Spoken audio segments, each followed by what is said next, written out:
Good morning, everybody. It is morning. We are still here. We are still alive. We've been doing some weight training with the Indomitus box. Because you could take this home this weekend. You could have this whole box. Because it's Indomitus Release weekend, baby. Yeah! Yesterday was a long day. Today will be a shorter day. We're hoping to get these guys finished by 11 PM because I have work tomorrow. Would like to make sure I can function.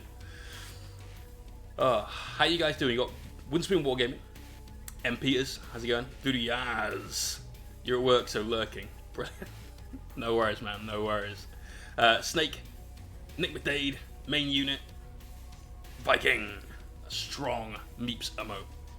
So thank you to everyone that tuned in yesterday. Today we're going to get these bad boys finished. Now last night we got as far as, I just realized that light's on the wrong setting. There we go. We got as far as getting the first stage of gold highlights done on this bad boy here. And he's looking pretty damn good, if I do say so.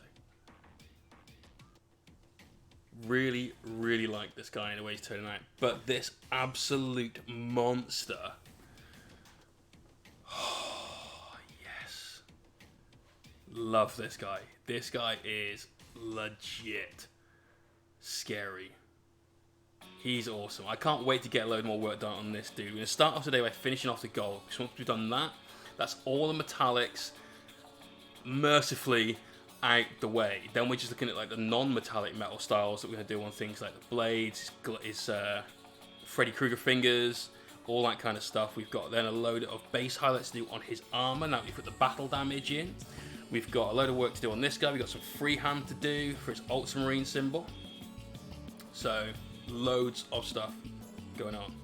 But let's have a quick top of the stream roundup.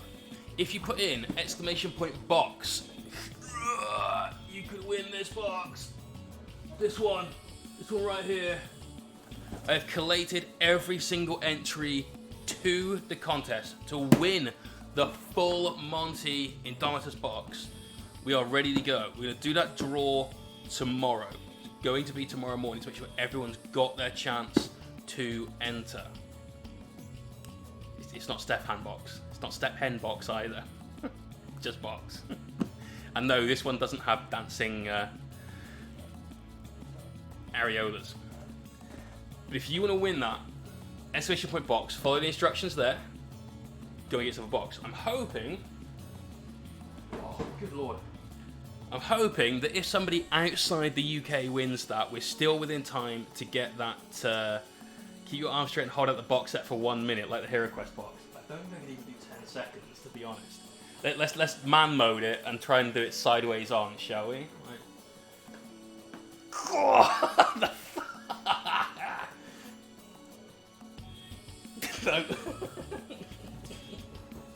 Oh, I thought I was going to break my thumb. Shit. The box wins. The box wins. It's indomitable. You know, it's gonna win. God, where do we get to? Yeah, we've got loads of work to do on these guys. We have got a new commando we're about to put on the board. So, !rules, and !ticket to find out how to enter to win one of these two minis and the rest of the faction from that box. First place prize in our raffle gets to choose which mini they want. Let's say you want the Necron. Not only do you win that Skorpekh Lord, you win your Destroyers, you win your Reanimator, your Overlords, your Royal Wardens, your Warriors, everything from there. You want the Marines, you get this fantastic Judiciar. Then you get your Outriders. You get your Eliminators or Eradicators. The dudes with the swords and shields. The Captain, the Chaplain, the Assault Incessors, the Banner dude. I think there's more. I can't remember. There's a Lieutenant in there somewhere, and I think a Captain as well. So you get all of that. We also have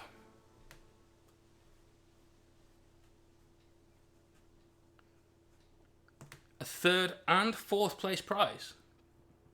And later today, I'm going to announce a few more. So exclamation point prize to see the current prize pool. There's currently 3 showing up there. Because we gave yesterday another prize into the pool, 3 hours for our 3rd place prize of private painting tuition with me, one-on-one over Discord.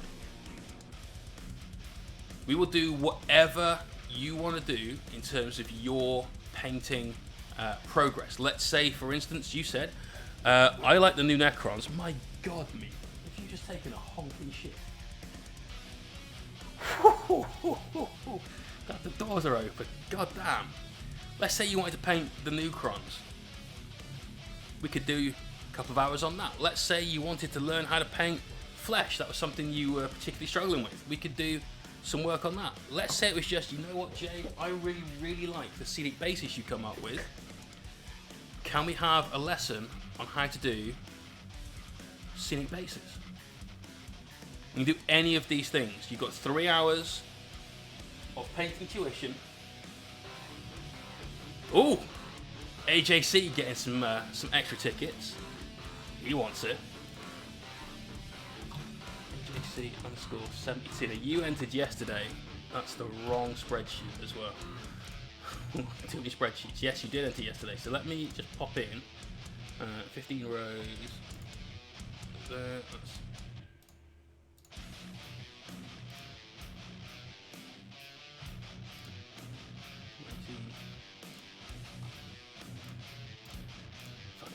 just to put you at the bottom of the list. I can't print a spreadsheet already. This is not going well. That's a lot of names on there. AJC underscore 72. 2, 3, 4, 5, 6, 7, 8, 9, 10, 11, 12, 13, 14, 15. There we go. I had to do it on manually, otherwise you'd be AJ73, and so on and so on and so on. Rocky would expect 3 hours of harsh criticism. Rocky would expect 3 hours of flagellation, I think, at that point when it comes to his painting. So, some very cool prizes. We've got a prize that's not on the list, which is the Crusade book. That's going to be like our last place prize. It's a nice little cool thing to have. Big fan. Zombie Leftovers, excellent. Make sure you put a comment in that Instagram thread. Tag 3 friends in it. You get 2 entries for that. Try and win that box. Oh, dang! Brilliant.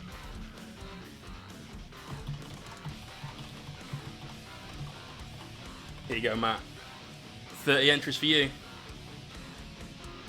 My at Waterloo, Napoleon did surrender, oh yeah, and I have met my destiny in quite a similar way. The history book on the shelf is always repeating itself. Waterloo, I was defeated, you won the war. Waterloo promised to love you forevermore.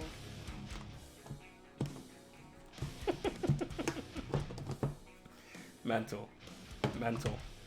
She, we need a name for the bot lady. I call all technology Doris. Every bit of technology I call Doris. But I'll leave it up to you. It's because the sat-nav is definitely a Doris. I don't know where this started, but she's like, whatever it is, it's Doris. So we could call the bot lady Doris. But Doris needs to learn a little bit of... Damn, we've got the focus up. Give me 1 second, guys. I thought I'd set this properly pre-stream. I just need to put that there. Mabel. It's not a Karen. It's not a Karen. She doesn't complain to her manager.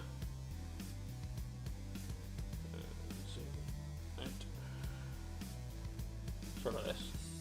I'm pretty sure we'd set this before, but need a little shallow. That's better.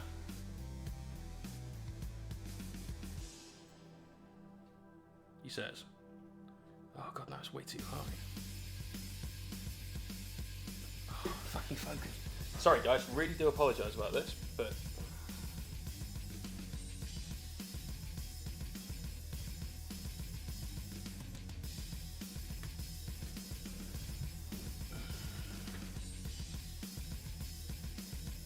What the fuck is going on?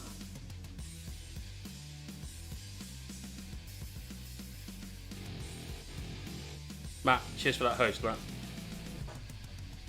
This is annoying. What for Jesus? Let's let us settle.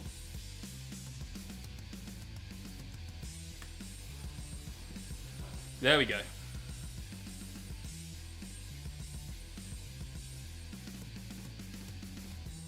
Finally got that sorted. Cool. So we're going to carry on with the gold highlights. We've got this guy to do the first initial highlight of gold. And then we can do the second coat of gold highlights on all of it, and that's the metallics done and out the way. Brenda's a good one.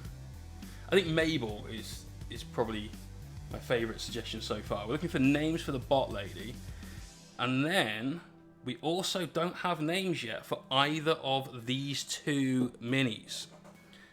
Obviously, Gypsy is a pretty easy name for that one. But we need something for our Judiciar. He needs a name. I'm not sure what to call him. Did Mikey come over last night? Tech not working. No. No. Mikey is ever so slightly like Alan Grant from Jurassic Park films, though if he touches technology, it's probably going to go wrong. But he's also very good at fixing it, so it all works out in the end. There's just ever so slightly a little bit of pain point along the way. We're just mending something. Oh, Crosby! Let's get you entered, man. Crosby. Prioritization. AJ models are looking mighty fine. Got mine yesterday.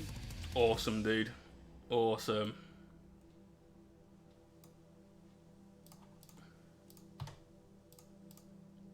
Yeah, Chief. We're in. So this weekend is all about winning an army. First and second place prizes obviously give you 1,000 points of an army with a painted HQ choice. Someone to lead your force, perhaps, already sorted out for you. Those are good prizes. Prize number 3, which is that painting lesson. Or lessons, if we need to split it up. Whatever works for you. Prize number 3 is all about making sure your army is painted.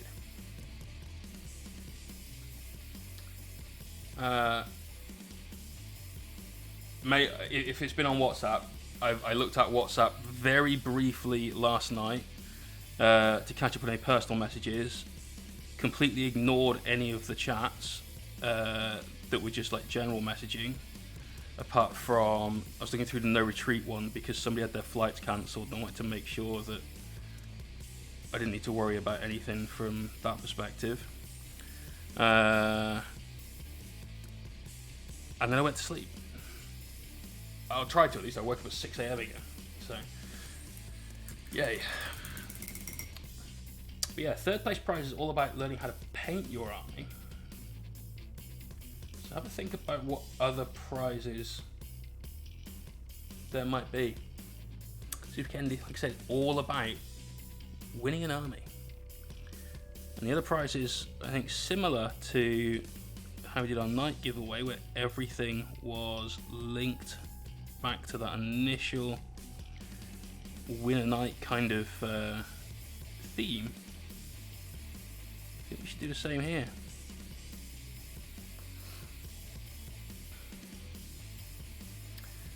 Surprise says, I need to carry a bit of my Necrons, but just bought the 140k Humble Bundle, so I'm playing Dawn of War. Nice. I nearly pulled the trigger on that the other day. I really enjoyed playing the single player campaigns for Dawn of War, but I know that when I don't get to play video games very often at all. I play maybe an hour or 2 a week just to chill out and relax more than anything else, and not do anything with a toy soldier, and that way I don't get burnt out. Matt, peace out, dude. a game against me, we could sort that out. But we want to try and keep the prizes positive and happy, not like get wrecked. I tell you what I did do last night. As soon as I left this room, I went up and shaved that fucking moustache off. Oh, that was irritating my mouth so much. Between that and the shoulder pains started yesterday, and we'll continue throughout all today. Don't try this at home, kids. This is not for the faint of heart. It was too much irritation. But yeah, when I play video games, because I don't get much time to play, I kind of want to play something that's visually amazing as well as has great gameplay and is like the full Monty of a video game experience, right? And so therefore classic video games I find sometimes can be a little bit like they're best kept in your memory and just in your heart. Right, now we've got to do this. Now, unlike here, where we're just doing a load of edge highlights to bring out that detail, when we get to here, we can't do that. We need to take a little bit of a moment and just look at how the wash has pulled onto the flat areas here and here. Where we've got the battle damage, it's obviously pulled into those recesses. But it's predominantly on the flat of these areas and a little bit up into the recess of those areas. Now, we want to preserve a lot of that. What we need to do is bring some of this brightness back up, and the way to do that is to very carefully glaze some metallics in. So you can glaze with metallics. You've got to be careful because they separate. You get your there's a specific name for it, I can't remember, but like the metal fleck that you get in metallic paint, that will come away from the pigments that are in there very, very easily. So you can't thin down too much. You've got to be careful. And then what we're going to do is we're going to just blend that in at the edges. So we're working away from our darkest point up to the brightest point. We will do a little edge highlight just coming down the side there, because light would actually, on something that's metallic and shiny, would naturally collect towards the edge, not at the very edge, but with the scale we're working on, it's obviously tricky to leave tenths of millimeters away and it still be a clear line. But this first stage highlight, that's what we're doing. We're just making sure we're allowing those recesses, those darker areas to remain. Give it a little bit of ping. I use water. John! How you doing, fella? Welcome back. What did you get up to yesterday, man?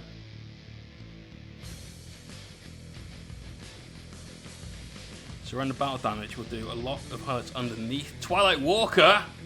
Dude, thank you very much, man. Welcome. We had all the hobby legends in here yesterday. Jam was here, Frozin was here, Uncle Adam was here from Tabletop Minions. Epic stream full of epic guests.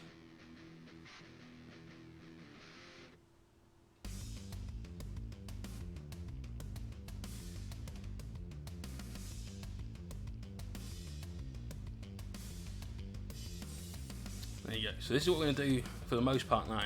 Is these highlights. What I'll do is we'll just underexpose this a little bit.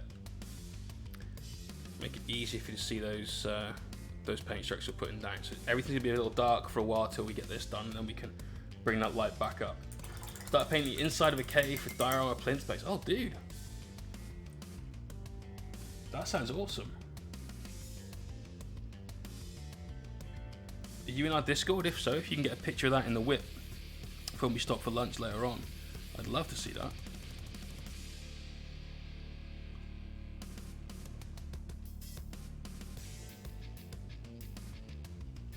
Getting under that bit of battle damage. Again, want that to be the darkest area on here, and we'll make more of a feature out of it when we start doing our second highlights. This first highlight is mostly about reintroducing that original gold color and bring this up to a nice rich, lusterful, buttery gold. Cheers, fella.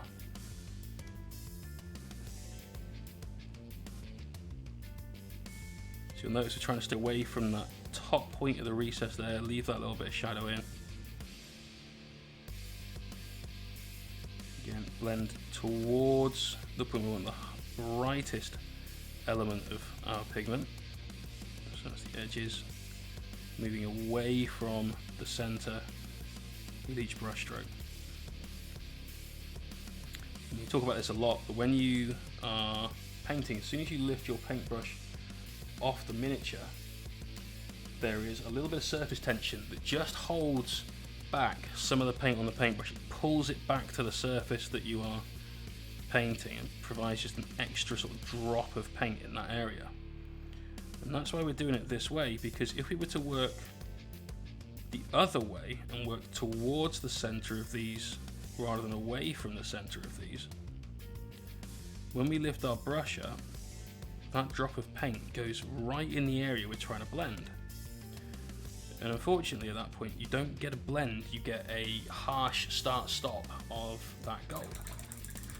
Or whatever color you're painting, it could be you're doing like power sword effects, you could be doing armor highlights, whatever it might be.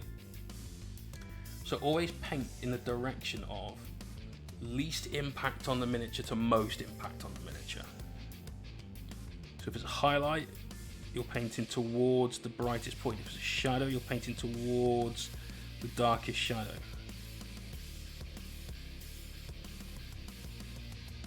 Same goes for any edge highlight, really. If you want to keep a nice skinny start to a highlight, then work towards the area of most impact and away from that initial start point where you want it to be super fine.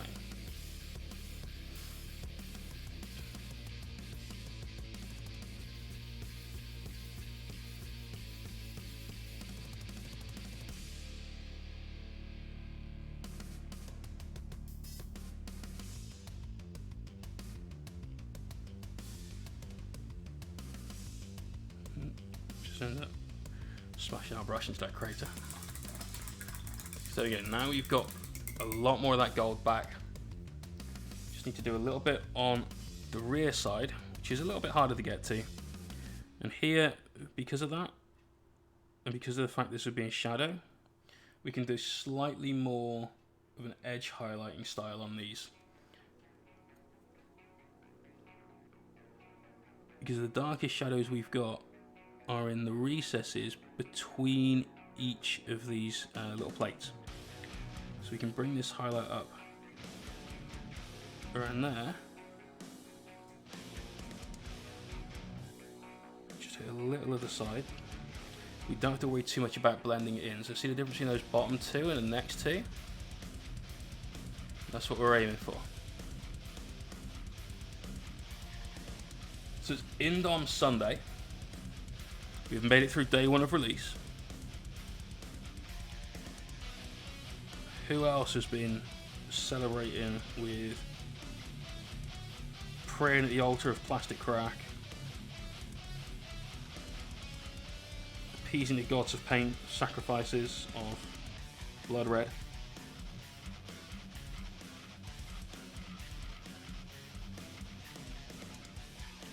Anyone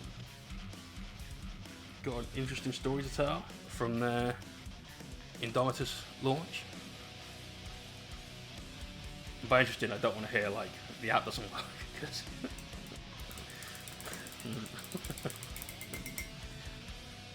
Jan, there was some stuff. So they have released or teased the release of 2 new models in detail and what looked like 4 or 5 in very minor detail. The 2 that they teased in good detail, one of them was a Space Marine tank that had been designed by an 8-year-old.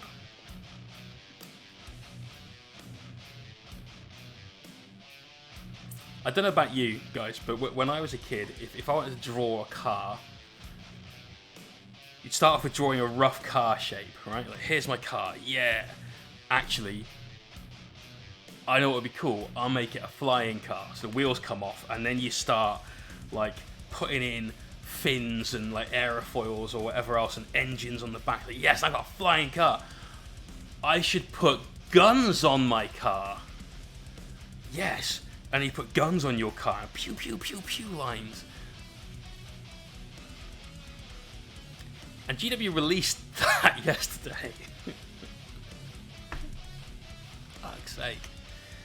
Like, what are you doing, guys? What are you doing?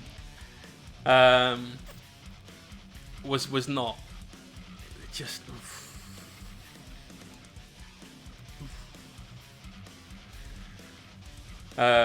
New Gravis Captain modeling codex video. Oh, I didn't see that.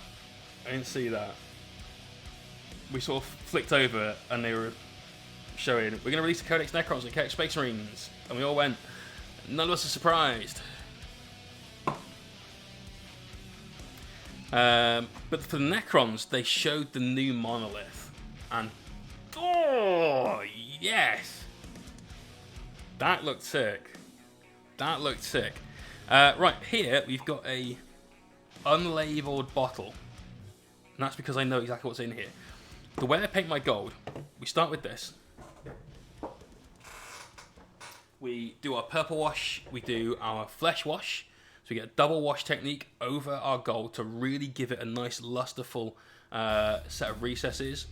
Then we do that as our next highlight on its own. Then we mix these two about 50-50 for our next highlight. Now, I do this almost every single time. When I paint gold. Anytime you do a lot of the same mix, just make up a bottle of mix. Yeah? Games Workshop used to sell empty paint pots for this kind of thing, and they were shite, unfortunately, because like a lot of their paint pots, they didn't really seal very well at the time. This is after this was the ones with the hexagonal or octagonal with the black flip-top lid. They were, unfortunately, a bit poo. But just get yourself some dropper bowls. I bought 100 of these. I've got a massive bag down there, and I've got loads left in this one little baggie that we're working our way through now. I bought 100 of them for like 20 quid from Amazon. So definitely a good investment. You can just buy 10. Yeah. See how quick you run through them. But they are definitely lifesavers when it comes to stuff like this. Because now I don't waste any of that mix. I don't waste time mixing that back up. It's always the same. It's completely consistent. So I've always got that gold highlight. I do like this guy. Get right in. He does look pretty nasty, doesn't he? Big fan of the sword. Tried a new technique on that. And it worked. Was pleasantly surprised. I was also secretly shitting myself beforehand just in case it didn't work, but sometimes things don't. I'd rather get my my learning moments on stream so you guys can see that sometimes it doesn't always go to plan, and then you can see how we fix those things. So, Rival Sarah! How's it going? Sarah painted her first mini yesterday, ever. Did you enjoy it? Did you have fun?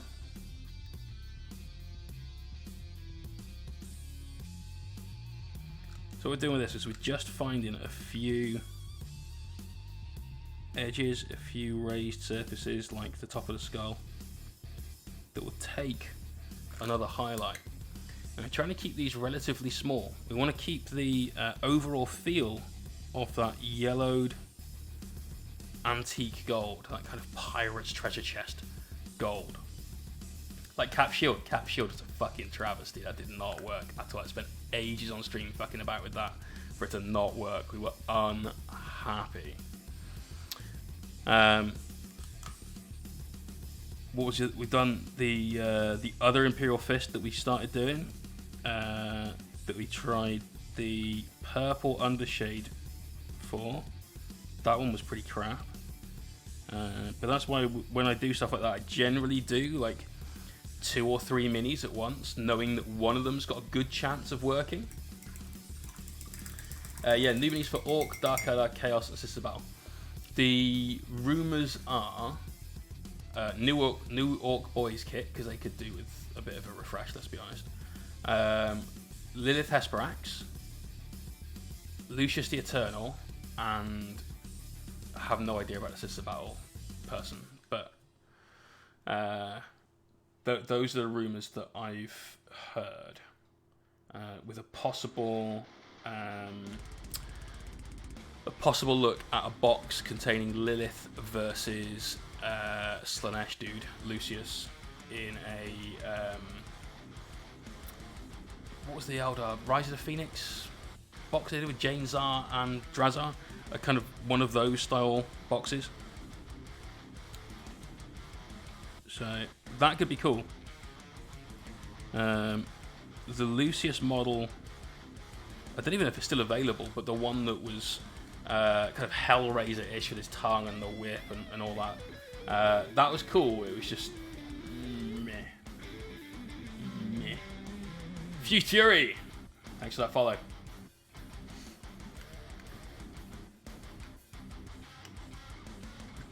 Yeah, that Orc kit has been around for a while. Equally though, Cadian Guardsman. Although Cadia is dead, people. The planet is broken. There are no more Cadians. Let's have a different regiment. Let's have Armageddon Steel Legion. Because there was a Cadia Go Boom, exactly, yes. Pixel Props, how's it going, mate? There was a fair bit of chatter about there being a potential Black Templars release on Armageddon.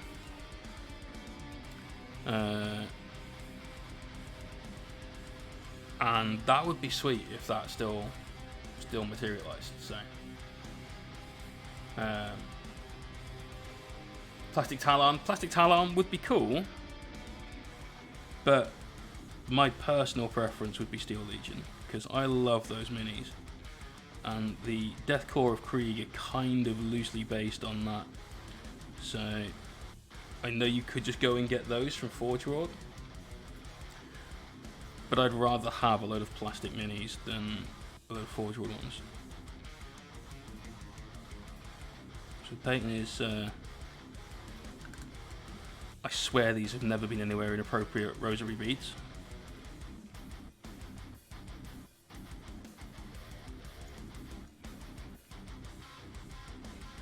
Get all these little edges on it, backy tin.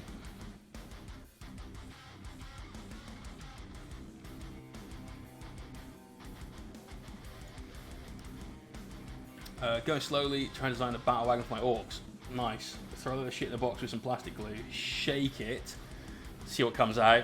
Chances are good. Plastic Krieg, no, definitely not Plastic Krieg, but I would definitely prefer Steel Legion. You think a bit more vanilla? To be honest, I don't think Steel Legion is necessarily not vanilla. It's a great coat and a gas mask. Is kind of the basic thing, and I would suggest that on some worlds that Guardsmen are deployed to, you would need both of those things, guaranteed. Sarah, have fun. Got plenty of bits that I'm being un-orky and using Fusion 3C. What is Fusion? Is this like a 3D printing thing? Sounds like 3D printing sorcery. OBC should guard more of the vein of Solar Auxilia. Yeah, it could do. That would make a lot of sense. You just have to make sure they don't look too much like sort of PDF forces, and do look a bit more well-trained, disciplined, regimented, and so on. I used to have a guard army. I had a very infantry-heavy Vestroyan army back when they were released in metal. Because not long after they got released, I got a job at GW.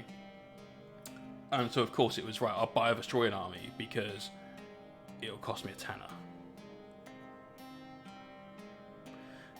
It actually cost me about 30 quid for an entire 2,000 point metal army. Painted those up. They look sweet. We did a kind of teal sea green armor. Like their greatcoats. Gold for all of the frogging and shoulder insignia. Made them look really, really posh. And converted up some Ogrins out of the Ogre kit from Warhammer. And for the Ogrin guns, I gave them Tau burst cannons that I kind of bolted to their arm. So that they'd been made, like implanted. And I made them the great big bear hats and stuff. And I think those are one of the reasons why I ended up getting the job at GW, because I went to a day which was like an interview day. They had about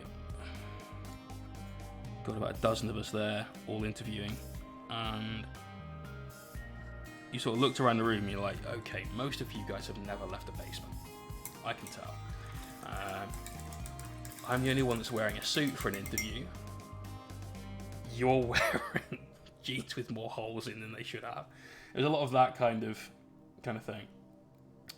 One of the things they wanted you to do was to demonstrate that you could be bold and big and strong and like handle an intro game in the way that they wanted you to, which is to basically scream and shout and make lots of like daka daka daka daka daka noises and all of that sort of stuff.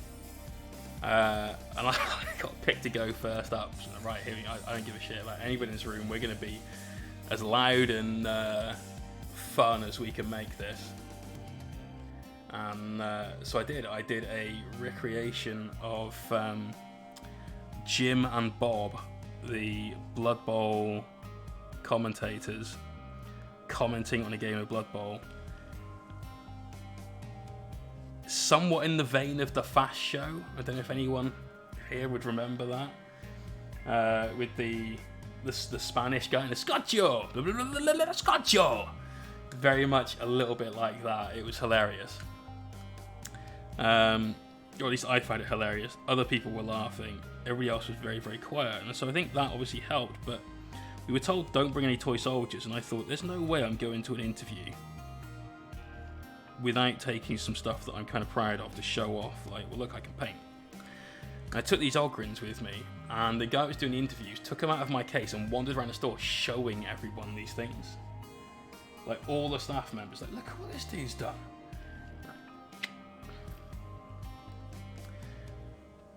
Projan, go away. That's how I'm feeling. Doing well, mate. Doing well. There's some back pain, some shoulder pain. I'm not gonna lie. Which I am well aware that by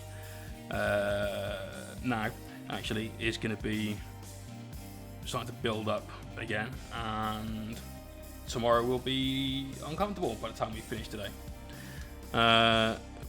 But that's okay. We'll finish the stream. We'll go and have a long hot shower.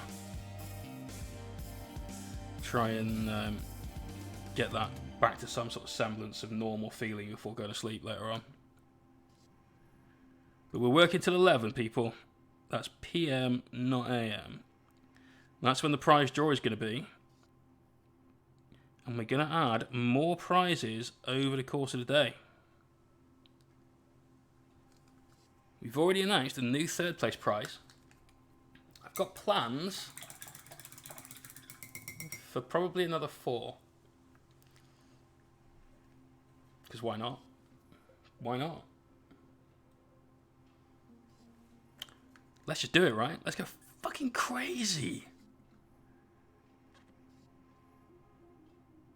So you could win an army. That's first and second place prize. Mr. Potato Head is looking lush, man. Do you mean this?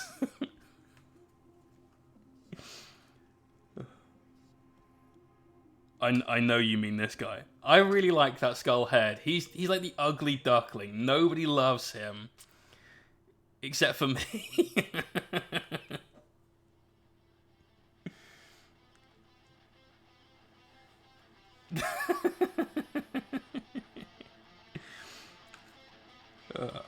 He's great.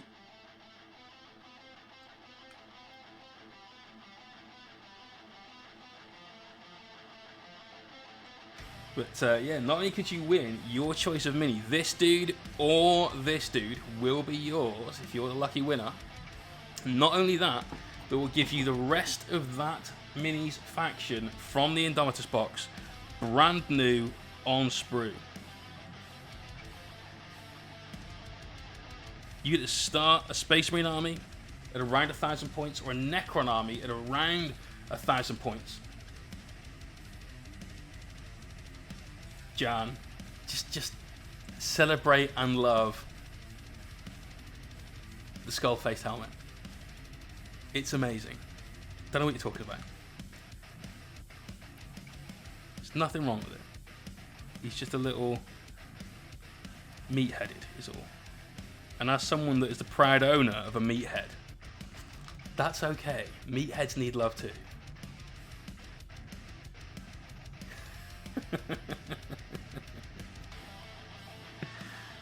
But anyway, first and second prize, your choice of miniature, and you get a brand new army to start off with.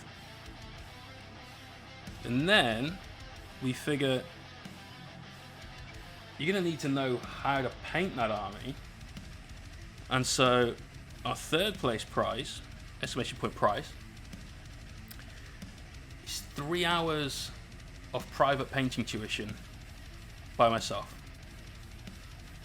Done over Discord, so we can maintain social distance, and it means that, you know, I don't have to go to America or whatever to give you a painting lesson. Although, you know, I'd be down for that. Just not right now down for that.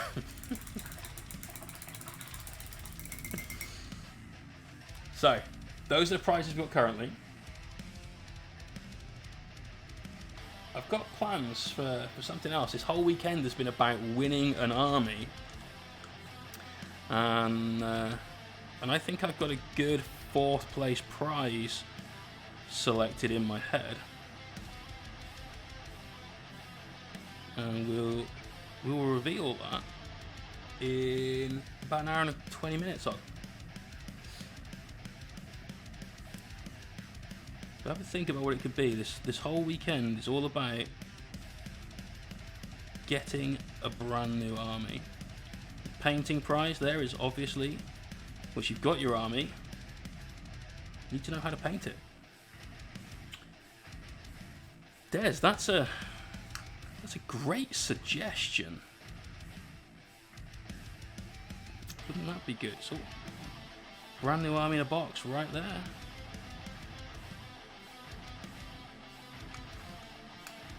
I don't know if they do start collecting ultramarines, but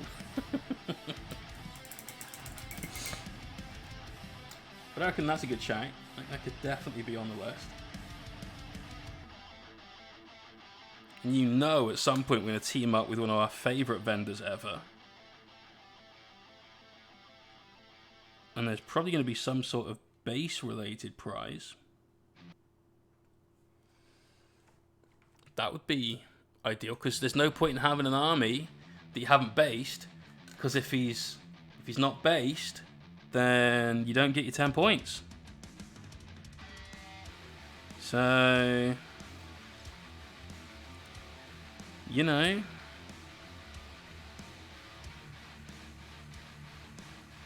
got to get them bases done.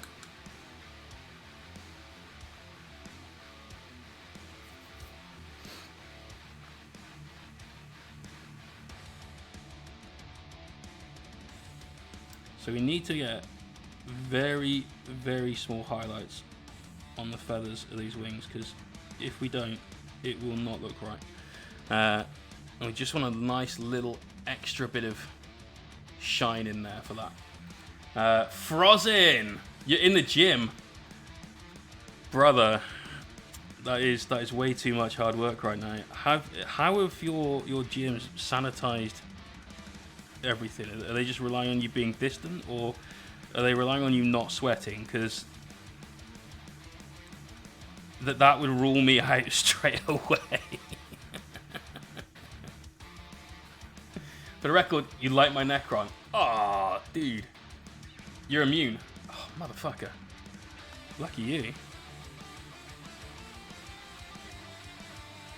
That's awesome though, man. Good news. I demand you do deadlifts. That is my favorite exercise of all. I can do deadlifts for hours, happily. It's my favorite fucking thing ever. I don't like squats. I damaged my shoulder years back doing squats because I don't have a lot of mobility. And I prefer to do exercises that are compound exercises, so that's full body exercises for those not in the know, where you work out multiple muscle groups all at once. And deadlifts are my jam.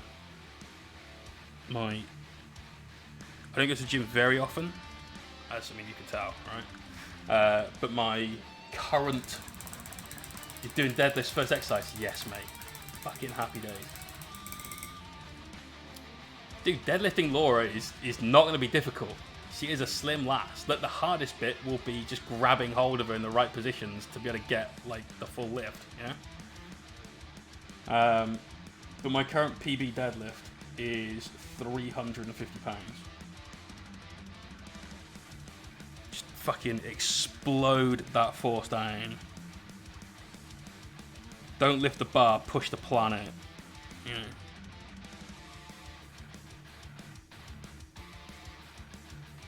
That and leg press are the only two exercises where I can do significant weight.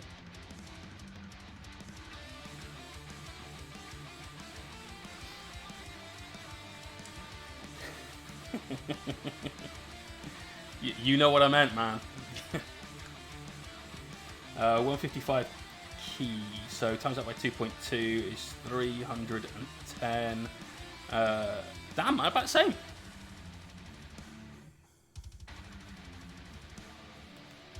Dude.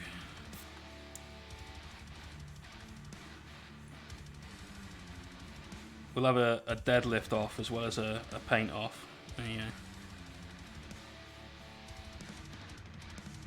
Although I draw the line at deadlifting people, so.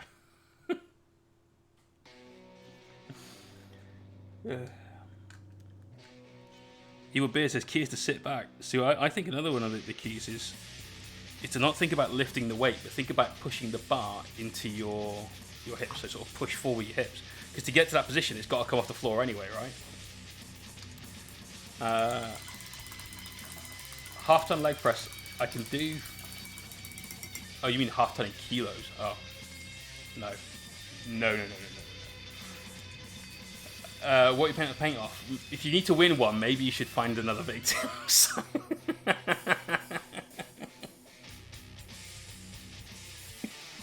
I don't know, man. I don't know. I've got some necrons. I'm going to do the necron paint scheme for mine. But if I'm honest, these won't be a get the best looking necron on the table kind of job. That'll be, let's get a decent looking necron army on the table rather than let's spend all my time painting those.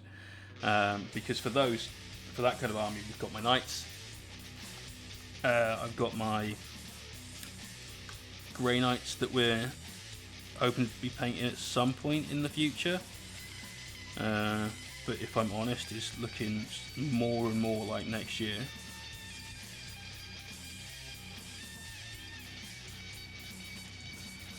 Look at those little gold symbols down there. They're brilliant, man, aren't they?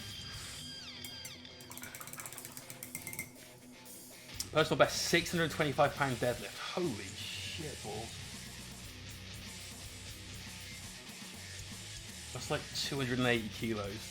Damn, son. Damn. Put me to shame. I have got skinny fucking wrists. It gets to the point where I can't lift the weight because I can't hold on to it anymore. Like, I stand up, the bar stays on the floor, my hands are now empty. So, and I refuse to use straps. I think if you can't hold the weight, you shouldn't lift the weight. I know a lot of people do. You know, that's great. That's up to them. But for me, I won't.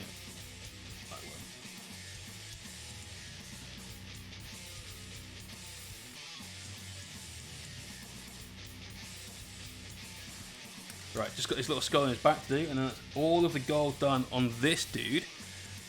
Then we're just off to finish off our gold highlights on our Skorpekh Lord. And then once that's done, we start on his armor highlights, which is... Fuck, I've missed it again.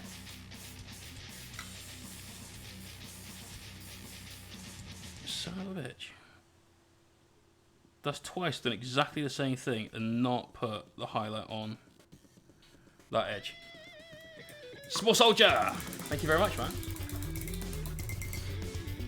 Try to use wrist wraps than use knee wraps and squat suits. Yeah, definitely. Definitely. Oh, we've got enough physical issues from a lifetime of misuse. Wrestling and cage fighting just you are never the same. Just not. Everything has changed for you at that point. So pushing it is just not on the cards, not anymore. Good answer, Frozzy. Good answer. Right. So, second stage gold highlights here. Also, small soldier. Thank you, man. That's a really nice compliment. Just work a little bit in on the top sections of both of these. What we're doing here is we're trying to bring the viewer's sort of gaze into the middle of the mini, because this is going to be bright orange. This is going to be bright orange. This is going to be orange OSL. Sorry, this is going to be orange OSL. These are going to be orange OSL. That's going to be orange OSL. There's lots of glowy orange to do on this guy. What we need to do, though, is bring the attention back to the face. So by channeling our highlights into this middle path and having this in gold the same color as that, we will be able to do that. And it's all about taking your audience on a tour of your miniature. You want them to be able to see all of the hard work that you've done. And sometimes the only way to do that is to just make some careful choices in the positioning of your highlights and the colours that you've used to force their eyes to go in certain directions.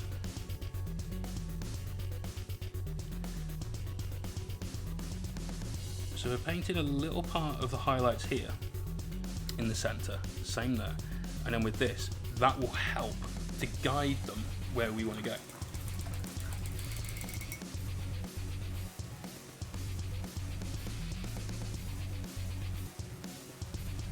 So now we've got to do a few bits on those hieroglyphs, and these are tricky, obviously, because they're small. Not as tricky as painting the fucking freehand on the side of his head, or this, like, we're not sure. Chris, we had to look up necron glyphs last night, and apparently this is a glyph for a lord, and it's brilliant because the lord's just sit there going, don't know what to do. The glyph is somebody with their arms in the air. Sounds like a lot of managers I've had. So, you know, it checks out.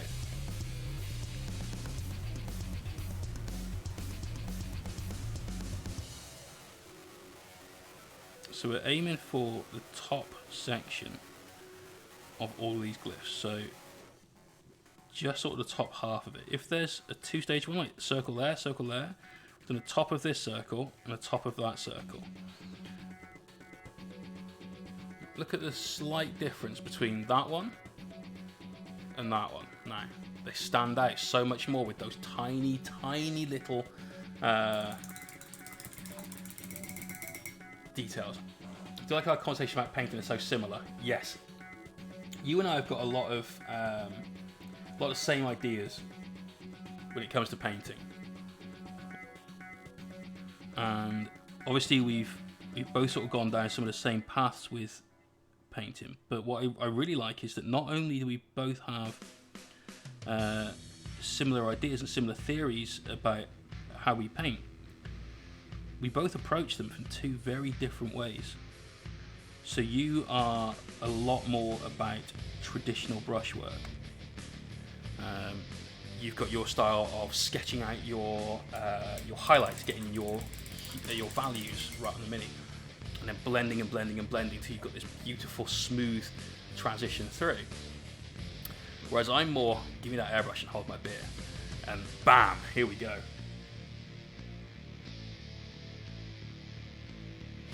It's two very different ways of approaching exactly the same final result, and I love that. Right, now on here we can start doing a bit more just edge highlighting. We've got our blend right with those glazed gold tones that we did earlier on. So now we can start just accentuating some of those edges. Someone asked me about washes the other day. I couldn't remember the last time I used one. I work right up from the shadows. Fair dues, man. So I do use washes, but I never use an all-over wash unless we're using oils. Your dog just sneezed on your foot. Was it like full-on bogies, or was it just like a bit... Was it like a wet breeze, or was it plastic Kleenex?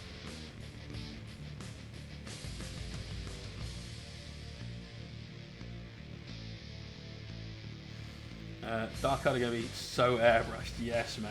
They take it really well though. They've got loads of really, really strong edges that lean themselves very easily towards that style of painting. And then when you get into some of the coven stuff, like your Talos and your Grots, you can really go ham with some airbrush glazes to give them that kind of otherworldly skin and everything else. No Kleenex required, just as well, man, just as well.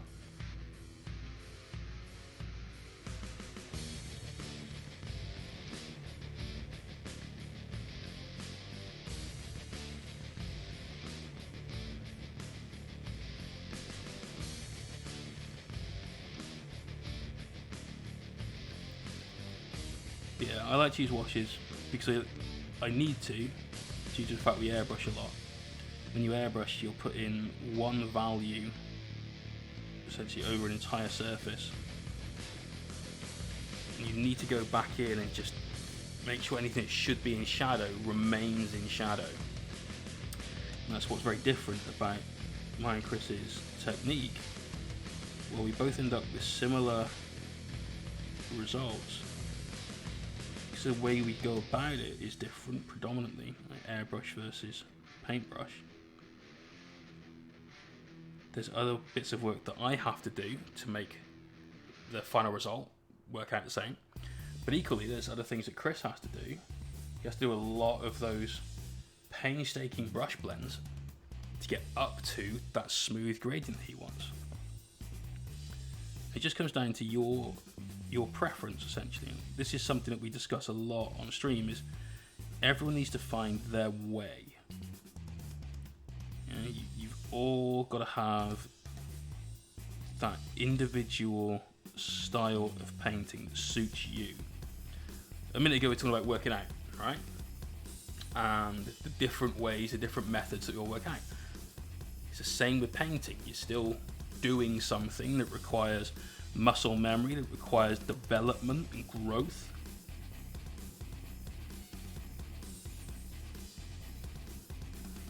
You need to find your way, your style. And if you do, feel free to break the rules on the way. You know, I airbrush at 45 psi, sometimes less than a centimetre away from the miniature, with crazily thin paint. These are all things that people say you can't do that. You can't do that. You must airbrush at 18 psi. You must airbrush with your finger, not your thumb. You'll never get the right control out your thumb. Fuck the rules. Do I look like I care about rules? Fuck the rules. There are some things that you can't. You can bend the rules, you can't break the rules. OSL is one of those things because you need to sell the effect of light to someone that is going to just look at your mini for the first time. They need to understand from a fundamental perspective what that is. So unless you've gone crazily stylized with everything else, you've got to follow those rules. But there is no, you can't do this, you shouldn't do that. Find your way, practice your craft till you get good, and crack on. Quite enjoyed airbrushing at high pressure. Takes practice, but get in there, yeah. And you can do it from the other side of the room if you need to as well.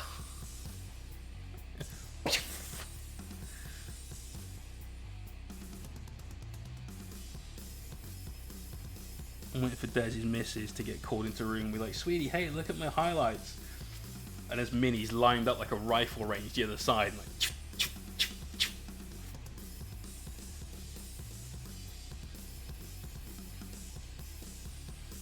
so on these, we're just putting in essentially some specular highlights. So specular highlight is like a little dot on all of the corners. Because this is going to be in shadow. We also don't want to ignore it. We don't want to be lazy with our painting. Keep blowing models across the desk, yeah, man. Especially when they're on the shot glasses, because you can get a little sort of cushion of air going in underneath that, and it will lift the mini up. It happens a lot for me when I'm using the hairdryer. If I'm hairdrying a lot of stuff, it's mini's just like all around the room. It's worrying at times.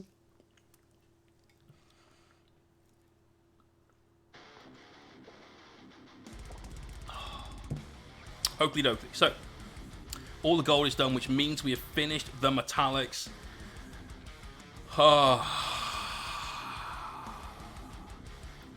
Feels so good. So, the orange, because we're going to do a lot of airbrush work with that, and we'll have to do it in 2 stages. So we're going to airbrush all of these panels closest to the blade. We're going to tape up then those panels to airbrush these ones furthest from the stick, basically, is what I was trying to say earlier on. So we need to do that in 2 parts. So we're going to have to go all of our blends up and down in there to get it to look the same. That's fine, got no issues doing that, we'll be okay. For all of this that we're going to do OSL on, we'll do it at the same time as that first pass there. We'll do the claws, the chest bits, not the eyes through airbrush, we won't do that through airbrush, we'll do those by hand.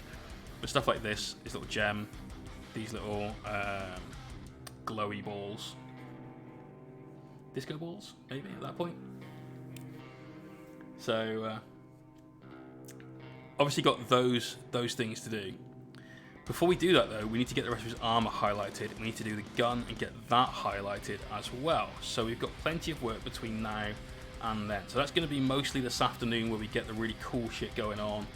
On this guy, we've got the cloak to do, the gloves to do, and the freehand around here. We've got the purity seals to do. Got some highlights on the shoulder pad itself to do, and a few just little bits of detail, like these little pouches and so on. So not a humongous amount to do on these guys. We want to get all of the minis done before 8 this evening. If we can get that done, that gives us about 3 hours to get the bases. Fucking cat hair. It gives us about 3 hours to get the bases done. We want to do a load of work on these bases.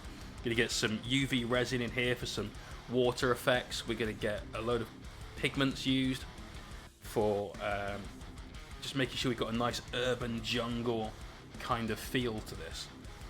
So there's loads to do with that. Let's start then with the highlights on, let's do the red. We'll do the red, because if we make any mistakes, we can go over it with the blue highlights. We can do it that way. So we'll grab some Khador red from our wet palette, which now it's been left on there overnight. It's really, really nice and thin already, so you don't have to thin that down any more than it is. I'm going to start working on these areas of freehand. Des, if you take the regulator off, be careful the airbrush itself doesn't go pop. So what we're doing with this is we're going to try and stay inside the lines that we've already drawn. I'm going to try and paint probably about 60% of the line. Leave a little of that darker shade underneath it. We're also then going to mix us a little bit of extra distance, so exaggerated distance between any of these bits of battle damage and those highlights again. So if we zoom right in on his leg there, you can see we've retained that battle damage, and that's now much brighter, but has its own tiny ass shadow right here to help it out. Look at the difference between that side of the leg and that side of the leg. That little extra highlight really helps. So that's what we're going to do now. All of the red bits. So we're back to some freehand for a sec. Horrifyingly, I've been actually looking forward to doing this as well. Still don't quite know why.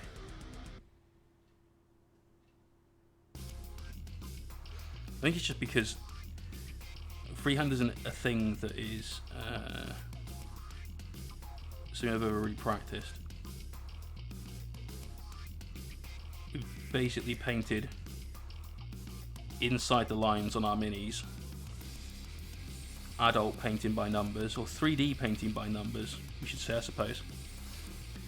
For most of the time we've spent around Toy Soldier games.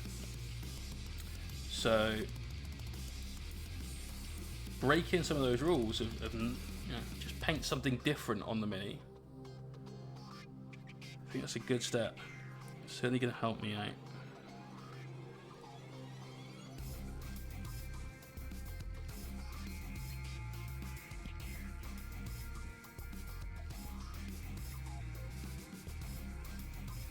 So again, when we get to the battle damage, leave slightly larger an area than we would normally do, just to emphasize some of those cuts. Input trigger doesn't drop below 30. Nice. No worries there. See you in a bit.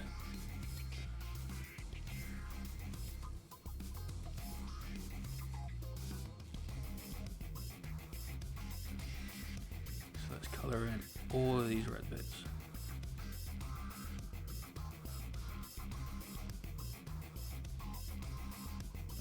Tiny touch of it there on the edge of this very large bit of battle damage we've got. This is some sculpted battle damage that we've just accentuated, drawn those lines out a little bit. Bam. Yeah, we did the inside of that one. That's the third leg, final leg.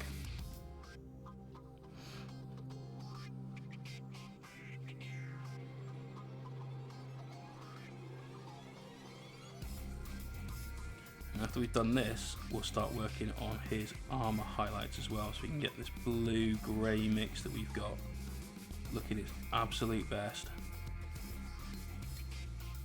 Bring out all of the detail then, all that battle damage. It's going to be super, super good.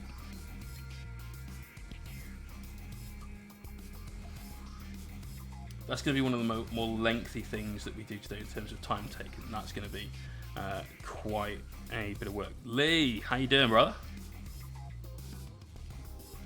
Welcome back, man.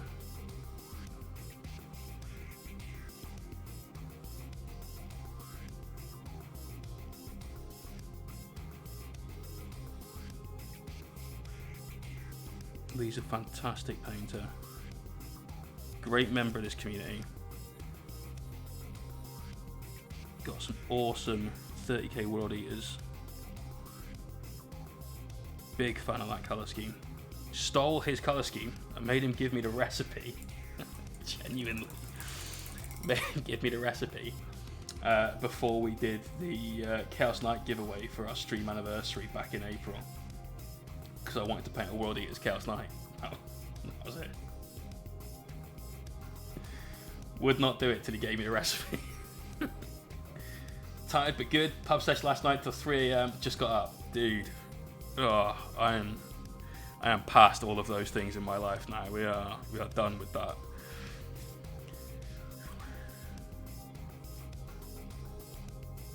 But sounds like you had fun, man. Glad you got to unwind a bit.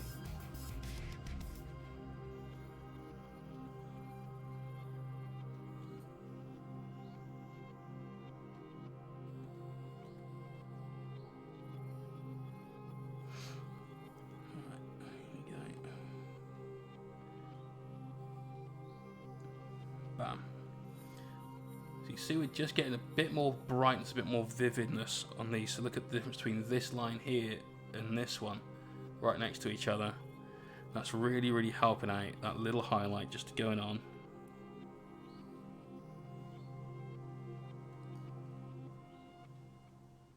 Makes a lot of difference.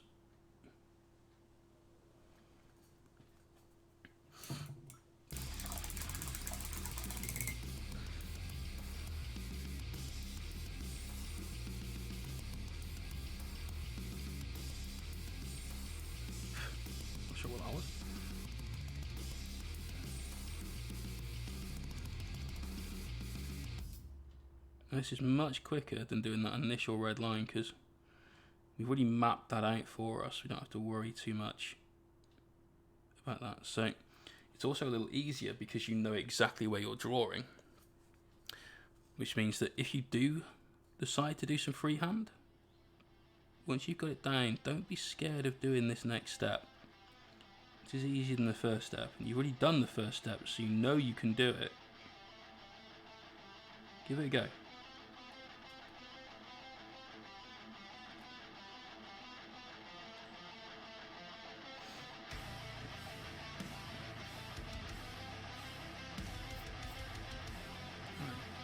Now these lines up here, we did loads of battle damage near it, so we just need to double check where our highlights are going to go.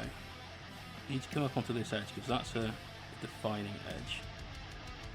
We need to do this bit as well. And then we need to miss quite a lot of that, but we'll come in on the underside to help sell that battle damage. Draw this round. We get to that battle damage, to another short line till we get to that battle damage, but then we're just going to hit the front edge of this a little more, the back edge of that one to outline that bit of battle damage. And in here,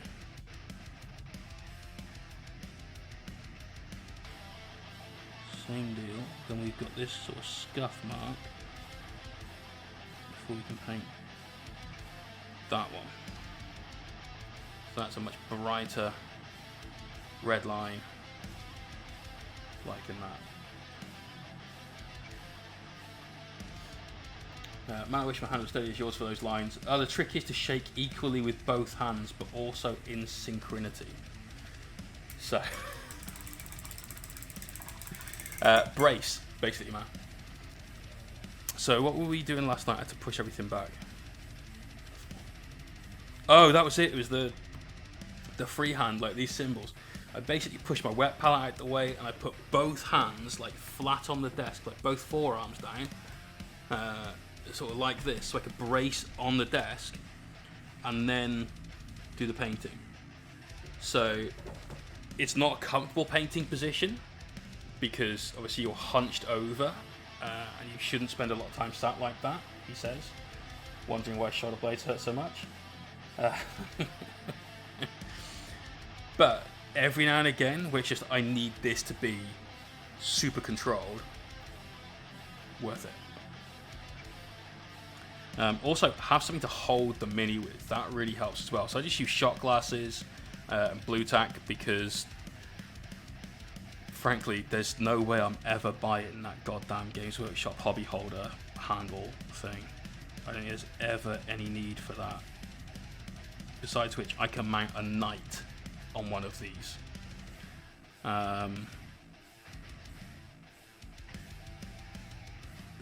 There's no need for that kind of implement. And also, at a pinch, you've got something to drink out of. And we've done that on stream as well. See, you know. You know. We got asked when we did the Nurgle Demon stream last month. Painted an entire Nurgle Demon army. 118 minis. Painted to a decent standard in 35 hours of stream. Not continuous. We did have about 6 hours sleep on the Saturday night into the Sunday. So there was a small break. But it was pretty much full on all weekend. And we got asked right at the very end. We literally just putting down the last bit of basing material. And someone said, "Is that a shot glass your mini's on?" I said, "Yes, it is a shot glass. And because here's why.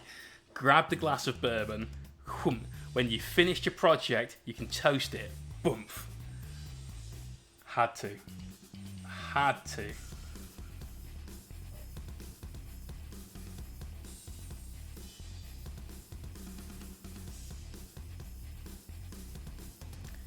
You have a Game Envy hobby holder, but that's because it's so much better than the GW one. Fair.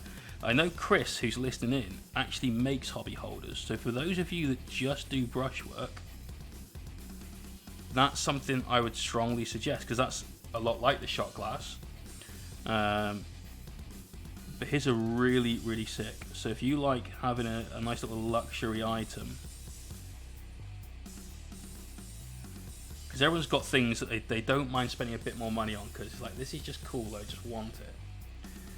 Chris makes them. He turns wood and what looks like set resin into these very, very pretty, very unique hobby holders.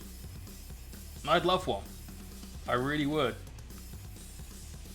But I airbrush a lot, and you can tell from the state of these shot glasses that we airbrush a lot. And it would be a crime to take something so pretty and just fire airbrush paint all over it. So I won't get one, but they are very swish. Just get a little bit of battle damage in there, so we'll just put a little highlight just out of the way. Same here, we've got a lot of that scuffing, so we'll just go around that. Boom. Nice, sharp red line. Just got to do... Oh shit, we actually missed that bit of paint originally. So let's mix up some of our base colour, which is a mix of Kador Red from P3 and Catachan Flesh from GW. Just make up a quick mix of that. Both those still live and kicking on the wet palette, as you'd expect. And then pop that in. Just there. Let that dry. Flash and Dash, doing well, brother. Doing well. RFM Winter says, "Hi, sorry, I have a question." Don't be sorry for having a question, man. I've painted my shoulder pad green, but it seems quite a bit off my colour theme. Got an idea what I should do? Sorry, fella, what's the rest of your colour theme? Let us know what you're painting in detail of at least sort of rough levels of light and dark would be good. We can make some suggestions. The other thing you could do, if you put in !Discord, if you're not already a Discord member, and then pop your mini in the work in progress gallery, if you want to have a quick look at that now, rather than wait until about 12, if you're in the middle of the project, got no issue with that.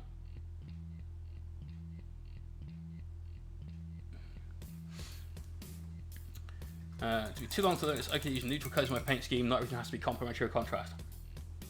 Bingo! Because then you get what's basically a pixie vomiting on your miniature, and everything's bright and shiny and sparkly, and therefore nothing is, because there's nothing special. Right, is that all of the red? I believe that was, which means now, yes, you start getting on that blue. Oh yeah! Oh no! Oh, motherfucker. Beer Korea, I think. Thank you for that follow. Welcome to the stream. Oh, there's some nerve endings in there somewhere. They're all yelling at me. What is this? So here's the colours that we used for our blue armour. Those two. That's all. Perfect pronunciation. Oh yeah. I could do with a beer now. Just had the Orc tank bomber set. Gonna paint the bomb squig. Oh, just got the Orc tank bomber set. Gonna paint the bomb squig. What red would you recommend for him? Are you looking for like really bright red? Because the best really bright red that I found is Khador red from P3.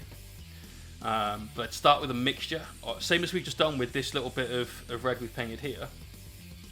I would start with a mixture of that and brown and paint the whole squig with that. And then if you feel that your painting skill is up to it, start glazing in lots of light red.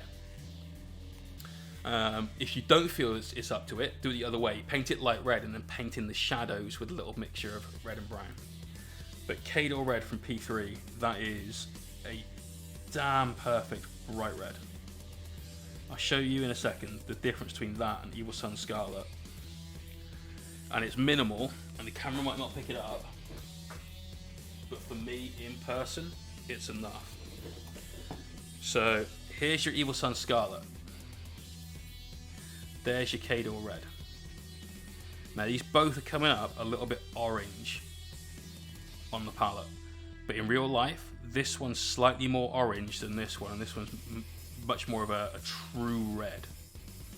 So, Khador red, we're loving that right now. I used to use Games Workshop red, orange, and yellow.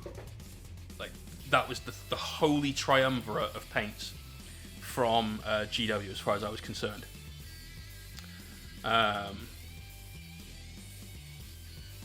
But nah, not anymore. That's absolutely smashed it.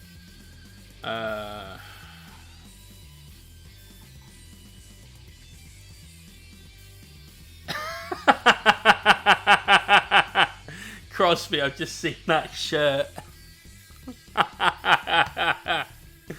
Why is my face on another man? This is weird. Secondly, what is going on with your hair, brother? That's crazy. That's absolutely crazy. Danny, that is a quality Pacific Rim shelf. God. There's Gypsy. Could own our Gypsy, though. It could happen. It could happen. Right. Blue. So we've got a mix of these two. What we need to do now is build a set of those mixes on our wet palette. So we've got a little bit of blue and some grey. Now this blue is super thick, as you can see. It's kind of almost like artist paint for like canvas, that kind of thickness. So we just add a little of this to the palette, and then a much thinner grey, but still quite a thick paint, we'll start mixing in. Now we need a colour that is brighter than the last airbrush pass that we did, but not too much brighter. And that's looking about right.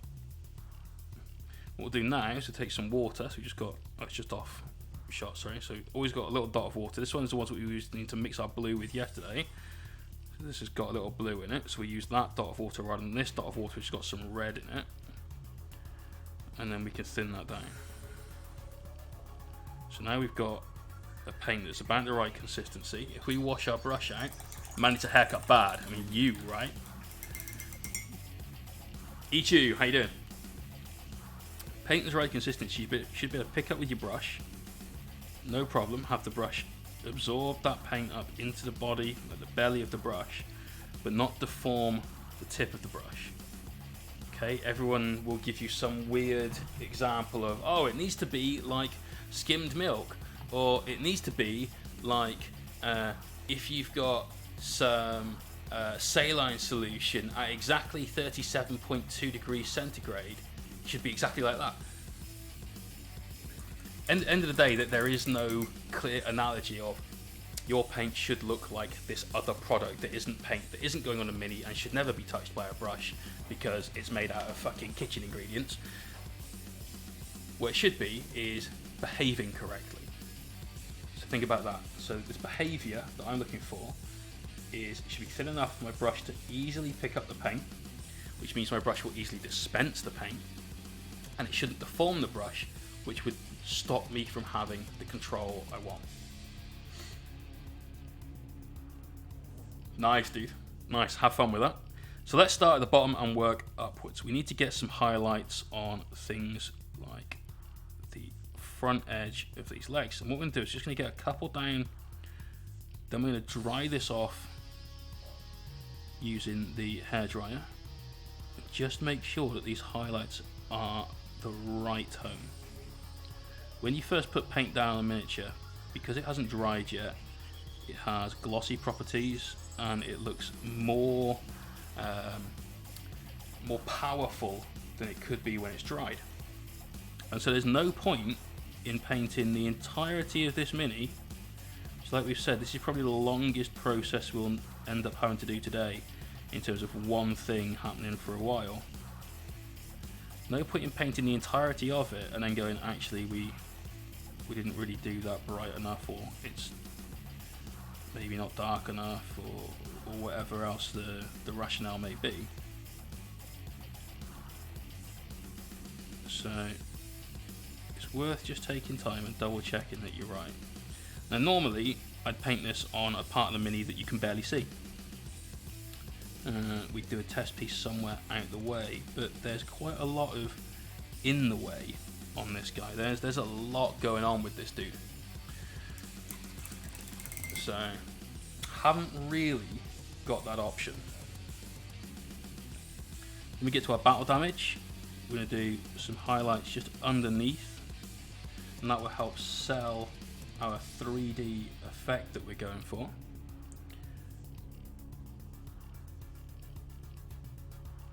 And I'm already thinking this highlight isn't quite correct. I think we need a little bit more grey into here, just to ensure that we've got enough of a difference. We're painting to one of the darkest areas there, and it's still not quite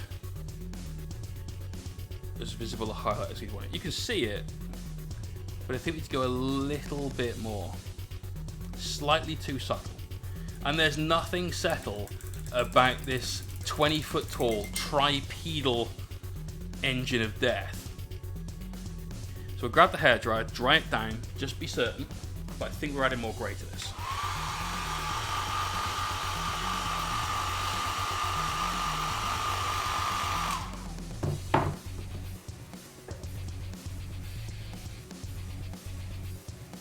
Yeah, we definitely are. We were close, but it needs more. So always do that check, guys. Don't waste time, don't waste paint.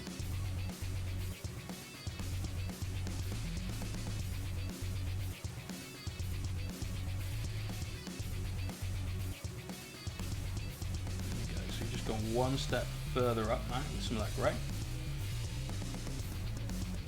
Help desaturate this a little as well. We're looking for a very desaturated armor color. Bob, peace out, dude.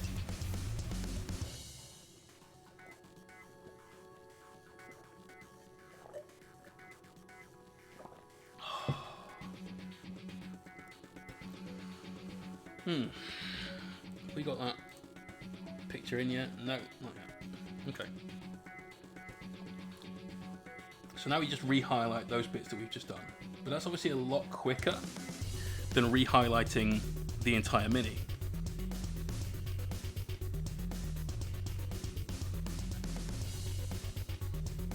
That, I think, is already much better.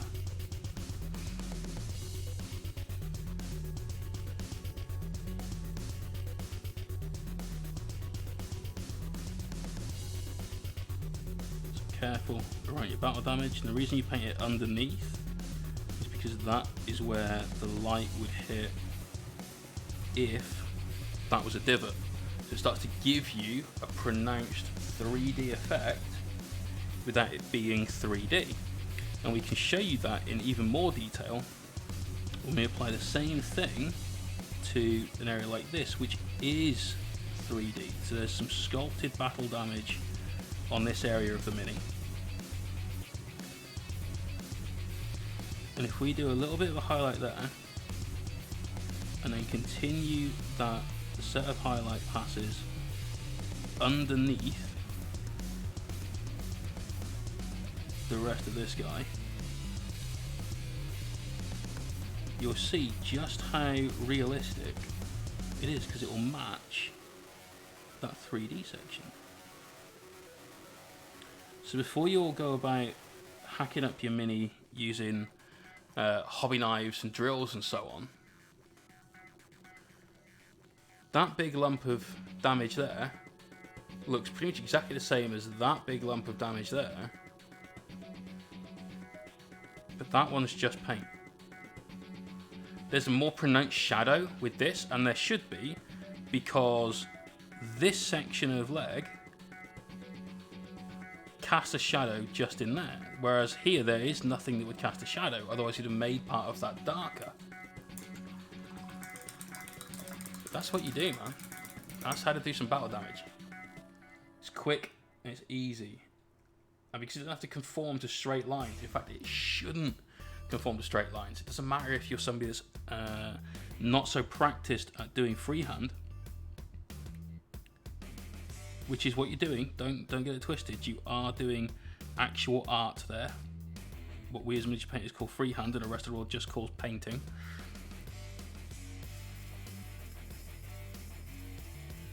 So it's good. Smithy, how you doing, bud? How was work yesterday?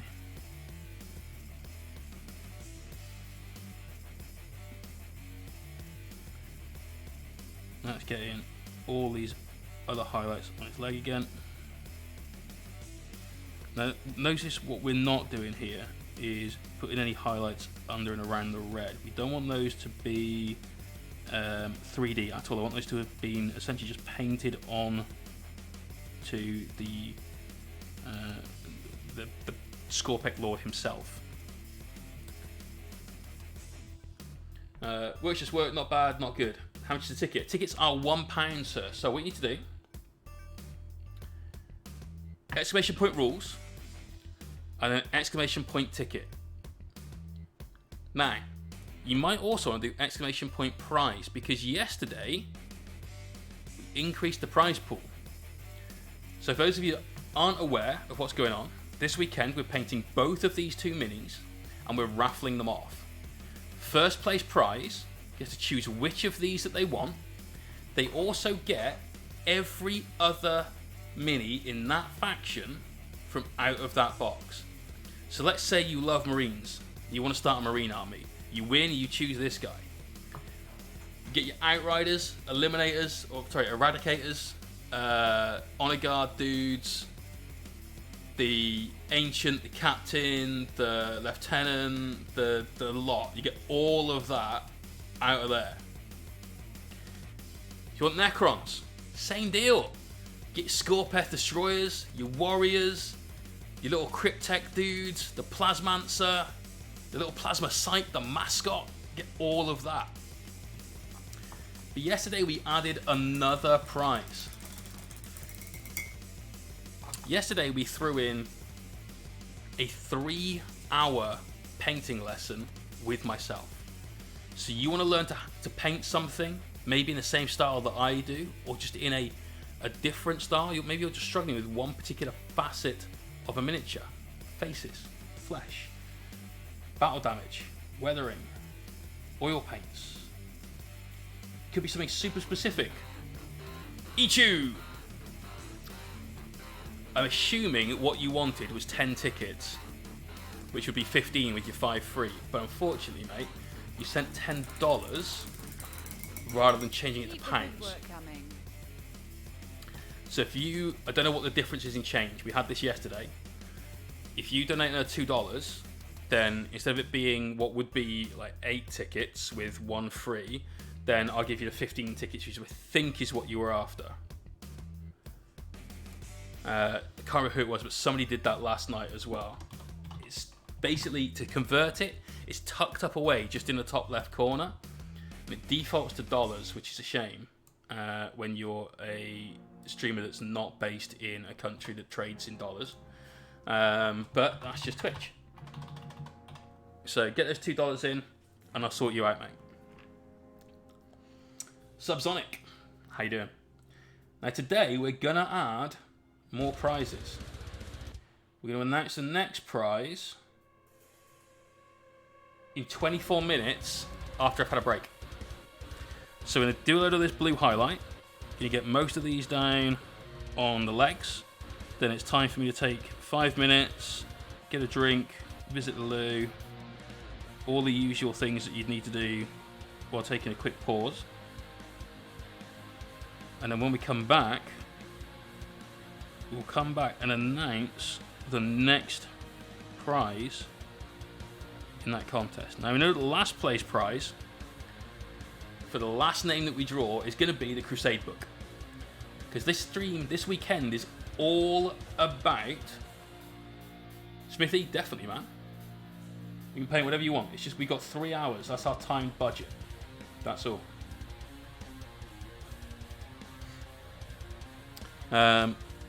Last place prize is the Crusade book. This weekend is all about winning a new army. And once you've got that new army, obviously you want to play some games with it. And the new Crusade system sounds awesome. It sounds like a great way to grow your army. So take your starting force that you've got, maybe that you've even won this weekend, and have some fun with it. I'm a competitive 40k player. I love nothing more than going to tournaments and kicking ass and taking names. But I'm really happy to sit down and play a narrative beer and pretzels game of 40k.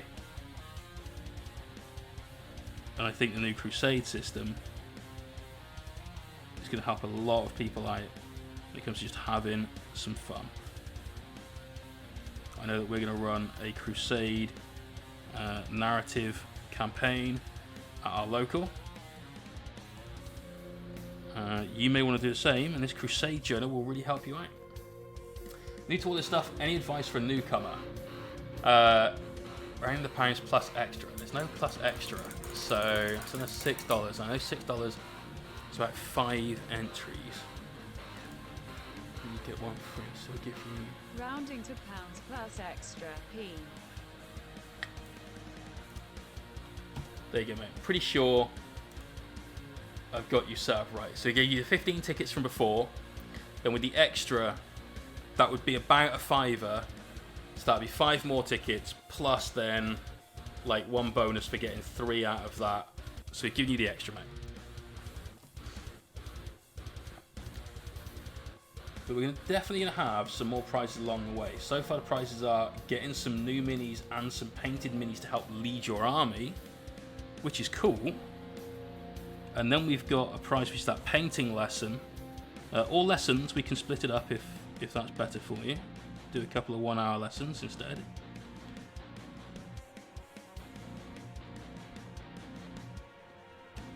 But that's about getting your army and getting it ready to get on the table. So there could be other prizes that are about getting your army to a state where you'll get those free 10 victory points for having a battle ready, painted and based army. Probably be hooking up with one of our favourite suppliers of all time to help out with some prizes for that. Relatively sure. We'll see, shall we?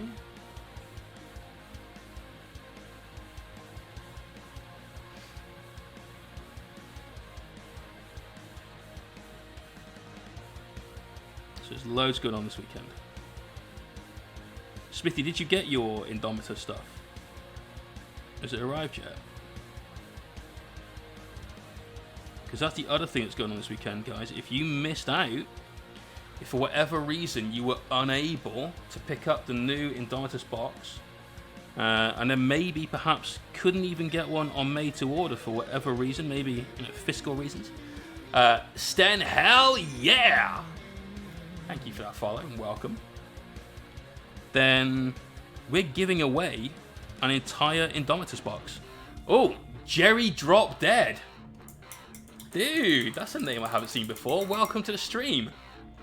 And that's a cool name. Let me get you on the sheet, sir. Jerry Drop. Great painting.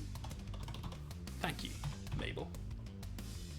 We go with Mabel? I think we could go with Mabel. Mabel is the bot lady's name now. And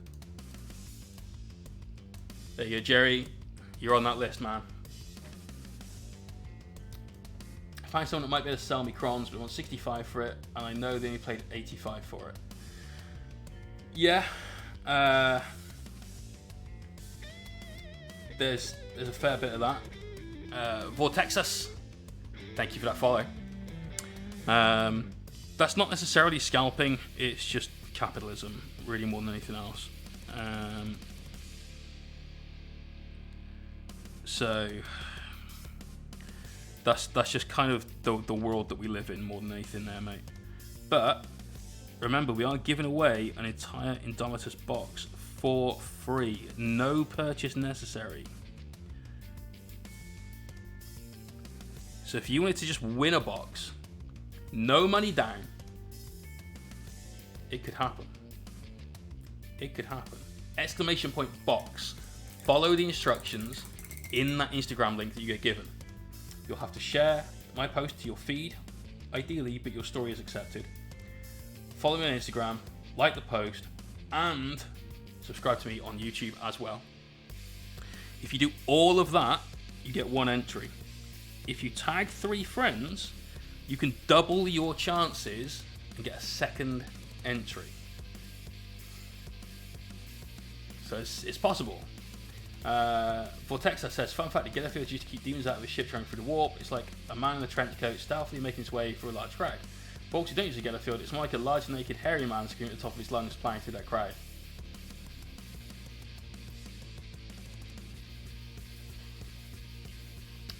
I can see the analogy.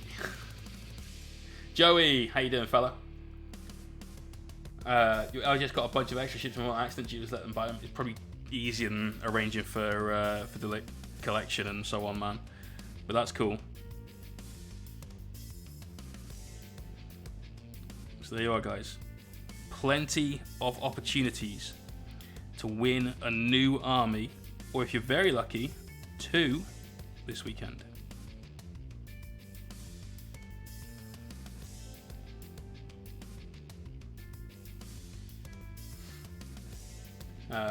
Hope to win and give your mate the Marines for his birthday in a week. Oh, that would be sweet, dude. Well, good luck to you, man.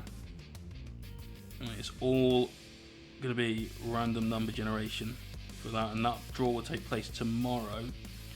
Hopefully in the morning, so that I can catch GW before they stop Indomitus being eligible for made to order. So if we do end up with somebody winning that is on the other side of the planet, then we can just order a box in their country to them, which is going to cost about as much as shipping this weighty motherfucking thing. So, is that Homebrew Dynasty you are doing up, or a lore one? Looks awesome either way. New to the hobby, I am doing Marines and necrons for Indomitus in my Wet Dream box. Well, there you go, man. This is a colour scheme that was chosen by the community, and this is based on... Give me 1 second, I'll show you the most badass picture. This is based on that. Yay! Malzur,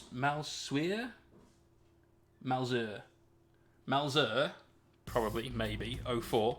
Anyone, dude, you're buying a ticket. You are buying that yourself. You don't need to be a subscriber at all. Anyone can do it. It'd be nice if you followed at least, you know? But anyone. Just make sure you read the rules. Make sure you change your currency to pounds. And you're good to go. The stream will give me the alert in dollars, unfortunately, but the little alert, not alert, the event list will tell me in pounds, so easy to put into the spreadsheet at that point. And that prize draw for today, for those that have entered and bought their tickets, that will take place at 11 PM, whether we're finished or not. So you might win, and we need to do a little bit of work in progress on maybe tomorrow night's Hellstorm stream with Mikey and myself. But you will get a fully finished model shipped to you anywhere in the world with, of course, the rest of the minis for that faction.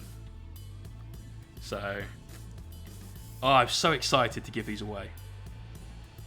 What is wrong with me? Several years ago, I'd have been like, I want all of this for myself. Streaming has definitely changed me. Like, I'm so excited to give somebody else an awesome hobby day and a big fucking smile on their face.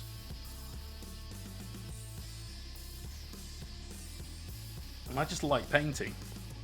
And I don't have to worry about painting an entire army like this either. So, you know, I can just paint for the joy of it, the sheer pleasure of putting paint on a mini. Alright, we're going for a break in a little under a quarter of an hour. And when we get back, we will announce another prize in the giveaway. A 4th place prize. Oh! Malser wants. He wants in. M-A-L-S-U-I-R.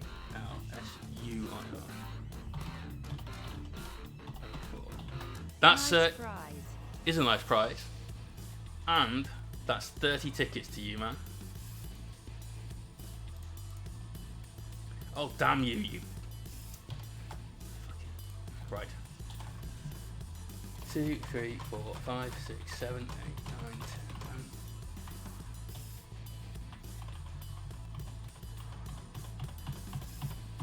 12, 13, 15, 16.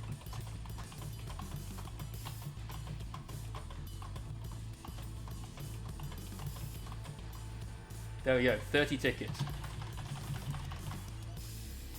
Because if we click and drag, you become Malser up to like 34 at that point, which is not your name. So, thank you. Do my crons are so tech, but for my Marines, do a custom chapter so I can just paint my own thing. Nice, man.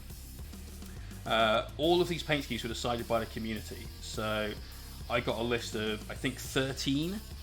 And Gypsy Danger was the one that I wanted to paint, and thankfully people voted for it.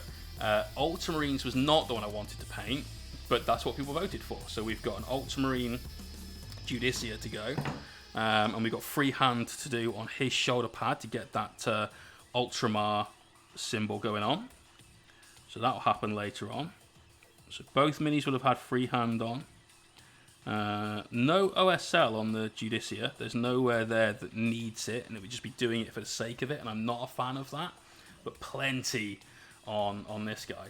And Ultramarine Necron too. I mean, we didn't put a red stripe on Gypsy's head specifically to stop it looking like a Primaris Lieutenant. It doesn't look too Ultramarine-ish. And certainly by the time we've done all the orange, it really, really won't. But it is blue and gold, which is obviously along the same... Oh, Iron Bandit _ Let's get you in as well.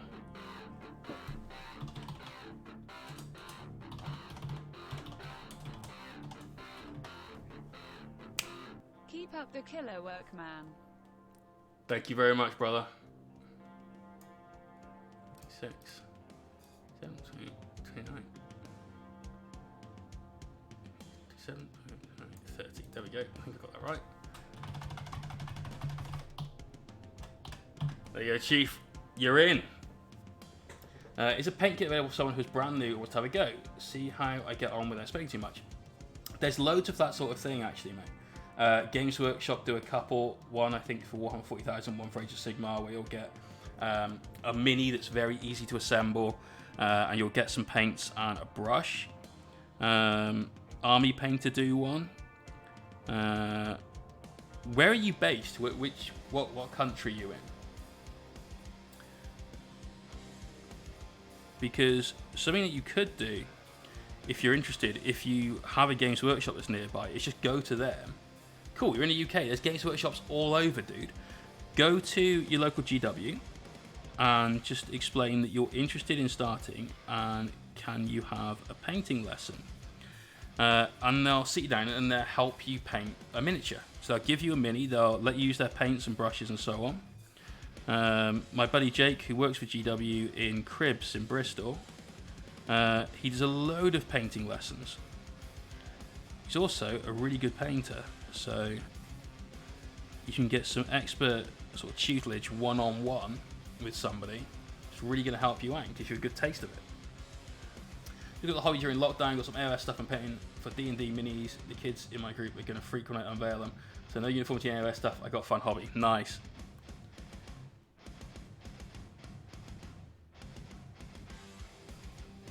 Nice, man.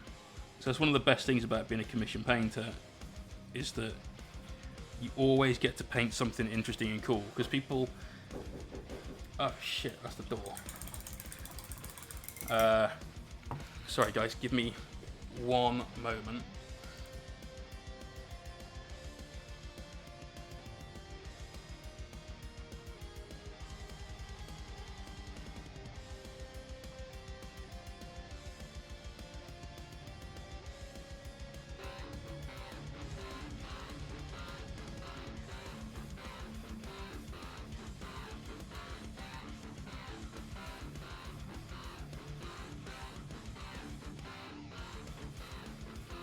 Let the galaxy burn.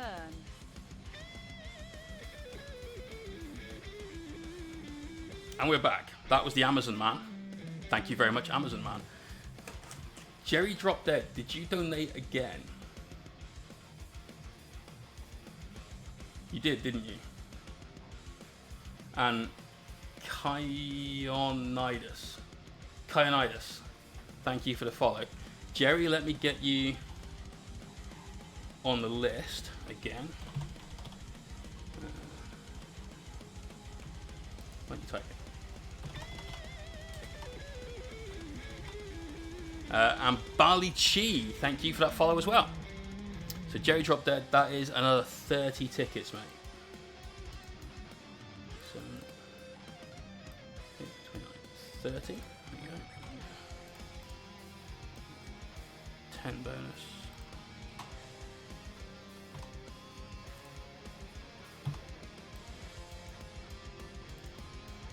There you go, sir. All squared away. Nothing like an Amazon delivery, mate. Thinner, flow improver, primer, all of these 200ml Vallejo bottles, they're all on Amazon Prime. Can't argue with that at all. That's legit.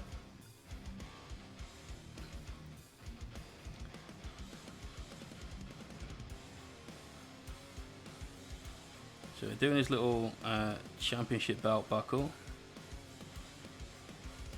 I love how they've gone all out on belts in the 41st millennium.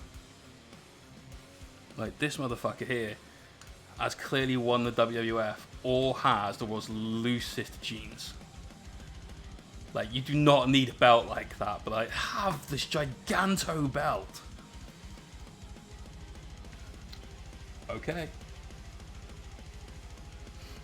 Right, that is all of one leg mostly done. In just a couple of minutes we will stop for a break. I think we might just stop now for a few. Just make sure you've not missed any little highlights that need to be done here.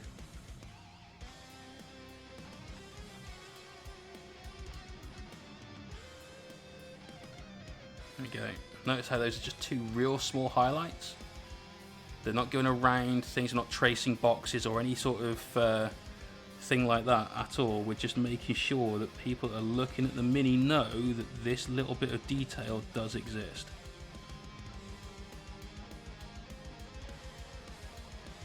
Sometimes that's all you need from a highlight. It's just be aware this is there. And that's for your ID and you show them your belt buckle. And there's that too. So, I need to disappear for a couple of minutes. Going to get a drink, use the loo. Could do with a coffee. Actually, coffee would be great right now. I'll only be probably 5 minutes at the absolute most. When I get back, we're going to unveil the 4th prize, exclamation point prizes, or prize, sorry, in our giveaway, sorry, our raffle.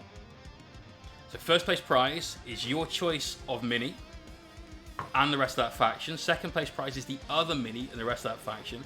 Third place is 3 hours of one-on-one painting tuition over Discord.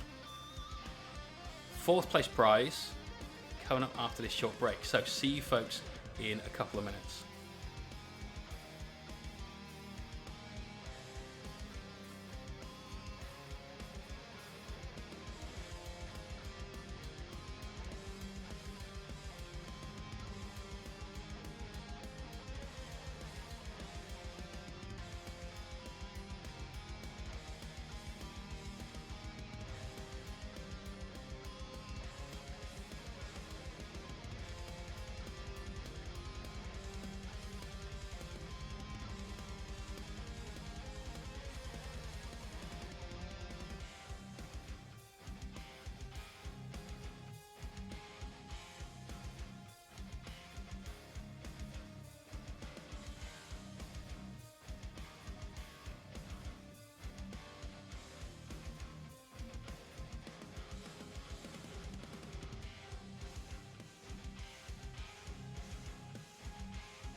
Okay, we're back.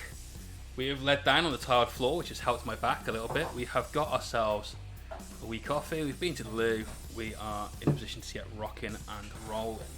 I did say when we got back, we would announce our 4th place prize.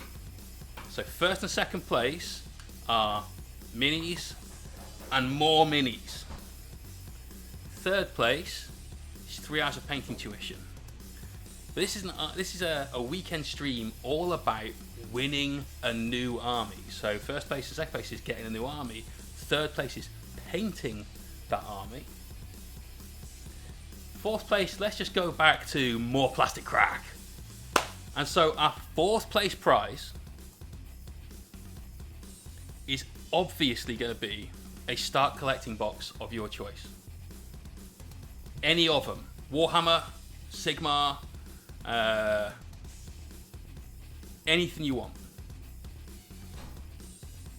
I think that's a good prize. I think that's a solid price. Let me update our prize command.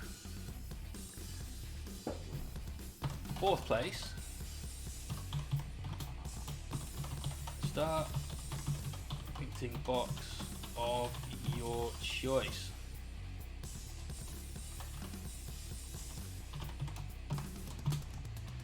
And there's still more prizes to come. Still more prizes to come.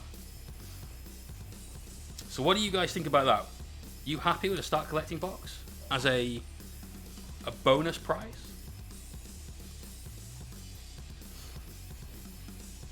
Chris says, that gym was amazing. How is everyone? You really don't realize how much you missed something after 4-inch months of lockdown style stuff. Brother, I live here with my housemate, not like a girlfriend or anything. There's definitely something I miss. Like, they've gone about as blue as this dude.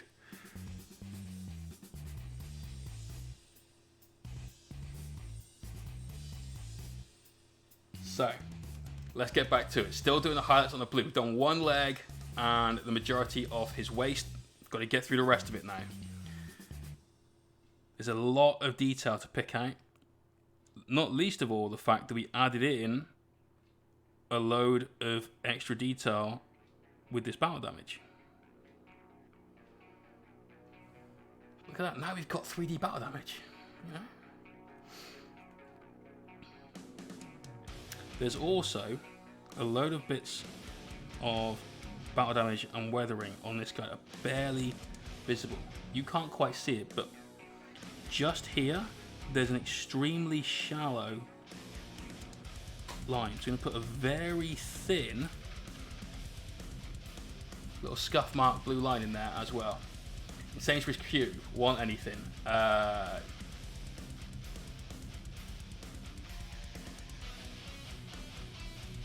Cornetto. Genuinely, actually. Like, strawberry Cornetto. Sony Necrons to build. Absolutely, man. Twilight Walker. Peace, man. Hopefully we'll see you in time of the giveaway. And Iron Bandit. No, you don't need to be present. So make sure you check back on Twitch. So keep an eye on your whispers. Log in tomorrow morning or whatever. We will be streaming and the prize draw will happen at 11 PM UK time. So as long as you check back in, say, by midnight UK time, the draw will have happened, and you'll be notified of whether you've won or lost or not.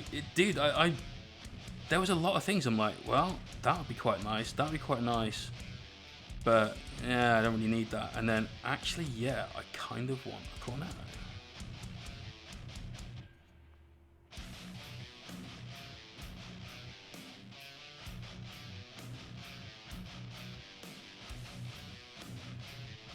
All memes aside.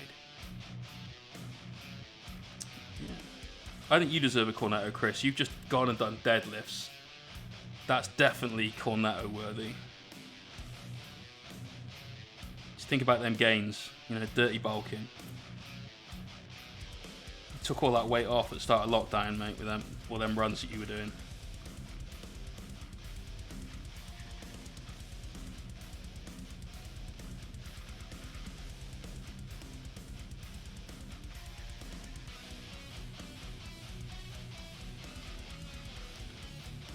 So given the choice of any start collecting box, what would you guys choose? Is there an army that you want to add more to? Is there an army you've always wanted to start? What's your pick?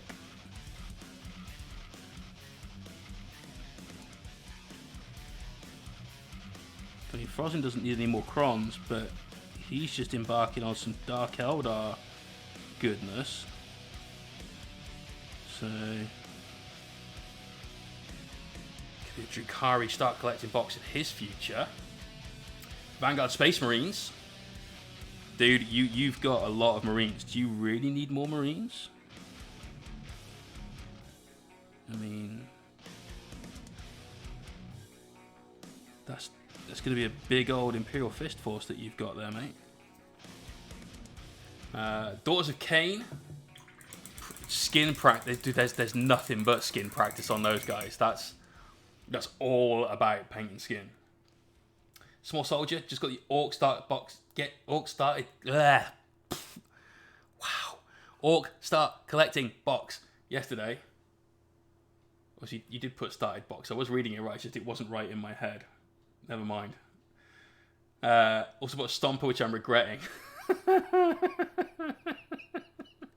if you read the rules for it yet.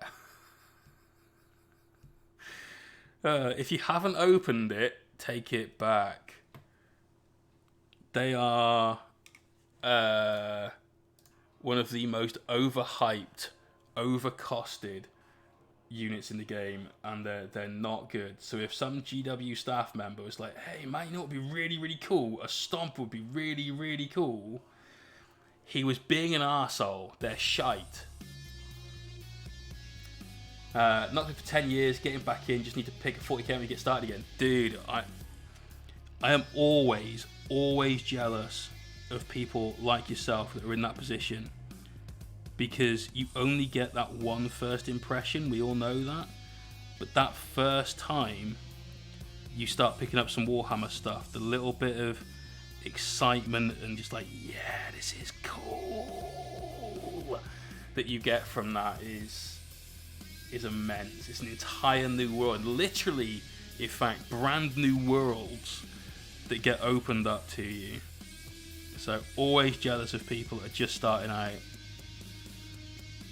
I've been playing with silly little plastic toys for more than 25 years of my life. There's been a couple of little breaks here and there where we discovered things like women and crippling debt, which is a bad discovery. Try and avoid discovering that one, right?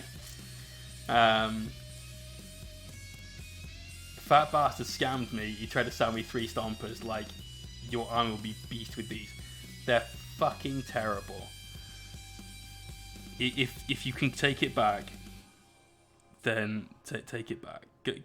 Even the mech, Mork and Gorkanauts, they're okay. They're actually like reasonable. They're still not brilliant, but they're all right.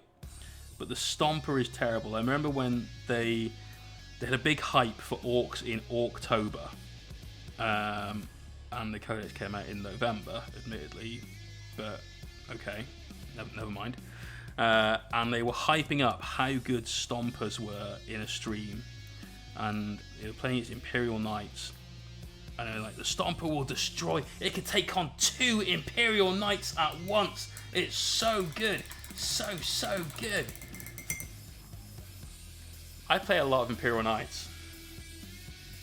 I know that is entirely incorrect.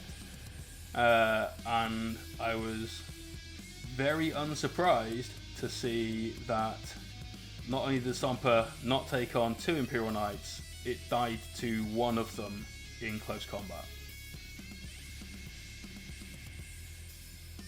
So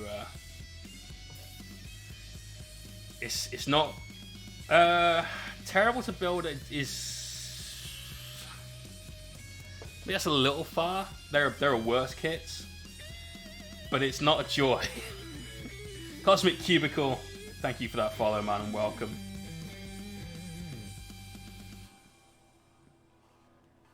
Women and crippling debt, yeah, they go hand in hand. They, yeah, wait till you get divorced. Whew.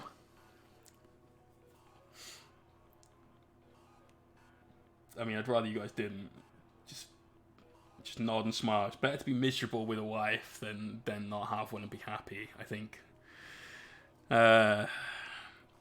Moving on.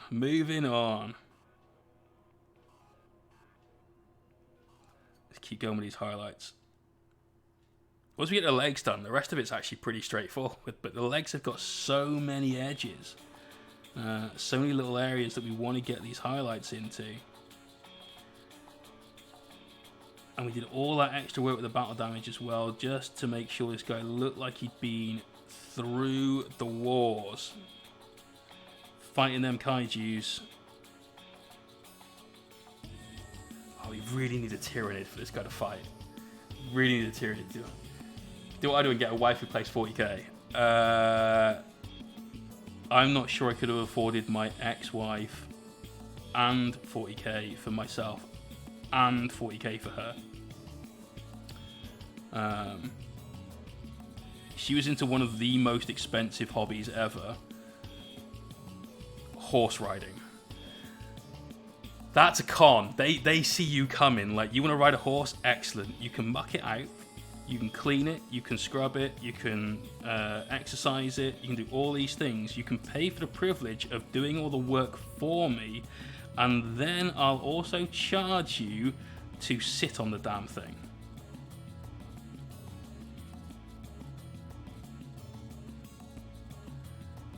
Hang the fuck on, right? It's like, I've just done all this hard work. I deserve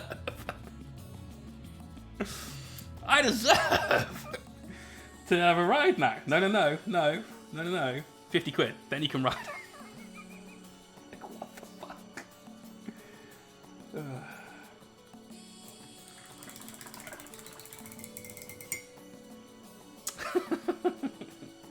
Oh, I remember when they had the horse meat scandal in the UK. I don't know if any of you are aware of that one, but that was years back.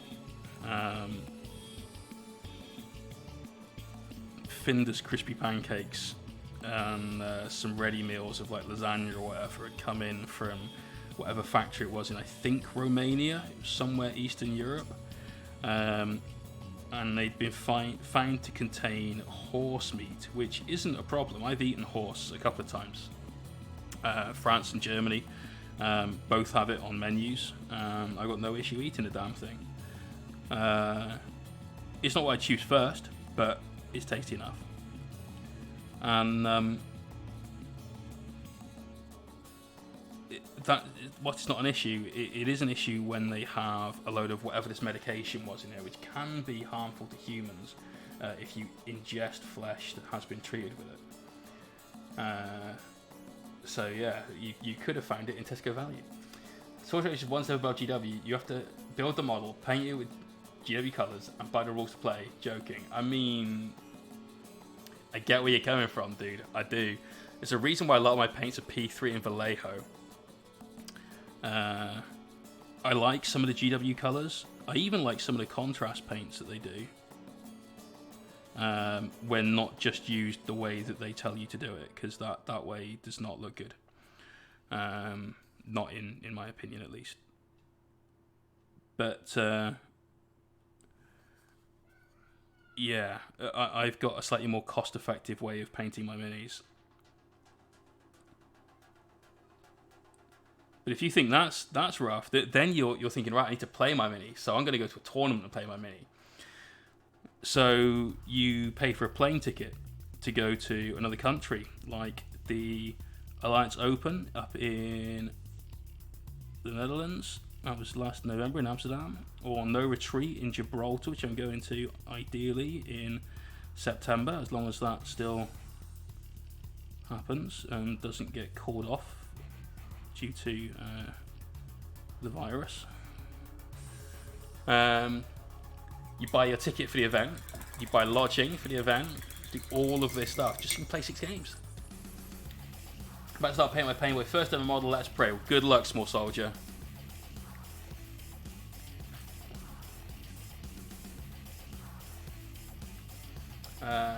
Horses are the biggest pain in the bum, says Sarah. Yes. Yes, they are. Good old Finster's cooking Mr. Ed in their ready meals secretly, yeah.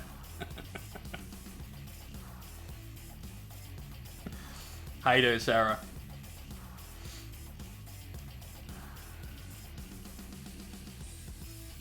Right. Making sure we hit all of the... I thought we'd missed something. On that side. Let's do this side. Then we've got one leg left to do.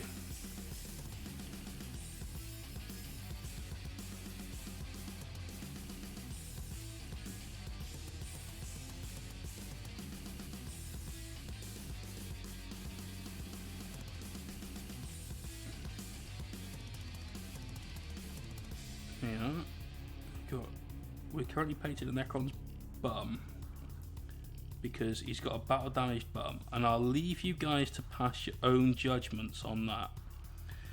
I'm not touching it. We're not going there. It's cracked, broken. Oh my god, he's busted wide open. Good old JR. I wish Forge World would revive the old bust they had and love them so much. Mate, that Krieg one they did was amazing. I'd definitely have painted that. They had an Orc one, which was really good. I think they should, but I also don't think that it's something that they want to start marketing towards their regular clientele, because people that buy Forge World are usually a little bit more hobby aware than people that just buy Games Workshop stuff. So they appreciate and understand that there's different painting companies out there you can buy different pigments from, different kinds of product like powders and so on, that you won't find on the shelves of your Games Workshop. But equally, when they start producing busts, if you get into painting busts, suddenly you're not really looking at Games Workshop, you're looking at like Schreiber, Cromlech,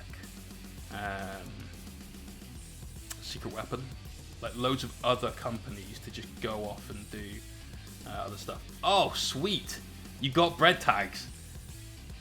That's amazing.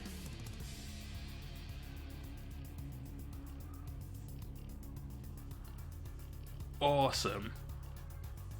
The Boy Story on my tail is a huge range of Vallejo worth getting. Vallejo, I think, is a solid paint. They've got loads and loads of different ranges, though. The ones that I tend to use are the model color, because they're usually a little bit more vibrant, and that's something I really like in my mini painting, is very vibrant colors and very eye-catching cartoon comic book style paint jobs. That's why we're painting this guy out of the Pacific Rim film.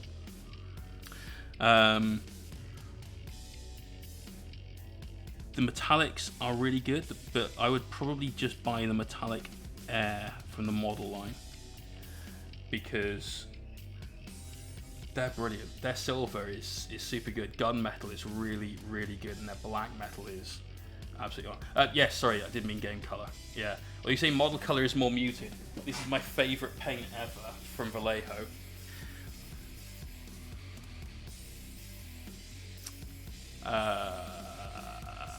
Hooker lipstick pink is what we call that, and I use that every single chance I get. Every single chance I get. I love it.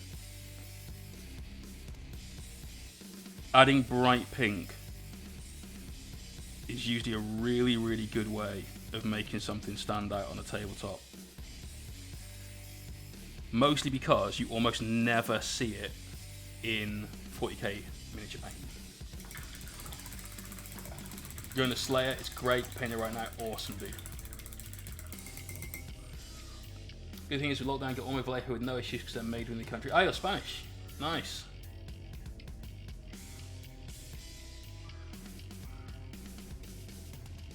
Very nice. P3 is made in the UK. That's another reason why I like it. Don't get me wrong, I'm not like overly patriotic, but I also like supporting businesses that are more local. because obviously it adds to the economy of the country and helps jobs within the country and so on and so on and so on, right? It also cuts down on transport costs and everything, so things become cheaper and a bit more eco-friendly and everything else. So that's another reason why I like using the P3 stuff. But they do have some bloody brilliant paints in their range. Also, Mike McVeigh, who I met when I worked at the studio for a short amount of time, was my hobby hero as a child.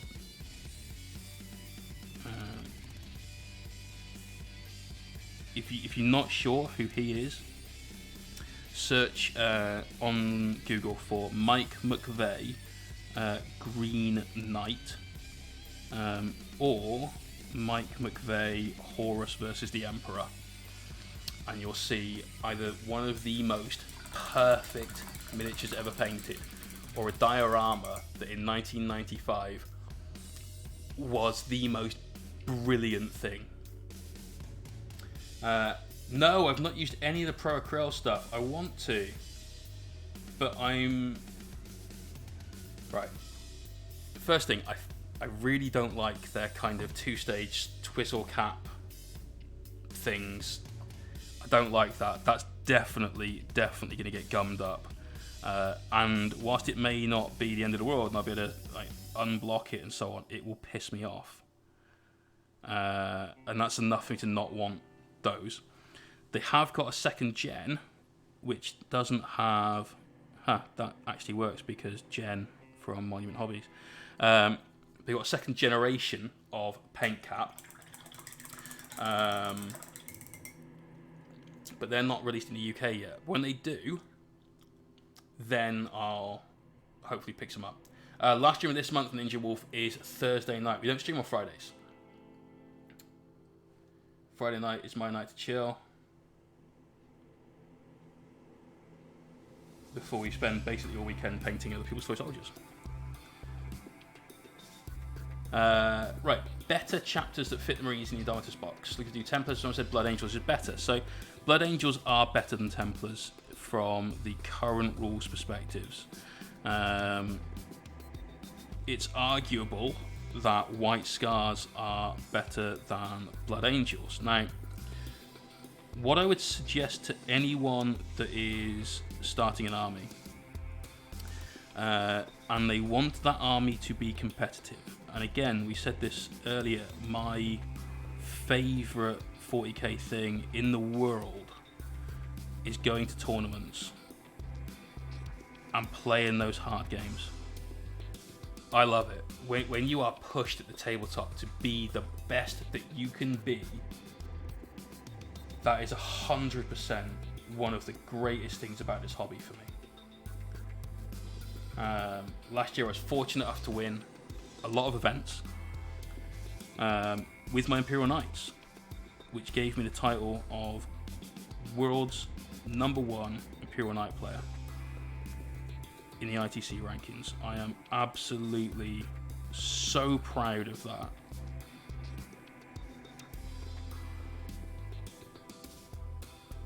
So the advice I give to anyone that's starting an army for a competitive series of events, perhaps, or certainly with that competitive mindset in place,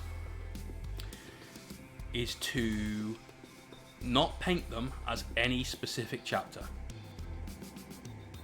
Don't paint them as Blood Angels. Don't paint them as ultramarines. Don't paint them as anything you want, unless you love that chapter. In which case, you're not painting those strictly from a competitive standpoint. You're painting those because you have some personal attachment to their lore, and their look and feel, their aesthetic. What you should do instead is make up your own chapter color scheme, so that when the meta changes, let's say you painted your army as a Blood Angel right now, and Blood Angels for whatever reason became bad, well then you're stuck with them as Blood Angels. Oh, I see. Well, in that case, you don't have to worry. Paint them how you like. So, rule of cool at this stage, man. Rule of cool. I think the coolest Marines, in terms of basic Codex Marines, are Templars. Because I had a Templars army when they first released the Templar Codex back in the late 90s or early noughties. I think it was late 90s. No, it might have been the early noughties. Yeah, it might have been about 2002, 2004, something around that sort of time frame. And my favourite thing about that army was I did everyone that I could without a helmet on, and I painted Templar crosses tattooed on their face, underneath their eyes, up onto their forehead and down their noses. Anyone that had a helmet, we did the same, but with a white cross on the black, and I fucking loved them. Absolutely loved them.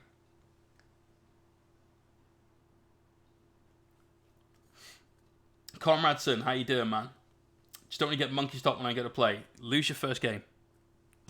Lose your first several games. I lost every game of 40k I played when I got back into it as an adult around the age of 20, 21. I lost literally every single game I played for a year. I didn't win once in a year.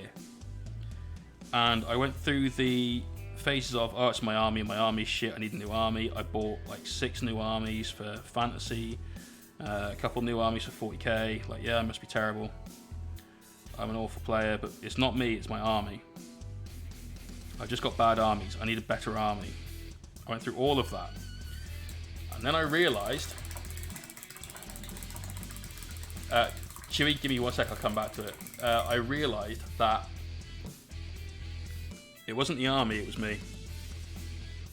I started thinking about my games. I started thinking about the way I lost and why I lost, and I started winning. And once I started winning, I was then undefeated in that store for a further 2 years.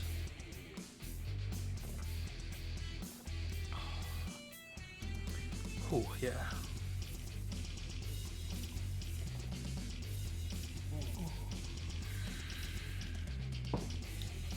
Chewy, I was saying, paint a custom chapter, because when the rules change, as they inevitably will, you might find that the chapter you've chosen is suddenly not very good in the rules. If you've painted Blood Angels, say, or ultramarines, or whatever. And if all you care about is competitive play, well, if you've painted your Marines... I've got a very good friend, Mike. Mike's a competitive Marine player. He loves playing tournaments. And he will always take the best, most broken army he can, because he wants to give himself the best starting chance to win. So his Marines are painted gold. And they look actually decent. They're not terrible. But they're done to just play any game. And then he uses whatever rule set he needs to. So he's played them as Iron Hands a lot. He's played them as Imperial Fists a lot. I suspect he can start playing them as Blood Angels a little bit. And I also suspect he's going to play them quite a lot as White Scars very soon. And he can get away with that because they're not any one chapter. So you can just say, oh, these are my Ultramarines, or these are my White Scars, these are my Black Templars, these are my whatever. And no one can say any different. Saying playing custom, you can play whatever. Yeah. Yeah. There are plenty of events that you could go to that will say, if your army is painted as an Ultramarine, then it's an Ultramarine. And that's the way it is. And there are a lot of events that will maybe go really, really far in with WYSIWYGs. So even if you're using Cadian models, then you're playing as Cadians. You're not playing as Destroyans or whatever. And that's totally fine. That's on them to set the standard and set the rules of their own event. And if you don't like it, then just obviously don't go to that event. But if you just paint your Marines in your own custom colour scheme, A, then they start to mean something personal to you anyway. And B, it can be anything you want to be. Right, we've done the legs. The legs are finished. Look at what a massive difference that makes to the Mini. All those bits of detail really, really, really picked out. This is cool.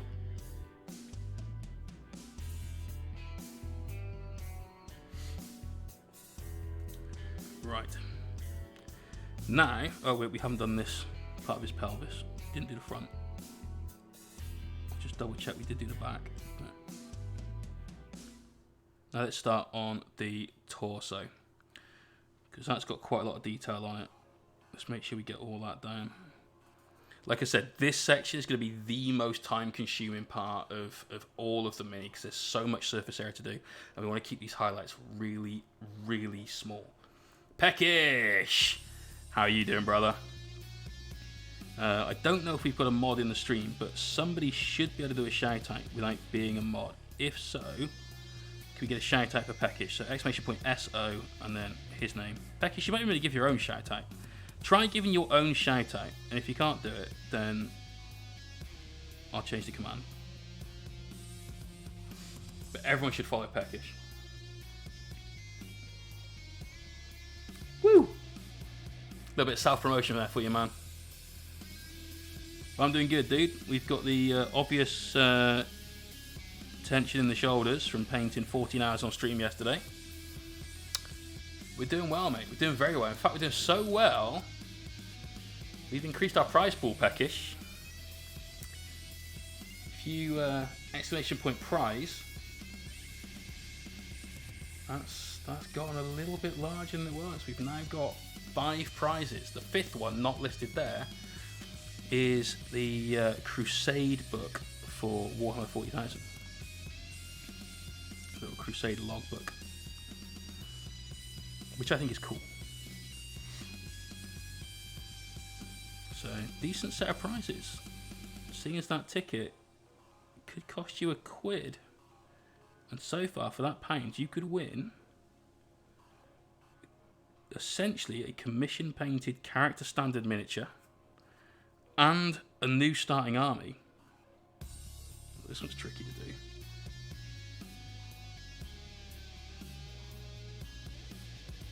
Or 3 hours worth of painting tuition,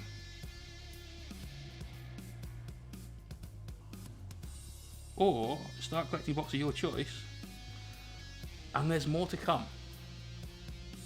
There's so much more to come. So if you want to buy a ticket, exclamation point rules, read the rules, and exclamation point ticket to get your ticket. Demon Badger, I know you already entered. Your name's on that list, I'm sure. But if you want more tickets, there's nothing stopping you, man. If you want to see how many tickets you've got, if you want to see what the competition is looking like, what your chances are, exclamation point who, go check it out. Right, what we won't do, because we're going to make these glow, is paint highlights underneath any of these vents. I'm going to skip that, because we've been painting it blue. Hey, Peckish is in.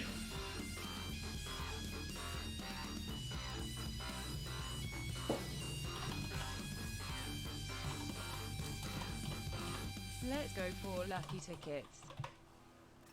Here he is, man. You're on the sheet right now. Just one Ragnar.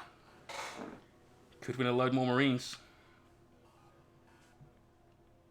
Who knows, dude? I still haven't sent Ragnar. He's still actually sat just behind me, not even in the box. Had loads of prep to do for this weekend, so I'm not going to make any apologies about it. It is what it is. But next week, mate, that'll be on its way to you.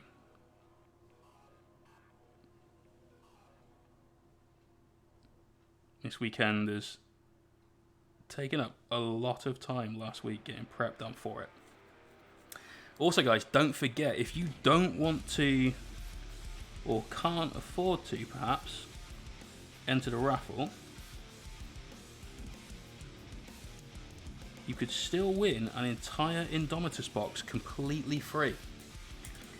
Whole box, completely free.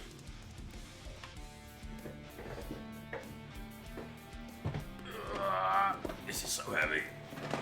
This one, in fact, signed you could win this entire box in its shrink wrap, unless you live in a foreign country, because at that point I'll made to order one to you rather than spending about 80 quid shipping this fucking thing to the States or Canadian land or out to Mongolia, wherever you may be watching from. As long as you're alright with that, because that's, I appreciate a little bit longer of a wait. If you want a chance to win that box, exclamation point box in the chat, go and follow that link that you'll see to my Instagram feed, where you will see a post where we talk about how you can enter to win that prize. Follow all of the instructions that are in that post, and that would get you one entry. If you, as well as doing that, tag 3 friends in that post,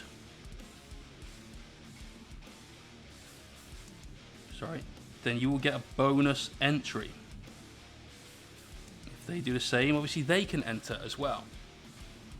So the instructions are essentially to follow me on Instagram and like that photo, to subscribe to me on YouTube, and to share that story to your feed. And I prefer it go into your feed, but because you need third-party programs for that, if you're unable to, it's okay.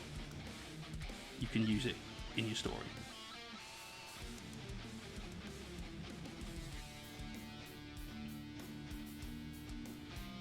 So we've got lots of giveaways going on this weekend.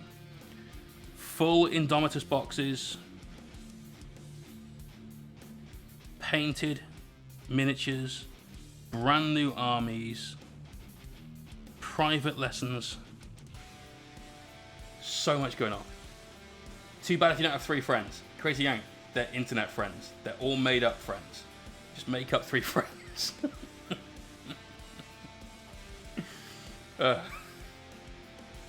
Hicko, how you doing, brother?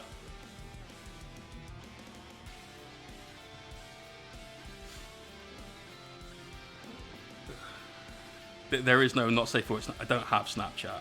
I don't actually understand Snapchat. Is it like text messages, but they self-delete? Because there's a picture on it? Is that... That's about right, yeah?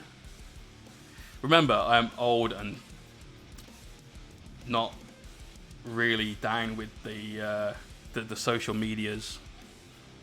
I like Instagram because it's pretty pictures. Oh, Odin's Wolf. He wants to get in on this action. Let me get you sorted out on those tickets, man. So that'll be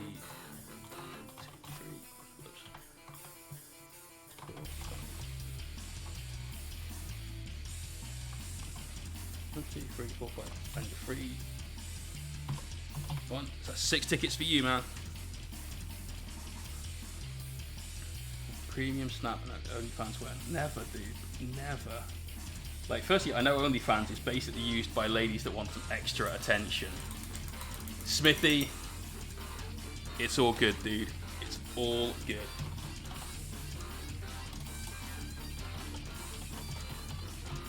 This is all I got, man. But hopefully from. Hope I ain't messed up my username spelling. My THYZ. No, I think you're good, Smithy. I think you're alright. We'll check the meeps at some point later on, and if they don't add up, then we'll get you sorted, alright? Odin, you don't have to thank me, man. Not at all. This is all about celebrating new 40k, Indomitus stream, weekend, and giving back to my community, and of course everybody else that's joined in over the weekend to help grow our community. Small Soldier, yes, I do commissions. However, I am currently not taking any more bookings. I am booked up until, well, we may as well come out and say it, past February now. I've taken on a commission from a YouTuber to paint one of the main parts of their army. And so whilst I wasn't originally going to take on any more work, because of who it is and because I like them, and I'm happy to help them out and happy to support their YouTube channel and help it grow a bit. Because of that, I've told them, look, it may not be this particular month, but you're next in line. Is it Valrak?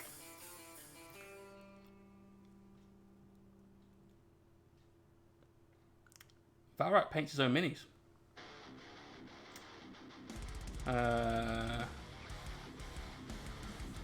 I like Valrak. Valrak's a cool dude. Valrak currently is having a specially sculpted miniature made to represent Chapter Master Valrak. And Valrak's going to paint that. At least he's going to paint about 85% of that. He may have been quite taken by the job we did on this face, and may have reached out asking if there's any possibility that I could help a brother out and paint a face. But it wasn't Valrak I was talking about. George, how you doing, man? How was your day yesterday? It was your anniversary. Congrats, man. Made it a year. Things are good. Things are good. This is our Skorpekh Lord. He's looking pretty beast mode.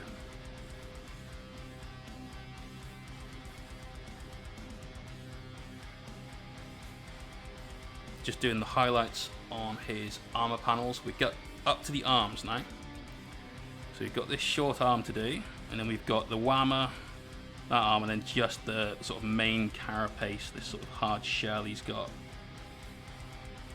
on his back.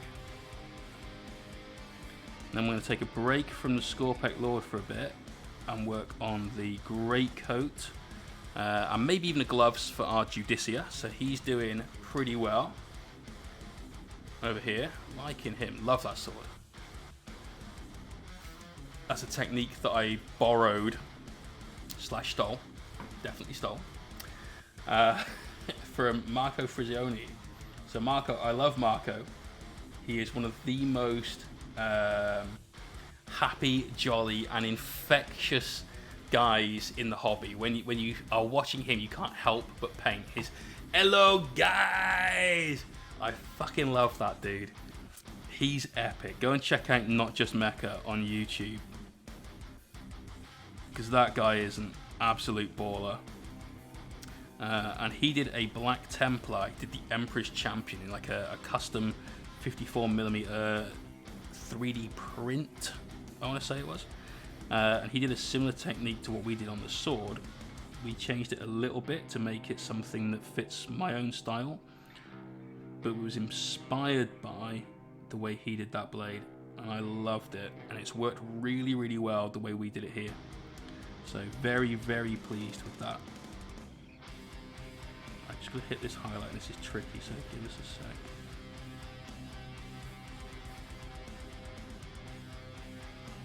There you go.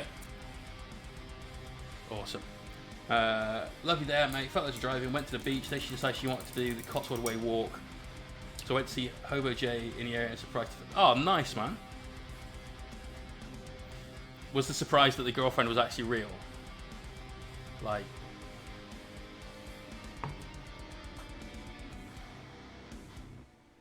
that is a lot of driving though. Like, from where you are to there is... Dang. Nice one though, dude. Glad you had a good day. Right, let's do the arm and then we'll spend some time on the big power claw he's got going on.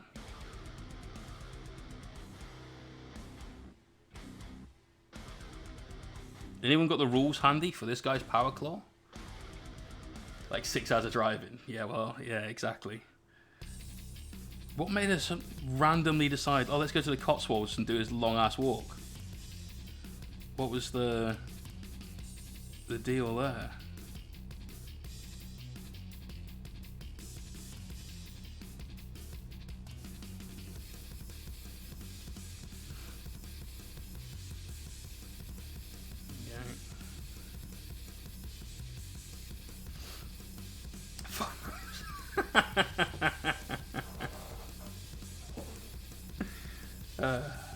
Yeah, but Ninja Wolf, you probably don't do that on like a random whim though, right?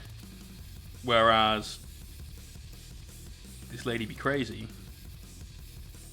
and decided, George, no, you must drive to the Cotswolds immediately and then walk.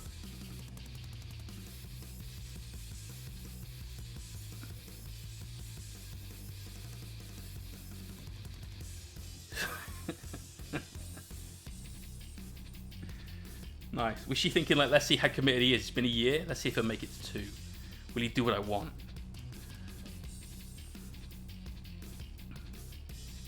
Right. Actually, we do need to do a little bit more on his main trunk. So before we forget, let's just come in here and hit some of these highlights. I'm going to keep these small because this area would be in shadow, but we're just going to make sure that that detail doesn't get lost. Just some of those little bits of battle damage there. This side, we've got that little bit just in here, so make sure we do the same. These bits of pipe which we forgot, let's get those. This is what most of most of highlighting is about. It's just making sure that detail that's on the MIDI can actually be seen and you haven't wasted time painting it.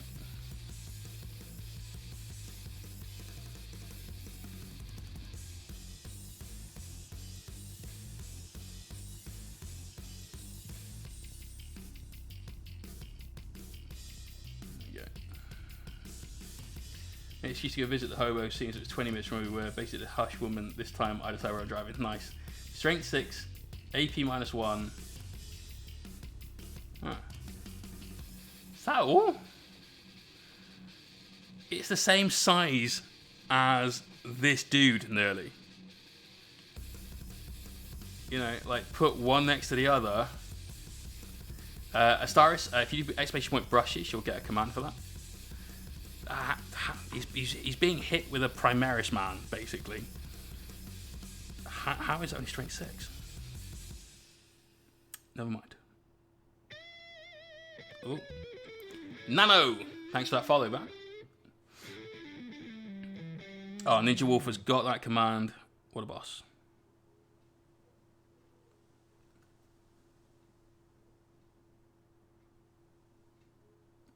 So we want to be real careful here to not paint on any of our red. Did a little bit of freehanding on that yesterday. Highlighted that up this morning. Need to preserve that.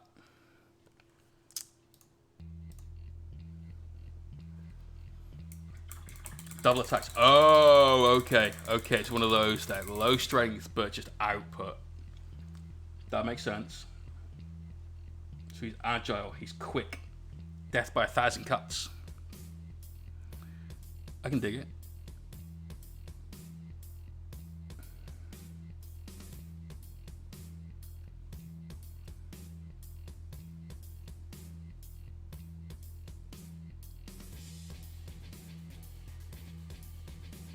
You'll notice how we're not drawing boxes around everything.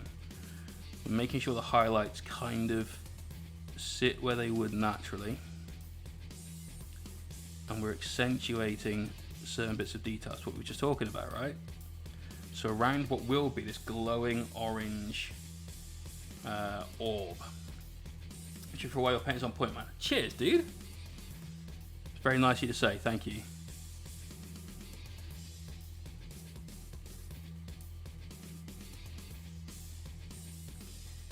Make that a feature. Now we won't do too many lines that follow all of this, but we will put a little highlight in just here because this bit would catch the light.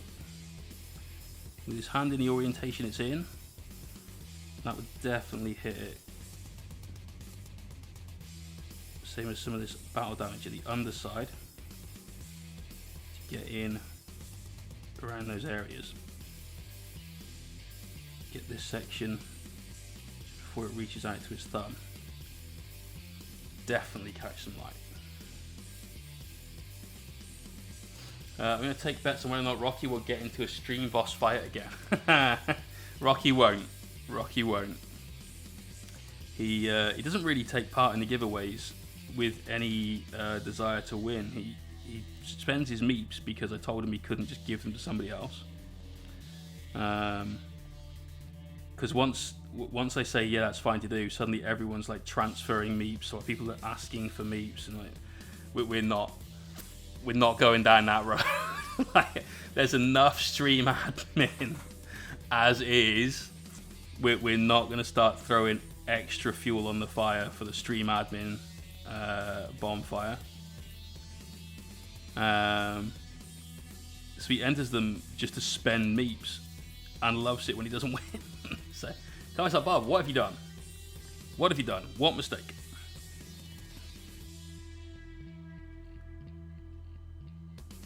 Front of his claw, definitely going to catch the light on the edge of that. And we just got this little bit before the fingers, and then we're up into this carapace, and then finally the face.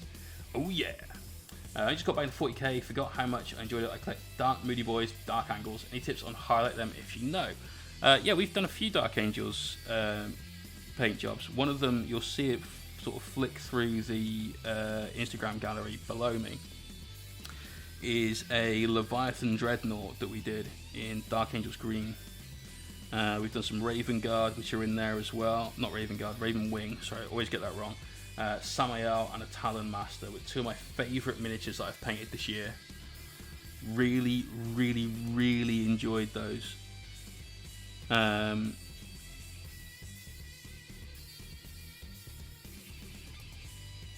For the green, I think the best way to do it is to go much, much darker. Just bought Leviathans out of Help Loads. Awesome. Go and look at the work in progress on my Instagram now. Because the shots in here are normally finished minis. There's a few that snuck in accidentally that are whip shots, but mostly it's finished stuff taken under like good lighting conditions and so on, as to show off what we've done, right? I mean, kind of got to. But if you go through Instagram, you'll see all of the whips, because every time we start a stream, we take a photo and do put that up as an advert for the stream, and that might help you out a lot more than me just sort of talking through it. But biggest tip for Dark Angels is to stay within solid greens. So make your shadows quite dark, your highlights like a good mid-tone green, and just on your edges, just go a little above that. Don't start mixing in a load of yellow though. I'm not a huge fan of GW's current Dark Angels paint scheme, which is the Tron Dark Angels. I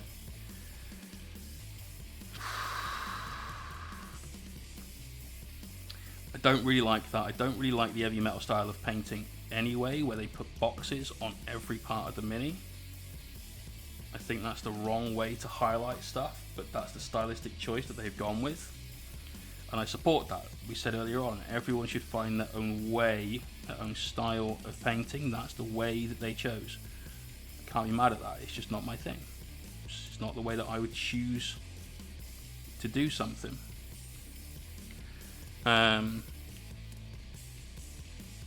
That being said, if you do go down that route, do not start adding a load of yellow into your green and making it super bright, because then they don't look like Dark Angels. They look like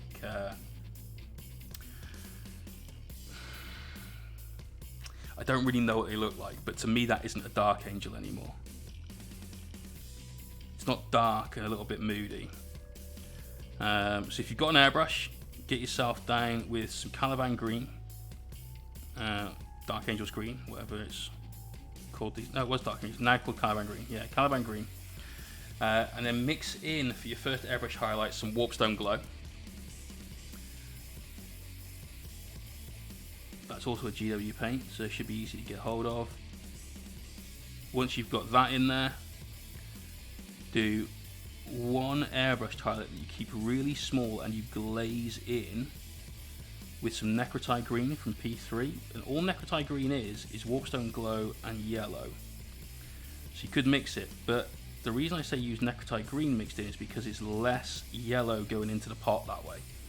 There's obviously some, because that necrotite is made of it, but the majority of what's going in there is green with the tiniest hint of yellow. It's easy to control how bright you go. And then when you do the highlights, take some of that necrotite green, thin it down, get your brush, nice sharp point, and just work those highlights, mate. Get those edges, but just hit the necessary edges. Don't do all of them. We talk a lot about how highlighting is a lot like a shark. This is a weird concept, so let me get to the end of the sentence before you're like, the fuck? Highlighting miniatures is a lot like a shark. A shark has not changed in millions of years. It's basically the same thing it was when dinosaurs walked the earth. And the reason behind that is because... Oh, Nano, thanks for that sub, dude. Cheers. The reason behind it, and the reason why they haven't changed, is because, and Mr. The End is Nigh, thank you for that follow, because they don't need to. They have no need to evolve. For a shark to do what it needs to do, to swim around, to eat, to fuck, breathe, etc., you know, it's got absolutely everything that it needs to fulfill those tasks and do those jobs, and nothing that it doesn't. And that's how I think your highlights should be applied. They should be the bare minimum to do every single thing that you need that highlight to do, and nothing more. Baby shark, yeah, right.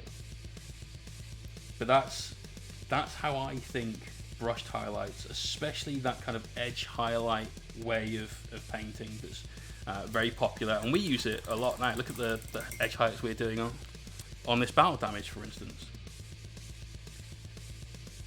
Just the highlights you need to give you the semblance of detail.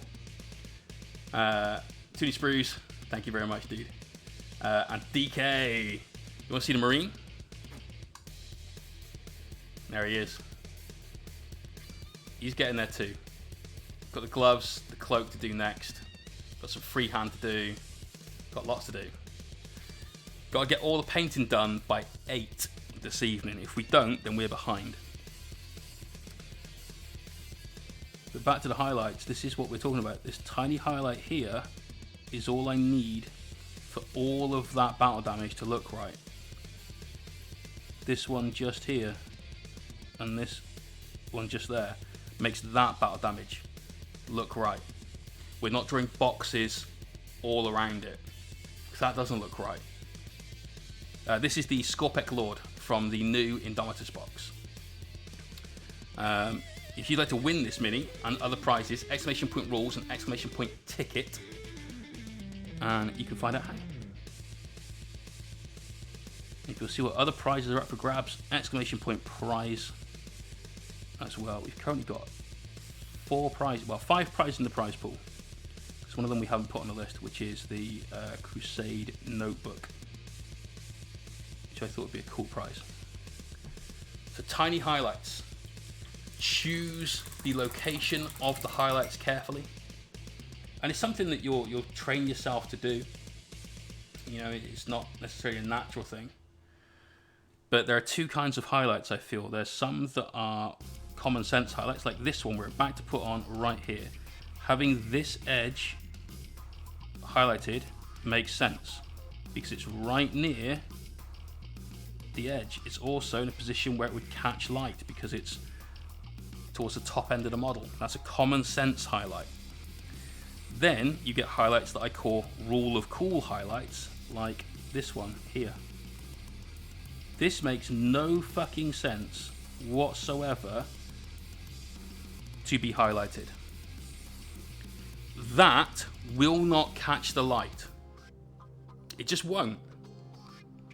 But if we don't put it down there, you don't see the detail. It looks less cool. There's less detail. You want that detail, make it look cool. It's a rule of cool highlight.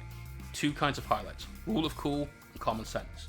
Make sure you know which one you're applying at the time you're applying it, and you're doing it for the right reasons. If you're just painting a line because you feel like you should paint a line, then you're probably not adding anything to the model, and you should probably not.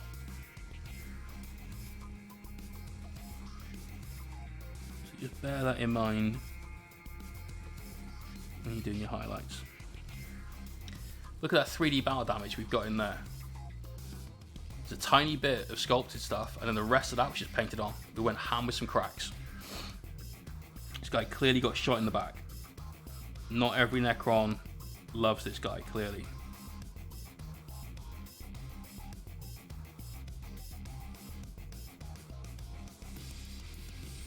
So don't draw boxes around stuff. Don't follow unless you really love that aesthetic. That GW, every edge, every highlight, on everything. Think about your highlights. Place them where you want them to be. At this top edge, this is both a rule of cool highlight and a common sense highlight. It makes sense that that's got a highlight. It also looks fucking great. The reason it looks great is because it's nice and thin. The reason it's nice and thin is because we've got our wet palette and we've thinned our painted consistency where it will easily flow off the brush, so that we don't have to worry about barely touching the mini with a brush. The paint is helping our brush control. One more shoulder pad, then his antenna, then the face, and then the blue is done.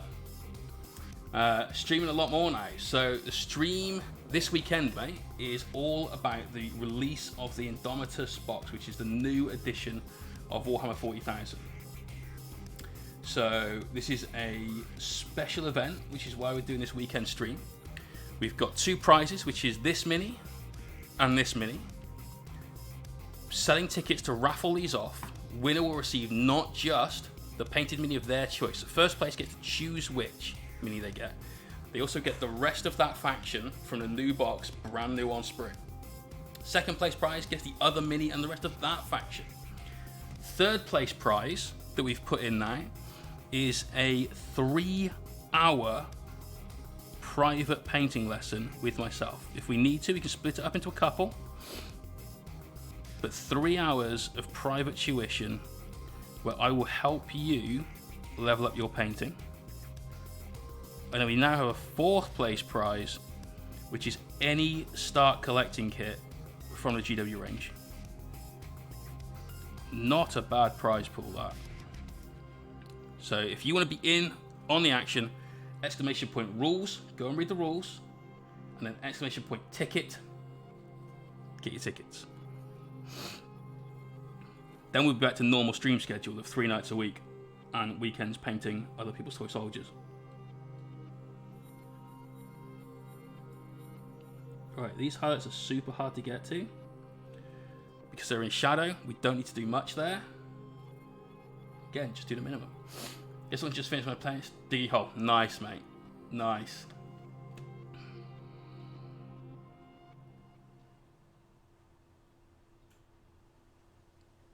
Chris, you're not level 2. You're like prestige level.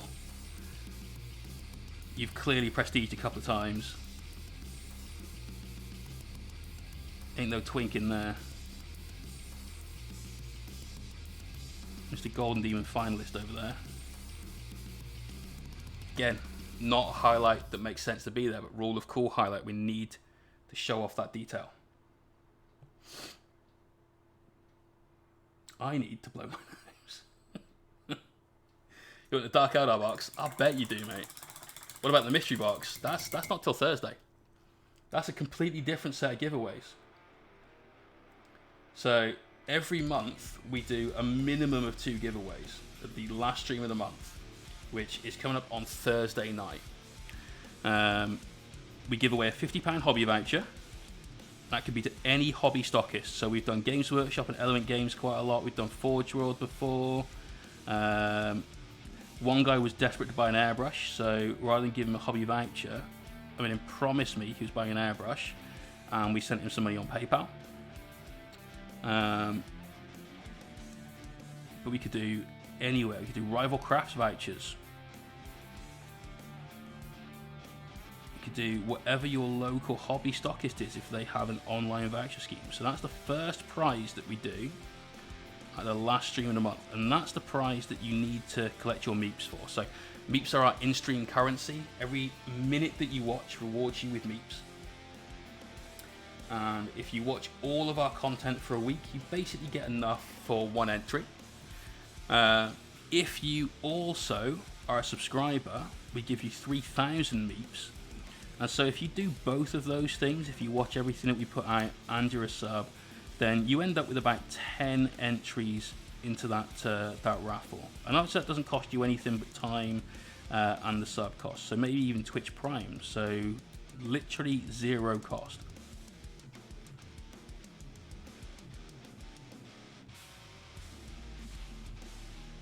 Now, that's not a bad prize, but we also do another prize, which is a subscriber-only contest to enter. It's another prize draw, and you must be a subscriber to enter it, because what we're going to do for you then is we're going to paint a miniature in your chosen color scheme. Now, the way that works is we have a little pool of miniatures here that we reveal throughout the month. This month, the choices are a Obliterator from the Shadow Spear box set, because you still can't buy those just by themselves, right? So to buy a unit of 3 Obliterators from Games Workshop will cost you 130 quid, because you've got a load of other minis you have to buy at the same time. So that's a cool prize, and I think this is the coolest one. It's the one with the chunky plasma cannon face thing like that. I think this guy's sick. So that's one of our prizes. The second prize is this Blood Bowl Minotaur, which I think is one of the best miniatures that Forge would have made in the last, say, 5 years or so. There's a lot of cool stuff that they do, but in terms of just a standalone mini, I really, really like this guy. It's great for Blood Bowl, obviously. It is Call of Duty. Well done, Chris. Sigma, you could probably use it. If you're a D&D player, you could probably use it. So there's loads of uses for this guy, and he just looks sick. It's a really, really, really pretty miniature. I'd love to paint it.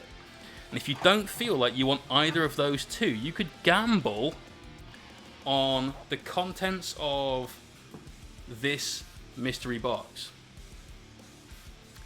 There could be anything inside here. The rule is it must fit inside this box. That's the only rule.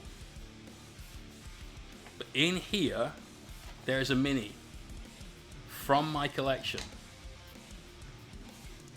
Quite a large collection. Now we'll paint up whatever you win in the color scheme of your choice.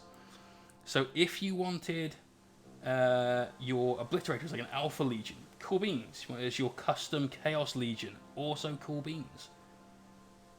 We'll do whatever it is that you want, as long as it's cool. Rule of cool every time,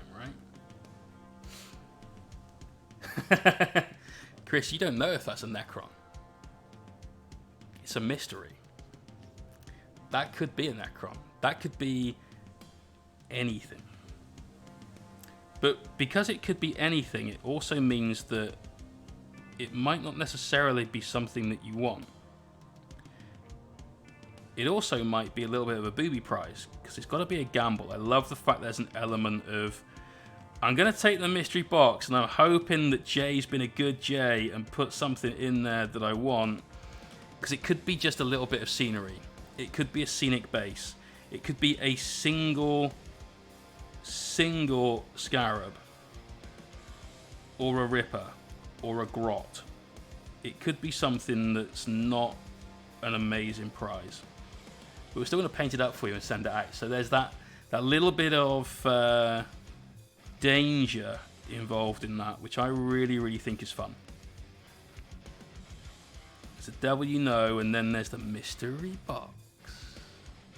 So that happens the end stream of the month, every month. which for us this month is Thursday. Captain Birdie, thank you for that follow, man. But we're not doing that today. No mystery box today. Today is all about Indomitus and winning new armies. You change it from month to month even if nobody picks it? No, if nobody picks it, that box stays the same. That box has not been opened since last month. That is sealed tight.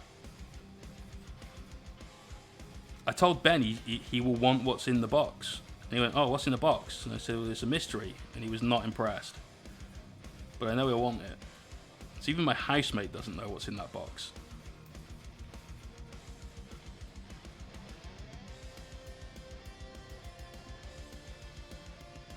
The look on his face when he said it was a mystery was fucking priceless though. He was like, so unhappy. Right, there we go. All we've got left to do is his little antennae and his face. This has taken a good couple of hours to get this one done. You'd have a J-painted scarab, it could sit on your microphone chatting away. Yes, mate, it could. It could. Yeah, no lurking for you, dude. Now today, what have you missed? Gypsy Lord is looking fit. Yes, he is. So, you've missed some painting gold, some highlights on gold, and a lot of highlights on this dude's armor. And that's kind of where we've been at for most of the day. But this is, like I said several times now, the most time-consuming part of the project. We've got a 20-foot tall tripedal engine of death. There's going to be a lot of highlights on this dude. So, you know, we need to take our time with it. We need to make sure we get in around the battle damage that we both painted. Whoops, it's the full Mohawk experience just there. Need to make sure that all that battle damage is highlighted. Need to make sure all the armor panels are highlighted correctly and look good. Oh, we also did the highlights on the Freehand as well. So on all the red, we built all those highlights into it.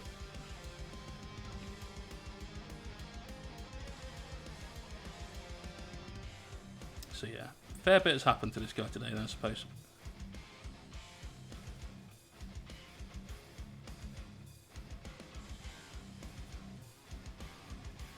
Gonna highlight right up to that red band, but do not touch the red with these highlights.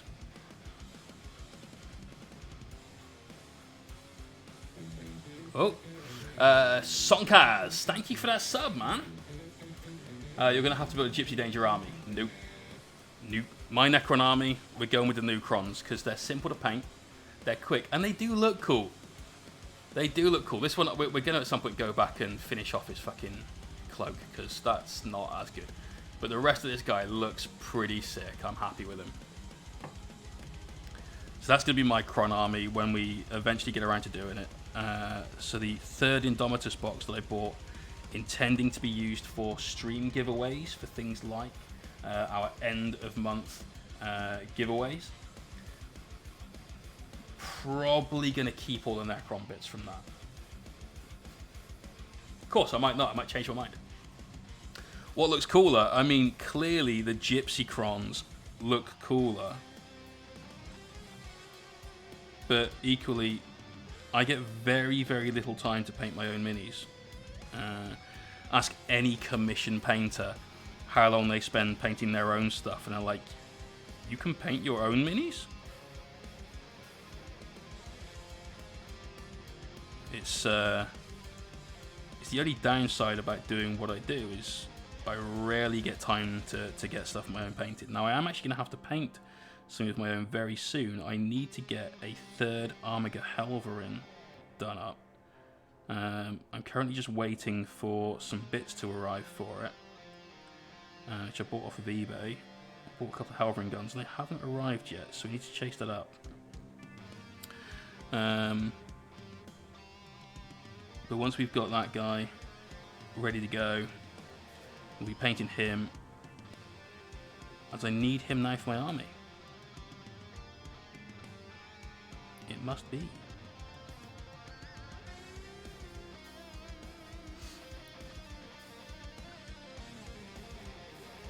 do need some water.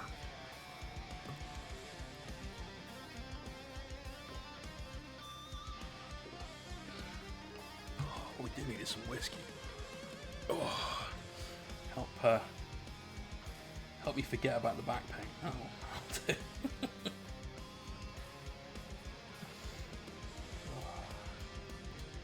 But it's lunchtime in about 45 minutes, so that's our next break. 45 minutes time. We should have all of this blue done by then. Well, I should have all this blue done in the next 5 minutes or so, really. And then the next thing we'll do, we'll go back to our Judiciar, get some more work done on him, and he will get the... we'll do the greatcoat, because that'll probably take a good 40 minutes or so. And that should take us nicely up to lunch then.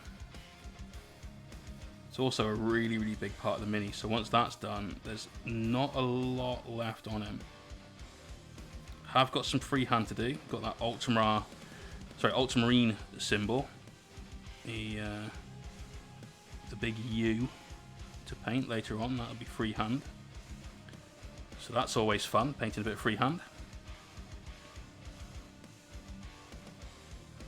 Much more uniform shape than what we've been painting on Gypsy over here. His necron glyphs that we gave him a face tattoo with, because why not? I am the sort of person that would have face tattoos if I never ever needed to work ever again in my life. But I'm not in that position, therefore no face tattoo. Captain Birdie, you enjoy your lunch.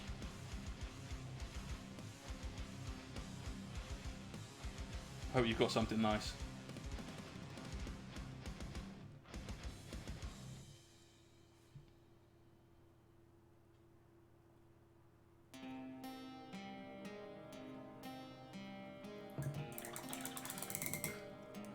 Right.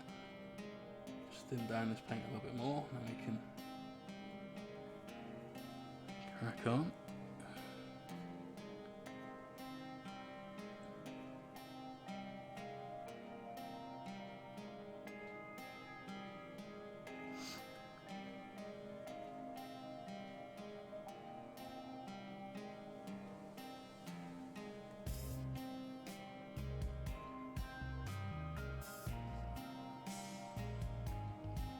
Did just ever so slightly get that on the red.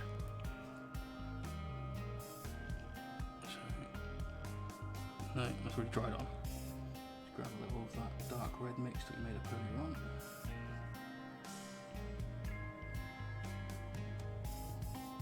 Just take that out. It's a little thing, but I'm going to know it's there, and that's already not good enough. Not quite breakfast time there. Workout, breakfast, and after work. Damn. You must be getting up early. Really appreciate you tuning in then, man. That needs a little more of a highlight. Oh, stuff. Zen, mate. Thank you for that, dude. You don't need to do that, though. I appreciate it, though, sir. Thank you. Right, on the back, we just need a little highlight on these. And then it's all about that face. Oh wait, no, and this little bit of battle damage. It's all about that little bit of battle damage. That damage. See, no trouble.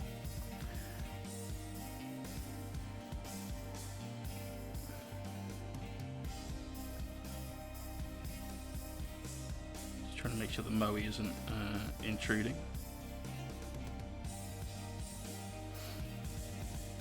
Right, FaceTime. The most important part of the mini, because he wants to look menacing. On the left coast for work. Damn. Hope the weather's good there, mate. It's blowy as fuck here right now. I got one door open because I was kind of frightened that the wind would be picked up by the microphone if I had two open.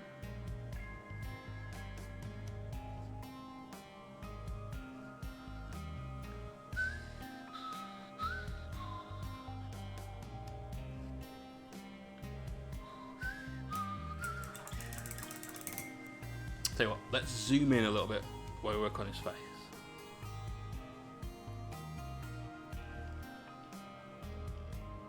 Detail. Loads of detail. Yes!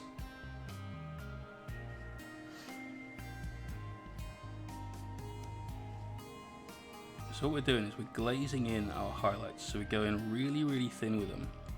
And then we're going to apply 2 passes of the same paint. So instead of building up our highlights by increasing the color or value or hue of our pigments, we're going to use the same pigment but done so thinly that it cannot possibly dry in an opaque fashion. And then once we've done that, we can go back over it. So that's a way of building your highlights without having to make them brighter, because they just become more prominent. It also allows you to use very thin paint, which helps give you that control.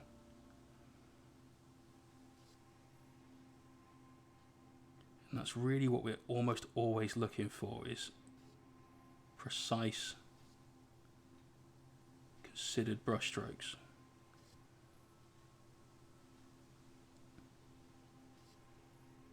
But now we can start getting that extra bit of contrast by just going over that highlight one more time.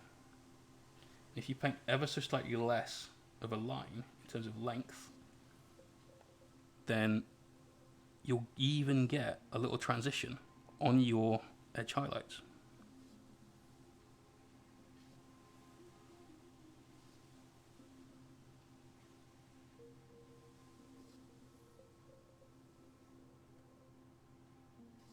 Let's get up here. Good old Scarface.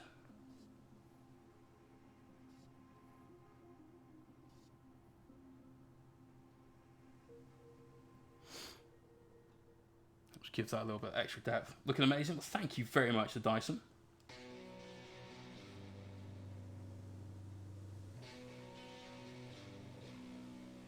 Positive comments are always greatly appreciated, so thank you. You decided which half box I take if I win. I can either use any type of Dark Angels or Necrons. So never get around to building armies, but I want the one you're painting as a display piece painted by you. Cheers, man. I mean, you're going to get one painted mini if you win.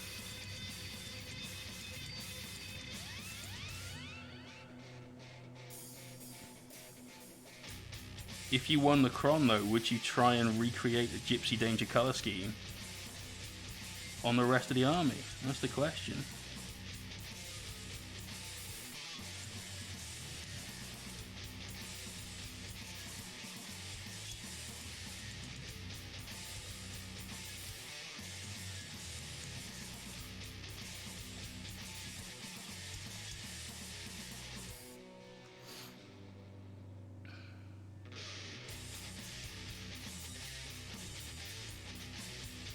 I'm going to hit the lower part of that scar. Now what we're going to do with the teeth, I don't know about you guys, but I think that if we painted around every single tooth, this would look fucking ridiculous. You'd look like some old granddad with a gum. Just, I mean, no. So we're just going to hit the bottom row and see what that looks like. Because if we end up having to do all of them, then we do. But I'd really prefer it if we didn't. Oh, that was a bit of a thick line.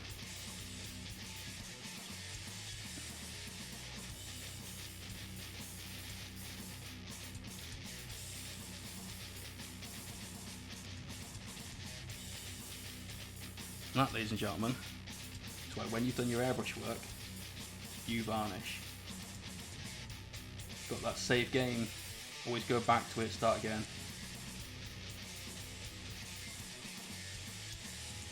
Super important.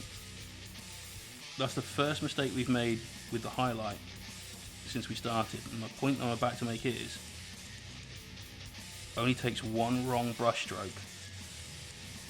to ruin a mini, especially on a focal point like this. So all of that previous work being as perfect as possible makes absolutely no difference if you get one really, really bad highlight in a prominent place. Oh, necron teeth are a bloody nightmare. Kind of have to do them all. You reckon? Okay. Well, we'll see. We'll see what happens when we've done the bottom. But I'm really worried about it just taking away all of the focus from the rest of his face if we do it. So we'll try just the bottom row, see what happens. Panicking Panda. Thanks for that follow. Obviously, Chris, you are the expert, and I bow to your expertise. Let's see what we can get.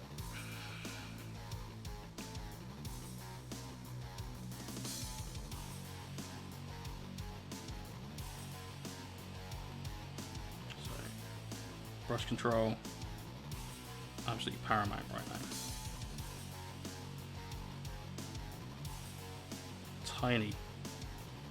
Tiny brush strokes. Very, very gentle. Izana. Cheers for that follow. Welcome to the stream. So that was the bottom row.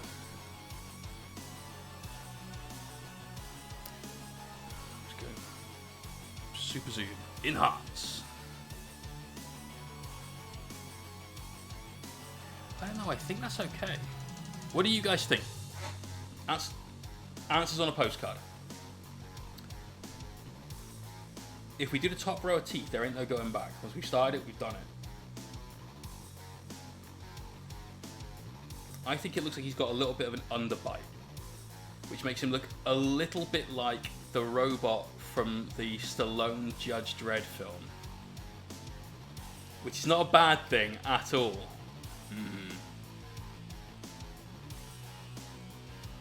Got 2 votes, 3 votes, 4 votes for leaving it as is. Come on, Frozin, you're the Necron King. Don't need to be a Silent King right now. What's your opinion? I think the top of the face is bright enough.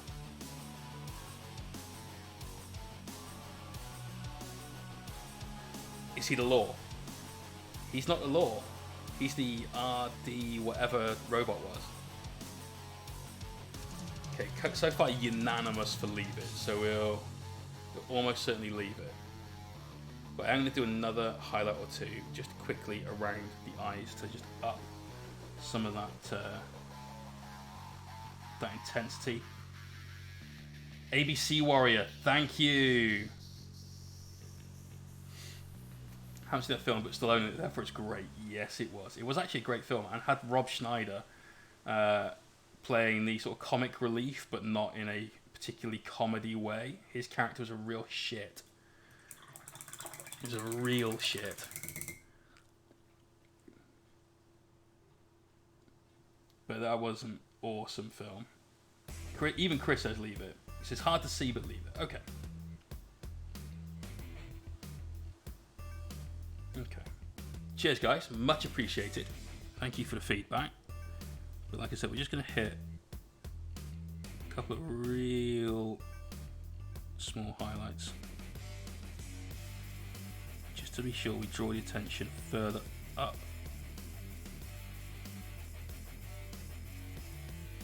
To this section of the mini. And then one thing we're going to need to do is get some brush soap out, because some of this blue paint has now dried into the bristles because we haven't been washing our brush out enough in between applying paint. And it's causing a little bit of separation at the tip.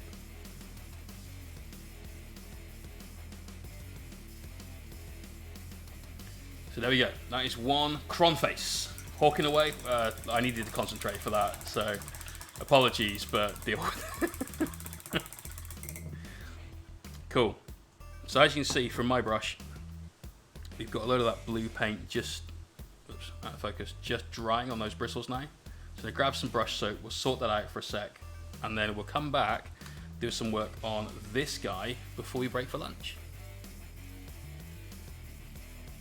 So you got half hour. That took longer than I thought to do the face, but never mind. that's where we're at so far. Loads and loads of work left to do. We've got to do all these cool power weapon effects on his claws. We've got some OSL to do. We've got some more unfortunate edge highlights to do. But then that's the last edge highlight to do on this guy, is do those little bits of black, these little doodads, these pipes. Then that's him edge highlighted, and we're just on to getting crazy with some OSL and some airbrush work. This guy, we've got the cloak to do, the gloves to do, and the shoulder pad to do some work on. Then his 2 little purity seals, and then he's kind of done, other than his silver work. Actually, that needs some edge highlighting too. So let's grab some brush soap. Frozing, oh wait, no. It is Frozing getting a sub, but it's Matt from Wooden Spoon Wargaming throwing out some gift subs like an absolute champion.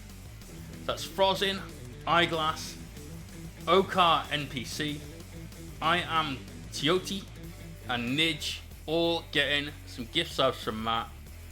Give this guy some love. Great member of the community, has his own really good community over at Wooden Spoon Wargaming. Definitely a positive influence on the hobby.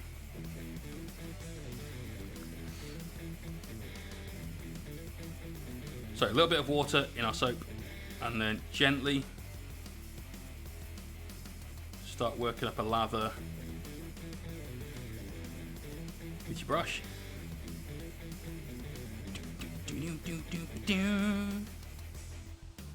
There you go. So all of you guys that have just been given a sub are now eligible to enter our monthly sub-only giveaway, where you could win a miniature painted by me.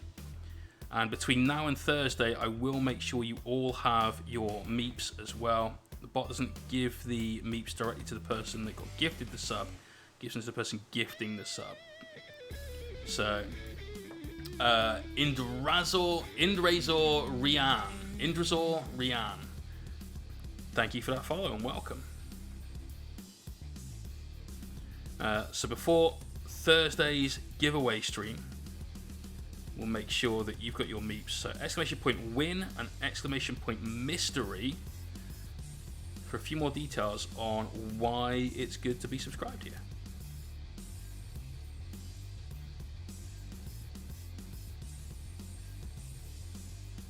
So what we're doing is we're just, simply enough,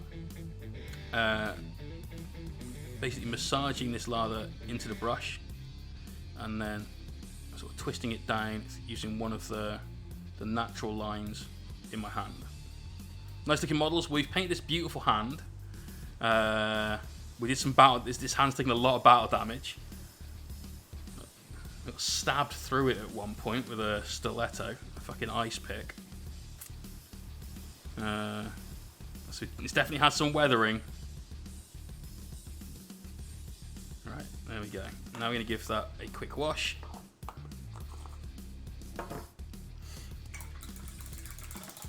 So I'm going to keep my crons because I love the new sculpts, and I've always liked the lore. If I want to go from pure black to blue, similar to what you do, it's best to use inks or paint.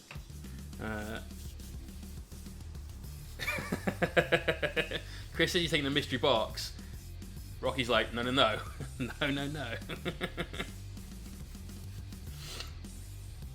I would choose paint, definitely, instead of inks. Although you airbrush a lot, so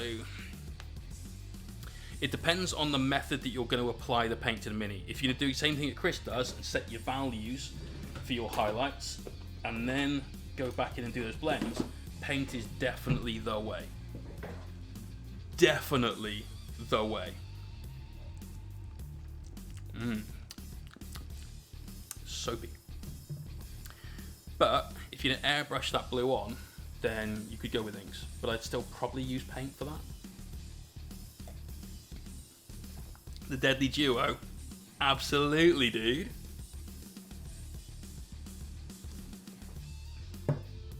Right. Speaking of deadly, let's get the Executioner style Judiciar sorted out. We're going to do his coat. And the way we did his coat through the airbrush earlier on yesterday was with these two colours. We then came back in with a mix of this and black to get some of our recessed shades much, much darker. You see we've got some variation even on what's pretty much a flat brown surface. We used Catachan Flesh and Menoth White Highlight from P3. We're going to do the same again now. Rocky, I've been there, dude. So, I get it.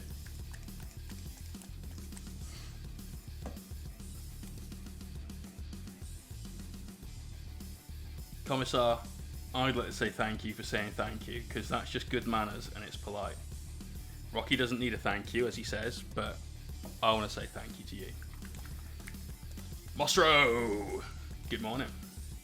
Bob, why are you, and how are you squishing my meeps?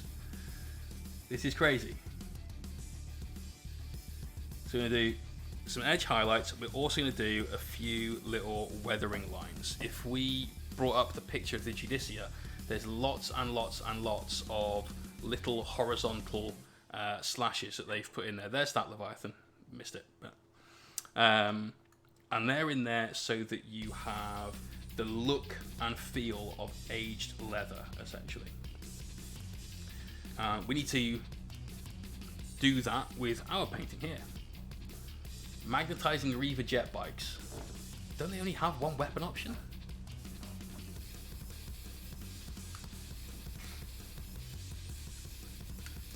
Matt, that's super cute,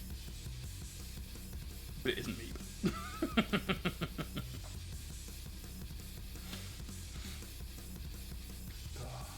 Right, 20 minutes till lunch. Can we get this coat done in 20 minutes? I'm going to say no, but only because I don't necessarily want to rush it. So, got a nice paint mix of some Catachan Flesh, a nice warm bone Menoth White Highlight from P3. Sorry, Menoth White Base, not Highlight. The highlight's way too bright for this.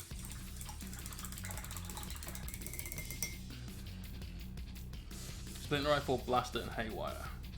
I thought that was on the Rider. Oh wait, you're magnetizing the bike or the Rider's special options? Or are they on the bike?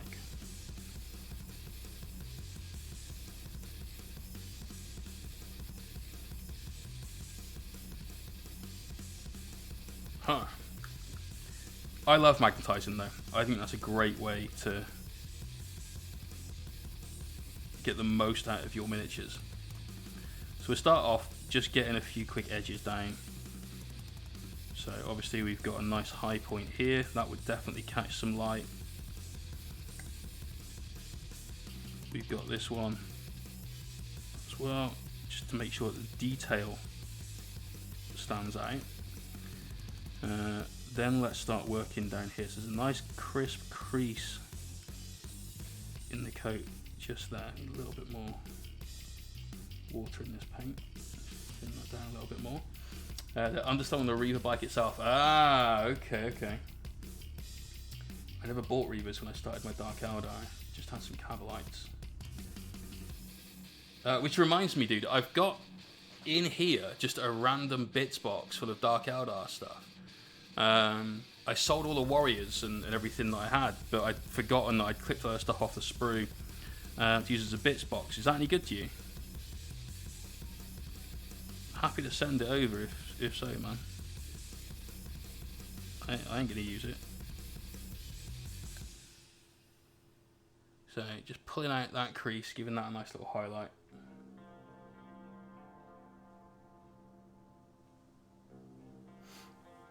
And then I've got this little vertical line where the buttons would join up if he had his coat on properly. God, I bet this guy's mother would really shit herself at how much he's not covered up if he goes outside. Crazy. Well, that first bit's excellent, mate. If you send me your address on WhatsApp, I've got to get to the post office this week anyway to obviously get out the prizes for this weekend. And a commission piece as well, and Ragnar Blackmane for Peckish, and Unfortunately, the list is growing of things I must go to the post office for. So what's one more to add? I've got some padded envelopes. We'll sling them in there and they're yours.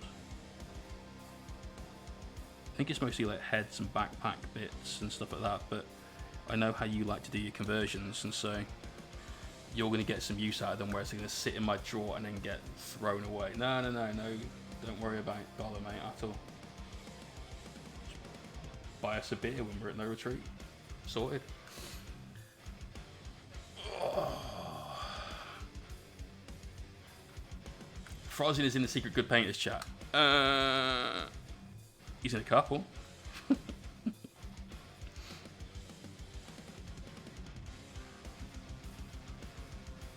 The Secret Good Painters chat is just a no retreat chat, mate. That's all it is. But I think I had Chris's number from before, like Hellstorm chat, maybe. I can't remember.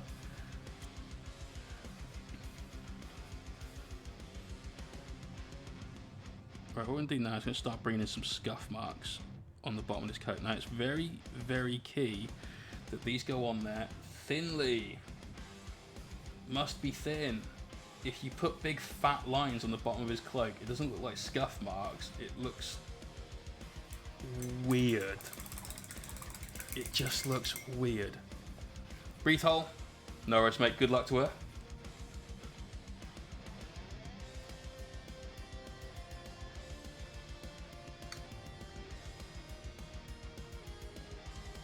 So these have just got to be super thin.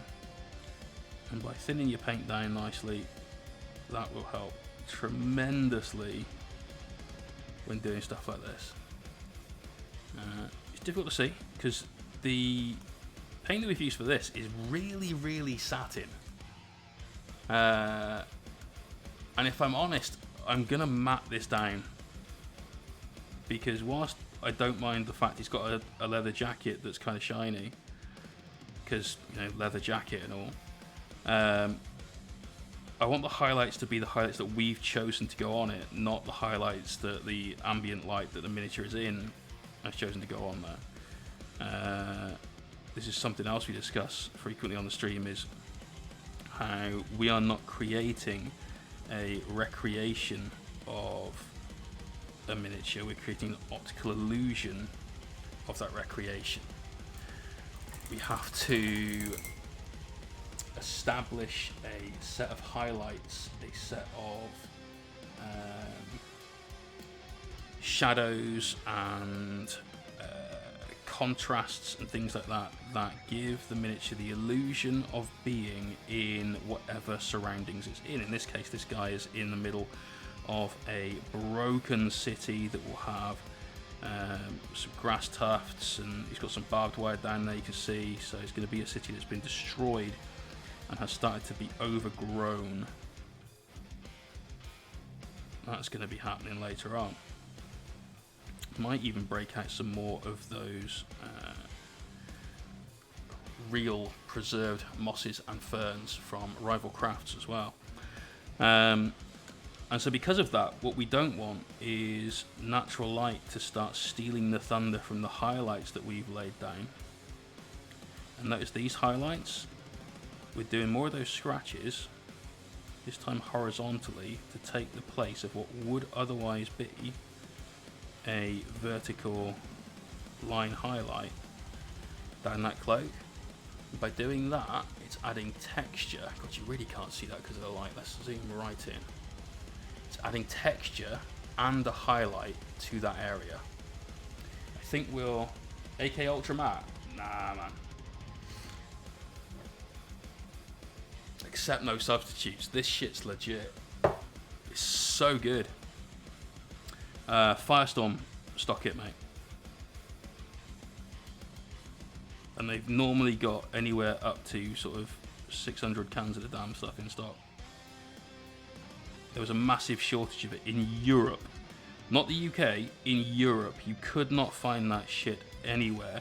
I even wrote to the company, sent them an email asking them for a list of stockists. They sent me the European list of stockists. I went to everyone that had a website and tried to buy it, and you couldn't.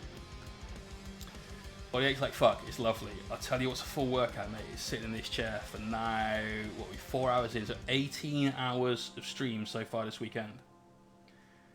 That's a shoulder workout. Take it easy, man. Good to see you, Charlie.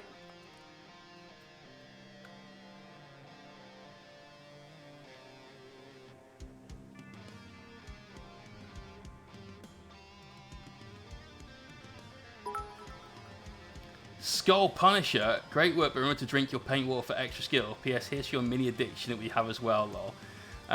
Well, I'm not going to drink my paint water, but I'm just going to point out that this fantastic mug given to me by Wooden Spoon Wargaming is definitely lying to me. You know, so... Cheers, Matt. Testers Matt, when you absolutely positively got to mat every motherfucker in the room except no substitutes. It's so good. It's so good. I've never had a bad experience with it as well. That's the craziest thing. So many aerosol varnishes. Terrible. Absolutely terrible. But that stuff, magical, spectrally good. It shouldn't be that good, yet somehow it is. So they don't draw boxes around stuff. We have just drawn a box around the cup of his sleeve there. Oh, dude, thank you for that follow. Take it easy, man.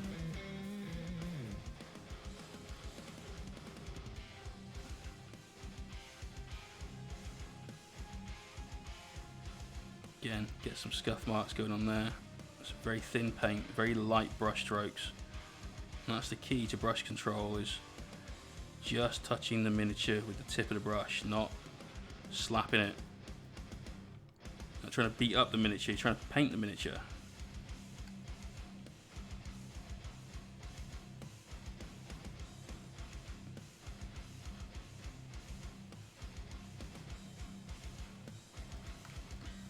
Some little highlights on these creases he's got. It comes across just a little more.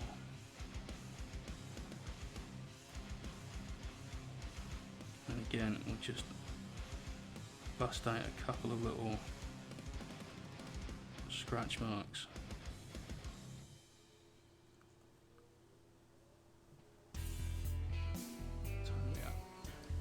10 minutes till lunch. So my lunch is cold pizza from Friday night because I have no time to make lunch or cook or anything over stream weekends. So I buy a very big pizza and live off that for a couple of days. So please, somebody tell me what amazing stuff you're having for lunch or dinner today. Because as good as this pizza was on Friday, it's gonna be less good right now. That's for damn sure. So let me live through you a little bit. Who's having a Sunday roast? I mean, that's the king of dinners right now. Nice bit of mashed potatoes, roast pork with some crackling, or roast beef. Oh.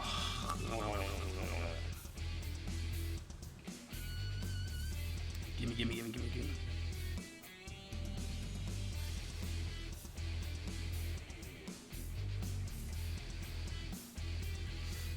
Fish and chips from a chippy. Oh my god, I haven't had fish and chips in almost a year, I don't think. Desert Eagle for there's a bad guy behind the fridge and you... Wait, what? Where did that randomly come from? Chris just went office door for the first time last night. It still smells like aerosol crowd. I guess I have to smoke a cigar and crack the window now. Yep. Only cure for that, clearly. Get the stogies out. But that's a whole different kind of room smell.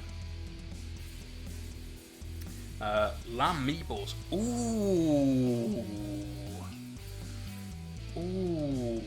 Yeah, I can deal with that. With what though? Like, what's the accompaniment to your lamb meatballs?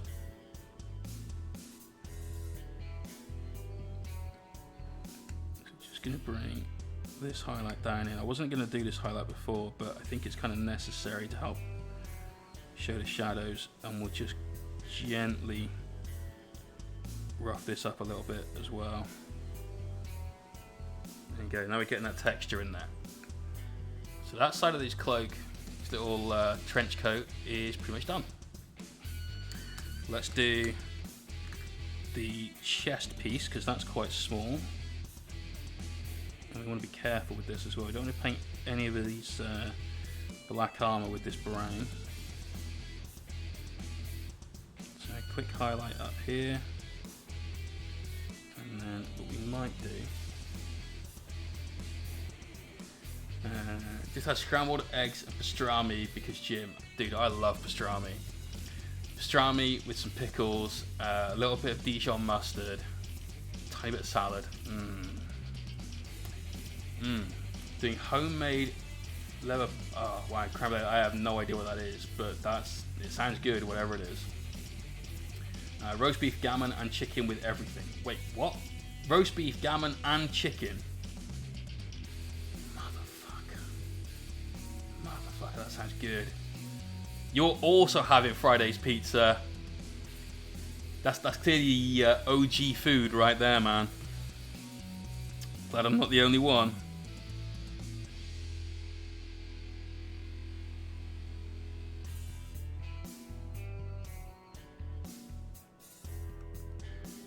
Nice. What are we like, right? It'll be your lunch for the next 2 days. Mate, that sounds fucking banging though. Mediocre Maestro, thank you for that follow and welcome. Don't mention pickles, you'll set them off. Pickles, man. Pickles. Yes. Love pickles. And the Dwarf Mine, thank you for that follow. Are you a dwarf that lives in a hole? Diggity hole. Diggity hole. Were you born underground? I hope you know the song, because otherwise it's going to sound really, really weird.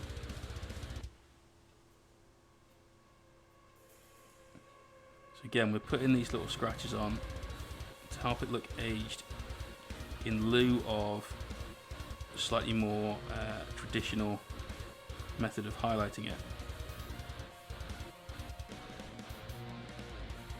I want this whole thing to look like he's worn it through 1,000 battlefields, slaying people in the name of the Emperor. It's a Danish baked chopped liver, onions. Oh,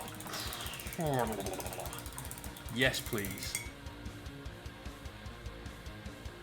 Yes, please.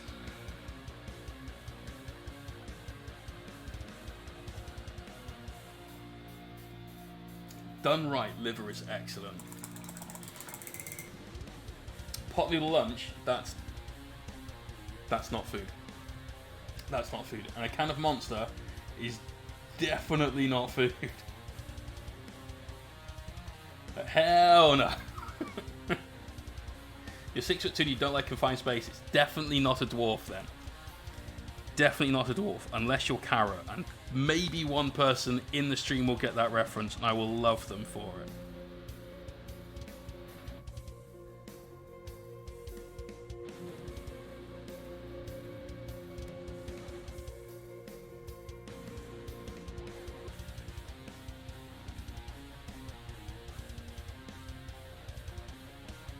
He was a brilliant character.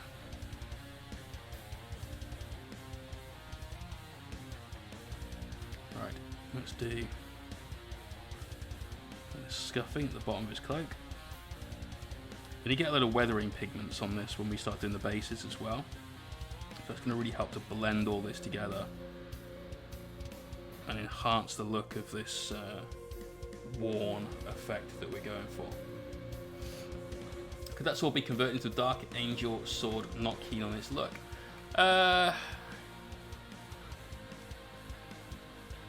You could, but it would be tough. You'd be better off taking the arm off and doing a different sword. I've never cooked a steak, don't like it really, but someone we both know loves steak. You might have to give me the lowdown on steak cooking sometime. Mate,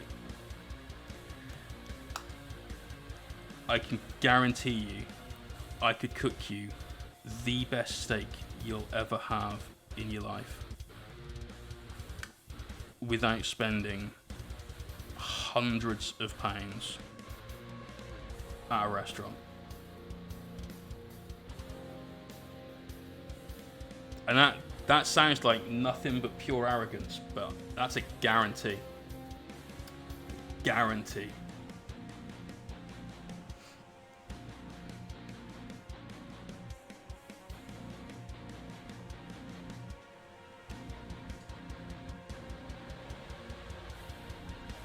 Somebody told me the other day I was very big-headed, and I flat out said if I could, I'd rename my house to the Fortress of Arrogance.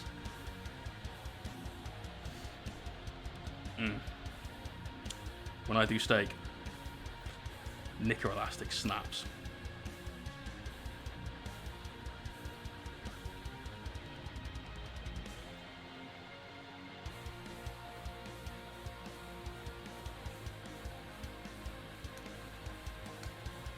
Especially when I serve it with mashed potato, because god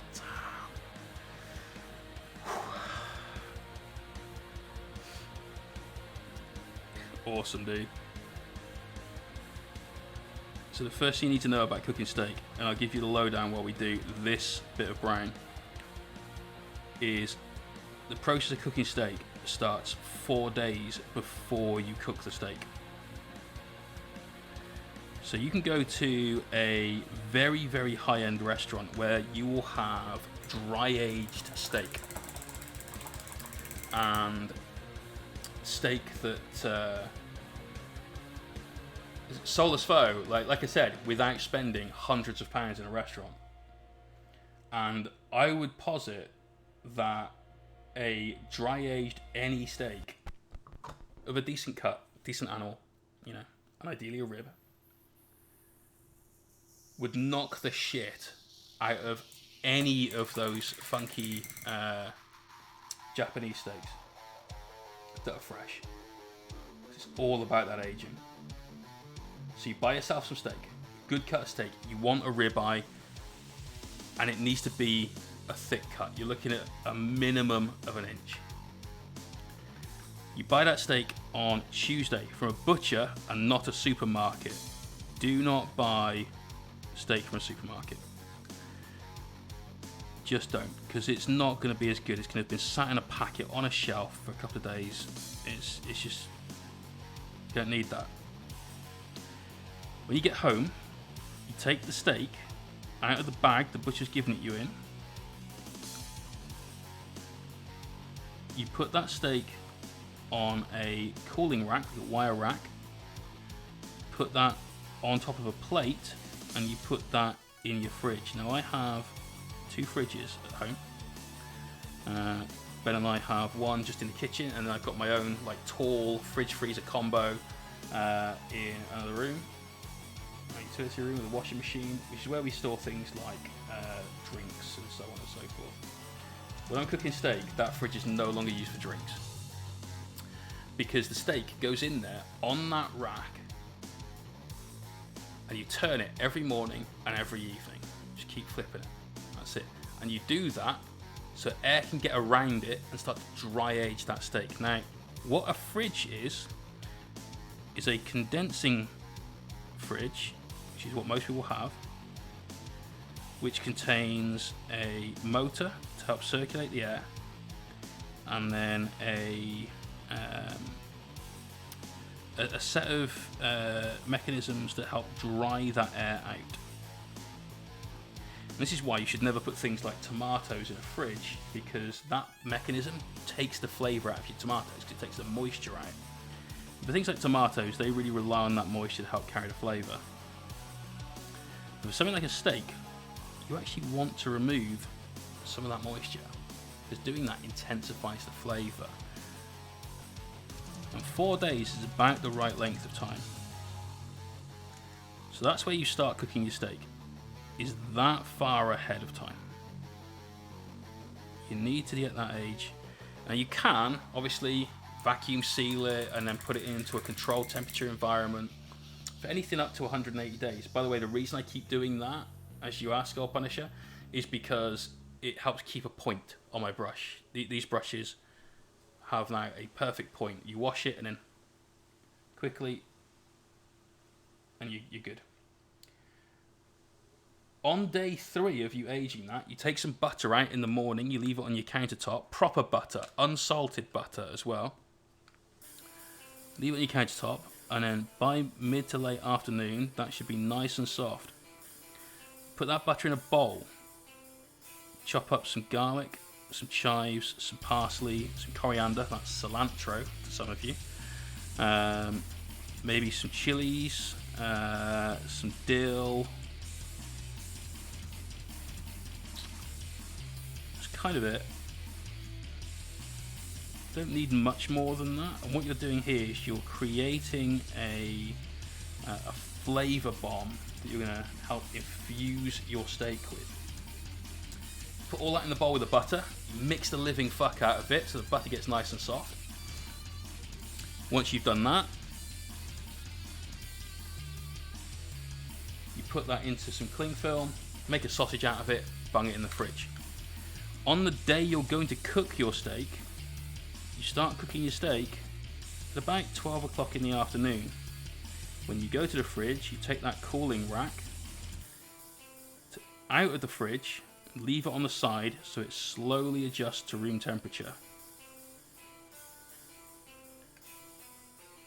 The reason you do that is because, like any muscle, when you apply heat to it, it will contract. You need that steak to be super, super relaxed. Super relaxed before it hits a pan. So that sits out, cover it with a tea towel, you know, make sure it's got air that can get to it, let it breathe, but in a nice room temperature environment until you're about to cook it. And that's where the fun begins. You've got your nice flavoured butter. Not using that, you get some more butter, unsalted again. The reason I say unsalted is because you always season the ingredients that are going in it. You don't season the butter and then add stuff to it hoping the salt balance is right. You do it yourself. How do you get the eagle so white on the Roman Talon Masters? Ink and many coats, and being, the front eagle, grey up to white, and then again many coats of white ink. So you take your steak out, leave that sat out on the side for a large portion of the day. You get a frying pan. In the frying pan, you put a great big knob of butter. End of the day, steak is something you don't eat very often for the most part, so it's okay to be horrendously unhealthy with it. Horrendously unhealthy. You're going to cook that in butter. You're going to baste it in butter. You're going to introduce more moisture with butter. It's going to be fucking glorious. Put your pan on the heat with the butter in it. While that's happening, you season your steak, salt and pepper, just one side. Go back over to your pan and take your steak with you. When the butter starts to bubble, so you should have no real solids, it shouldn't have like a lump of butter still waiting to melt. All the butter should be nice and melty.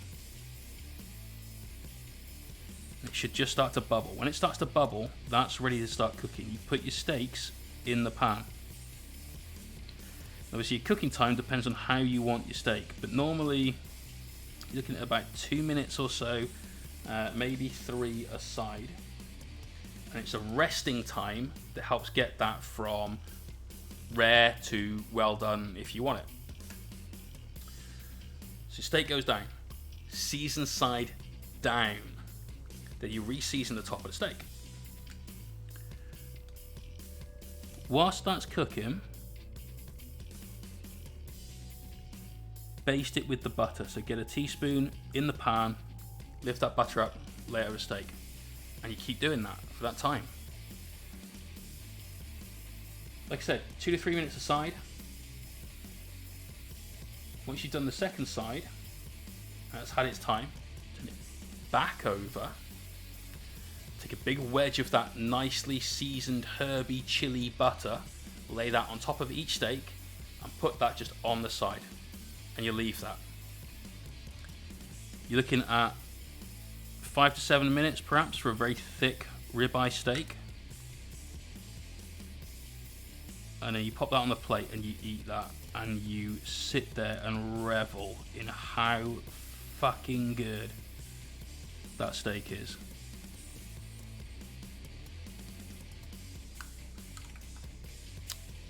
That will be the best steak. So, it's time for my lunch, which is now not steak, but I desperately want steak right now. We've done all of the leather work on this guy. What we're going to do between now and coming back to work is I'm going to use the loo, grab some pizza. We're going to go into the work in progress gallery. So if you guys would like to have your work shown on stream, maybe a little bit of feedback, perhaps like some tips, some constructive criticism on how to improve, !Discord. Andrew, how you doing, man? !Discord. Get a link to our work in progress gallery. Upload your pics in there. These are the 2 minis that we are painting this weekend. These are up for grabs. You can win these. If you would like to win these, !rules, just here. !ticket, just there. You'll find out how to. If you want to see what other prizes we've got for grabs, so it's not just winning these minis, !prize. First place in a raffle chooses which of these 2 that they would like to have. Then they get the rest of that faction out of that box. So let's say you're a Necron fan, you want a new Necron army, you choose the Skorpekh Lord. You get your destroyers, you get your warriors, you get your characters, you get your reanimator, the little gimpy plasma sight, you get all of that from that box.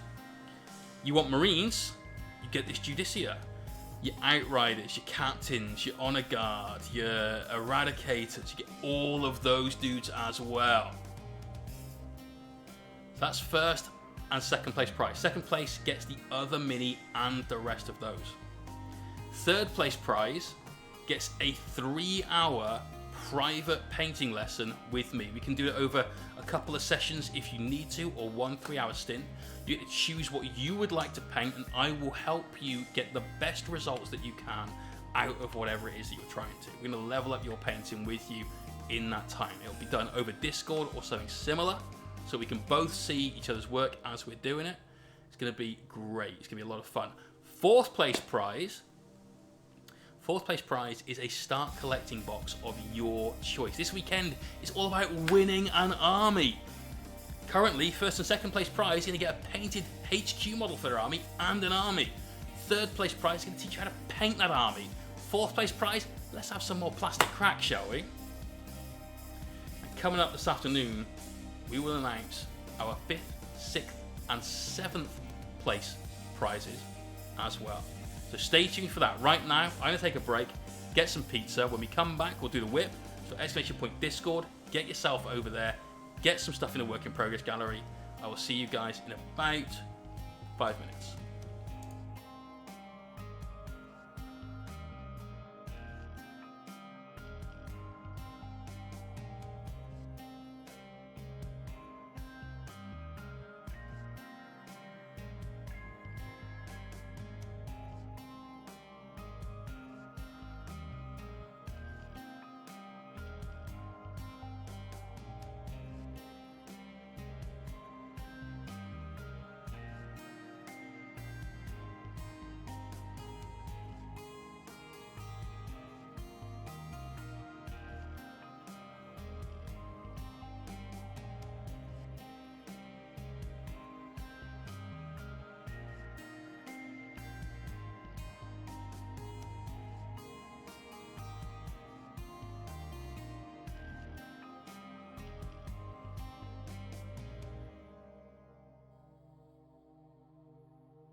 Okay, we're back. We've got some pizza, we've got some pudding, and because I feel like I need it, we've got some pop. Let's take a look in the whip though. So exclamation point Discord if you'd like to get some minis in the whip. Chat through what you guys are doing here whilst I have some lunch, and then we can get back to painting. So this is the first thing we've got. This is something random. Beginner painter trying some edge highlighting for the first time. So we've got some tau. Okay, so first things first, mate. I really like your colour scheme. Dark blue with some orange. I can get behind that.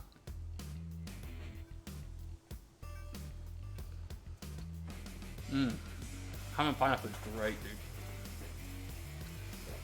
I always get like 4 different toppings put on my pizza, because if we're doing this like over the weekend, I don't want to eat the same slice of pizza. I mean, damn.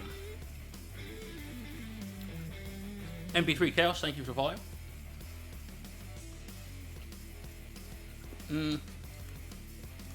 I was, so... Oh. You don't, oh, I see, you've done better shots, so yes. Yes, Rocky. But pineapple on pizza's fine. Like, honestly.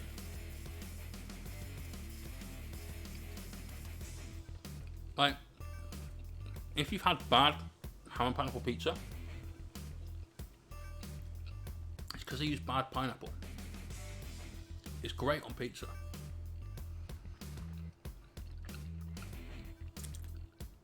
So I love the colour scheme.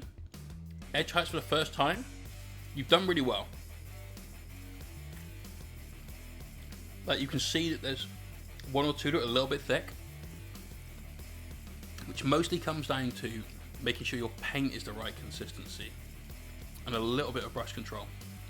But it's very kind of weighted, I'd say 70-30 between the paint being right and the brush control.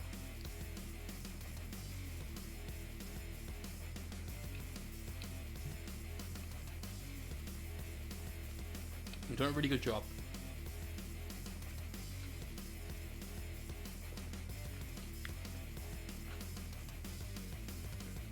Yeah, I'd be super happy with this if I was you, man.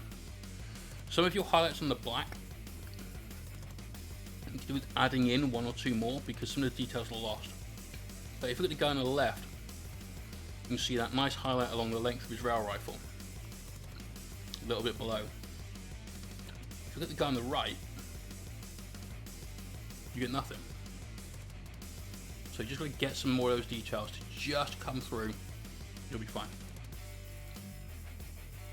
Alright, here he is, Jan. Look at this. Is this the Owl Knight from Kingdom Death? Bloody stunning, mate.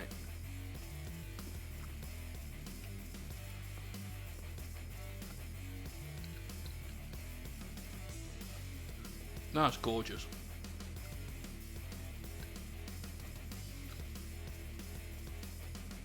Very, very, very talented painter is Jan. Everyone should follow this guy on Twitch. There's no excuse not to. I've lurked in a stream once or twice. I have to lurk because if I start talking, I never stop talking in a stream, and I need to work instead of talk. So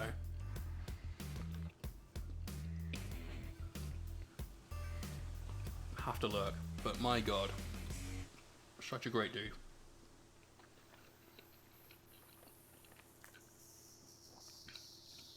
Look at that non-metallic gold up there. It's the way I like to do mine. There's a lot of yellow in there. There's some nice sort of coppery tones underneath it, keeping it nice and rich and vibrant and alive. Can we please get... In fact, fuck it. I love this guy so much. I'm gonna do it. Whoops.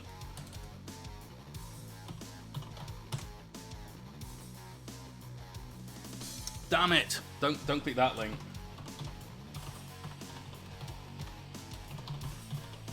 This is why I have mods, because they can spell.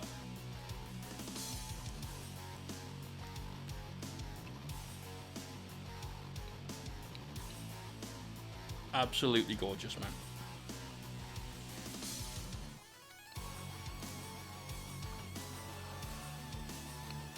This is the base.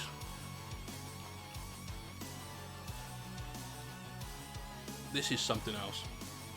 There's a little cave under there, which you can't see at the moment, but there's a pretty horrifying face under that. It gives me the fucking willies, this thing. Nice bit of marble tile on the top. Big bit of tree. This is going to look epic on that. Not to mention the River of Skulls. Very creative, scratch built base.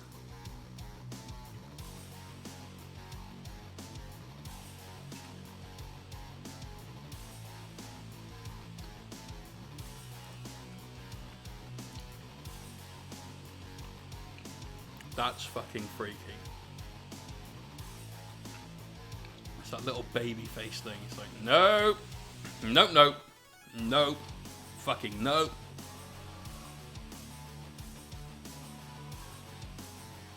Ugh.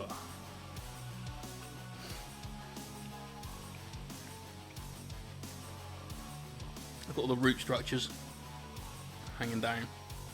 Looks very, very realistic.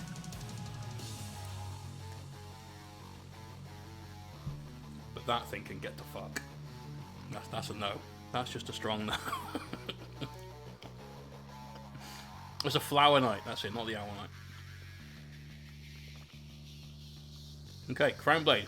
Inspiration Stark. Don't know why.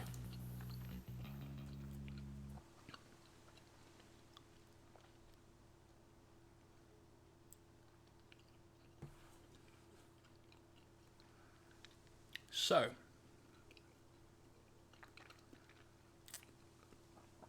I think that gun barrel is one of the best things I've seen you paint. Here's why.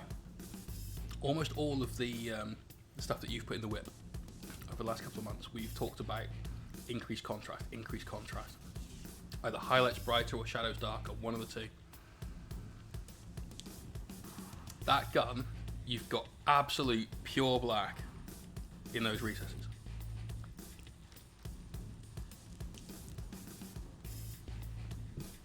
And then you've got a really, really bright grey. It's been carefully put onto the very edges of that. Look at the barrel, the end of the barrel. Yeah, super thin highlights. That's the maximum contrast you could get without going up to white, which would be a mistake.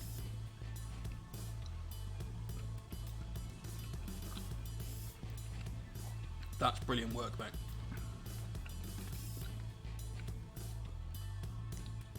Lovely highlights, great brush control. The green, the orange, obviously they contrast against each other very well. Oh, Ghosted Wolf! Thank you very much for that, host. Guess it's hosted. So orange and green, gotta love that.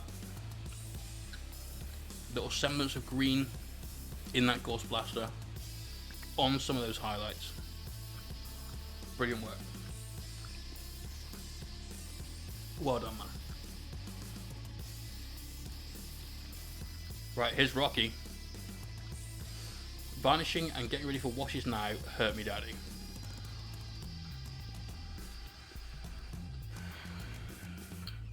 Shield needs more contrast. The little grey one. And to be fair, the little red one.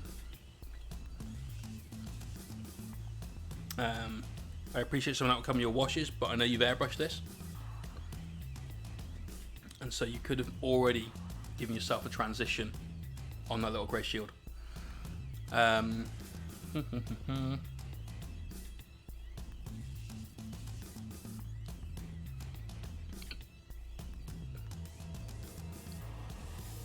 necron on the base, is that the sculpted bit from G-Dubs?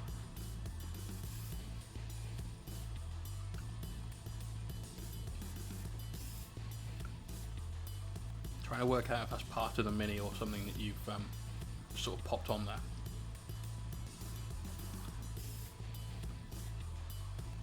Doesn't necessarily look like it's part of the base. So when you do your basing particulate, make sure that becomes part of the base.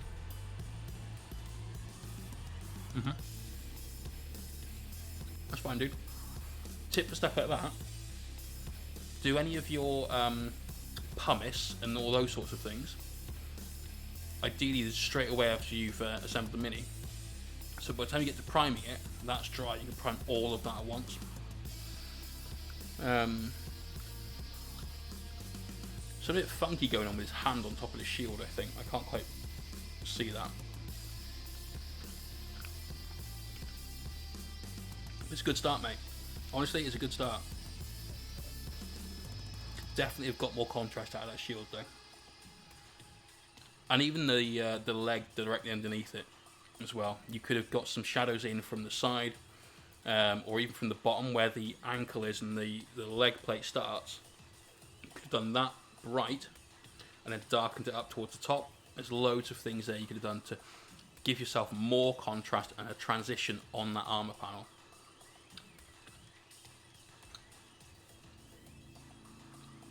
Oh, that's what's right. Okay, cool. That makes sense. Yes, I can see it now. Same with the back of the legs. Could have added in more contrast there. So you've got all those areas that are a canvas to you. And in fact, the cloth. If you think about it, where it's tucked into his belt, directly below his backpack, there's not a whole lot of light getting to that. And so, Macy, shit, I'm sorry, dude. I totally didn't see you, and you even fucking heard your message. Too busy trying to type out Jan's name. Get a shout out for Macy. He's a streamer here. If you're a German speaker, native, if you're worth watching his streams, he streams in both German and English, so very audience dependent. But this guy's cloth, where it's tucked into his belt, that would be darker because the backpack would put a shadow on it. The red on the inside of the shield, it's also the same value as the red that you've got out on display. All that I'm going to glaze down because I keep throwing plenty of arrows. Okay, cool, as long as you do. But the red in the shield, you probably just started darker.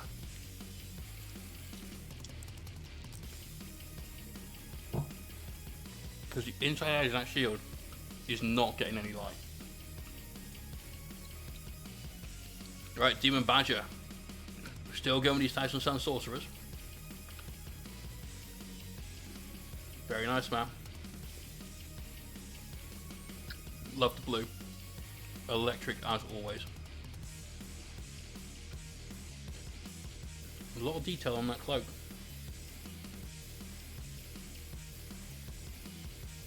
I do like those little scarabs that are just sort of chilling on there though. They're cool.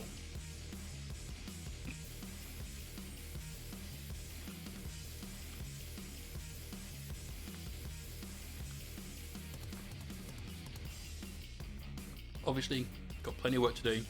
Get them extra shades in on those recesses for the cloak. Get your highlights down. Very good start. Let's do the front shot.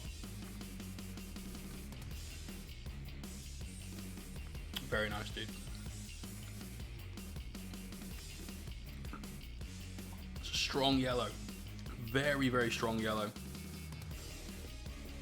Up there on his helmet stripes and his shoulders. Big fan of that.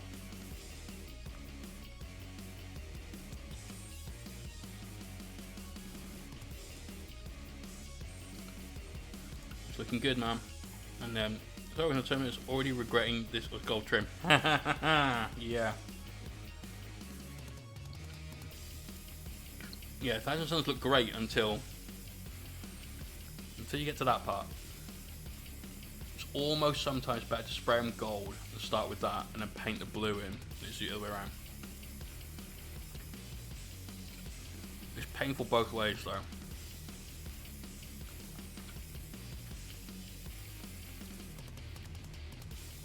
There's Macy.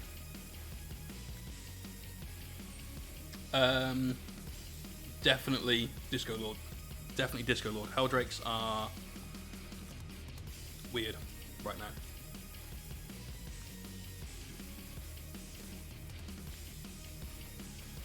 Moon Tyranid. My current project, I think the winds can use some different colours. We've got the Demon Chicken. Complete with yellow chicken feet and a white belly.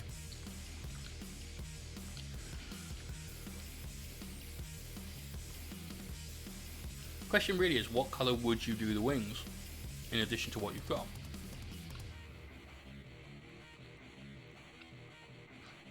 Like, you could go pink or orange. That works.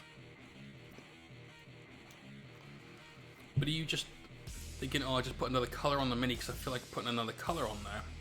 Or are you doing it for a particular reason? Blue to purple? Yep, that works too.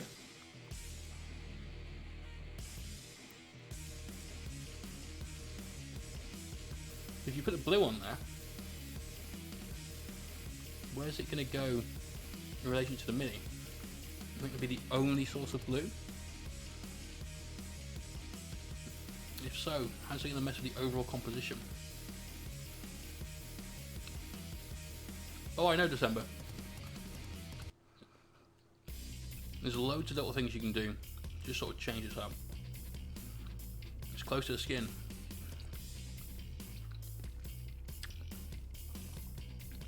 You could do a lot of blue for things like gems and stuff like that.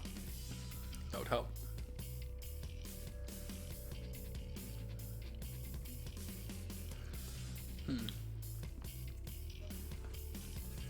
It'd be better if we could see it together. But the only thing that I've got with the colours that you've got now is the wingtips are very pale in comparison to the rest of that wing. As for the mini itself, whilst it is pale skinned down like the gullet and the chest and so on, got a load of that nice bright red, got some yellow in there. None of those things are particularly pale. So, do you need to make this guy pale? Do you need to make the ends of those wingtips pale? Mostro, the draw is tonight at 11 PM. And we've even increased the prize pool. I know you're in already, you've bought some tickets, but if you type in exclamation point prize, you'll get some details on the rest of the prizes we put in. We're going to announce some more prizes this afternoon, 3 more prizes this afternoon.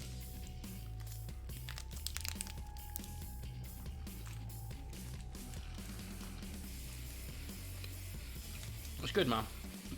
I think we just need a little bit more of a plan.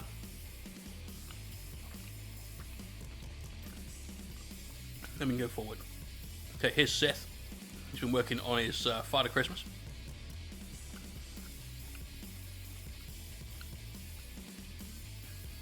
Very nice, dude. We saw this in the whip a couple of streams ago in sub-assemblies. Looks awesome, mate.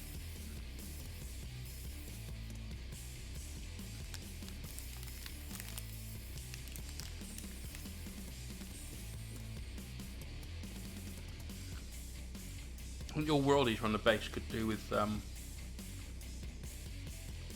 beard, mohawk, Snickers, all that's left is jewelry and milk. Don't wear jewelry. I've got some milk stag for later on. I think the worldies could do with a little bit of snow or ice over the top of it to sort of form part of that base a bit more. Sorry, word bearer, not world eater.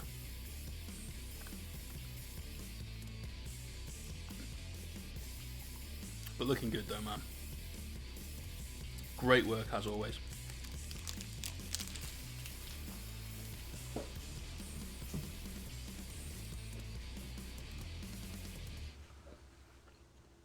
Wow, even done the eye on that wolf head.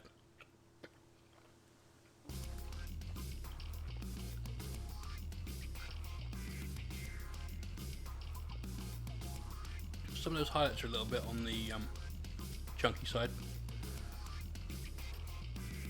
I think that's just a, we should need to thin the paint a little more.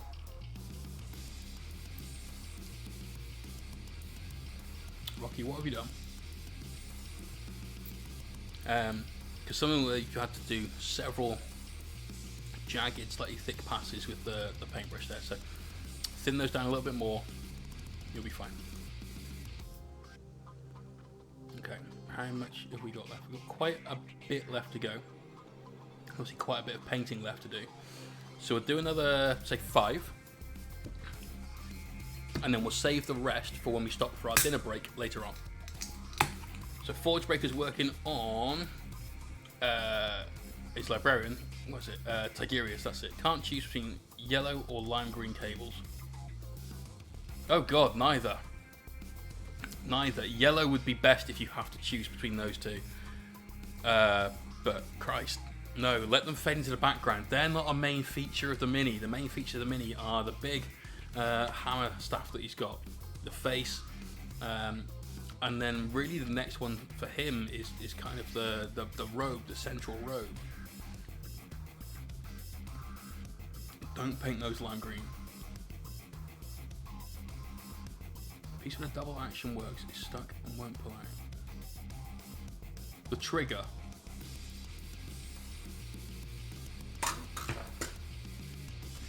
Do you mean this bit?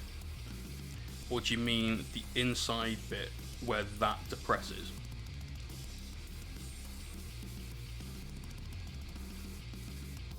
Your plasma's lime green, but plasma being lime green is fine because it's plasma.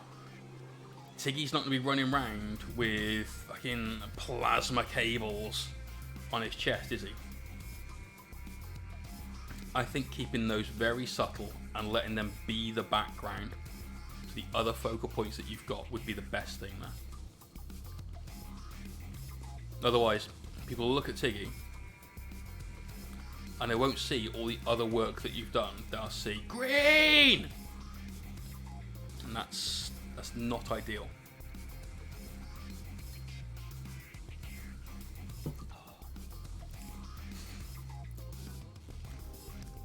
Some details you can let go. Some things you need to add a load more detail to. Cables, pipes, stuff like that. I'm not saying need to be a feature of the Mini. They can just chill out in the background. I like what you've done with the rest of it though, mate. Good job all over. Just don't do that green. Propane OG painting a soon to be retired Predator. I hate that new thing. This looks like it's seen some shit. Looks like some pretty heavy weathering going on the front of that guy.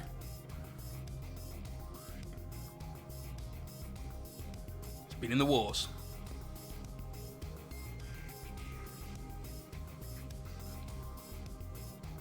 I think everything you've just said is great apart from the word cables.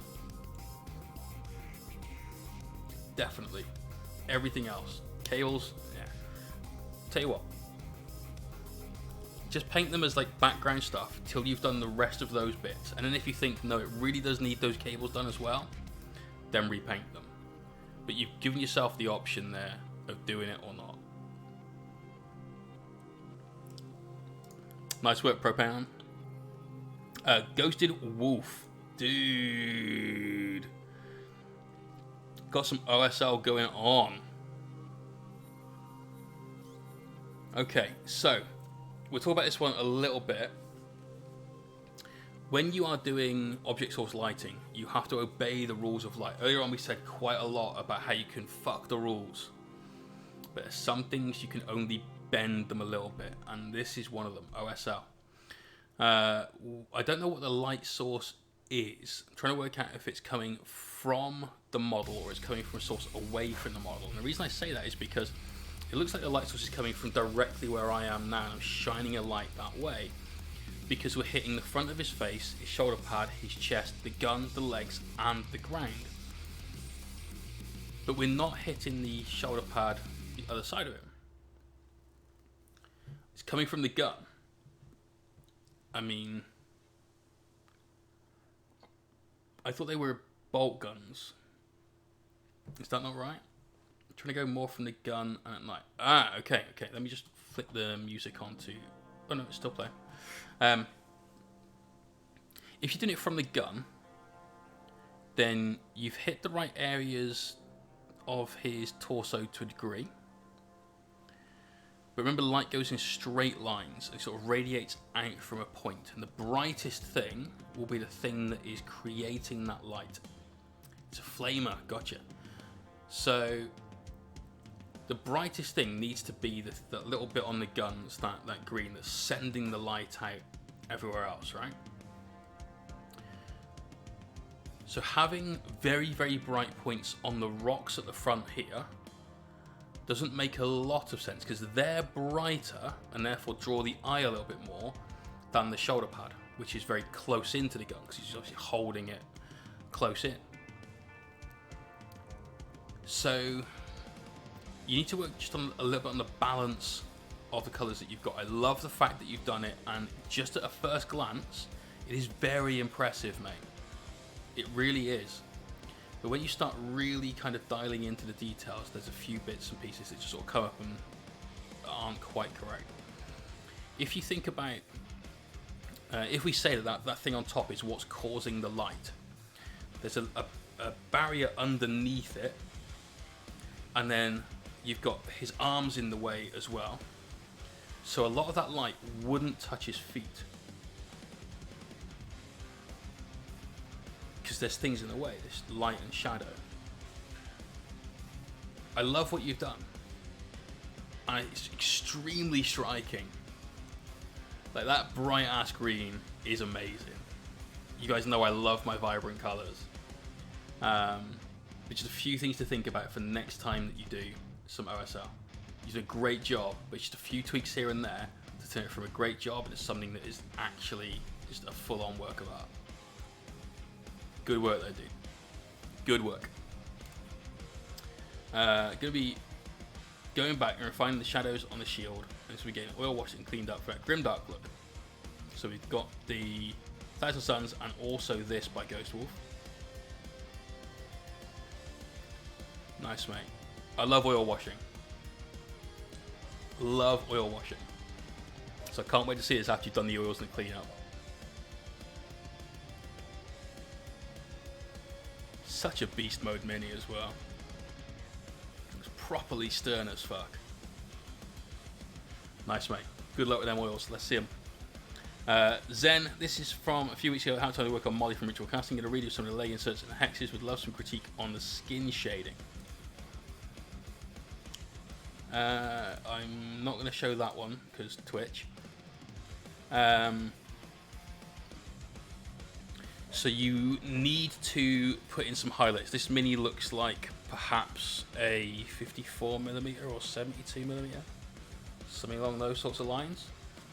So you've got loads of room, and therefore you have to be very smooth with your skin highlights. 54.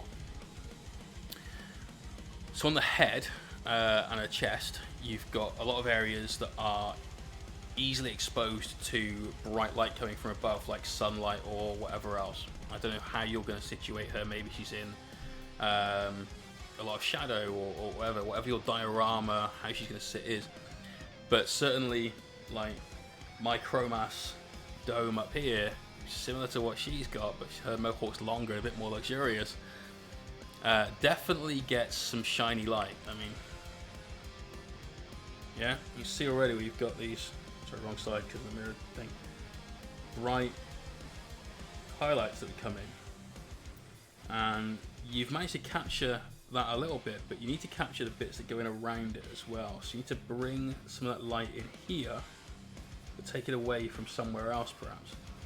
And it's very difficult to do, and I find it especially difficult painting female skin tones that way, because they're generally softer features than a male skin tone, which means you've got less room for error. Low back go, thanks for that follow. So it's a tricky one. It is difficult. It's something that just requires a lot of trial and error, but glaze and glaze and glaze, and you'll be fine, mate. Full faith. So again, definitely could do with some highlights on the chest, midsection, so on. Not to show up for too long because also twitch. And then Propan, again, hey, this looks cool. Blood Angels Hero, Season 2 Terminators. Liking that, man. Could do with some more shadows on the base, where the silver is. That could definitely do with a wash or something. And on all the metal bands you've got around his legs. That could do with getting some recesses built into it as well. I'm going to skip that one because we try and do only 3 per. And then here, again, you could do with a few more shadows brought in, just to darken down certain parts of that. And a couple of highlights just to bring out some of the edges, just to bring them into focus a little bit more. Skin can be really specular, yeah, absolutely. But I think on that particular mini, the paint job we had, it was a little bit too monotone from sort of here to here.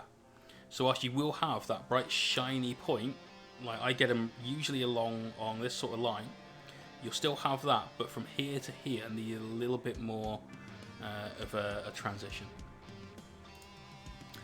Speaking of Mr. Frozin, just some TMM.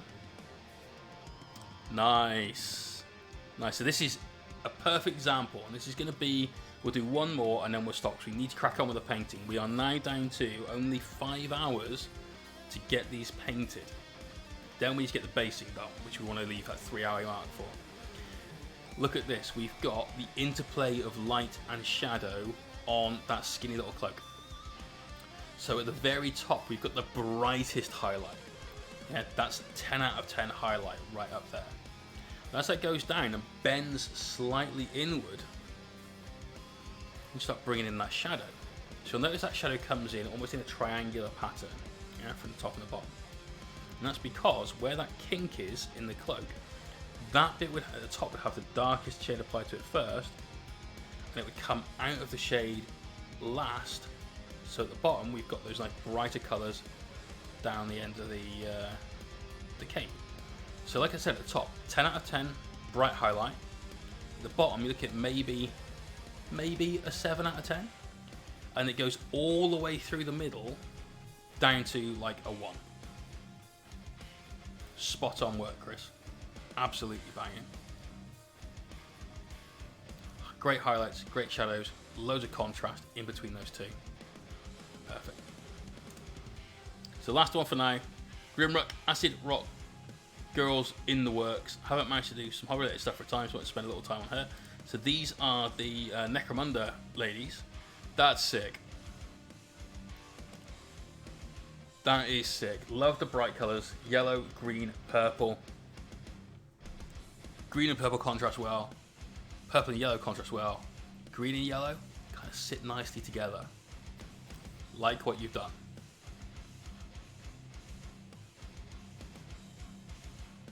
A little bit of blue for her, we'll call that a bikini, I guess.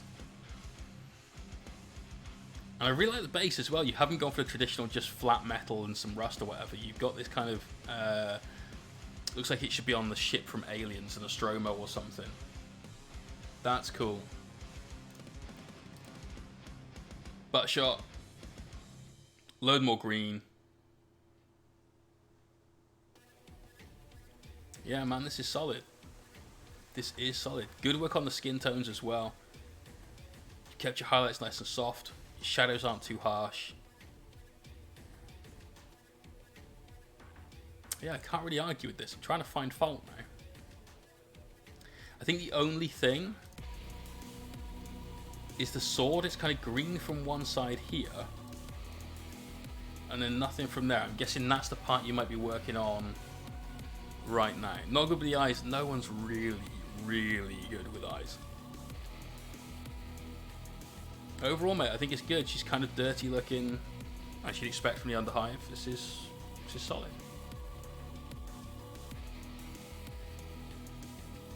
With the lighting, no, I think your highlights are pretty good. You've got a good sense of this is further up the model, or this is exposed to light, this is highlighted, this isn't, this is in shadow.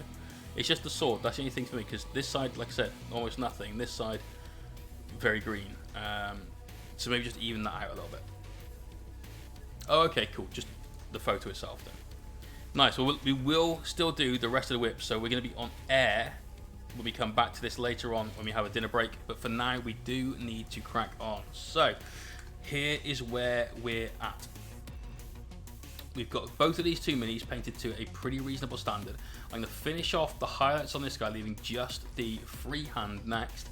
Then we go back to this absolute beast, our Gypsy Danger inspired Skorpekh Lord, our ultramarine Judiciar. Now, if you want to win either one of these two minis, exclamation point rules and exclamation point ticket to buy some tickets into our raffle. The first place prize gets to choose which of these two minis they would like. They also get the rest of that faction out of that box. So you win your Marines, excellent, you get your bikes, your Eradicators, your Honor Guard, the Standard Man, the Captain with the Shield, you get all of those minis, all thrown in. You choose Crons, excellent, you get your Reanimator, your Warriors, all the supporting cast of characters, and of course those super sick Skorpekh Destroyers. So, if you would like to win either of those two things, rules and ticket. We've also got in the prize pool a 3-hour-long painting session, private tuition with myself, either split into 2 different steps or just one lesson of 3 hours. And we've got our 4th place prize of any start collecting kit from the Games Workshop range as well. So if you want to buy your tickets, exclamation point ticket, follow the link, make sure you change the currency to £sterling, and away we go. We will have more prizes announced later on today as well. Chris, it may not be, you know, who knows? We might find that when the time comes, you can't choose Marines, you just choose Necrons. We'll find out later on. So, we've got to do the red on his gloves, we've got to do a little bit on the shoulder pad, and then we've got these purity seals to just knock out nice and quick. We've also got some silver to do, and because I hate painting metallics, we'll get that out the way right now.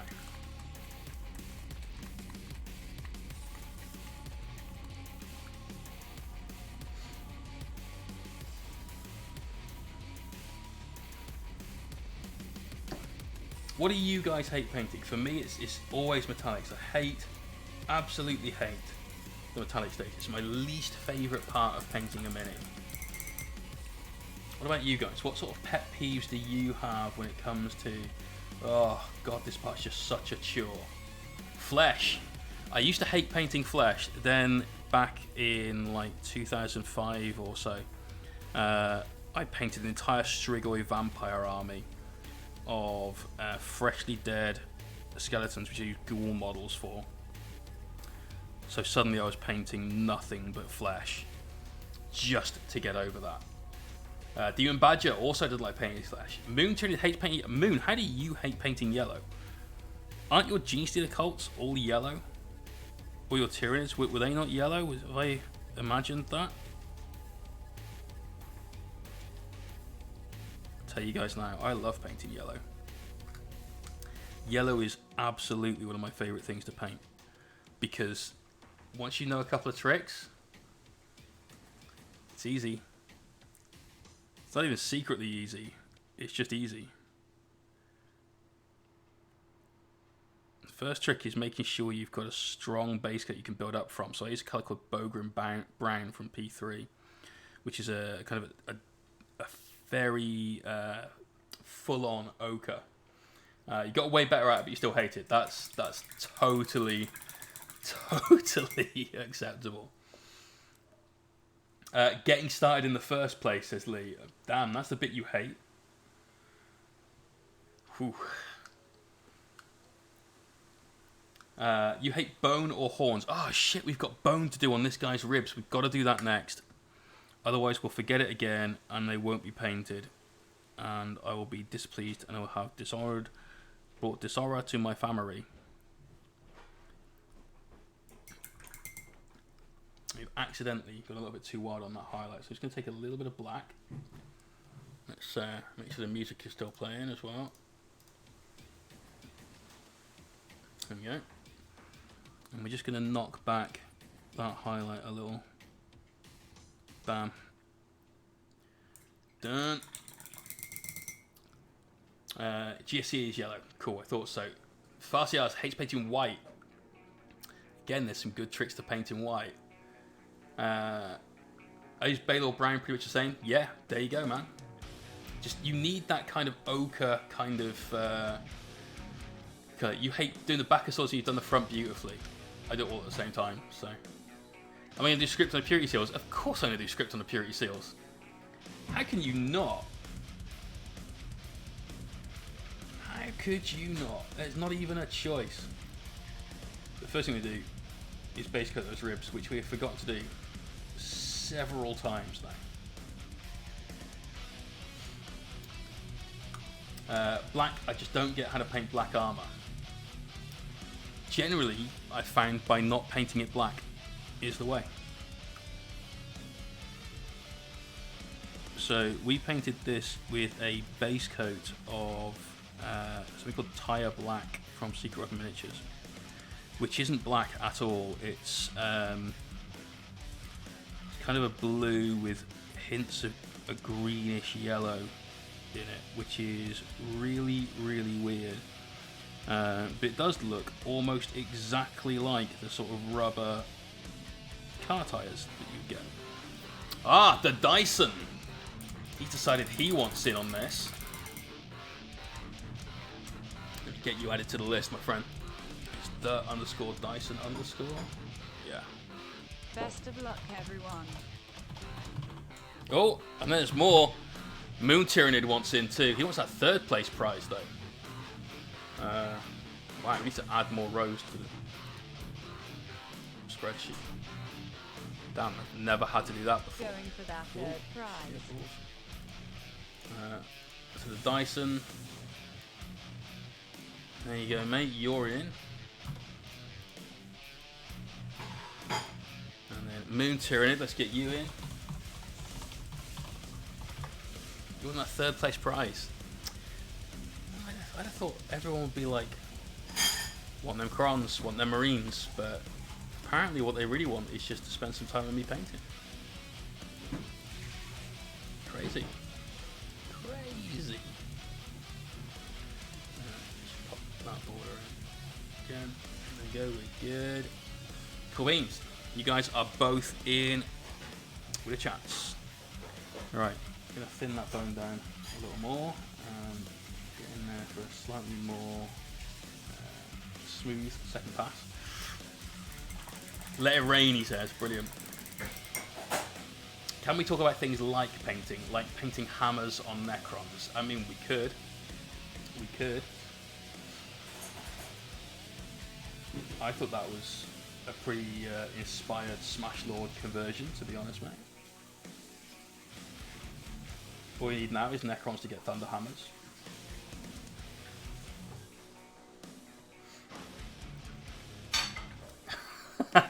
Flirt.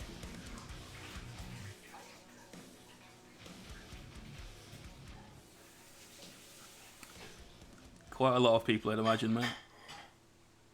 I could definitely give you some names of specific people.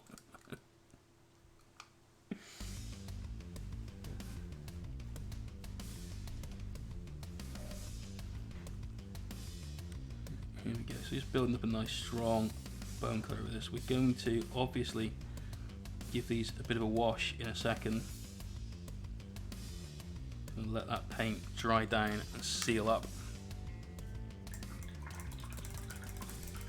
Glad we did come back to those though, because that finishes that off. This was looking really, really bare and just nothing. As soon as we've got them in, that brings everything into focus.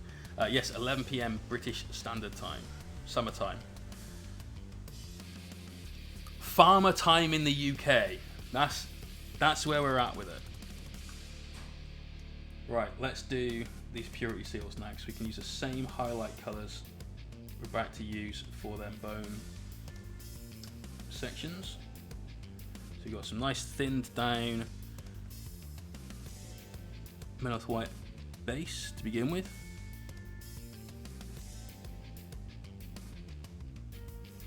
So we get the edges, we'll also get any sharp creases, and we'll leave obviously all those recesses.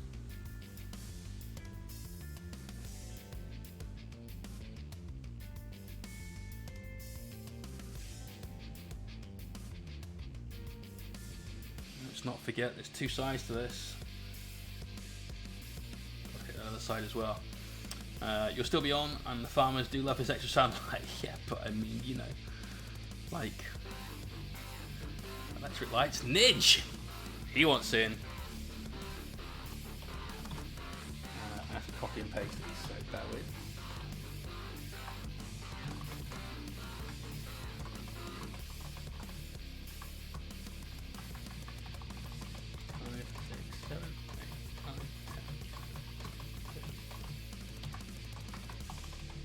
Should be 15. Yes, we were correct. That is 15. Anyone with numbers at the end of their name, we can't just click and drag to duplicate, because it just counts up in the numbers, which is really, really annoying. Got to be in it to win it. You have, man. Definitely have. Which prize do you want? Which would you have? A lot of people want that painting lesson. I mean, it's a damn good prize. The last one we did, the last like big raffle weekend stream giveaway with the Chaos Knight. First place was the knight I was painting. Second place was a conversion kit to make the same knight I was painting. Third place prize was any Titanic kit off the GW web store. I was like, well, I want to win that instead. Like, but you don't want a knight? No, I want a Baneblade. Right. Oh, all right. Format the whole can be text. Fix it. Oh man. Conditional formatting? No, it won't be that. I'm on Google Sheets. Data.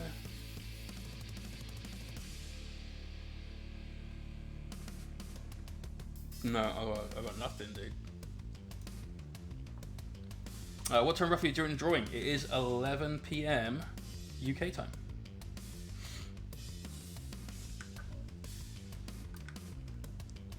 Got mixed impression of the way the text. Yeah. Right, done. That scroll. Now to do this scroll.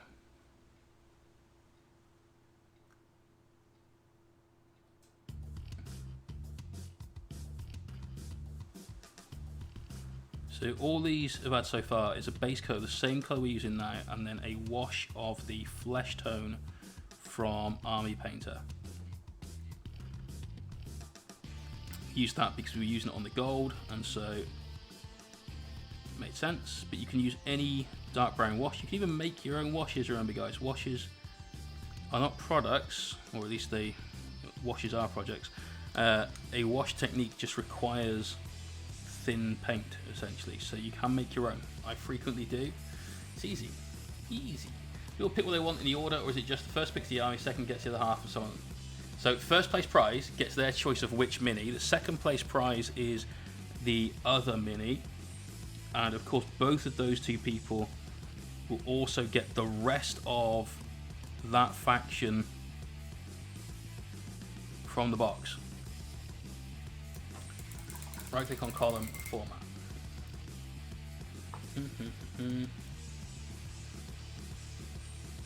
I don't have that.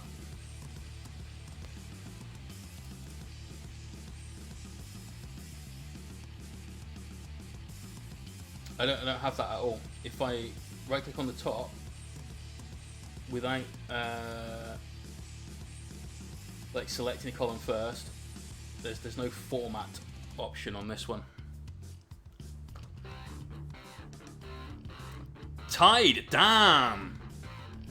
That's a big donation. That would be 30, 45 tickets. Just wanted to give you some love. Good luck everyone on the raffle. Thank you very much, man. TIIDE. in Drays or Rian. So if you press exclamation point rules and type that in, that's 30. 1 sec. You'll get a link to the rules section. You get 45 tickets and 15 of those were free. Yeah, that's right. And an exclamation point ticket to buy your tickets. However, there is a no entry fee option to win a prize this weekend, which is, this is doing my back no favours whatsoever, which is this gargantuan Indomitus box. You can win this box by just going to the link given in the command exclamation point box and following the rules on that Instagram post. So if you want an entire Indomitus box, the full Monty, the whole shebang, exclamation point box, no purchase necessary. If you do all of the things in that post, you would get yourself 1 entry into that prize draw. If you also tag 3 friends in the comment of that post, you could get another entry. So you double your chances just for finding 3 randomers on Instagram and sticking their names in the comments. I need to get a wash on them ribs. I want to go back to, am I going to use the flesh wash? Yeah, no. I'm going to use Seraphim Sepia. No we won't. No we won't. No. What we're going to do is going to make our own wash, because we were just talking about that. No entry for you. I put you on the sheet. Oh, you don't like Instagram? Oh. Yeah. Triple digit washing. Damn! It is triple digit washing. Cheers, guys. So what I've got is I've got a little bit of Vallejo Burnt Umber, which is one of their air paints. And we're thinning it down even more. And the reason we're using this rather than just grabbing a wash off of the pile is because this is the colour that we used to make the shadows on his bone helmet. So we're creating our own wash out of this. This is going to help keep a nice limited colour palette for the Mini.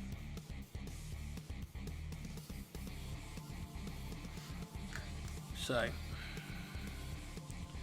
get them upside down, and then we're going to paint this into these recesses. We're going to do several passes to start building up some opacity. And what we'll do in a second is we'll grab the hairdryer and let that get a bit of a move on for us. Useful thing to have, not for this, obviously.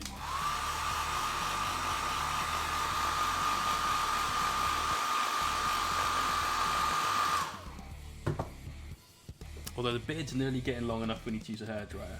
It's not quite there yet, but it's closing in on. Can't towel dry this shit anymore. There you go. One more time. I mean, literally, who's got time to watch paint dry?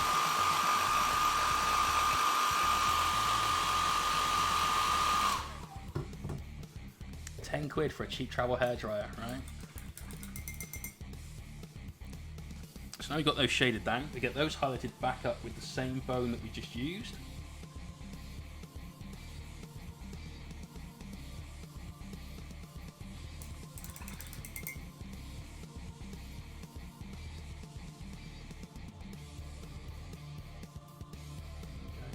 Thin highlight now, and we're going to concentrate our highlights at the front of the ribs. Now, what we've said several times now, when you are painting a highlight on with a glaze, which is kind of what we're doing here, using very, very thin white paint to build that transition. Sorry, bone paint, not white. Paint from the point of least impact on the model to highest impact on the model. So start in the shadow and draw that paint up to where the brightest highlight would be. So we're bringing our brush in this direction, and we're releasing our brush at the end of those ribs. And the reason behind that is, any time you bring your paintbrush off the miniature, you are going to leave a small additional deposit of paint, which has been held on by surface tension. surface tension is the thing. If you fill up a glass of water to its brim and then go a little bit further, you get a little bubble of water on the top just being held in place. That's surface tension, that's holding that there. And the same rules that govern stuff like that also govern you with your paintbrush. So as soon as you remove your paintbrush from the Mini, the water, the moisture, your paint that's on the miniature, you're going to try pulling more paint off your brush until you break that surface tension. Imagine it like an elastic band that you're stretching to the point where it breaks. At the point where it's stretching, that's the miniature trying to hold on to more paint, and your brush moving away. When it breaks, it's going to take more paint off onto the Mini. So if you work the other way around from the point of least impact, sorry, from the point of most impact to least impact, the bits where you're trying to highlight, when the highlight close to the shadow, the bits you're trying to put a shadow on, when the shadow too close to the highlight. So whether you're working highlights or shadows, work from the area where you want the smallest amount of change on the Mini. So in this case, is the underside of these ribs, where his armpit would be, creating a shadow and all those sorts of things, to the point where you want the brightest highlight to be, which is the point right out here in our sunlight. So always work in that direction, and that will help you to create a nice smooth transition, get those little glazed lens going on, and it won't be so it'll be a lot more natural, essentially. Now if you're working with glazes, they take almost no time to dry because water dries real fast in comparison to paint medium. So there you go, we can go again now, and we can just get another tiny highlight now on the very end of those. And that's those bones done. Happy days, right? Super simple, super easy, no real challenge whatsoever. Now we are going to take some more of that mouth white highlight. This is a P3 paint, which is one of those paints that everyone needs to have in their life.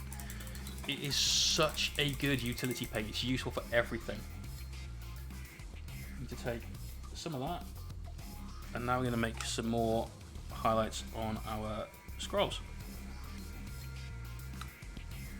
So sticking to just the brightest points here. So some of the edges, some of the parts where it filters horizontal, we've got like an outside lean like this, much like Chris Frozin's whip with his cloak on his necron dude, where it sort of flowed in and out of the light. That's what we're doing here. So if we go into this piece of parchment that's slightly hidden, just looking for the edges more than anything else. And then on this one, same rules apply. So at the top, let's get a nice little highlight there where it starts. And then this is a nice big crease, so we can definitely hit that with a highlight. This part now goes in, but we've got a little crease here, which a nice under highlight will help to show for us. We've got a nice light there we can do. And then again, just a light touch there. On the inside, I don't necessarily want to highlight much of this because again, it's in shadow, much like those ribs were. But if we come in at the bottom, just here where there's a little bit of a tear, you can see in the cloth, for the parchment, just put a little highlight on there, just hit both sides of it, leaving that gap in the middle. It'll just give you a little bit more interest for literally a second's worth. So it's worth it. Right now, let's do the parchment effect. So we've got some Catachan flesh on our palette, which is a nice brown. Use some of this from today rather than some of yesterday's, which has gone a little bit claggy, which is a shame. We've got a little bit of black paint. Let's mix both of those two together. So we're going for a really dark brown. A lot of people immediately paint any kind of script in black because we all tend to use like black pen. I mean, the only pen I've got on my desk is a black Sharpie, which before any of you say it, I do not use on my minis. This is for sending stuff in the mail. Your head and hair keep obscuring the mini from the camera, Jay. Does that mean it's a plus for the save or unable to shoot him? Unable to shoot him, man. Need true line of sight. Is it? It's kind of a little too much. It's because of the back, mate. That's all it is. Rutang! Cheers, man. Anyway, if you go with black paint, it's usually too much of a contrast with the miniature. Going straight into black is very jarring. So I've always found that using brown is better. A dark brown is good, and it's enough contrast that it'll kind of look a little bit like black.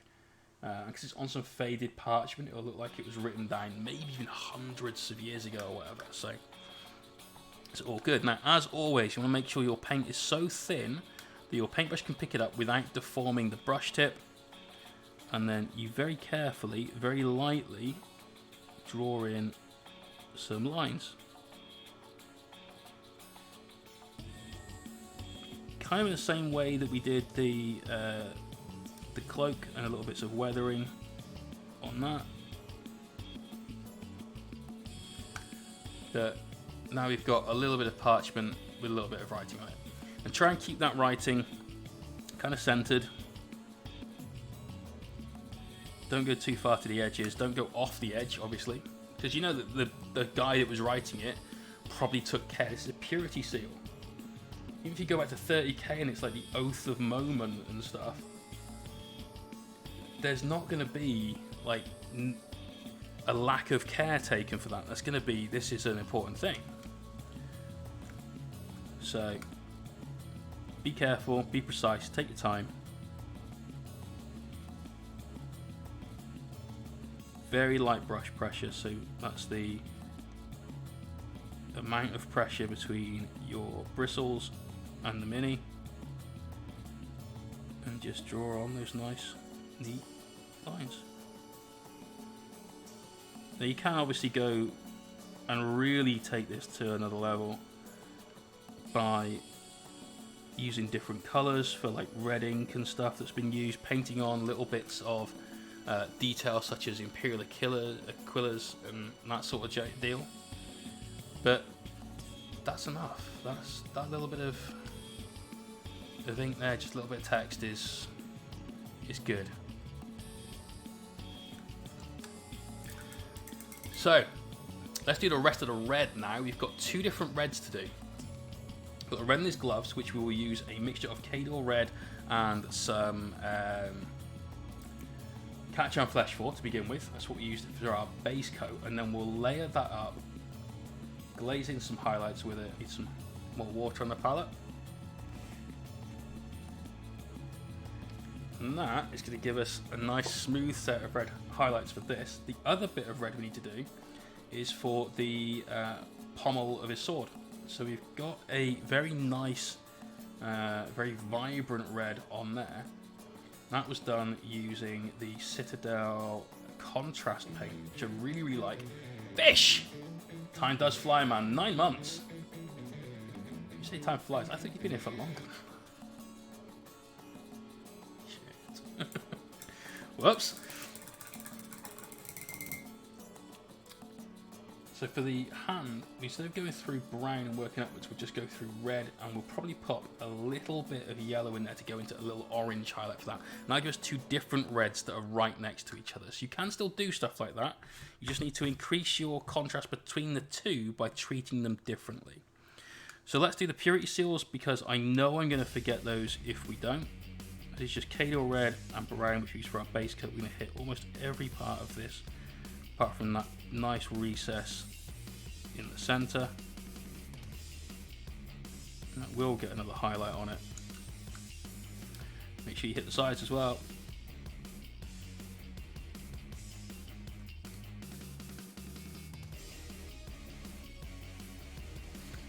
Just woke up, ended up watching films till 8 AM last night. Damn! What did you watch?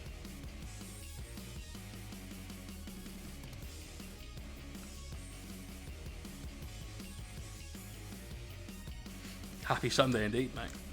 Your Sunday started off quite nicely though, depending on what film it was. Is your hair to an end, or did the job go well? No, he survived. He did survive. Fish was pulling apart the electrics in his house yesterday. Like an absolute madman. He decided to tell us halfway through stream, oh, by the way, I'm just going off to do this, so peace out, y'all. Might see you again. Like, what?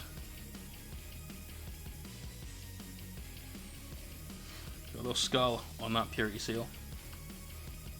Mad Max Fury Road, Ready Player One, and most recent Terminator film. The Matt Smith one.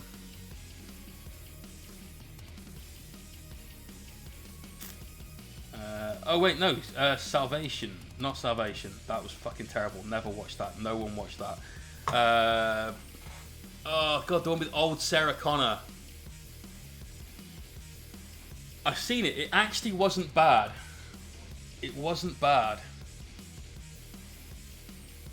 It wasn't Genesis. Genesis, which was Gen Ysis, was the fucking terrible one with Matt Smith as the bad guy. This is old Sarah Connor, and it's actually pretty okay. I wouldn't like put it down. Dark Fate. Dark Fate. Thank you, Nidge. Absolute boss. Well saved. Yeah, that was alright. I enjoyed it. It's not something I'll watch often, and it's not something that I'll like buy on DVD or whatever. But it was an okay film. And it was even an okay Terminator film. And that's... when you start saying shit like that, you're like, oh, alright, alright. Did anyone watch The Old Guard yet? Yes, with Charlize Theron. I kind of love Charlize Theron though. She's awesome. She's a great actress. I watched it while I was painting though, and so I know I missed out on parts of the plot, so we'll have to watch it again. I didn't expect it to be as good as it was. I really want to, in fact, to go back and give it the attention it clearly deserves. Right, so right now we're making a bit of a mess of these gloves, but that's because we're just getting some foundations down for our highlights. Bringing these glazes in a little bit more. That's actually too much paint on the brush. She's amazing in Fury Road, yes. Yes, she is. She's done loads of good films.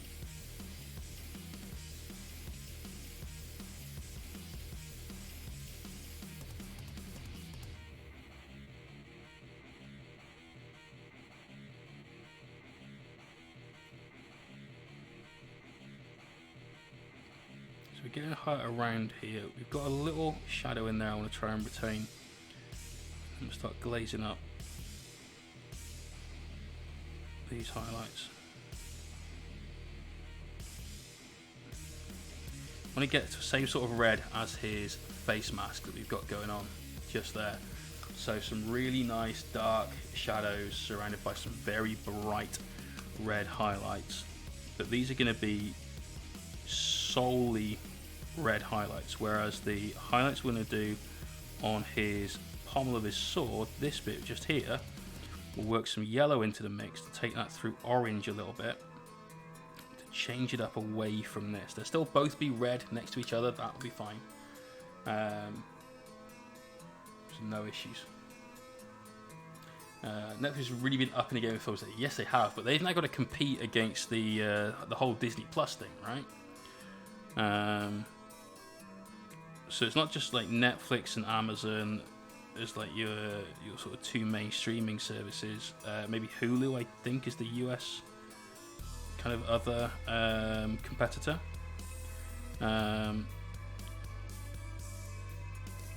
So with Disney Plus as well, they know they need to do some more work, because there's only so many things you can subscribe to. And none of these things are necessary to live. I mean, some people may not share that opinion, but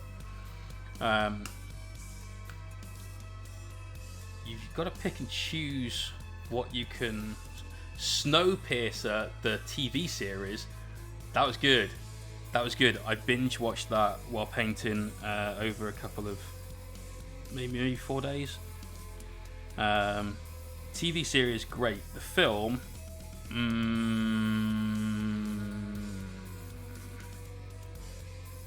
wasn't in love with the film. Just was not wasn't good. The TV series, that was solid. Other good TV series that I've seen recently, Hannah is excellent. Absolutely excellent. That's on Amazon Prime. That's another one of those films that have been adapted into a TV series. Really, really big fan of that. You can use the Sky Key remote by talking to it and asking what Disney film she wants on. Is mint. Yes. Yes, it is. Ghosts of War. Snowpiercer film is meant to be a sequel to Charlie and the Chocolate Factory. That's fucking depressing. That's really fucking depressing. I've got a golden ticket. Brilliant. Your mates haven't. They've frozen to death.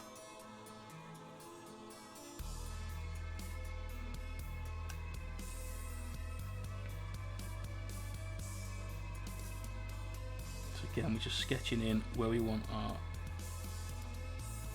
highlights to be for now. Because we're glazing these on, we can come back and add to this very easily. Up this into a much more bright, vibrant red. Have you watched The Boys on Amazon Prime? Yes, I have. The Boys was good. It was a bit like fuck at times. But there's no issue with that. It was good. I really like Carl Urban's character though. And I like the idea that if you have someone that's basically Superman, he's probably going to be fucked in the head. Because it's not like you can really tell him off much as a kid, isn't it? Like, shut up or I'll bench press you through the ceiling. So I thought that was good. Carl Urban's Dredd was one of the best action films of that time. I loved that. Would happily watch that again many times. I've tried to find it on a streaming service the other day. Actually, no, probably about 2-3 weeks ago. Couldn't see it anywhere, unfortunately. So I have to wait for that to start making rounds on Netflix and Amazon and so on again. But yeah, love that. Love that. When they gave him the script, they said, look, we want you to play Dredd and so on and so forth. Don't worry, I have loads of scenes with your helmet off, so you'll be fine. And he went, what? No, I'll take the part. Helmet stays on. Rewrite the script. What a boy. What a boy. Still want you to see what's a Dredd or a TV series based? Yes. A TV series of Dredd with Carl Urban would have me creaming.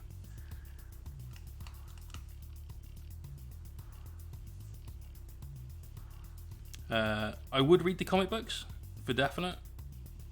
It's just finding time. I used to have a tablet I used to download comic books to and read them on there. But then the tablet got some Google update which completely killed it. It was dying anyway, but that when they updated the operating system, was like, yeah, this can't handle it anymore. So at some point we'll buy another one, but I'm not overly fast. I just don't really have time. Sloan was too much about Sloan, not a Dredd. Yeah, it was. I mean, don't get me wrong, I'd still watch the shit out of it. So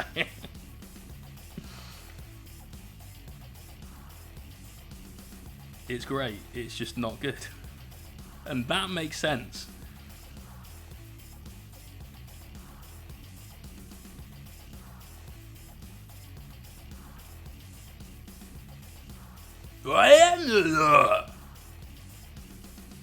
Narcos is amazing, although I haven't seen the latest series of Narcos Mexico because I cannot watch that if I paint. Oh shit, yeah, I can't paint and watch Narcos because I have to read subtitles and my Spanish is terrible, and so that stops me from being able to watch that on a regular. So I've got to find time here and there to watch it, and I think that's a sort of series where you need to be kind of paying attention, and I'm likely to forget stuff between episodes. But I loved the other series of that I've seen. That was super, super good.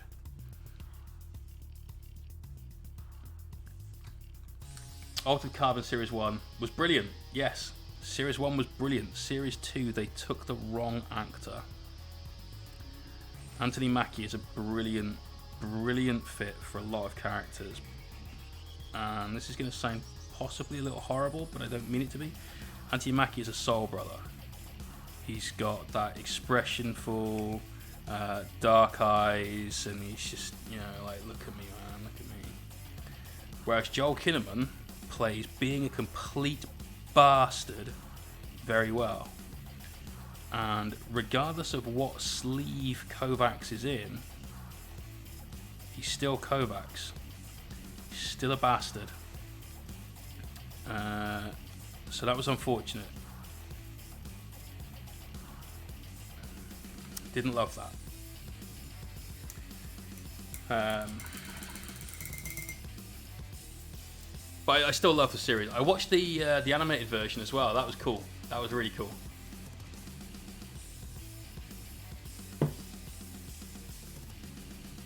Puppy dog eyes and looking sorry. Don't work for a several 100-year-old killing machine. Yeah.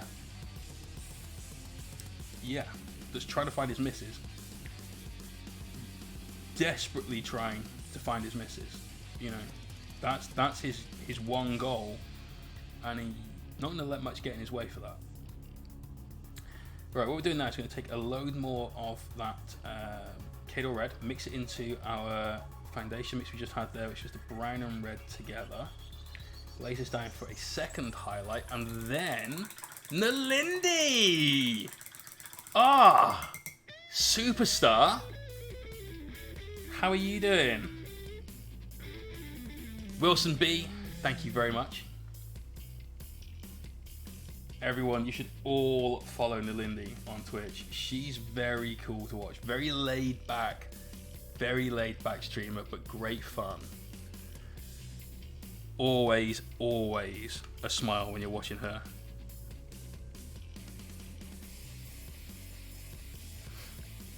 How are you doing your Necrons?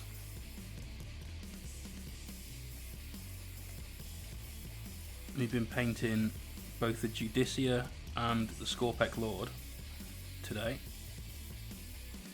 and yesterday, and these are going to go off to some new homes later on today when we raffle these guys off. So this is our Judiciar. Got Zargas. We're just working on the red of his gloves and those purity seals now, and then that's all of the highlights done. We just need to do the shoulder pad. Oh, actually, and that bit of black shoulder pad, and then the Freehand ultramarine symbol. But this is our Skorpekh Lord, who I might try and enter up on myself and keep. Is that allowed? It's not allowed. It's so not allowed. Can't wait to get this guy on the airbrush going later on and sort these blades and his fucking Freddy Krueger hand out. God, yes. We're at 3:30, so that gives us 4 and a bit hours. Don Zuego bringing in a raid. Let's get some love in the stream for this absolute boss. How's it going, champ? On your competitions, you can share your Instagram story. Simply Dave, you can do. I'd prefer if it went to your feed, but if you don't have any of the like third-party software like Regran or Repost or anything like that you would need to do it, go for it. Your story is fine. Don't forget to tag 3 friends in the comments there as well, so you can get your second entry in. If anyone doesn't know what that's about, exclamation point box in the chat. We are giving away completely free of charge, so no cost. Fuck me sideways. No cost to enter. We're giving away this box. This Indomitus box, unless you live in a foreign country, in which case I will probably try and buy one on made to order and ship it to you, but you'll still get a full box, but that box won't turn up till October, and I'm really sorry, but this weighs 4 kilos, and posting it to America will cost millions of pounds. But you could win an entire Indomitus box. Oh, fucking don't drop it on your legs. I was trying to take all of this stuff in the box. Limited edition rulebook, all the minis, everything. All you need to do, exclamation point box, go there, follow all the instructions carefully, because if you don't, and I draw your name, I'll redraw it. Follow all the instructions, you get 1 entry, tag 3 friends in that Instagram post, you get 1 more entry to double your chances. Don't drop that on any part of your body. Ugh. On top of that, we're painting up both of these two and we're raffling them off. We're going to announce another prize in about 22 minutes. If you'd like to win one of these 2 miniatures, literally these, the painted ones, and the rest of that faction from the Indomitus set, exclamation point rules, and then exclamation point rules, and an exclamation point ticket. By doing that and entering the raffle, you stand a chance. First place prize gets to choose which of these 2 he wants or she wants. Then they get the rest of that. So you choose the Necron dude, you get your destroyers, your reanimated characters, the troops, the scrabs, the lot. Choose the Marine, you get your bikes, your melter gun dudes, the honor guard people, the captains, everything. All of that faction. So you get 1,000-point army and a fully painted commander for that army. On top of that, we've added some more prizes. That's first and second place prize. Third place prize, which people seem to want almost as much as the first place prize, which is weird. Still don't think that's right, but okay. Third place prize is 3 hours of private painting tuition with me via Discord or similar. We're going to help you level up your painting. In those 3 hours, we can cover pretty much any topic you want. You want to learn how to paint skin or faces a little better? Done. You want to learn how to do, say, orc skin, specifically orc skin? Easy. We can do a couple of different ways in that length of time. Maybe you want to learn how to airbrush tanks.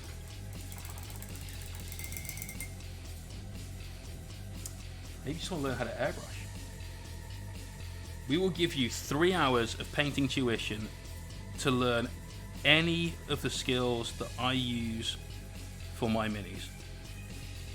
Now, don't get me wrong, I'm not Andy Wardle, I'm not Rich Gray, I'm not Angel Heraldez.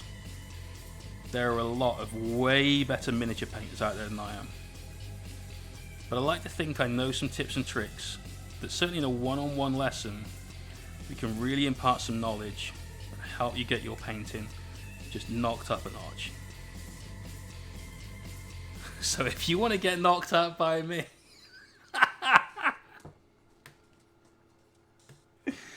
oh wow, that was so horrible. I had to do it. We've got a 4th place prize. 4th place prize is a start collecting kit of your choice. Any start collecting kit. It could be 40k, it could be Sigma, whatever you want. This weekend is all about winning an army. So first and second place prize, you get an army with a painted character. Third place prize, we teach you how to paint that army. 4th place prize, smaller army. 5th place prize, coming in 18 minutes.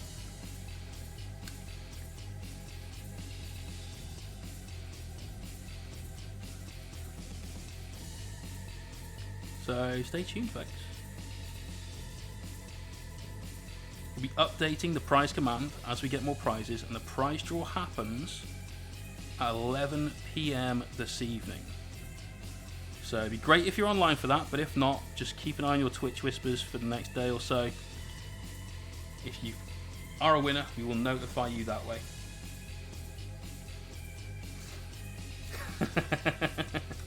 Giggity is right. Best prize you guys can get, trust me. I got some lessons for a friendly Golden Demon when it improved my paint skills so much. I wish I'd won Golden Demon. I haven't even entered Golden Demon. Like, I've never, ever entered Golden Demon. I was going to last year, and I wanted to take time off from commissions to like March through and like just spend a month just painting a mini or a diorama or a unit or something. Trying to get those, at least to have a finalist pin if I could. But then commissions came in I kind of needed to do, and then real life stuff happened, and it just became not an option, which was a shame. But one day, I also think that I probably wouldn't do well at Golden Demon because my painting style is very different to a lot of what happens to do well. Just do it, mate. I wish. Like, I'm a commission painter with a full-time job on top, so I work about 90 hours a week every week, and there are reasons that I do that, like specific health reasons that I do that. Actually, I work more because it keeps me sane. So one day it'll happen. It's just that one day is away.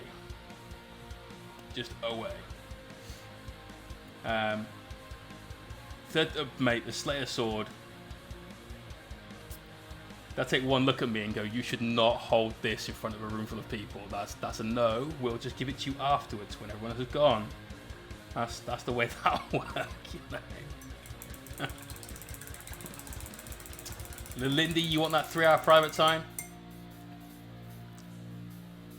I'll tell you what we could do at some point, Lindy. We could do a joint stream. That could be fun.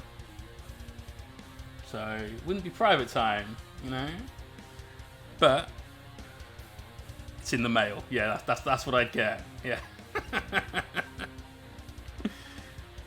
Right.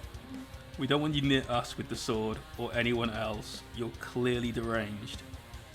You're like one face tattoo away from being in the Warriors film.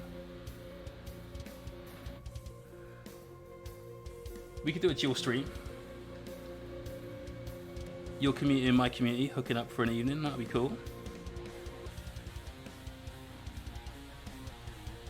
If you're interested, message me on Discord and we'll think about ways that we can make that happen at some point over the next month or so, perhaps.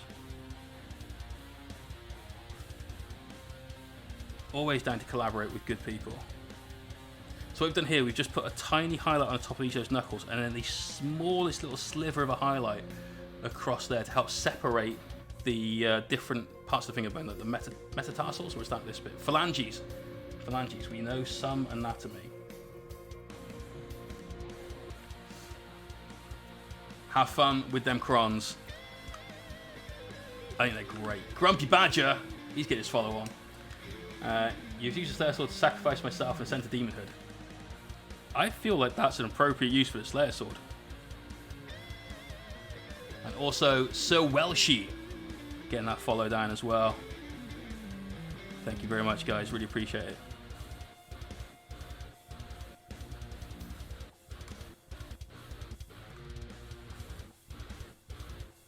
So, what we're doing here is we're just bringing in some highlights on the areas of cloth that have got a little bit of crease to them.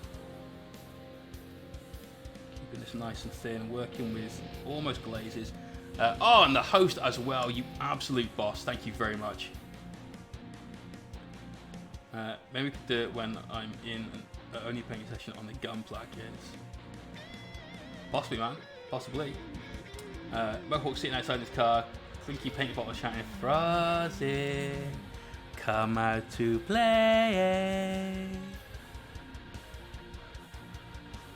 Frosty. I wouldn't do that to him. Sneak in and whisper in his ear, "Frosty, come out to play."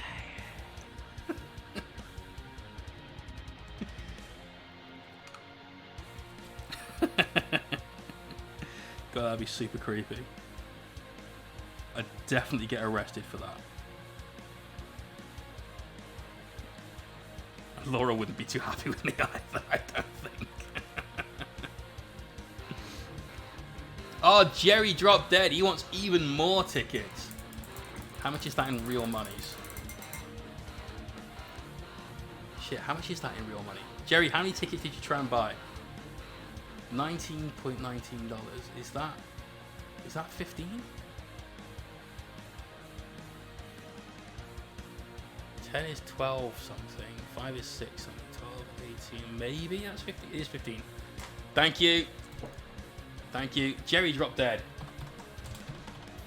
You are all in this now, aren't you? What's that? That was 16. That's 15. So you bought 15. So that is your 5 free from your 10. Then we owe you another 5. That's a bonus one as well. So bam. There you go, man. You're sorted. Right, let's do the other glove and then these purity seals with this final little highlight. And you're getting a sub in. Dude. That's some strong support. Let's get some hype in the stream for Jerry Drop Dead. What a boss. So what we're doing here is we're just picking out some of the edges to help make sure we don't lose any of this shape, any of the detail that's going on. I want to make sure that we've got all of this detail brought in. Jerry, absolute boss, man. Thank you very much. Got you in there. You ended up buying 15 tickets, which gave you 6 free for a total of 21. I'm telling you now that the way to do it is to buy 16 tickets, because then you get 1 free for every 3. So that extra one would be 2 tickets.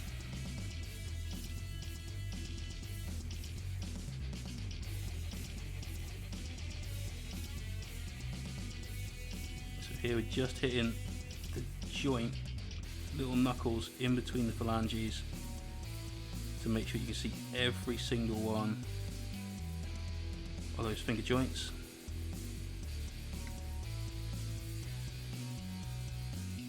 Very exaggeratedly large hands. Have to get these beautiful miniatures. Hey man, good luck to you, dude. There's some stiff competition in there now as well. But you're keeping your odds up. If you just want to see the spreadsheet, you want to see, you know, what your odds are, calculate your odds, make sure you've got the right number of tickets and stuff like that. Exclamation point who will give you access. Just need to even up these 2 highlights just a touch.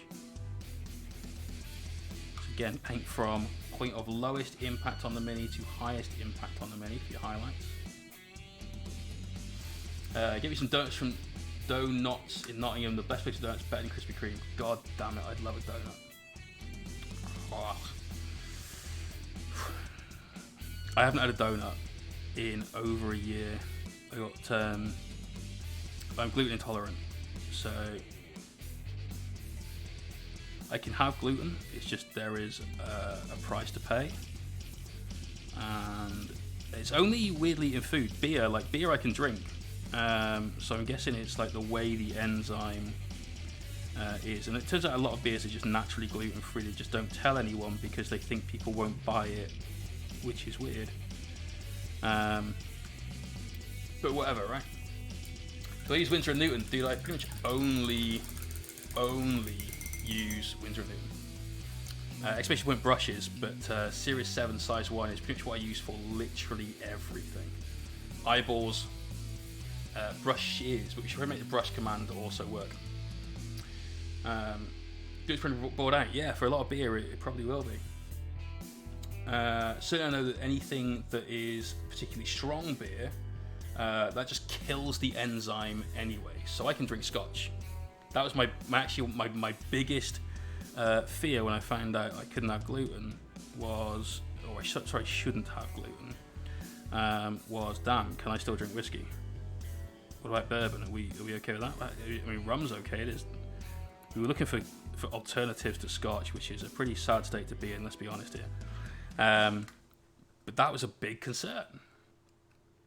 They do gluten-free donuts there. Next Hellstorm, we're stopping in Nottingham on the way back, everyone. Oh shit, speaking of tournaments, I got some great news on Friday. Some of you guys will know this, we talked about it briefly yesterday, but very soon we will have a giveaway to do. I just need to confirm a couple of details with the organisers. And I need to work out some more ways we can make it cool. I have been given a ticket for free to the Alliance Open Super Major in November, and that is taking place in a place called Utrecht in Amsterdam, in the Netherlands, in Holland. Just wrote on all that red, and we haven't painted his backy tin down here. We're going to keep that kind of dark though, so we'll just give that one little highlight pass to help sort of bring some of those details to life a bit. What I think would be cool though, because just going to an event, that's great, you know, happy days, but like, here's a prize. It doesn't really mean anything. It's not personal to the channel. It's now. I just can't take all my painting kit out and give somebody a painting lesson and play in the event. I just can't. I wish I could, guys, because that would be a really, really good prize. Rock up, we'll spend an hour painting on one of the days without the event. You can't be there. Mate, you are letting me down. What is this nonsense?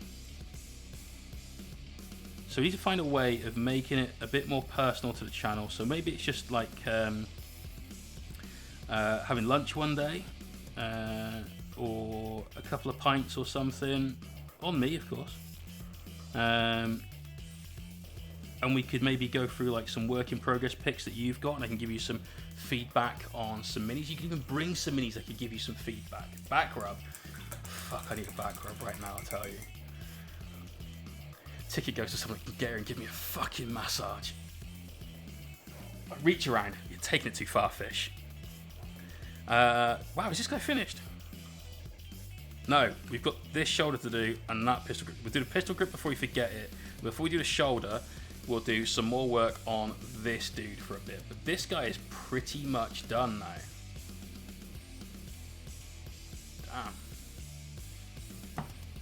Damn. Fair enough, Moon. I understand that, mate. You've been hit relatively hard in the FAQs and the new 9th edition stuff, but hopefully, mate, there'll be some light for you. So I'm just going to mix some black and some grey together on the palette, and then a little touch of some of our bright bone that we were using as well. So we've got a quick 2-stage highlight on black. Actually, there's no point in doing that because we've got to highlight that fucking great big gun of his, and that's all in black. May as well actually do the thing properly. So let's grab some Eshin grey. Yeah, and we've got our Administratum grey. So these two is what we're going to use. Darker and a lighter grey. So I think what we could do is we could do the ticket giveaway, and then we could have a session over a couple of beers, maybe an hour, where we go through some minis of yours, either actually having the mini there, or having just some photos or similar, where we can give you some feedback, some comment critique, you know, some ways to bolster your painting for that particular model. Or maybe you're a fucking excellent painter already and we don't need to do that and we can just have a couple of beers. But I think that would be cool. I'm not paying for your trip to Amsterdam or anything. That's just to make that clear. It will be the ticket for the tournament only. You have to get there and board yourself. That's the way that'll be. But still a good price. That ticket's worth like 70 euros, 80 euros as well. In fact, I think they go up in price. I want to say like this weekend. It might be next weekend. Reiner, how you getting on, man? I really wish I could have stayed in your stream later last night watching you paint those Minotaurs. They looked sick, but I was dead. I've been accused of being dead inside by several people that may have been right. Yesterday, they would have been right.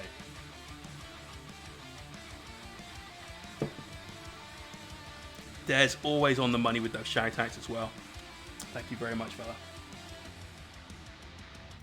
Right, got a couple of very small details left to do on this guy before we get to his shoulder pad and the freehand we're going to do. But all we're going to do right now is highlight this pistol grip. So we've got some Eshin Grey. Just going to quickly get that in on there. And then whilst that's still ever so slightly wet, grab a little of our Administratum Grey. It's a really nice highlight for the black, as long as you keep them real small. You just pop really small highlights on there, just so it's not being missed. I went long, dude. I did. We're up to 6 hours right now. We're going to go till probably 11. It's nearly 4, which means we're about to unveil our next prize. This is good. You joined at the right time. 4 to 11 is 7 hours. You've got 7 hours left. We're not at the halfway point of today. 7 hours to get these two minis finished off. That includes the base. This guy, nearly done and looking hot. I do like the hourglass. That came out really, really well. I'm very, very happy with that. This guy needs some love now. I'm going to pop him down. I'm going to pop him just there. I'm going to work on him in a second. We need one more prize. Now, we've talked about the main prize, which is choice of either of these two minis. Top prize. You get to choose. You get that mini, and you get the rest of that faction from the new Indomitus box. That's a good prize. Second place prize gets the other mini and the rest of its faction from the Indomitus box. Third place prize gets 3 hours of private one-on-one painting tuition with myself over Discord or similar, where we can help you level up your painting game. Fourth place prize gets a start collecting box of their choice. Anyone you want. 40k, Sigmar, it's all good. We'll find out which one you want, get that shipped out to you most ASAPly. But now we need a fifth place prize. And I think, seeing as this weekend is all about winning an army, then we need a prize that fits that kind of theme. We've got the first two prizes, which are winning a small army. Third place, painting the army. Fourth place, a smaller army. So I think fifth place could be a good expansion to an army. I think that would be good. So we're going to do some gift vouchers to any hobby stockist. Any hobby stockist. 40 quid.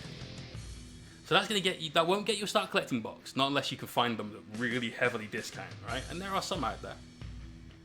But that's going to get you either a new tank, a new unit or two, brand new HQ, plus maybe some paints and so forth to go alongside it. So let's get that added into our prize pool. Edit. Fourth place start collecting box, your choice. Fifth place. £40 hobby voucher. And there are more prizes to come. There are more prizes to come. So that's a lot. That's a lot to be given away. Remember, each ticket only costs £1. So if you win that one, you have times your entry by 40. That's 4,000% gains. That ain't bad. There's checking I've been honest and actually updated the command. Thank you, sir.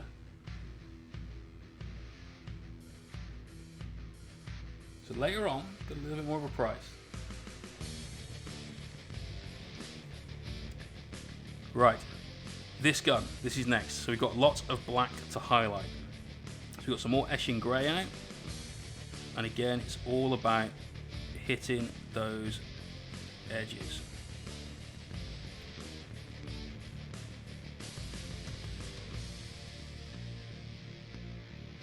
And not to draw boxes around stuff. So notice how we're hitting the edge that would catch the light. So on this little circle, we've done the circle, not thing above it. Other mini. Oh, okay. I just spelled it wrong. Thank you.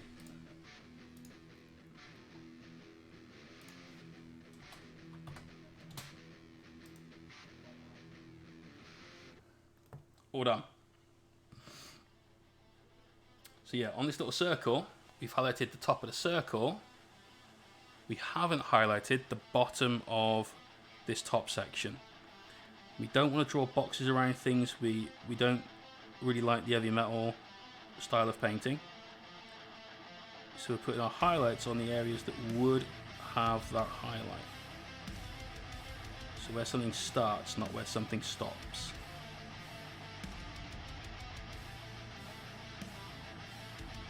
And after we've done this, I think we're going to be into the realms of being able to get the airbrush out and start working on all of the orange bits on this guy. And I have been looking forward to that all damn day.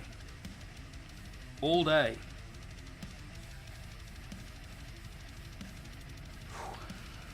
Actually, I'll tell you what we will do very quickly is just give this guy a very quick blast of some varnish, because that's pretty much him done apart from that freehand. And I want to get a nice sort of save game point before we do that freehand.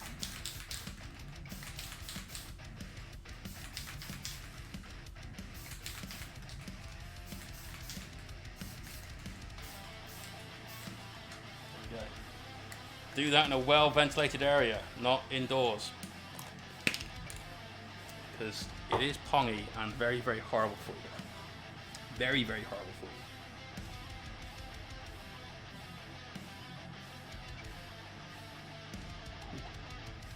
Definitely pongy. Right, now this is tricky because some of these have got battle damage on. Like just here, there's a little bit of damage. We need to help accentuate and make a feature. And most of that will happen when we do our second stage highlight, which is going to be with that brighter grey, the Administratum grey. You'll see how just getting a couple of quick highlights down on that has changed it and brought out that detail from this stage where it started at that. You can now easily see a lot more of what's going on here. Starts bringing it to life, stops it from being flat, which is something that we definitely don't want. As we've said several times this weekend, this is a tripedal, 20-foot tall engine of death. There ain't nothing flat about this dude. This guy is definitely going to be causing problems for people on the battlefield.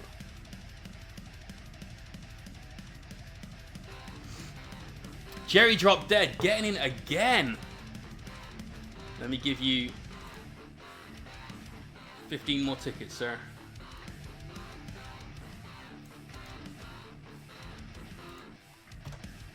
There you go, fella.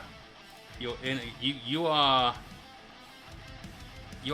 definitely going deep on this, mate. I mean, I wish you the absolute best of luck, but it's a random number generator from Google Sheets that has your fate in its hands. Fingers crossed for you, brother. Now, a lot of these are going to get wiped out by the OSR we're going to do in this area, and that's totally fine, because we're putting on the paint so thin that there won't be any texture, there won't be any roughness that is caused by that.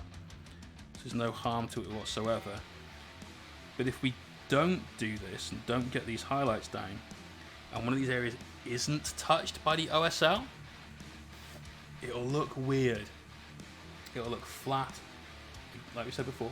It'll look boring.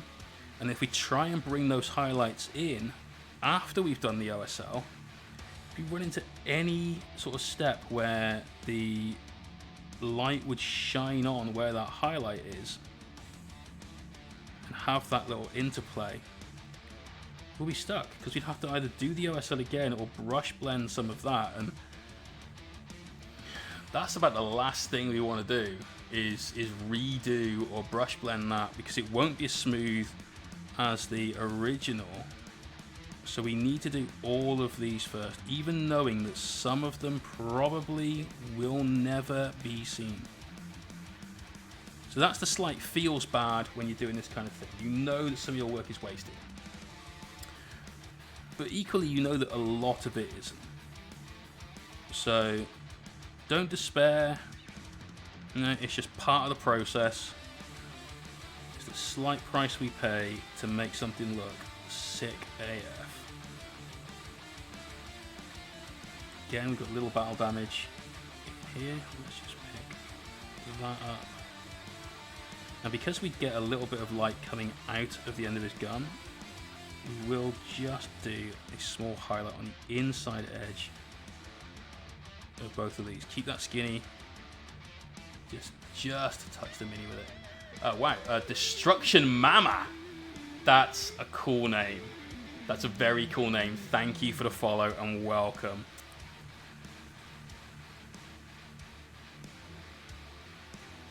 Love that. How's it going?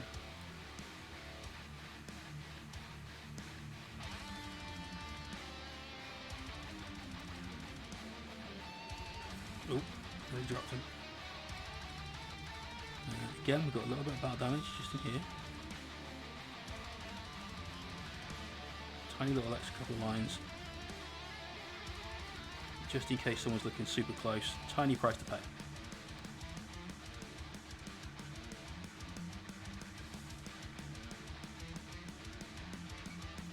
Good day, nice whip. Oh, thank you very much. This is all part of our giveaway today. Indomitus weekend. It's the day. It's all right. Oh, fuck, we forgot to paint that yesterday.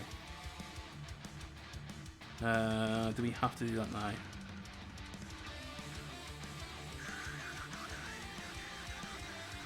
Yes, because we want glow, not... Ah, shit. Okay. Just deviating ever so slightly from our scheduled programming, ladies and gentlemen, while we redo a part of the mini, or actually do a part of the mini that I should have done yesterday. Somehow we missed this. What we've done with all of this red that's very flat, all of this is going to become a really, really bright orange. And when you're painting, especially sort of this close in to a painted miniature, very, very frequently what you don't want to do is have to start waving your airbrush all over the place to manage to get into your crevices and cracks and everything else to get a nice smooth coat that hits all parts of the mini.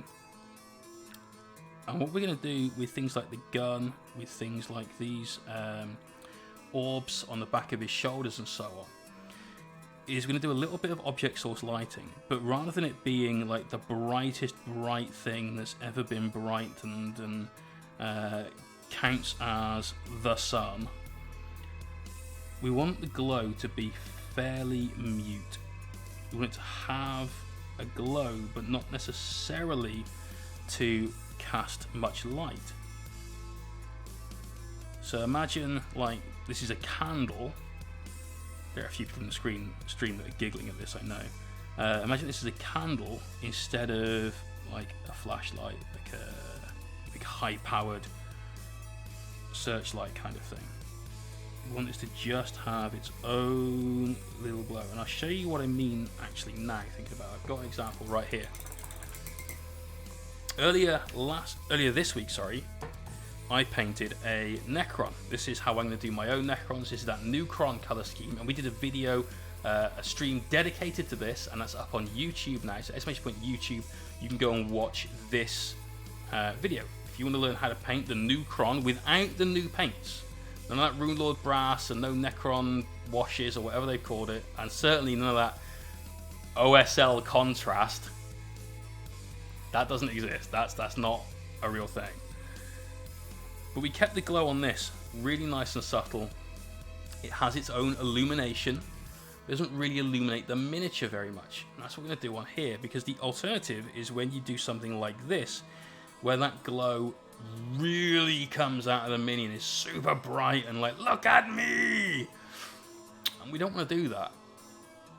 And the reason we don't want to do that is because we've spent ages, absolute ages, hours in fact today, highlighting this armor really, really nicely. Getting all these little bits of battle damage done, getting all of our freehand in, where we've got these little lines and designs. He's got his little head tattoo going on up here. Got all of that stuff happening. We want those to be things that the audience look at. We don't want the audience to only look at this bright orange pulsing death light that's coming out of the mini. And so that's why we've base coated all of these bits and pieces in this kind of reddish brown. It helps us know exactly where we're going with our color palette as well. But certainly for stuff like this, where we're going to be using a very, very small amount of spillover paint with the overspray to start giving the impression of this being lit up. And we're going to keep our highlights really close in on it. We need to make sure we've painted into the edges. So if we start trying to do that with the airbrush, what will happen is we'll end up with paint everywhere and we'll get more of a glow than we actually want. So, little tip for you guys, when you're doing OSL, think about how bright you want your glow to be. Remembering that obviously light works in straight lines, doesn't bend around corners or anything like that. And so you're able to plan ahead with your highlights, with your shadows, and so on. Part of that is doing what we've done here, which is knowing with the small amount of glow that we're after that we need to paint those in first.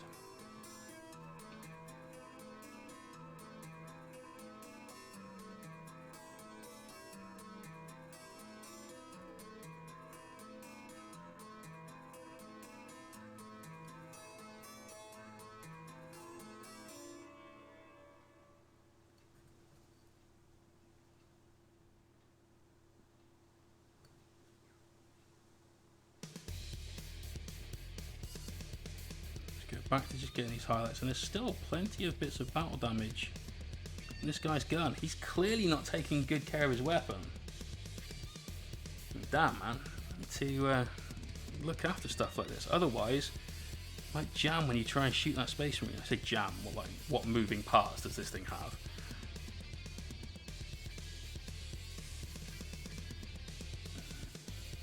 I mean, it could overheat.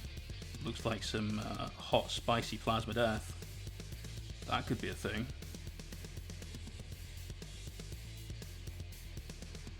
Gotta go. Head out to my parents' cottage today. See, nice, mate. You enjoy your time there. Have a good one, man. Stay safe. Keep an eye on your Twitch as well. If you did win anything, then I'll be able to send you a message and let you know.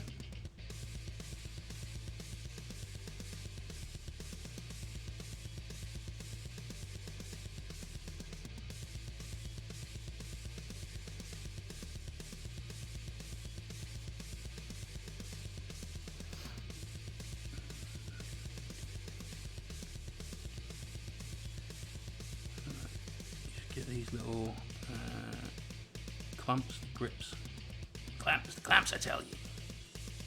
I miss clamps. Clamps was awesome. Clamps was a Death Dread we did that went to... Who won that? Was that Lee? Was that the Johnsonator? Who won the Death Dread? He was awesome to paint. We did him as Death Skull, so he was blue with a white face, and I loved him.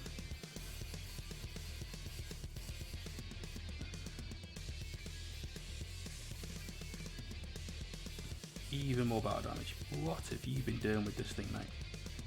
I think he's been using this to hit people with, rather than the choppy sword bit, which clearly has no damage to it whatsoever. Apart from this bit right at the bottom, where he's obviously dropped it. But maybe Skorpekh Lord hasn't quite got the idea of what he's meant to be doing here yet.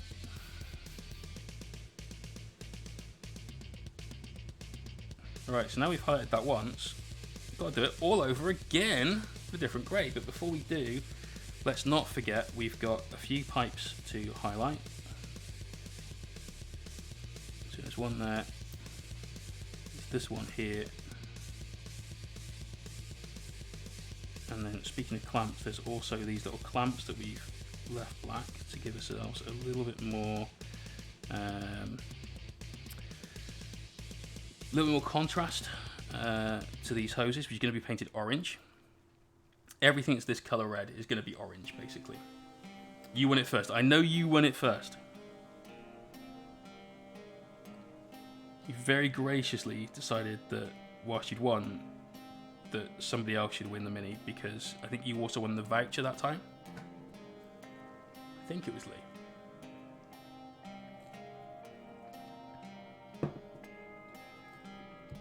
And this little hose up here, and use another one.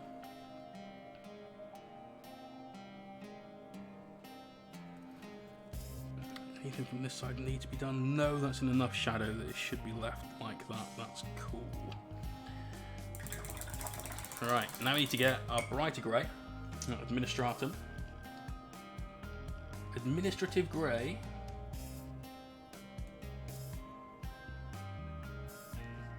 There are some silly paint names. What's the silliest paint name that you guys have seen? What one makes you think? And I know Tentacle Pink, which was then renamed clearly by everyone that used it as Testicle Pink, is clearly up there at the top. But what else have we got?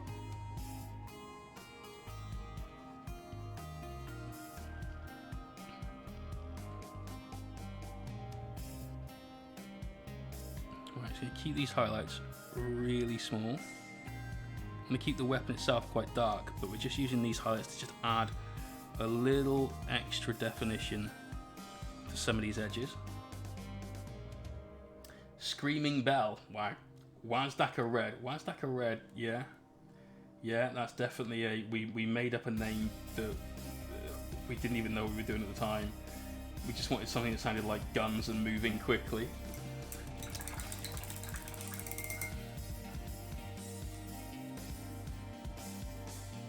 What else we got? Is that really the best that they had? What about other paint companies? I can't think of any crazy ones from the P3 line.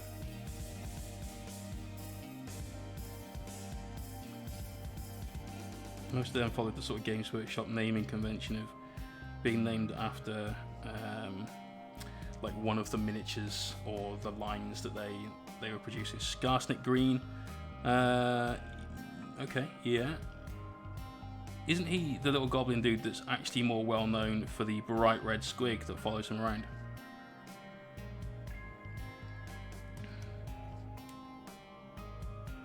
So what time are we at? 4:30. Hooker Lipstick Pink. That's my own personal name for Vallejo Sunset Red. But you're right, that's a ridiculous name. But it's also extremely descriptive because everyone knows exactly what we're talking about at that point.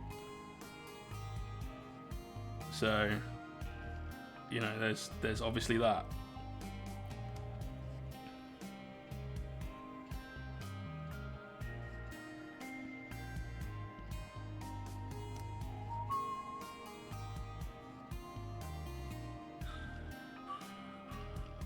A little bit of damage, let's hit that. You've got a nice chunky bit of battle damage here. Now you want to try and keep these highlights underneath it, but it's pretty tricky to with this area because it's mostly vertical, and unless you put in the tiniest Mephisting red, yeah. Hey Jan, I don't know if you were here when we did the whip, but I absolutely love your Flower Knight. That's amazing work, dude. The baby face in the base freaks me the fuck out though. I can't spend too long looking at that without being a little bit just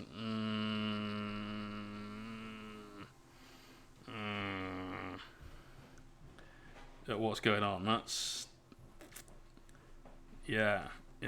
that's worrying. But considering the thing that's going on top of it, the nature of most Kingdom Death minis, I think that's a good shape.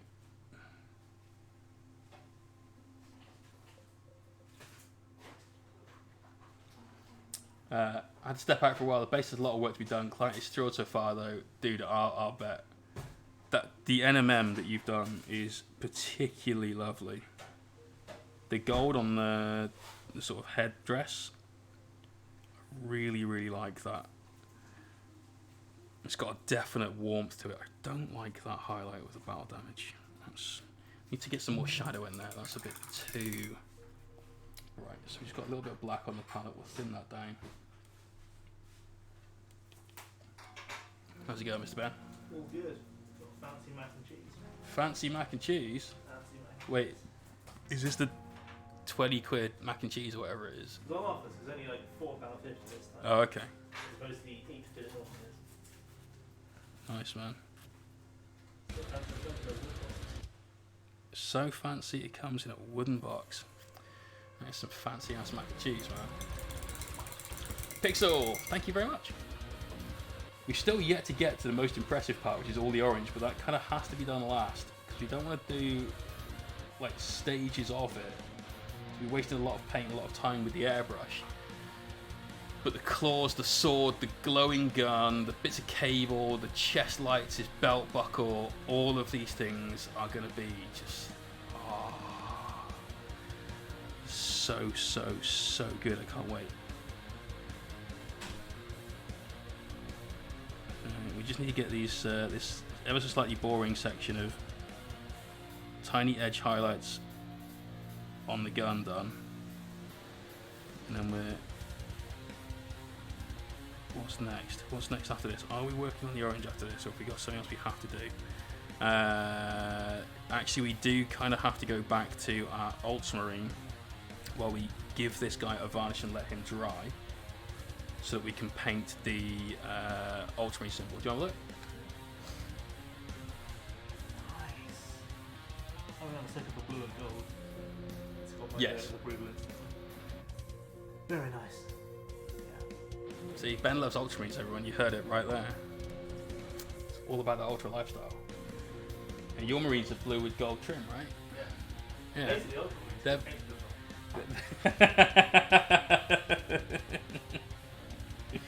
He says they're basically ultramarines because I painted them right. He's painted some Night Lords at the moment.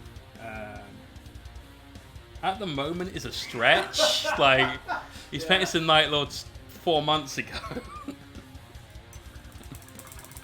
Yeah, pre-lockdown. Yeah. Was it pre-lockdown? Pre-lockdown, yeah. Fuck, that's February. Yeah. It's been a while. It's July. It's nearly August. Step 1, strip the dust off the minis. Shit. What's your longest work in progress, guys? Mine was the Kaitan, which took me damn near a year to give to you.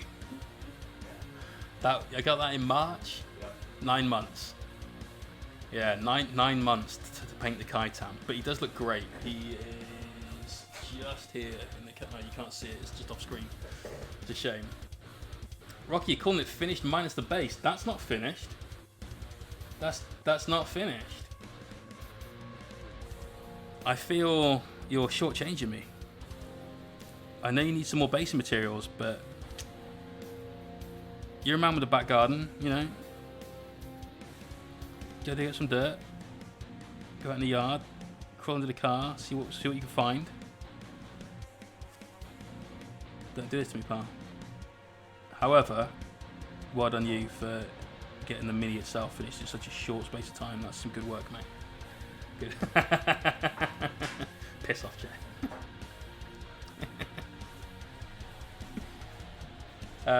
Do you guys always do the base first? So I frequently will add the base to a mini, especially if the mini's going to be glued to it. So this one we had to keep the stability for the legs. This one we didn't have to, but I figured as we were with one, we kind of may as well with another.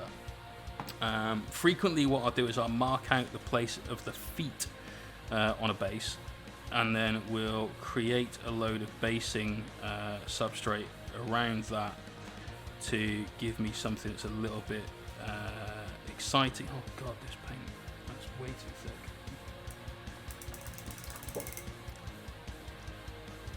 Black paint, black paint, black paint. Just fuck these highlights. There we go. See, you can just subtract it away, paint a little bit of black line in there, so that grey line goes nice and thin, and you're alright. Nothing that can't be recovered on a mini.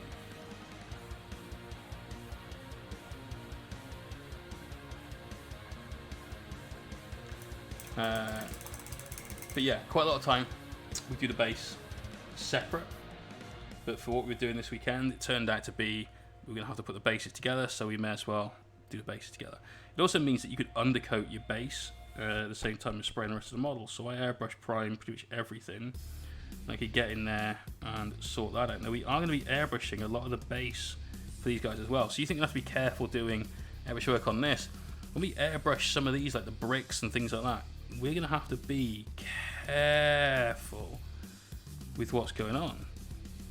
We still want to get a really nice, attractive base that's been done with a bit of care and some professionalism by the end of it. And that's one of the reasons why I normally keep them separate. It's another reason as well why I use a lot of weathering powders on my bases, because that way you can create lots of blends and shades and so on that sort of seamlessly go together, because all the weathering pigment is dry paint. Just paint without the wet bit, just the medium. And people forget that you can blend those. No wrong with doing that. So we've got an urban jungle style basing scheme, we've got some barbed wire, we've got some bricks, we've got various grades of particulate from Rival Crafts, so exclamation point Tufts if you want to go and see what that's all about. And I'm just going to say that one person may desperately need to use that link at around the 11 o'clock mark, and I can't possibly tell you why right now. Who knows? Nick Medade, you've seen the things I do to bases on minis that you now own. How dare you, sir? How dare you? You love that little oil drum on the base of Sammy. Your Leviathan stood on some falling pillars. Gotta be done, mate. Gotta be done.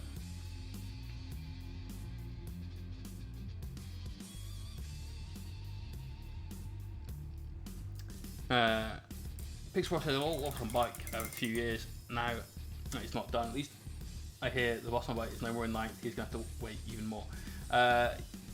He's in the Forge World points values, so it might be in chapter approved. But my friend Jake, who plays Orcs, was very, very pissed off it wasn't in the Orc section, but apparently was in the Forge World section, just written down as Orc War Boss on bike.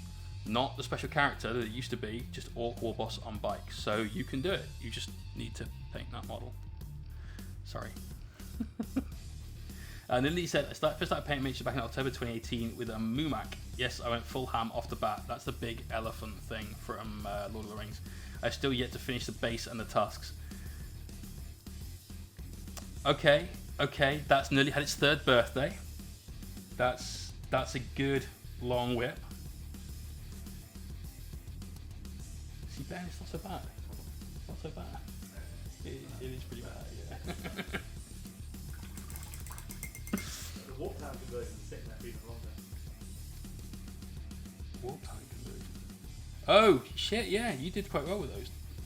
Those are the Ben converted some warp talons using bits from the warp time kit and the ghost somethings from Nighthorns. One of the ghost things that they have.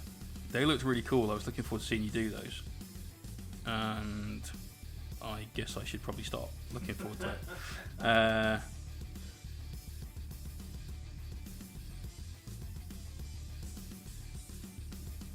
Need to paint those Death Guard, mate. Get those last 2 Smelly Flamer Mens done. Yeah. Because I would love to paint them, but I don't have time. And they're super strong. I'm just glad we did that Plague Surgeon back a couple of years ago, because now he's actually useful. You clearly saw the future with that one. Like, one day. Definitely just buy each one of each character. It's like, there you go. Paint up.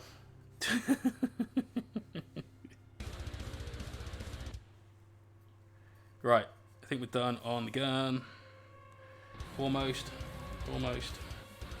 Just bring out a little bit more of this bit of battle damage. And then we're going to give this guy a quick varnish. So sorry, Ben, it's going to be a bit smelly. And then we're going to paint a freehand ultramarine symbol. Woo! So there we go. One necron gun. One necron gun.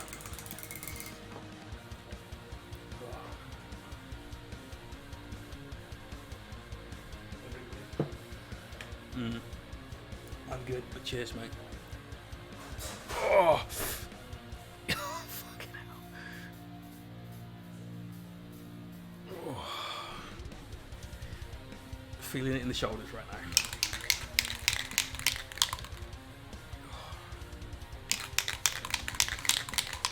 Okay, quick blast of Tesla's dull coat on this guy to save all of the work that we've done today. Yes, it will map down a little bit those metallics, but because the way we've done our highlights and glazed in those layers, we'll be absolutely fine.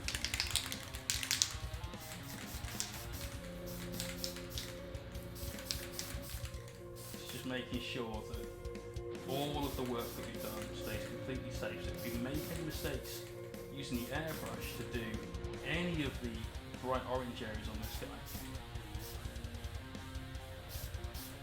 you could easily remove that from the mini.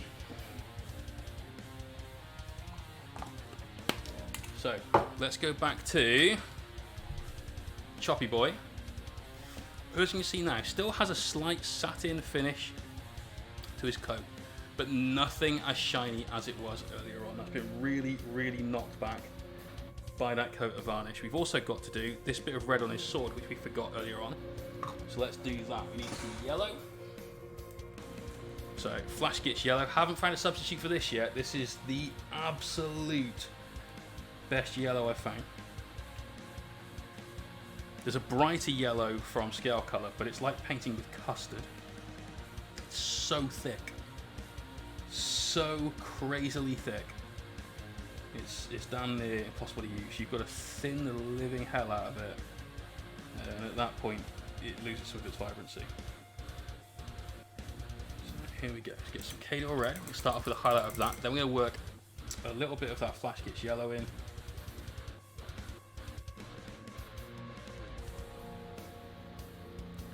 So just looking for some nice even lines on here. Possibly thin that ever so slightly too much, but we'll just glaze them on and do a couple.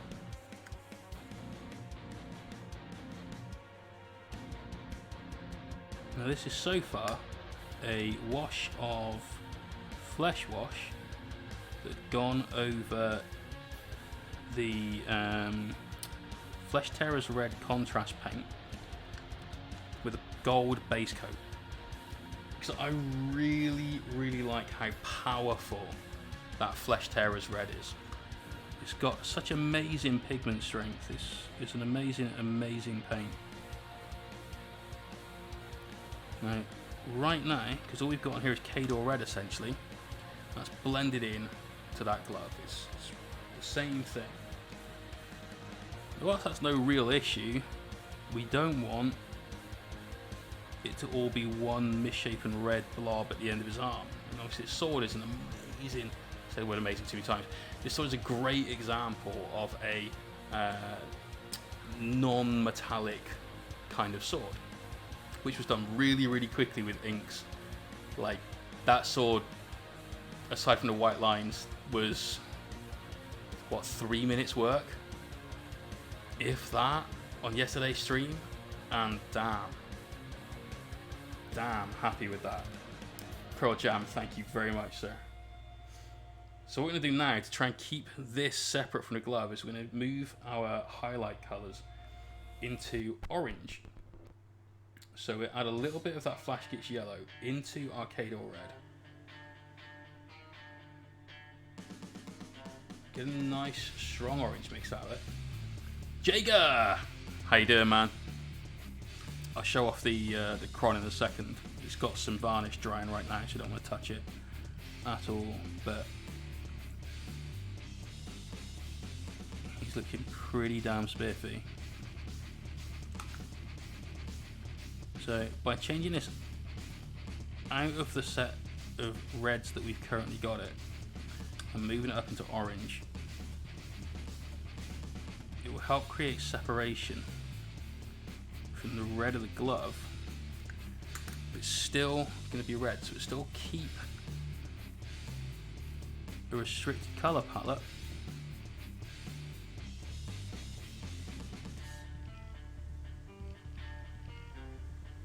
but it will be different. So you'd already see it starting to move away from that a little bit. We are going to work in some more yellow though. For a really bright orange, and this highlight needs to be very, very thin and very carefully applied, because if it's not, then we get a yellow handle right next to gold, and that gives us the same problem we had a minute ago, but here and not here. So small amount on the brush, make sure your paint consistency is nice and thin, and then just work to one edge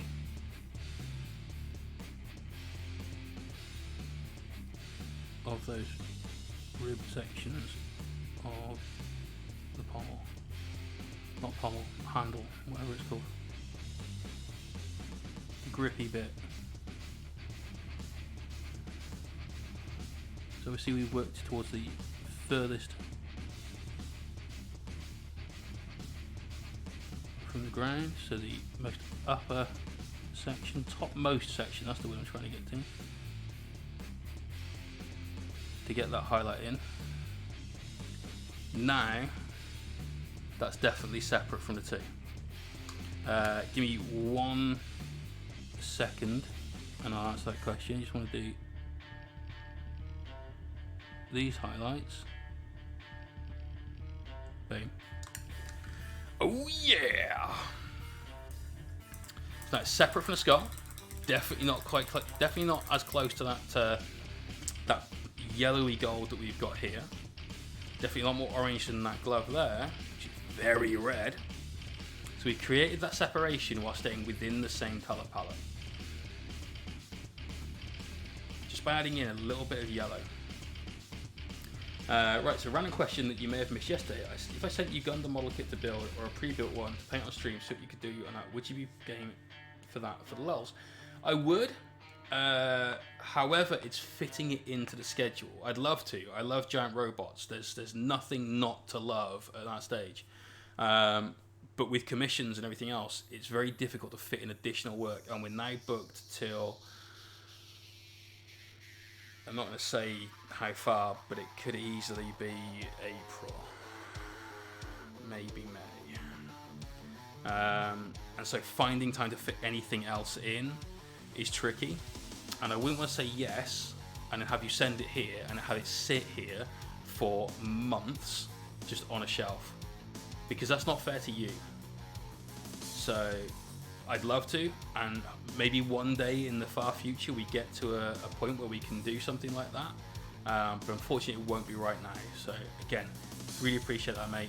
Genuinely 100% do I appreciate that, but not for a bit, because of the stream models that we do for the giveaways. That takes up pretty much any other time I would have, so it'd have to be like a stream giveaway mini, and I'd rather stick to toy soldiers for that, I think. Okie dokie. So now, freehand again. Freehand again. Why not, right? Everyone loves ultramarines. You've got to paint those U's. Let's get some source material. So we've been using source material for everything. This is the biggest piece of advice I can give anyone doing any kind of freehand or any kind of inspired by design or painting. Let's say you were painting a face. Go and look up some people, not miniatures, not somebody else's paint job of a face. Look up some people. We did Ragnar Blackmane, and I wanted to have a Viking style face, so I went and looked up some Viking faces, and we ended up using Ragnar Lothbrok from Vikings as our inspiration for our skin tones to paint Ragnar Blackmane's face. So you just find a real thing.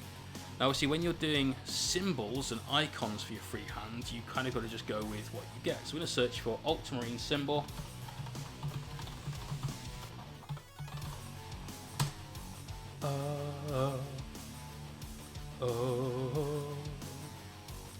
Here we go. We've got a absolute crap ton of ultras symbols on YouTube, including some that have been 8-bit arted, which is nice. Oh my god, that Strike Force Ultra one, that's actually sick.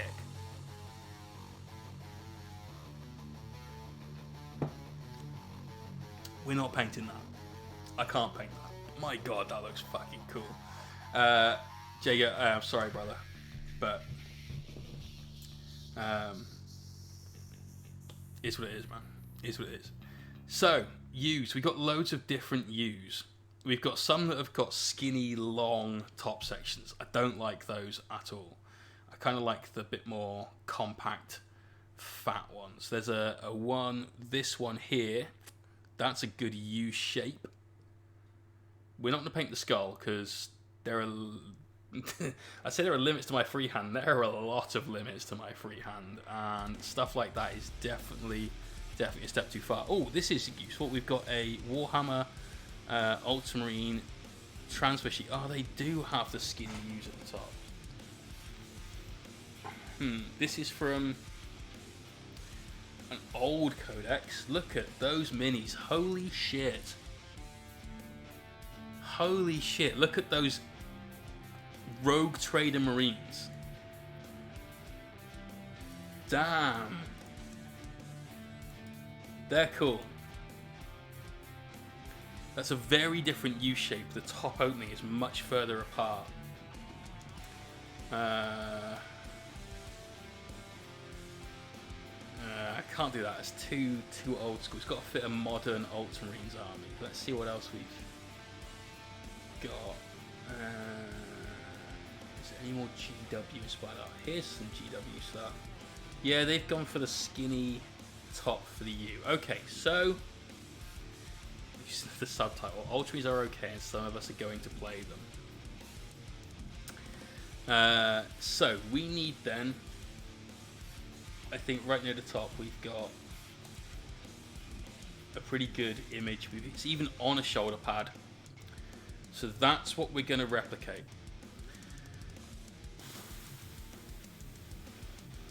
So I'm trying to think of the best place to start. And I think the best place to start would be the center, because the center of that is pretty much a circle. In fact, I'm looking at the rest of these Ultramarine logos, and yeah, the center is a perfect circle. But then instead of painting inside that, we'll paint outside that to get the bulbous U shape, that upside down omega. So, first thing I'm going to do is actually bin this wet palette sheet, because we have painted all over it. And there's not a lot of space left, and I want to give myself plenty of room. I need some ink and some thinners going on this. Orcrist, hey, you can't give me any shit for this. I put this to a community vote of how they would like this marine painted. 45% of the chat, 45% of the chat said, I'd like an ultramarine, thank you very much, and voted for a fucking ultramarine. It's not me that wanted a smurf. I wanted a raptor, because they're sweet. But No! Fucking fish in his ultramarine bum brigade. Damn you, fish. 40% Dark Angel. Yeah, I know. I know. It was so close to it being a Dark Angle. I was actually rooting for the traitors just so it wouldn't be an Ultramarine. But I actually secretly love Ultramarines, so I'm actually not too fussed by it. Ultras are cool. That kind of parade ground, clean look to them is sweet. Whiting, here we go. We need that.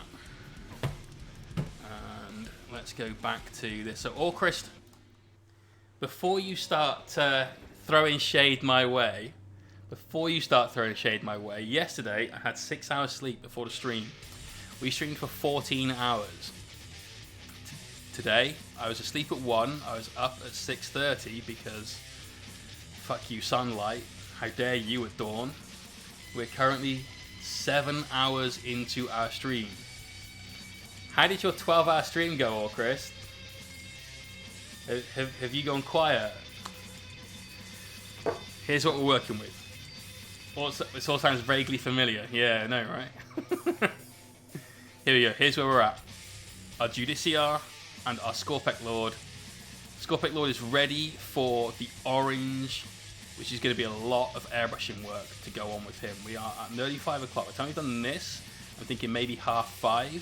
So that gives us 2.5 hours to get all the orange done on this guy before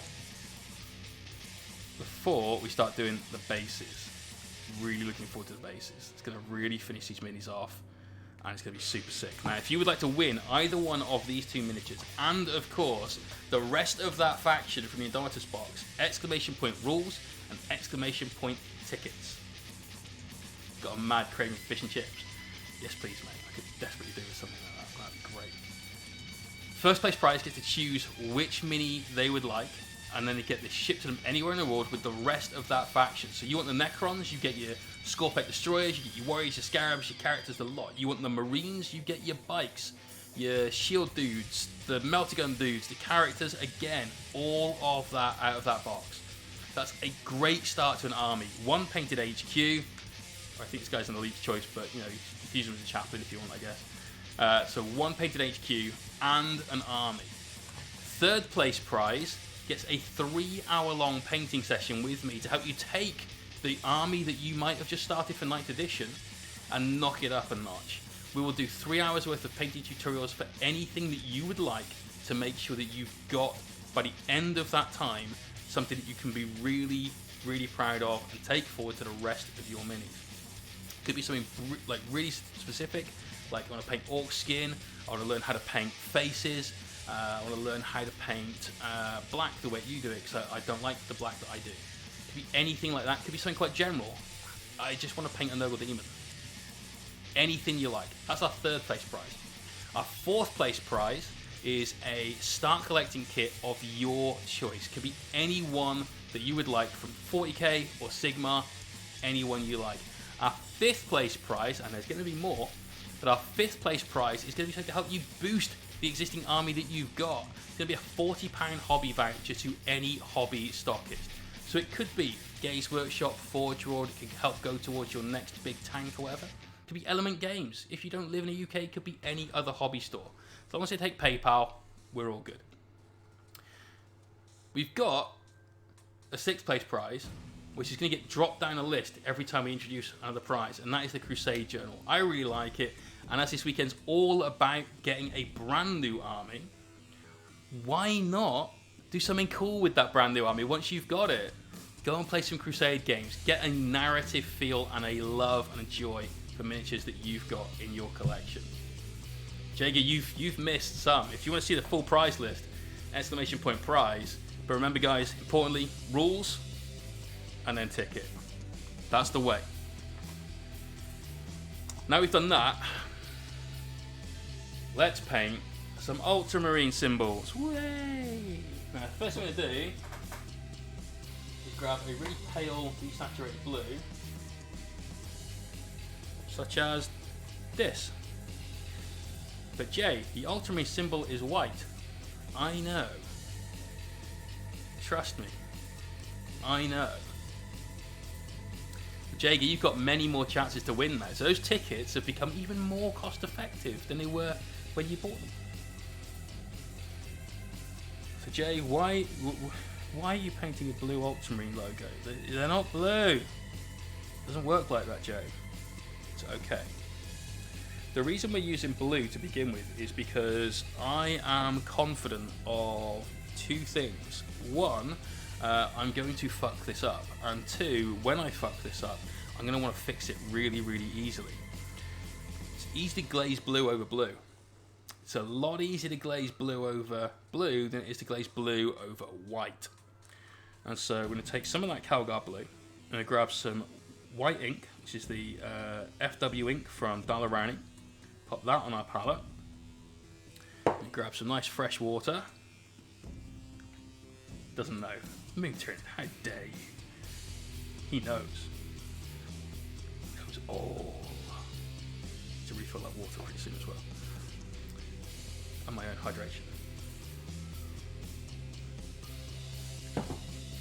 It's okay, it's nearly time for beer. Oh. So let's get a good mix of these two and then get it nice and thin. And that's the really important part, is thinning this down.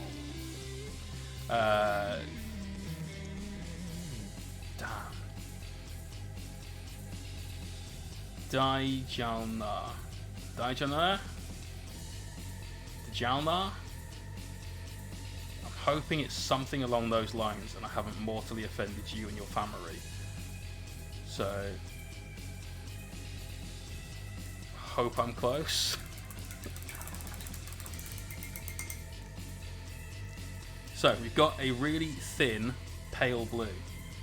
So, like I said, if we break down our ultramarine symbols that we were just looking at, look at the one that's on that shoulder pad, the large one on the screen. We've got a perfect circle in the middle with a little slit cut out of it for our straight ultra line at the top, and then that slightly fatter line that comes down around it. Now that line isn't the same width all over. It grows out to the sides of the U, but it does come down further at the bottom. So we need to keep that slight fat bit going on in there. Well, questioning Jay doesn't seem to know. He's asking why is Jay silly questions. That questioning Jay seems like he isn't the sharpest tool in the shed. Dude, he's not even in the shed. Like, that's how not sharp that tool is. But Wise Jay knows all. Wise Jay is definitely wise. He has a beard. It's a sign of wisdom or laziness. Why is having a beard only considered the sign of wisdom unless you're a hobo? So either hobos are super smart, which is unlikely given their state, or maybe it's all an act. Maybe it's the price of their wisdom. Who knows?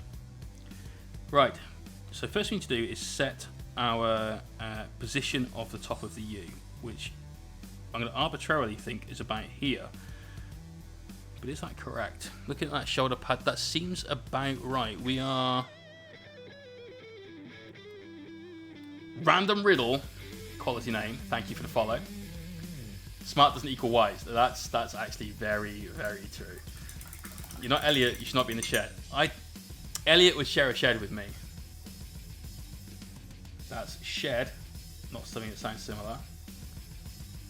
Elliot and I are great friends. He would help me out. It is about here. Because looking at that picture, the bottom of the ultramarine top line is about a third of the way down the shoulder pad, which should be about here.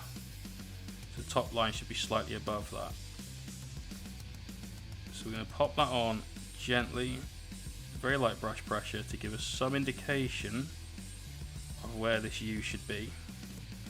We're going to use these bottom lines to help keep that straight. I'm going to use this center point as where our U needs to start. Now the width of that is probably about a quarter to a fifth of the width of those lines. So if we do that as the opening there,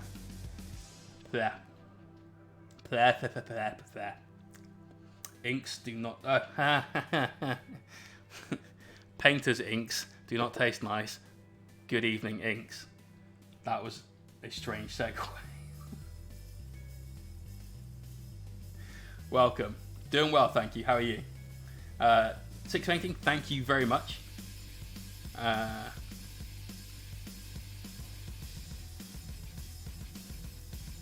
Gopnik Mirosla,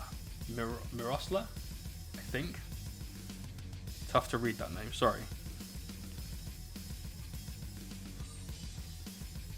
So, now we can use that. Thank you for the follow. Just twisted your back. Oh shit, that sucks. Hopefully that all works out for you soon. And Gopnik Miroslav, thank you for that follow. Miro is fine. That'll do, man. Thank you. Appreciate that. Jade, no problem.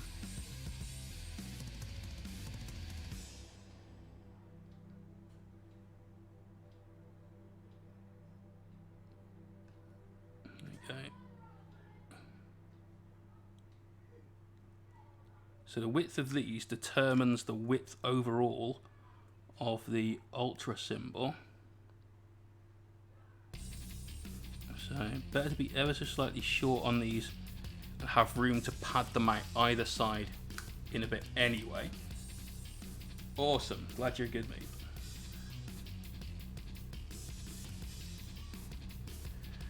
So next up is the depth of those. They are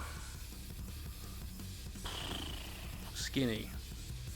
Just trying to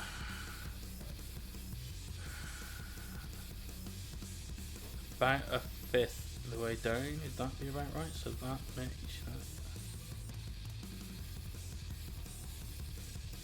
very old artist technique to just use like measurements of your brush from a distance to measure sizes for stuff. That's so then slightly more than that. Okay. When are you taking your next break, Jay? In about an hour. So at 6 o'clock, that'll be my dinner time. Where we'll still stream while I have my dinner. We'll just do some whip stuff while I'm eating. So we're not going anywhere. Don't you worry. That feels ever so slightly too long. Said this is one.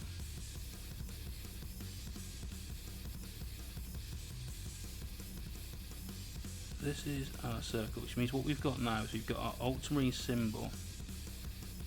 It's going to terminate inside this protrusion with the skull shape and everything else going on.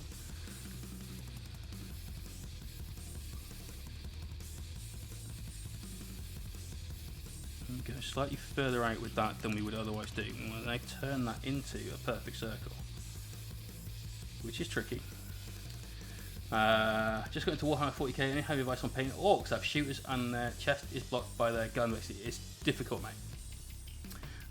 But sub-assemblies or painting them without gluing them fully together is a good way of doing it.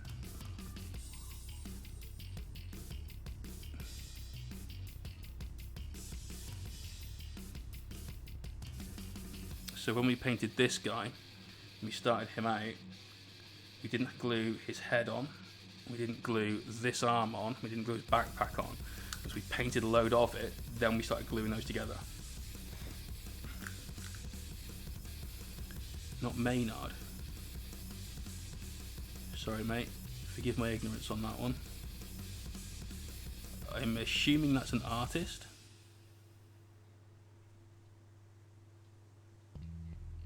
Okay. There we go. So we've got the start of our U. So that's the inside circle. And then that will start from here.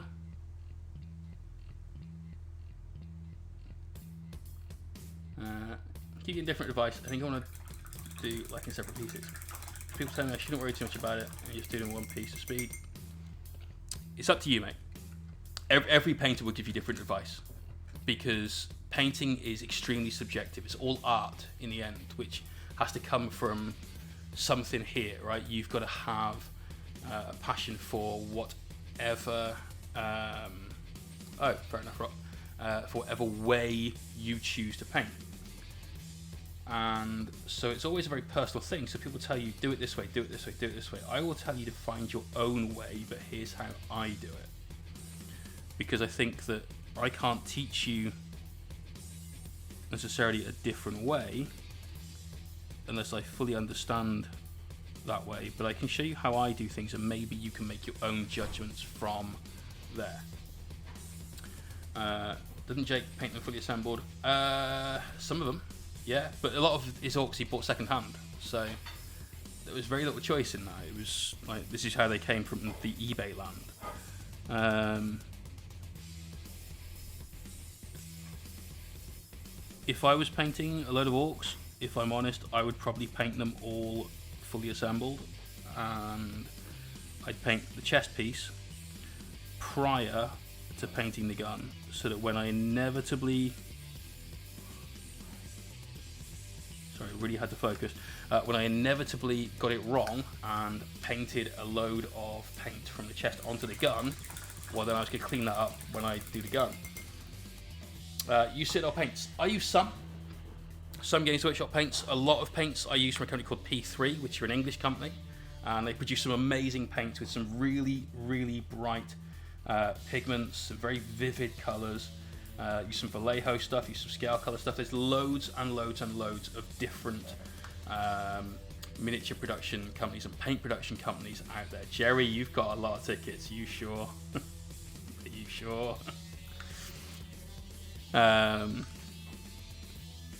So yeah, there's a lot out there. Whereabouts are you based, dude? What country are you in? I never thought I'd have to ask that so often until I started working on Twitch, and then of course it's a global platform, so that's amazing. If I said that was so expensive like wowzers, it is, and this is partially why I'm asking this question actually.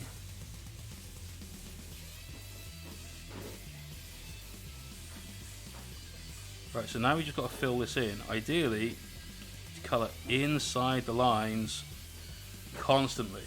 In US East Coast, New Jersey. I thought that was a fine accent. What are you doing? Don't you giggle at me. Man with holes in his t-shirt. Oh shit. There's Jerry again. Jerry, man. Like, I genuinely hope you win that. Crazy investment. Go and buy some coffee for you. You are painting for hours now. We have been painting a long ass time. But this is mostly what I do on weekends anyway. It's just I normally don't do it on air. There you go, mate. That's another 15 in. Your HP goes down. It went down, but it went back up to full. You beat yourself.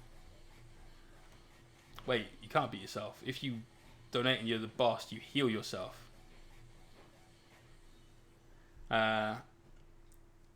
So if you're in the US, Rocky, Frontline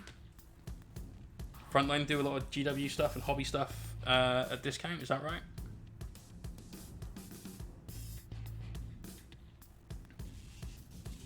Alpha Brother out.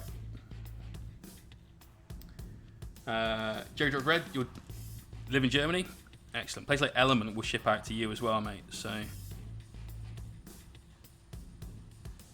definitely worth investigating that. Exclamation point Element for a link, which, full disclosure, is an affiliate link. So it will give you a link directly to their store, and whatever you spend, I will get a small percentage of, but it doesn't cost you anything else.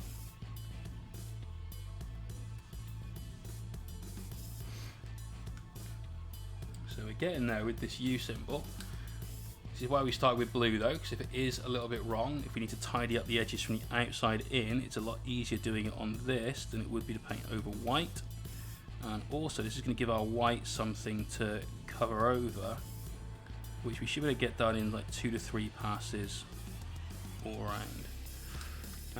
Hoping we get this part done by 5:30. With 20 minutes to go for that, I reckon we might be able to get that in on target. FRG does yes, awesome.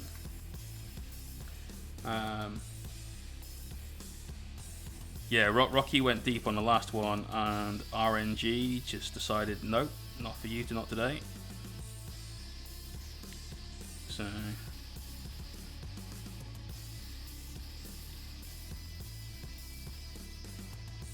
also, I think Nick McDade sat at something like 10% of the tickets. So Jerry, I have no idea how many you've got.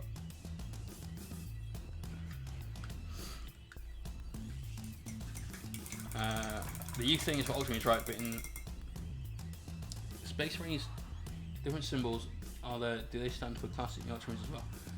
It's just a chapter. So it was decided, it was voted on in the stream over the last couple of weeks that we're going to be painted as an Ultramarine. That was the colour scheme you guys came up with.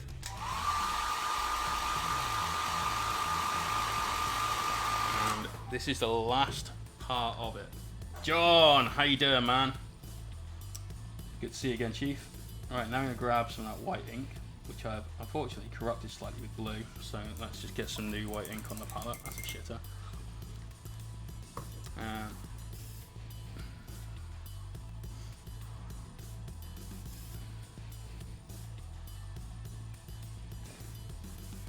I thought your Necron looked good last night, mate.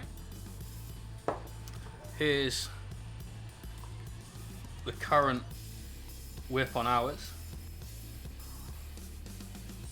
You've basically gone for the same kind of blue, but you went green on your weapons. We're going orange over here.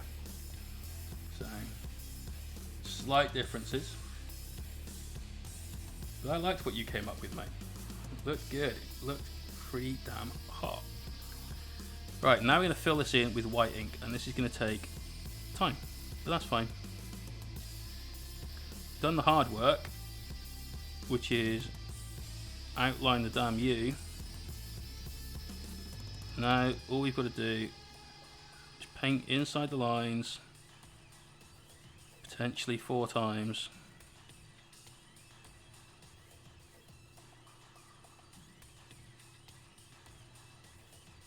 So just about concentration, focus, light brush pressure, keeping your brush clean, keeping the right amount of paint on the brush. You don't overload the brush and flood the miniature with paint. Keeping a steady hand, about potentially just not breathing at certain points so that you don't accidentally go over the lines, like literally just then. And then. So it's all the fun parts of painting, basically. Oh, fuck.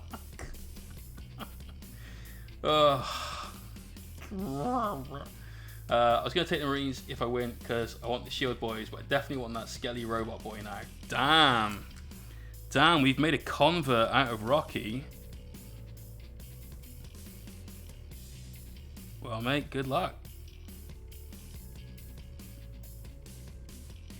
Who knows? It might very well be that first and second place, as long as they're both in the chat, you're like, well, actually, I want the Marines, but I really like that guy. So if I take that, do you want, you know, and you can swap and change amongst yourselves. We'll ship whatever to whatever. It's no skin off my nose. You both get some plastic crack in the toy soldier I painted. So, you know. Mohawk did light, they're coming in on a darker white. A more opaque white, perhaps. But basically we painted it blue beforehand, because if we make a mistake, blue is easy to cover up on a blue background with more of that blue background than white. So, how many crazy competitions you got on today, Jay? So still the contest for this guy and this guy, plus all the kit from the box. We've added to that, John, something that you, I know, will be interested in. Pretzel! Thank you for that follow. A third place prize, exclamation point prize. There you go.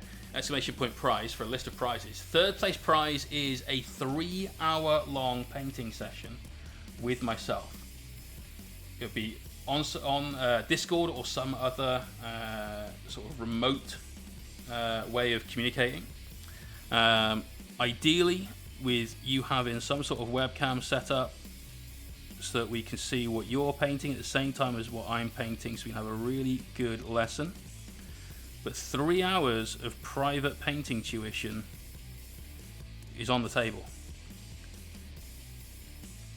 Let's say you want to paint something super specific.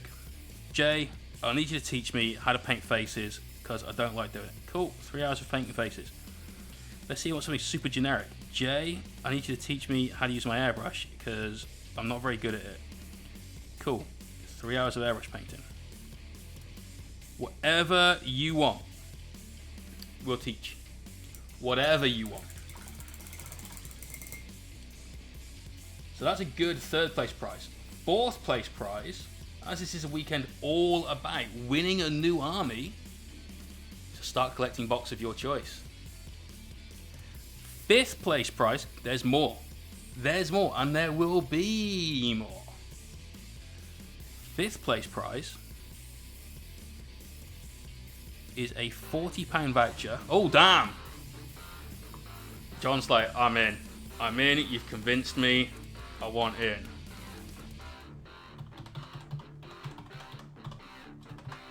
I think you bought some tickets yesterday as well. So now you've doubled down. That's another 30 for you.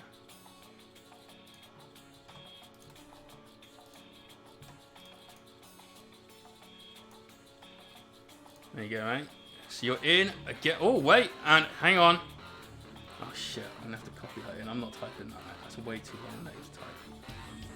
And Roximus Maximus Aurelius III is in as well for another 15 tickets. This is Rocky. Definitely no Rocky. Brandon, you're talking shit. We know it's Rocky. He just doesn't want to build up meeps on his main account for some reason.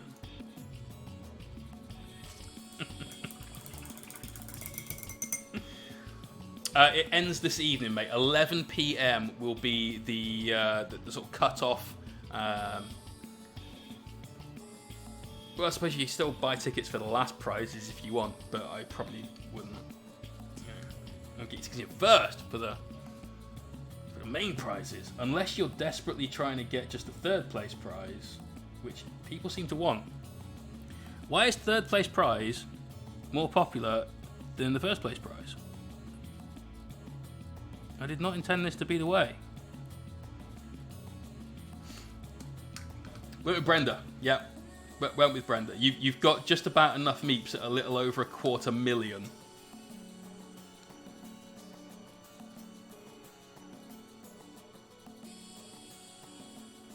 It's not like WoW back in the day, mate, where you could only have 999,999 because they didn't think that anyone would ever be rich enough to have 1 million gold.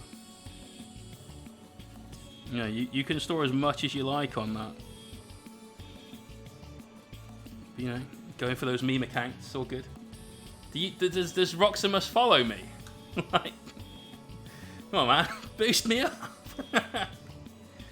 Teach a man to fish, absolutely that. Yeah, set him on fire. He's warm for the rest of his life. The other way of saying that. Because a lot of chat already has a box. That is actually true. Some have multiple. Don't they, John? Don't they, Nick? Nick sat there looking down at his pile of plastic sprues and like, I just wanted the bikes.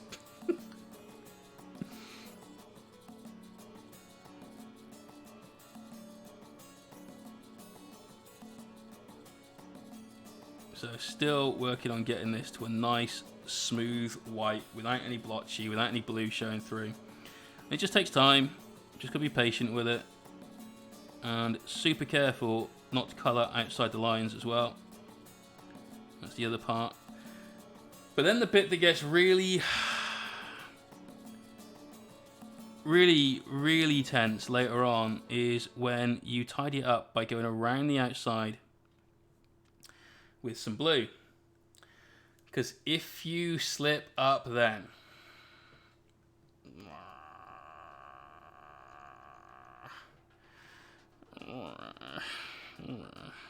such a feels bad if that happens. Des says people could pick a prize if they want.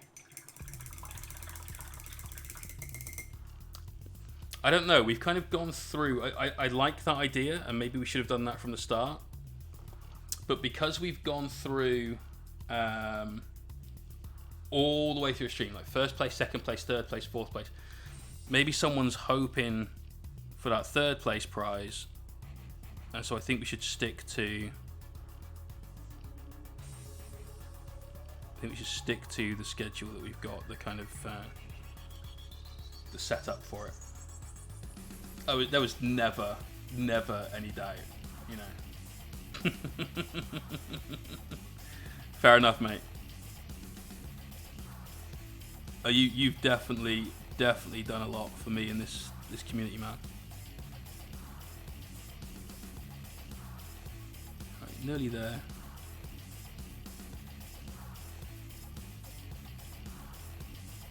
So it's a nice strong ultra symbol. Ah. What do you mean if they get drawn second?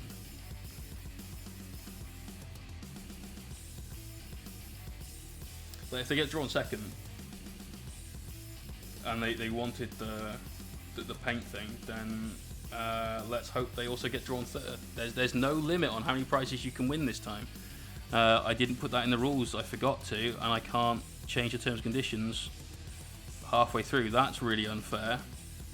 So at that point, just try and win multiple times and cross those fingers. That's all you got. And if you want painting lessons, this prize is essentially me using it as a pilot to test out doing virtual painting lessons. That's why it's a free prize, and we can look at booking in some lessons at some point in the future. I'm looking to do maybe 2 hour-and-a-half classes on a Monday night after Mikey and I do the Hellstorm stream. And so watch the space, stay tuned. Right, that is a pretty solid white. We are very happy with that. Next step is such a fucker if it goes wrong. I don't want that. No.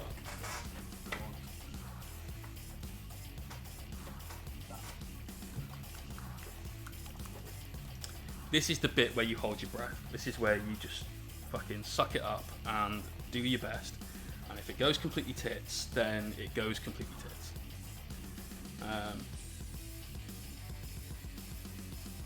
I get it and I understand, but I think had I explained that from the start, then that would have been the best thing to do. You're totally right. But as we didn't, I don't think that's right. I don't know if that would be a legal issue, changing the terms and conditions of a paid contest during the contest. Is this bit as bad as the swords? Yeah. Yeah, so forgive me, but we're just going to get into our super stable painting position, and you might see a lot of that unfortunate sight, but we'll try and stay still. One bit of advice for definite is... Oh, fucking music stopped.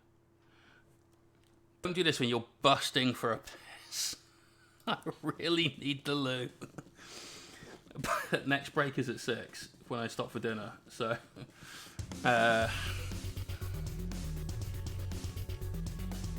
What we're doing now, though, is just going along the outside of this and we are refining the edge. So any times where we may have been ever so slightly out of our lines, we're just laying this down to bring that into a bit more of a sharp focus.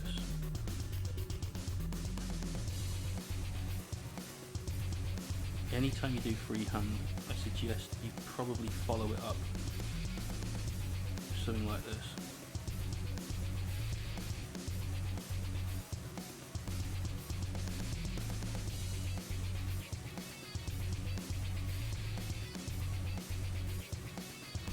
And you don't have to match the colour to the background exactly, but get close, you know. Oh, peace out, man. Have a good one.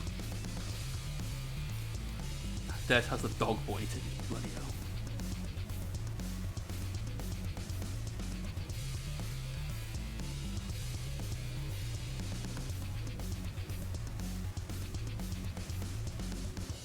That being said, guys, if somebody does win a prize and they want to swap it with somebody else that's won a prize that maybe won theirs. So let's say, God forbid this actually happens now and it feels rigged, but let's say Des wins first place prize.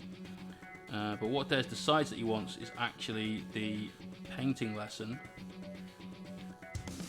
There's nothing stopping Des trying to barter with whoever wins that third place prize to get the lesson.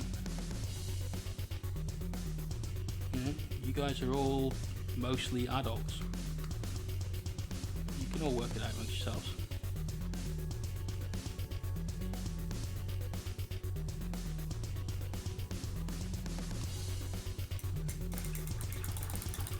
Oh, do I have Patreon? Bizarrely I do, but there is literally nothing on it.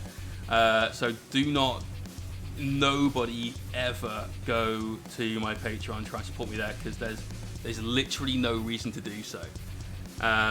All of the shows that we put here, originally I was going to put up on Patreon, but I just put them to YouTube instead. I don't see the point.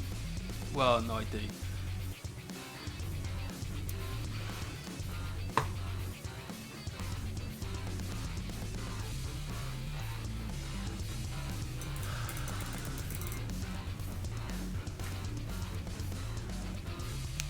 Definitely Des's dog and not Rocky.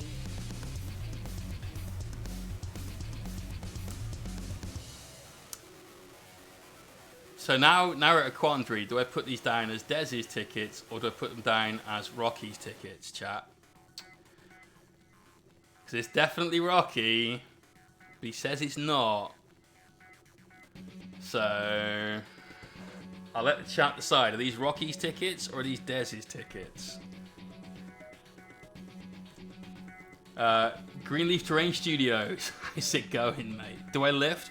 Currently I've been lifting Indomitus boxes. That's a workout. Windy Massive says they're his. I don't think so, but it was worth the shot, mate. It really, really was.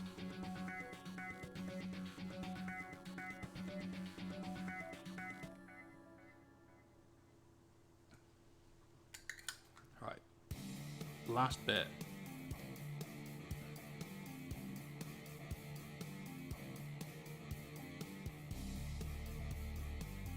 Oh, Hallie, fucking Lulio, we didn't cock it up. Whew.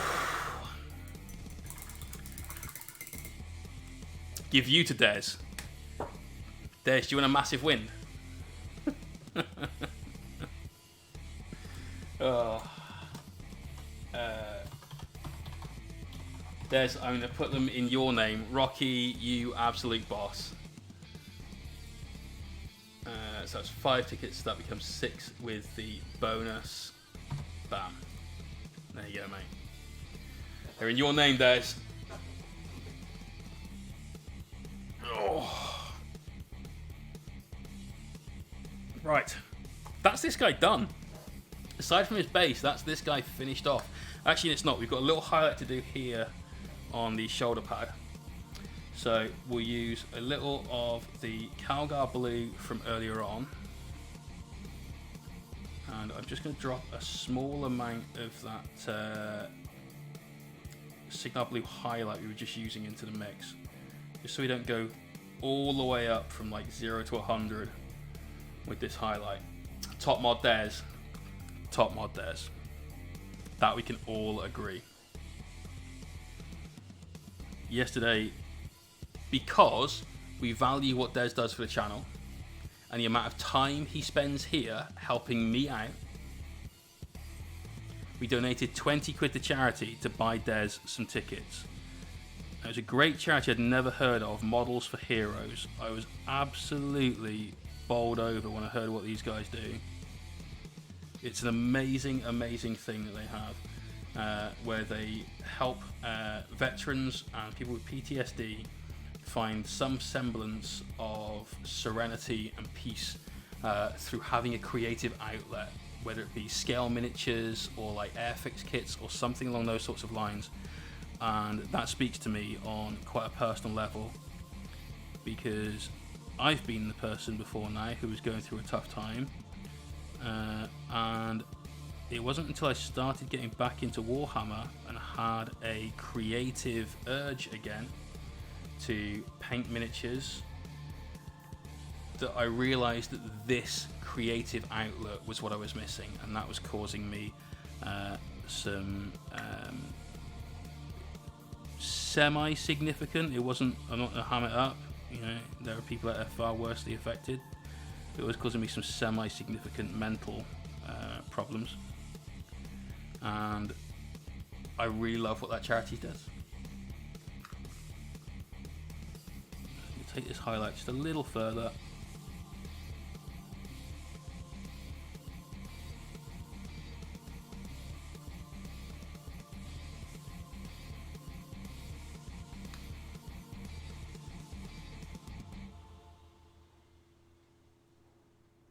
So, and then we're going to pop a little brighter highlight in.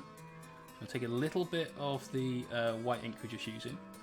So that highlight color not highlight color, the base coat color we've done our U in earlier on. We're basically going to work with a little bit of that now.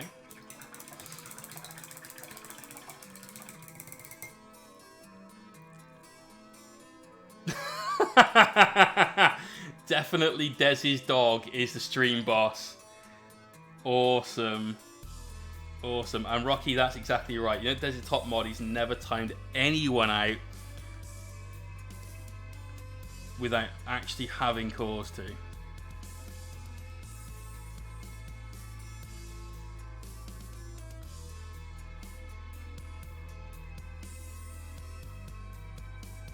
Just going to get another little highlight in.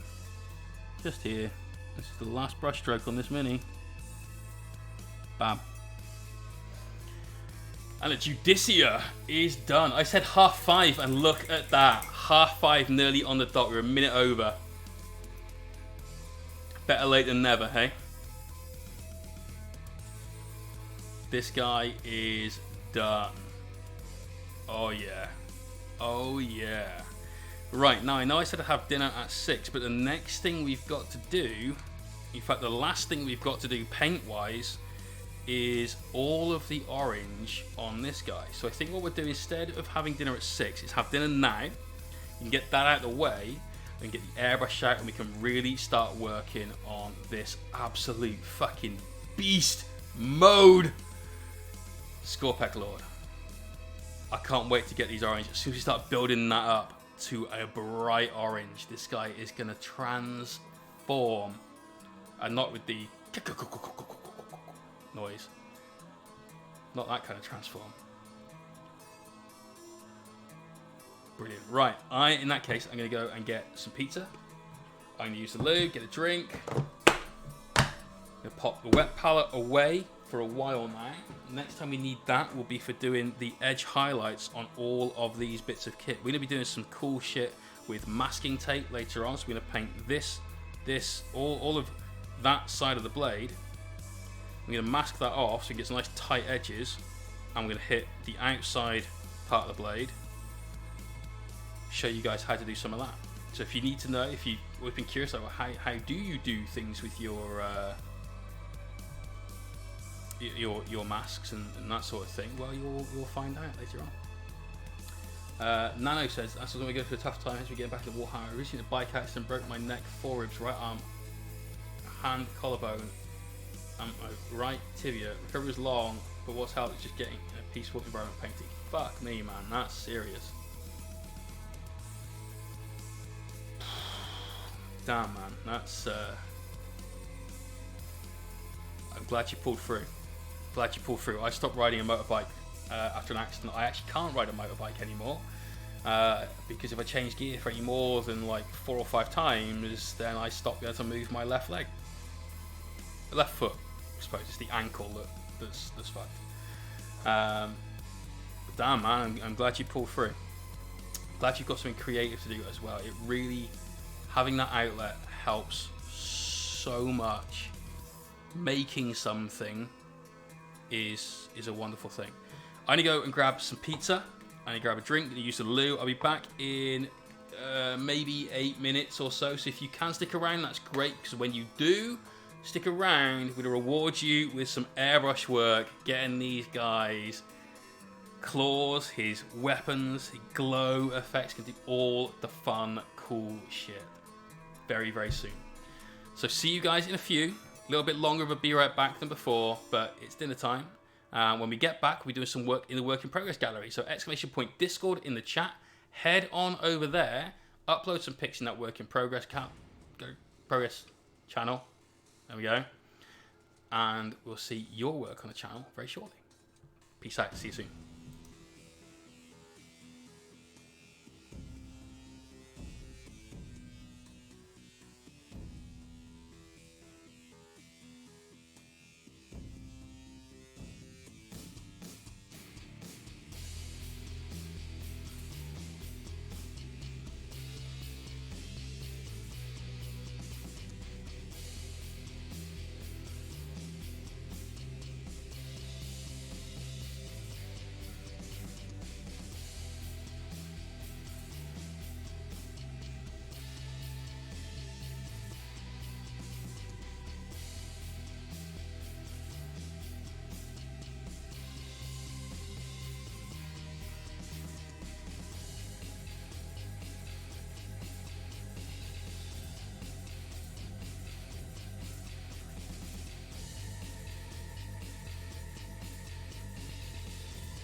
And we're back with a beautiful picture of some pizza, clearly. Thank you for hanging around. Like I said, we're going to go into the work in progress gallery. We're going to go back to where we were earlier on, which was Air, who was painting one of the new Indomitus Minis. So if you would like to see your work on stream so that we can share that among the community, have a go through your maybe your Instagram pics or whatever else you've got, join our Discord server, !Discord. Go to the work in progress gallery in there and upload some shots. If we flip over, here is Air with his captain. This is from the new Indomitus box. This guy looks pretty dang cool. So pineapple pizza, I'd have bought more tickets. The pineapple pizza was earlier on, mate. This is, so I always buy 4 different toppings on one pizza. Not the captain, it's his lieutenant, sorry. This one is the Quattro Stagioni. Olives, artichokes, mushrooms, ham. 1, 2, 3, 4. Yeah, olives, artichokes, mushrooms, and ham on this slice. And then the other slice underneath me is the Noah's Ark, which is meatballs, chicken, ham, and pepperoni.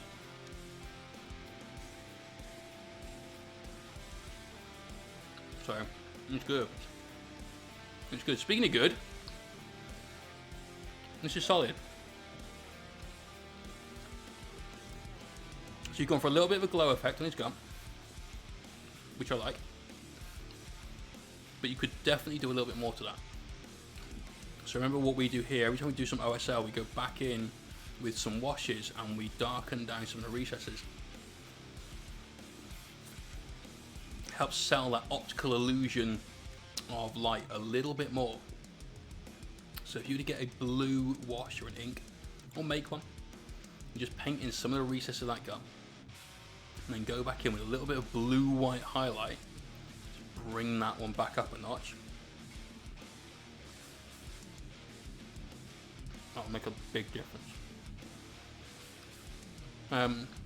Other thing that I think you could work on, you could do with maybe something else happening with that shield he's got attached to his lapel.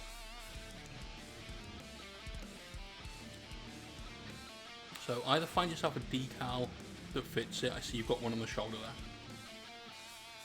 there. Or, you know, maybe do a little bit of simple freehand just to get that little shield sorted.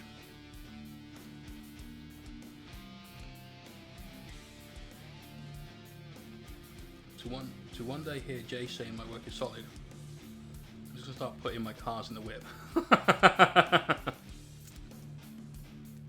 Mate, you're getting there. You are getting there. Okay, so back to Propan OG, my restoring project so far. Oh, it's a storm potato.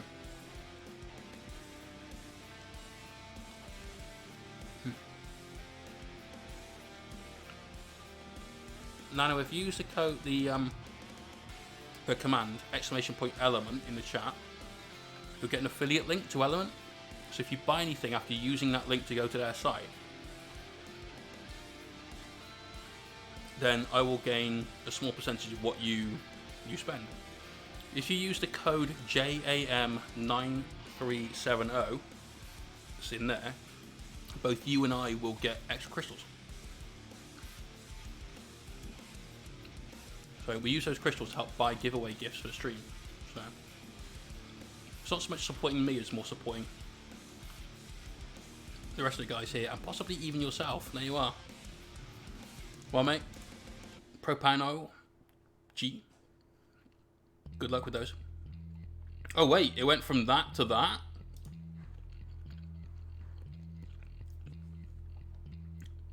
Okay. That's some good progress. Joey, how's it going? I'm just doing a bit of a whip while I have some the final pieces of my cold pizza from Friday night.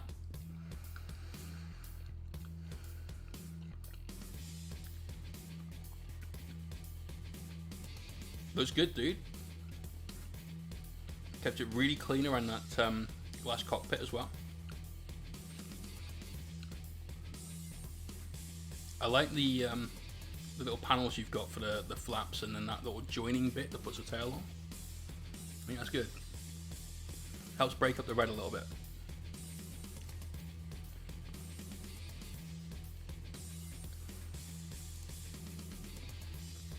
Okay.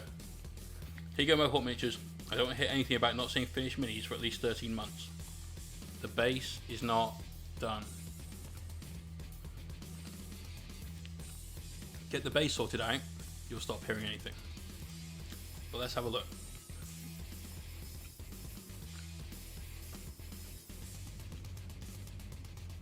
We use holding the camera like this. Have we got a sharper image?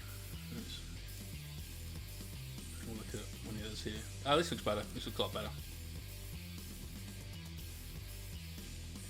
Oakley dokley.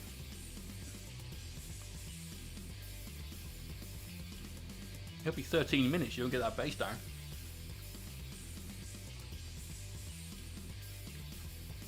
Okay. Things that could be improved. You need to get the red on the inside of that shield darkened down a little bit. And if you look at the handle, there's a few areas there where it's not red, it's like a little grey. So that's maybe the primer you've used or something similar showing through there a little bit more than it should do.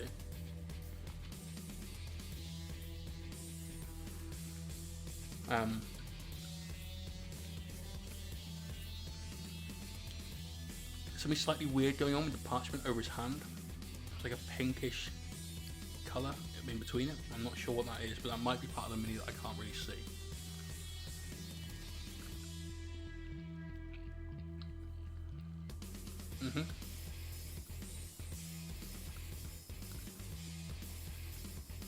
Hey, Windy's keeping his gifts up going. Windy, just do me a favour, check your meeps. I need to make sure that you've been credited for those correctly. Nano, yes you do, mate. Yeah. And thank you.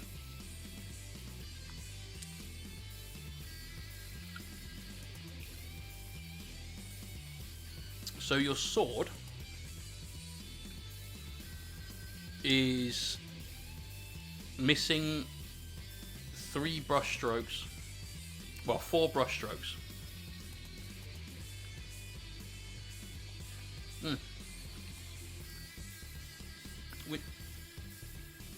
Have you been credited your meeps? Looks like it. The bot went through a period of not giving people meeps for resubbing, which was really, really annoying.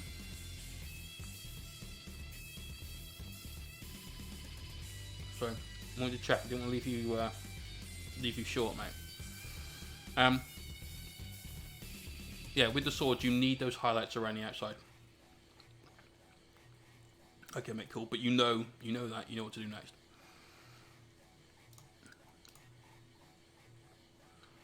Let's get a shot from the front. If we have one. We don't have one, so we've just got the back shot. Need to glaze in those shadows on that cloak, mate.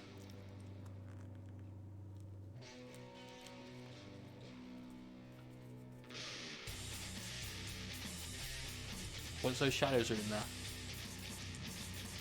And that's the majority of the feedback here is push the highlight on the sword, darken the shadows on the red stuff.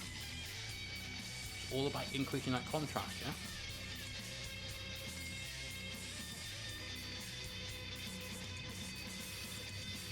What do you think about it, Rocky? Are you pleased?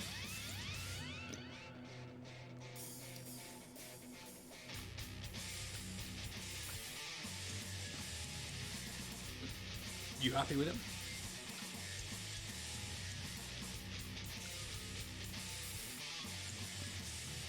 Okay. Don't worry about that.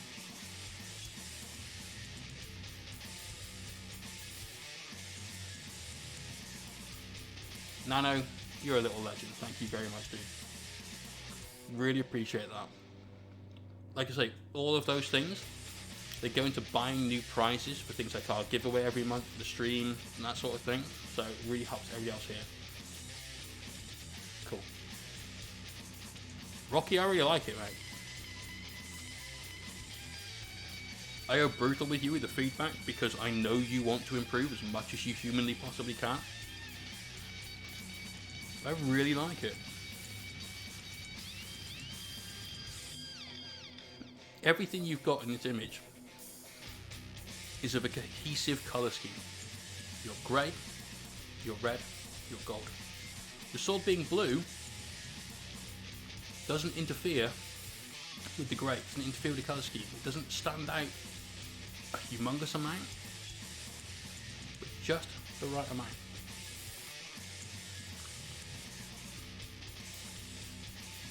To push this up a notch, a couple more highlights, a couple more shadows.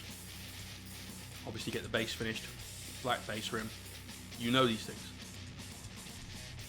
But it's good, dude. It is good. I'm gonna keep giving you shit until you finally show me that model with a finished base. It's really good. Well done, man. Well done. Good on you. We get some hype for Rocky's nearly finished marine. Nearly finished marine. Goblin green base rim, Nick. I will shit through your doorstep. Right, Propan OG. Ah, I know this one. This is Glimlet from Lord of the Rings.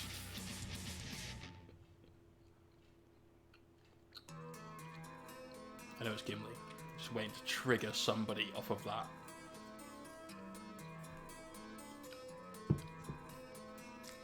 There we go.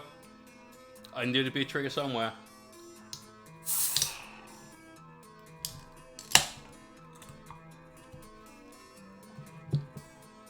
So somebody said go and get myself some coffee. It says coffee on it. So we got coffee.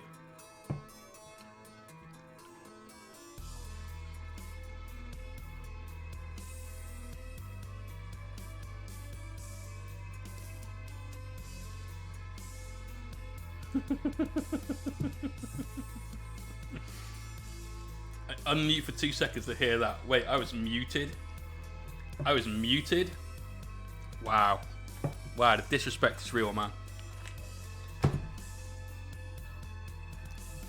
Ugh. Cheers. Oh, God, that's so tasty. Like a chocolate and coffee milkshake. It's delicious.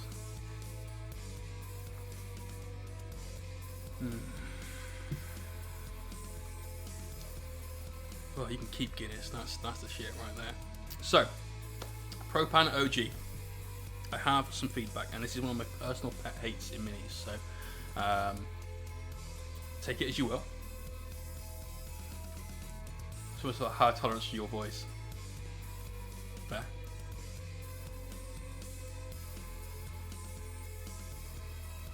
I think bases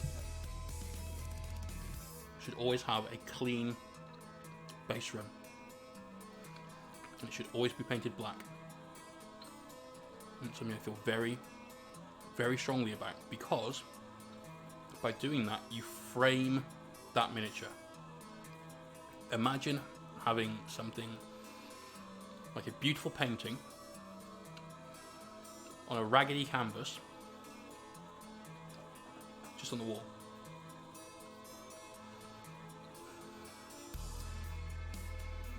Something missing from it. It wouldn't be tidy.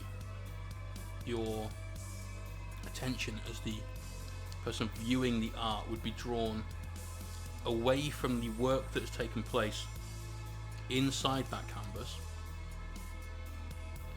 and push it out to the unfinished, untidy, unruly bits of thread around the outside. If you take that and just mount it on a simple box frame so the canvas is nice and tight again, held into the sides,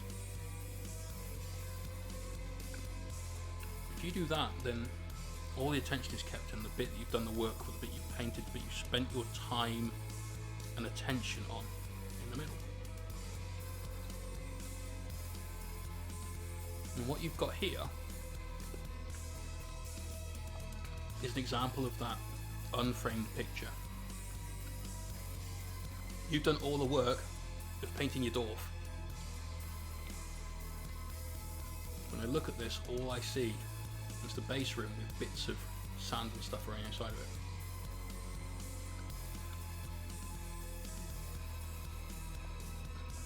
If you clean that up, you paint that base room black. The eye doesn't register black, by the way. Your brain has to fill that in for you, so it's less noticeable, right? People's attention will be just on your miniature, not on the base.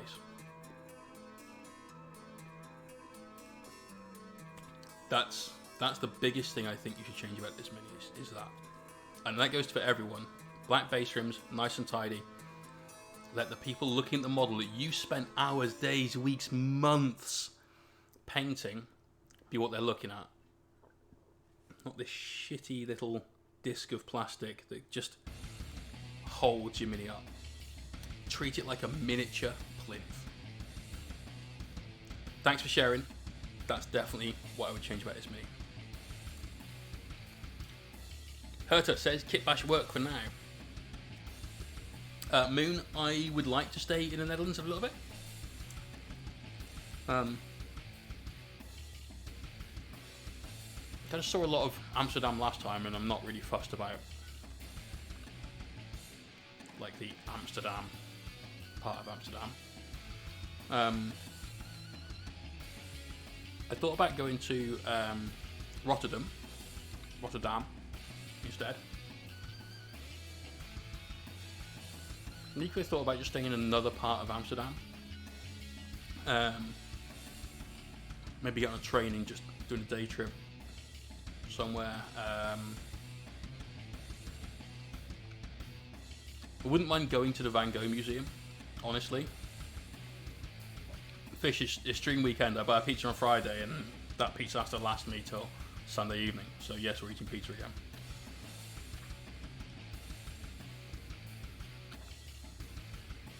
No. I wish I wasn't. I'd rather be eating chicken and broccoli right now, which is what I would normally eat in the evening on a Sunday, but bleh. You're jealous. Damn man, I want real food. Nice little kit bash here though, he says. The backpack thing going on, I like that. But the best time to go because no Chinese, Americans, less Germans. I don't mind any of those people, but I don't really like people. I like individuals. People en masse is what I find a little bit like, yes, it's not ideal. So, don't know. We'll work it out. I still haven't really put much thought into it, knowing that it may or may not happen. So, we're kind of winging all of it this year. What have we got here?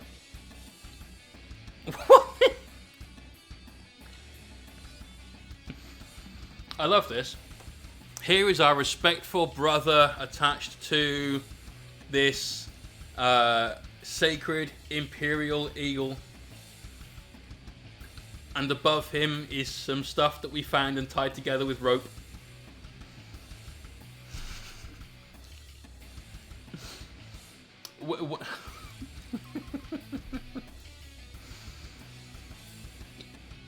I think it's cool. I'm not entirely certain it's in character, that's all.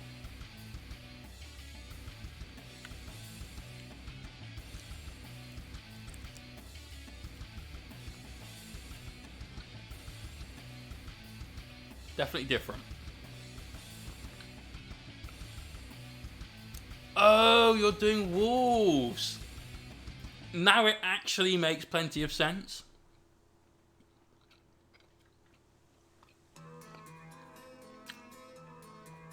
It really does make loads of sense now.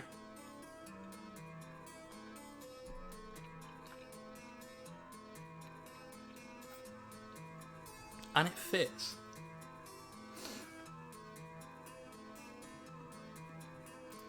Okay, dude. Yeah. Yeah. You win. You win.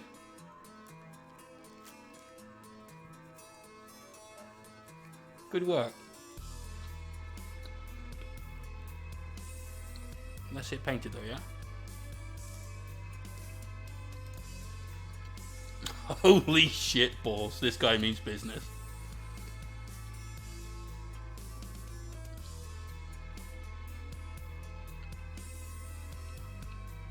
Which head are you using for this? Are you doing the same that the usual head, or have you got a different head?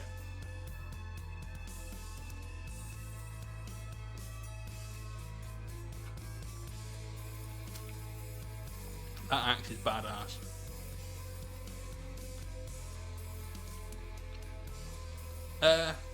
Ichu, I thought that as well. That's why I want to know what head it is. Because it might just be that's in a rested position. And at that point, it makes plenty of sense to grab it by the very end of the handle, because the leverage that you have would be more. He's obviously not swinging it like that, but just in a ready position, that's the best place to hold it. That's quality. I like that, mate. I really like that. I'm looking at my chop sword Judiciar going, I still like your sword. I like it as much as I like that. Don't be offended, little toy soldier man. Flat 6 damage. Absolutely, man. Right, loophole. Looking at the base for that Hell Drone Abomination. I wouldn't call it an abomination, but I know what you meant, don't worry. That is... What is that?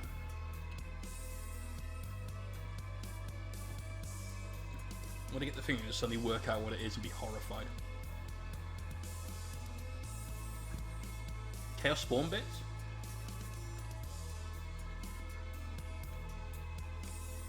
Pretty sure Chaos Spawn bits. That does not look very nice in all of the best ways.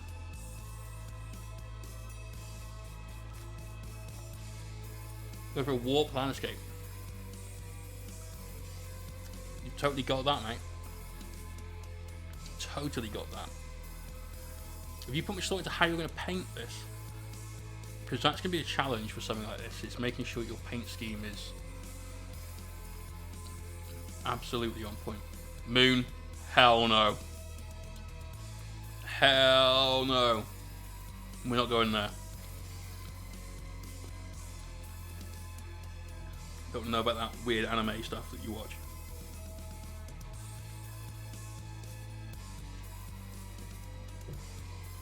Similar to the flesh on a blood drone. That makes sense, man. I'm thinking like final 5 minutes of Akira, where everything is becoming Tetsu. Looks sweet. Looks sweet. Is it okay if I repost it? So I don't know if you'll whip. Want to improve, so curious for your comments and critics. If not, I'll interrupt. Oh, that's cool, man. That's cool. We didn't see it, so.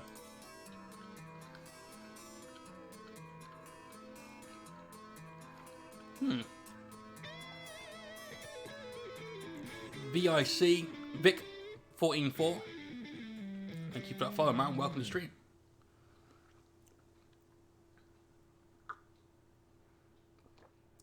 Oh, so tasty. Okay.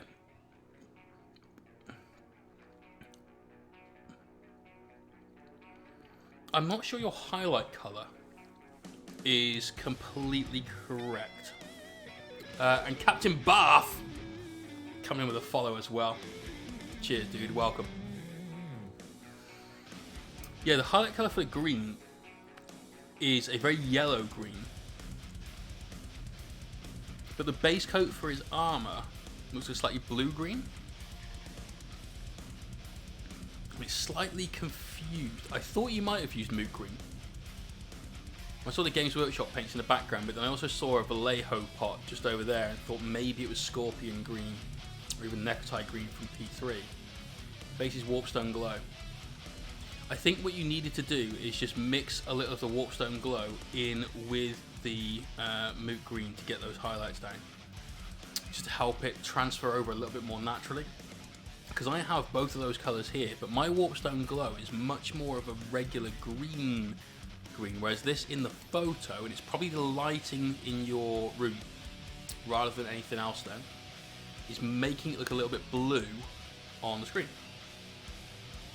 So the way to stop there being that separation, that disconnect from one to another, is to just blend them in. I know Games Workshop teaches everyone, well, you paint with this paint and you put the cap on it, you put it away, and then you get this paint, this is what you do your highlights with, and you put the cap on it, put it away, and then you get this other paint to the final highlight.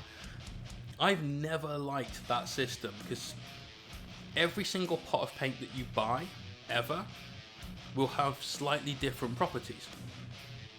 Because it's man-made, right? I mean, it's done on the machines and whatnot, but there's always room for error, there's always room for, well, this tiny bit that we've bottled for your pot of paint had ever so slightly too much medium in it, so it's slightly thinner paint than this one, we didn't have enough medium because that went in yours, and so he's got a thick paint. So you're always going to get variation, and the best way to stop that variation from impacting your minis is to create your own blends using those colours.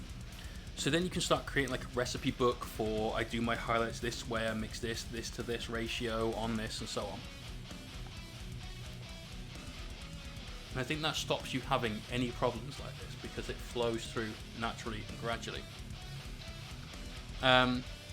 So that's just about the colour, but technical feedback. Some of your highlights I would probably remove. I don't know if you were around earlier on, we were talking about just putting highlights in places where they are necessary and nowhere else. On the Mini's left foot, when it's stepping forward, you've got highlights on the underside of his knee pad and on the little blocky bit that helps hold it in place. I don't really know what that's called. It's not a shin guard, it's not on his shin.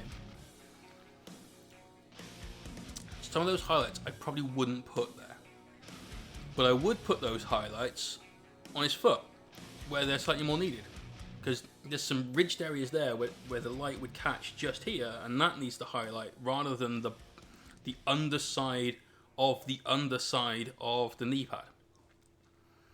Did that make sense? That might not have made sense. The bottom of his knee pad shouldn't have a highlight. The top of the bit underneath it should have a highlight. And so I would remove some of those highlights and add them in other places instead. And it's something that it's very difficult to sort of fine-tune where you want your highlights to be, because especially if you've grown up in that Games Workshop kind of environment where they draw boxes around stuff, then you kind of default to that. But put on the smallest number of highlights you can, look at it and go, actually I do need one here, because now I can't see this bit of this arm, it doesn't stand out, so I have to put a little highlight in there, and just sort of work your way through. It'll take you maybe 10 minis to sort of get that in your head. It's your first time. Good job, man. Good job. Because my first time doing highlights was a train wreck in comparison to this, so well done, mate. Keep going. Obviously, you've got a few more bits and pieces, some pouches and stuff to sort of put some details on. I know you've left them black, possibly for a reason, but get a couple of highlights on there. I know it's a salamander, so the flesh is kind of done. But because the flesh is black, you don't want everything else to be black as well. So you'll have to just sort of go in and find other ways to do a few other bits and pieces. So maybe some browns, some tans, some leathers, that sort of thing. Then get the base done. Let's see it after.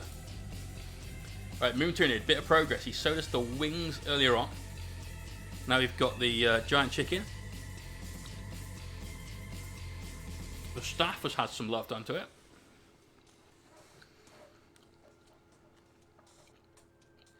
Looks good, brother.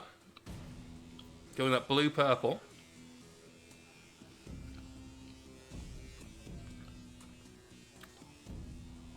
Nice work, man. Next step, obviously, get some washes in here, help bring back some of that detail.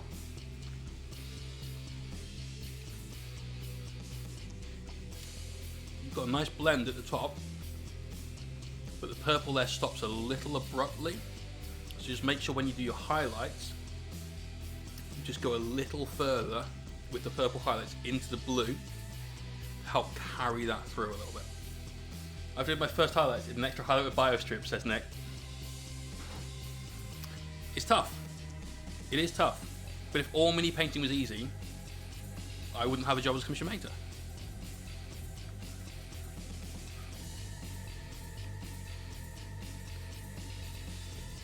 Nice bit of extra progress then, Moon. It's good. I like it. Right, Pearl Jam. My lieutenant, nearly done.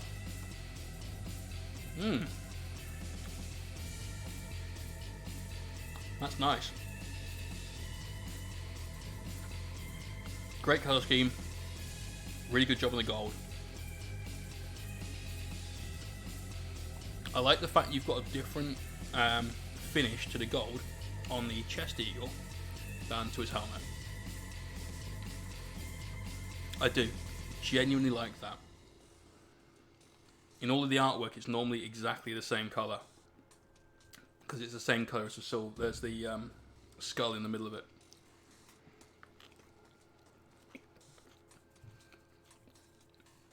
Having it go from gold to a more sort of bronzy coloured helmet, I think is really, really good. Base rim needs some tidying. You knew I was going to say that.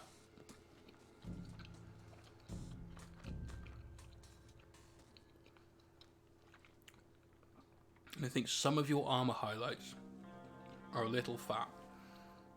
Look at the ones around his neck. Got a thin highlight all the way down here, up, and a thin highlight all the way up the inside. Perfect. Now look at the one at the Game Boy thing on his wrist. Yeah. The difference between the two. If you ever make a mistake, codec, we're good, dude. We're 8.25 hours in. We did what, 14 yesterday, so that's 22.25 hours so far this weekend. Not bad, right?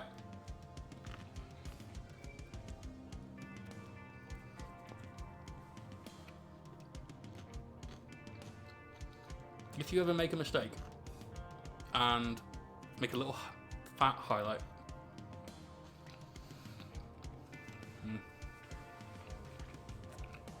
what you can do is get a little of the base colour that you've used and just thin it down a bit. So paint it over the inside of the highlight and just sort of subtract that away. The ultramarine symbol on the Judiciar we painted earlier on, that's what we did with that blue line around the edge. We just tidied up some of that by moving it away. Jerry! He's in again. Jerry, you're a madman. I'm going to cut you off soon. This is crazy talk. Pizza or coffee? Hang on. You were 1, 2, 3, 4, 5. No, you bought in 50. Yeah, there we go. I knew there was a 1 that was a 1. Which means that I now owe you 7. So it's 5 that you just bought. There's a bonus one for that. Plus there was a bonus one that you would have got earlier on had you bought one of those there. So bam. There you go. And if I had to choose between the two, fucking coffee all the way. We've got some coffee beverage here. That's the rack, you absolutely can. We're going to finish up the whip soon though. So we might not get through them all, but we will take another break later on in the evening. Where I just need a break just to take a moment. But as soon as we finish the pizza, we need to get on with the airbrush work on our Skorpekh Lord. Otherwise we're going to be behind when we start doing the bases later on. I don't want to be in that position. Actually, how much have we got left? We've got a fair bit, so we'll rattle through these are the pictures, mate. We've given you some solid feedback. Here's another one. Your shoulder pad with the red stripe.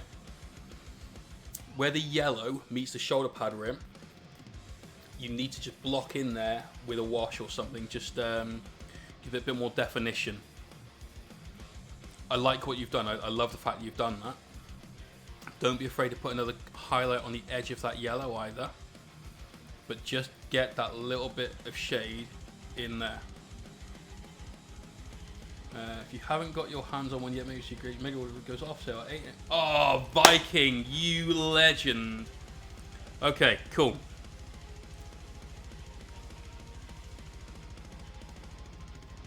That really matters. Fuck now. Because this box, we will give away, if you go !box, follow the instructions on that Instagram link, this entire box, all of it, up for grabs. The whole shebang. 100% completely free to enter. Follow the instructions. If you also tag 3 friends in that post, you get another chance to win. Now, if you do live in a foreign country, and the shipping would say cost more than like 30 quid, I'm happy to go up to, then we'll just buy you a box from that country and have it made to order and shipped out to you. So you'll still get an Indomitus box. Completely free, you just might have to wait a little longer for it.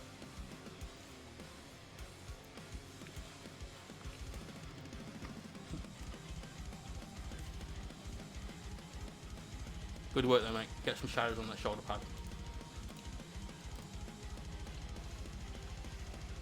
And tidy that base rim, goddammit. Okay, Nano, first one painted after 6 years out of it. 6 years, dude. Oh, hello. I see somebody's been watching Darren Latham's tutorials. So, really, really good at attention to detail. There's a mold line on his foot that I can see, which I really hate saying, because every other part of the Mini is really, really, really good. But mold lines jump out at you like fucking horrendous, like light up klaxons. It's one of the first things I saw when I opened this picture was that. It's the importance of just getting them all. It's like Pokemon, gotta catch them all. If you're painting a Mini, don't be afraid of just getting like a, I use these, like sanding twigs. Just file that down, put a bit of primer over there, just paint it on, a little bit of green or whatever colour you might need to use. Don't be afraid of doing that. Right, feedback. Flesh is decent. Really decent. Was it Gulliman flesh?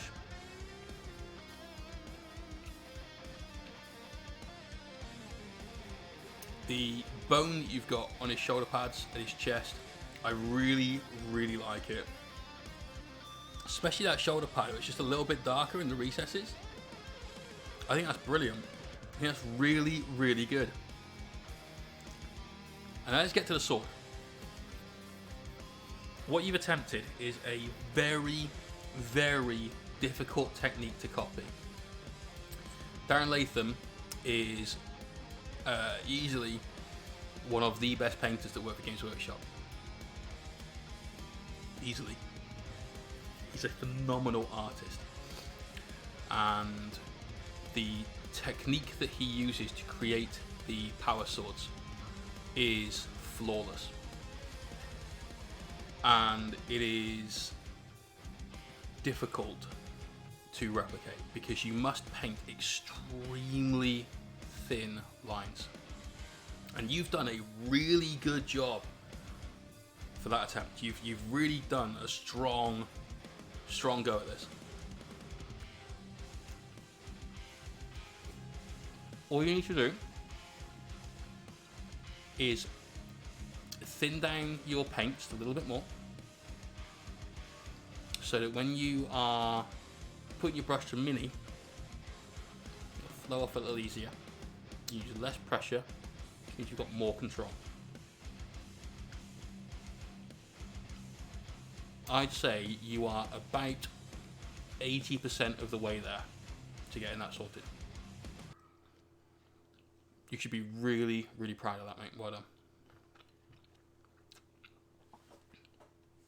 Really proud. But what I said earlier on about stuff on your base rim definitely counts double here. Whoops. Counts double here because this will take all the attention away from that effort you've put in on that sword. Clean that up. Paint it black. Done. You didn't use a palette. Build a wet palette.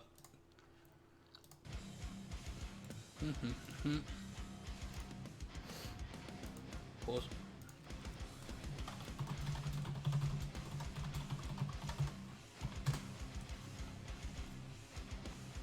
This one.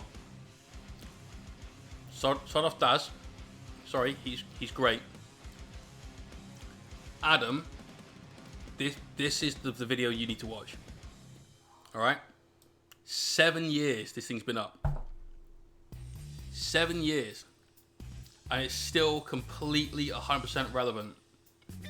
Right now. Rob Hawk. Thanks for that follow.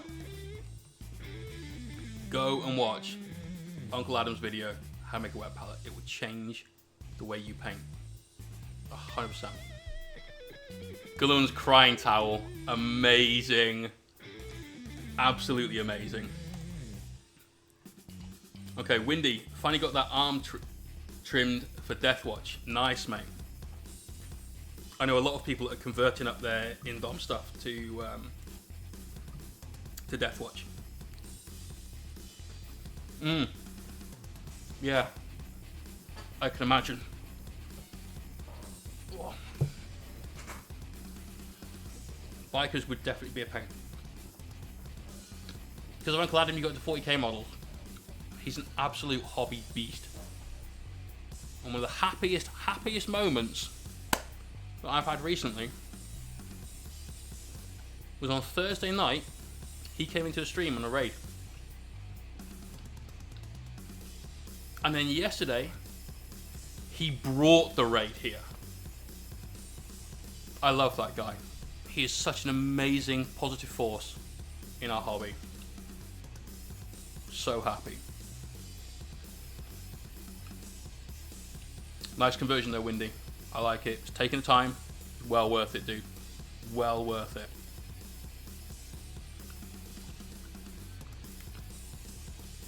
Personator, I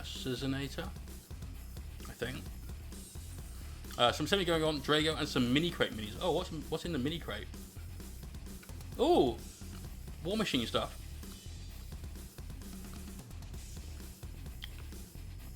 You say Drago. I know he's a midget, but I can't see him anywhere.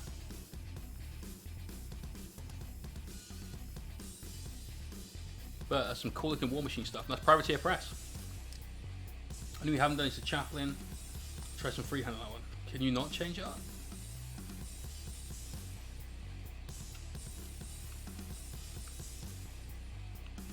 Nice, mate. I really like the War Machine stuff. I prefer Hordes. The minis for Hordes. There's a load that look like Tyranids, and my fucking god.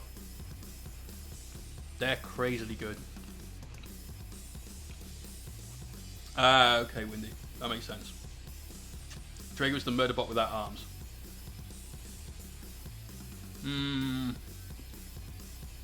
Oh! I thought it was like Drago from... oh dear. From like Grey Knight's Drago. Now I understand. Is that, you think, actually called Cador Drago? That's pretty close to the name. Zerubian. Yeah, actually, I have. Use some cork, and if you've got an airbrush, once you've painted the cork and like highlighted the grey around the edges and stuff, airbrushing the red, moving to yellow, moving to bright bone, moving to white in the tiniest spots of white. Oh, actually, even better, if you go to YouTube, Mohawkminiatures on YouTube, subscribe there, then we did a video on a base that was green lava, basically bubbling green chemicals. Exactly the same procedure, but with red and yellow instead of green and yellow. That'll do it. Because it's Psychic Hotline, that's a cool name. Thank you for that follow. Right, last two. So any more after Nano? Well, we've got. Like I said, when we finish the pizza, we've got to crack on. So anyone that we haven't got to yet, we will get to later. We said last two, so Hurtus and Nano.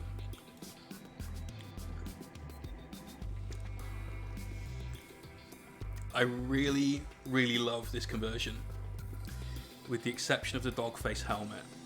And I know that's just because of my own personal like aesthetic choices and things like that. But for me, I think I'd rather see a normal marine helmet. However, the rest of your conversion still makes it fucking cool. Really, really cool.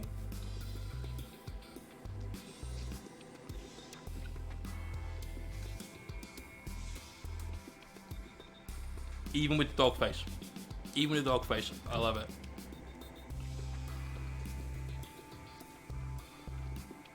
Nice work, champ. Nano says, can he be added to my Deathwing?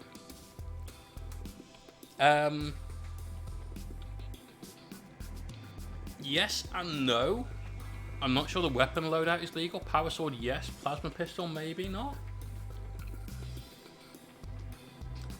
It's angry dog face. It kind of is.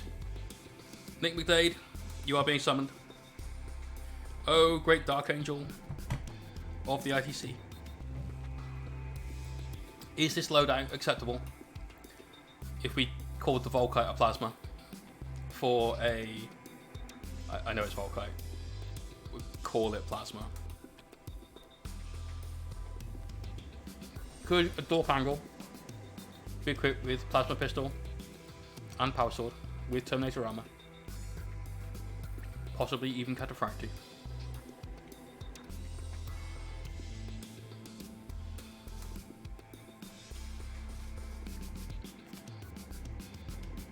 Hello. Hello, it's Nick. Is this a legal loadout for a Deathwing, we'll say captain, possibly?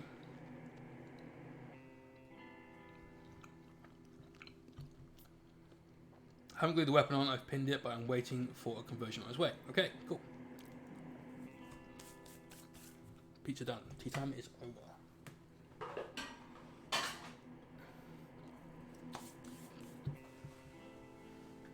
Don't believe so. Okay. Power swords are definite. Best thing to do is download the app and have a look in the details. By that, I of course mean Battlescribe. GW app is having some teething issues, shall we say? But hey. Thank you to everyone who shared their work in the whip. And we will start later on with Owen with his awesome, fucking cool looking Paris Captain. 4 weeks into the hobby. You're doing great, man. Really, really well done. We'll come back and do that a bit of justice later on. Now, for now, we're back to these guys. Now, we've finished painting our ultramarine Judiciar. I really, really am happy with this guy's paint scheme. Super, super happy with it. Freehanded that U on there. That looks pretty tight. Love the hourglass. Big fan of the sword. Yeah. This guy's cool. Very, very, very, very happy with him. Then we've got this guy, who I want to keep. I genuinely want to keep him, just to have him. He's awesome. Got all that battle damage going on. Where's the focus? There we go. Got all that battle damage going on. We're about to do all of the bright orange. Now, that doesn't mean that we're going to do this in 2 parts.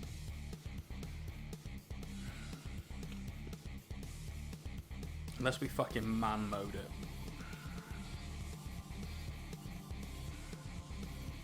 We'll see how we go.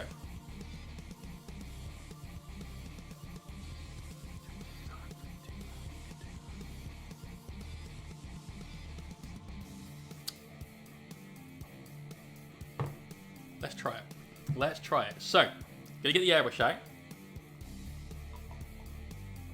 I'm gonna be doing a load of highlights from this reddish brown color that we mixed up earlier on, up to a extremely bright orange, for which we will use our orange flamme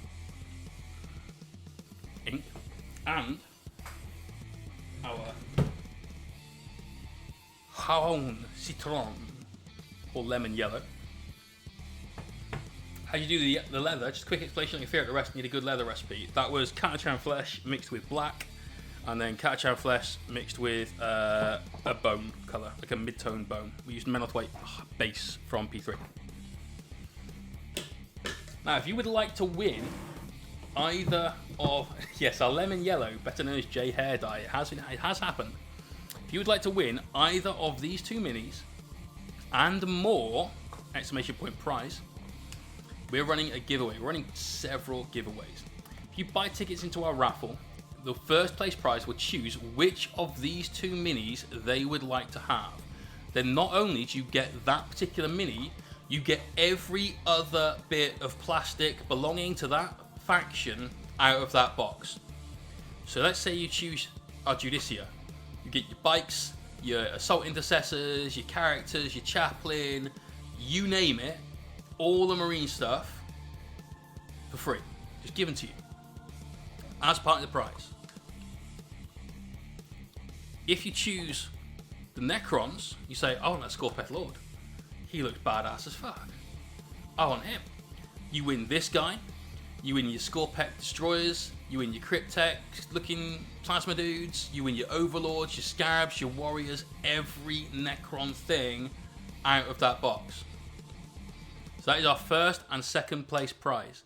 If you're unlucky and you don't get prize 1 or 2, prize 3 is 3 hours of private tuition from myself to you over Discord or similar, where we will help you level up your painting game. Just knock it up a notch. If you want to do something extremely specific, then we'll work on that one thing. Maybe it's something quite general. I just want help with my airbrushing. We can work on that. One way or the other, we will help you out through 3 hours of coaching.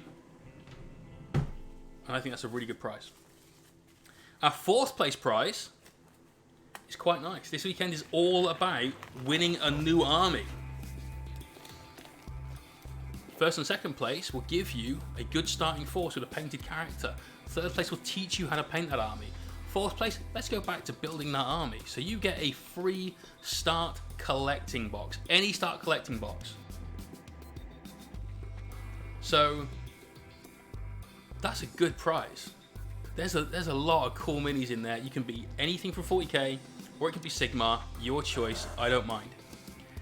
5th place prize, to help you again level up your force, is a £40 hobby voucher.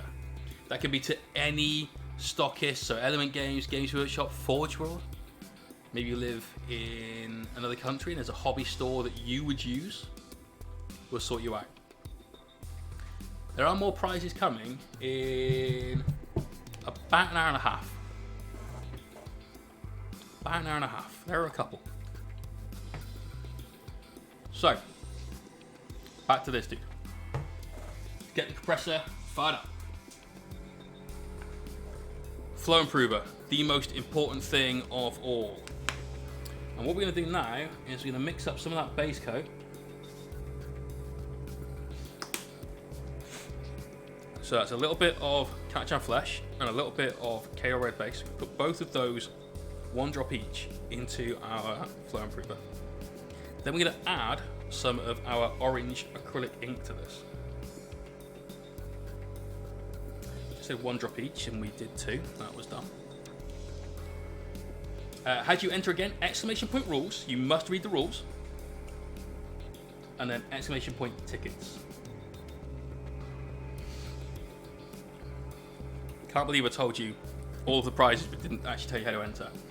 And if you, for whatever reason, are unable to enter but would still like an Indomitus box, exclamation point box, you'll be given a link to my Instagram account with some instructions in that post where you could win this entire box. Unless you live in a foreign country where the postage is going to be extremely crippling, in which case, instead of getting this box, I will make to order you a box and get that sent out to you. So it will arrive in a couple of months, but that's the trade-off. It's still, for doing a follow and a like on Instagram, a subscribe on YouTube, a share on Instagram, and tagging 3 mates for 2 chances to win that. That's a solid prize. That's a very solid prize.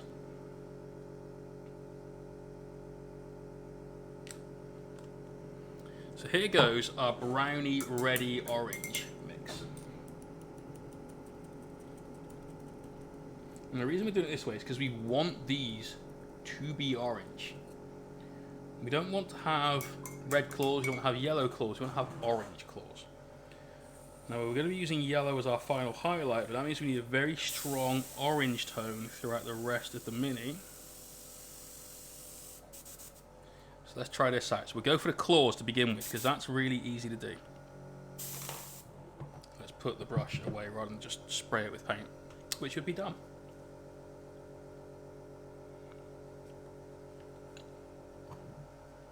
The music just stopped. No, just a long fade out between tunes.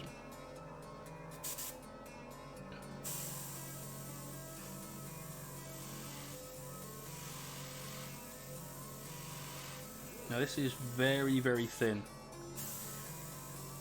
When you're using inks that have been thinned with flow improver, everything that comes out of that airbrush is basically dirty water. So we need to be... Whoa! Nano! He's getting his tickets. That's 3 tickets. It gives you a bonus one as well. Is it just N-A-N-O? It is. That's pink. Nano. Ticket, please. Please. There you go, mate. That's good for 4 entries into that contest.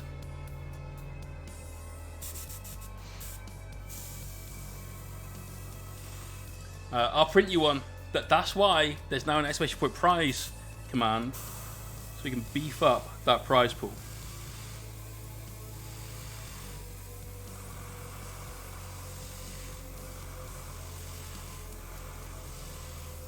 And there's been some crazy support from some members of this community. There's been some good support from a lot more members of this community. And so I would feel bad if we didn't boost up their chances of winning.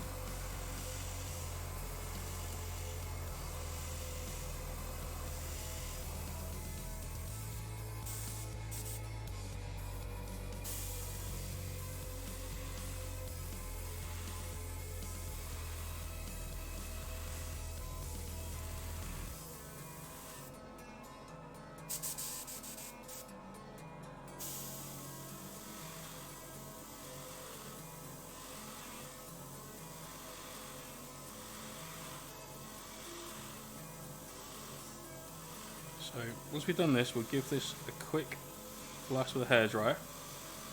Same as we did very, very early on this morning when we were working on the highlights for our blue, trying to make sure we had the right highlight color. This is an enormous focal point on this miniature. Absolutely must be correct.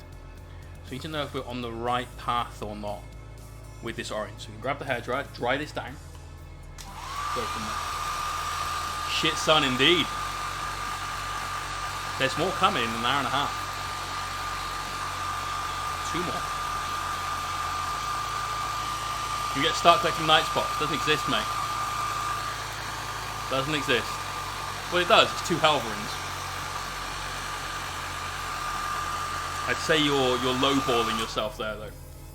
As 1 vibrant orange, not yet. It's not, mate. Not yet. It's not. When we're done, what we're looking for is not quite as yellow as this. Sort of more that, but just knock the yellow back a little. That's what we're after. So I don't think that's going to take us in a direction we want to go. That's fine. Doesn't always work out like that. Let's flush this through the airbrush, give it a quick rinse out, and we'll work up a different way. I think maybe we make our transition to orange a lot sooner than this.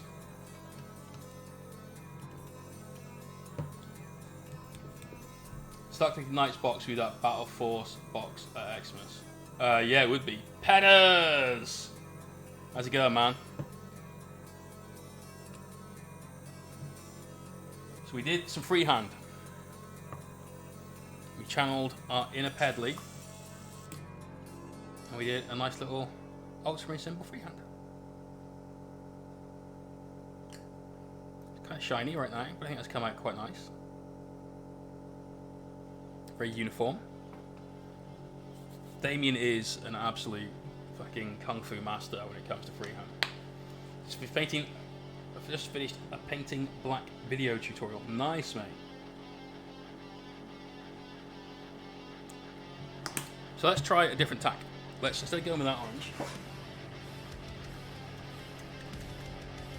go with this one. Did you ever try the Renegade game? No, I've got it.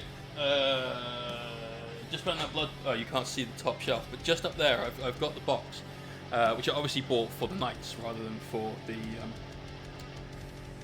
the special rules, and also the scenery, which is, let's be honest, fucking terrible. Although now in 9th edition, at least the scenery itself is useful. It's just the assembled Sacristian Forge Shrine is never, ever, ever, ever making it into any of my night lists. It's such a horrendous pile of wank. Telemon sword you painted, was that airbrushed? Yes, it was, mate. There was a lot of airbrush there. Then there was a lot of brush work on top of that. That was the stream that made Nick McDade turn the stream off because he couldn't watch. It was making him too anxious when we were getting the sword done with the white lines up the middle.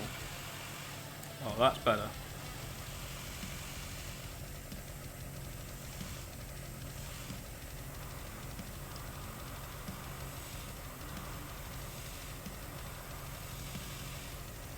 So obviously need to be careful with our angle. So we're constantly moving the miniature and the airbrush to make sure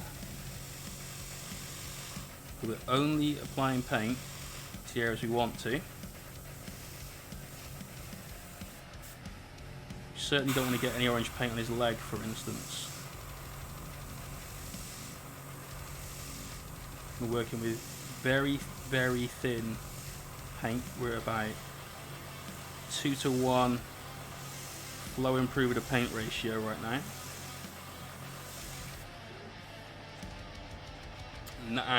Now we're getting to orange. This is looking tight now.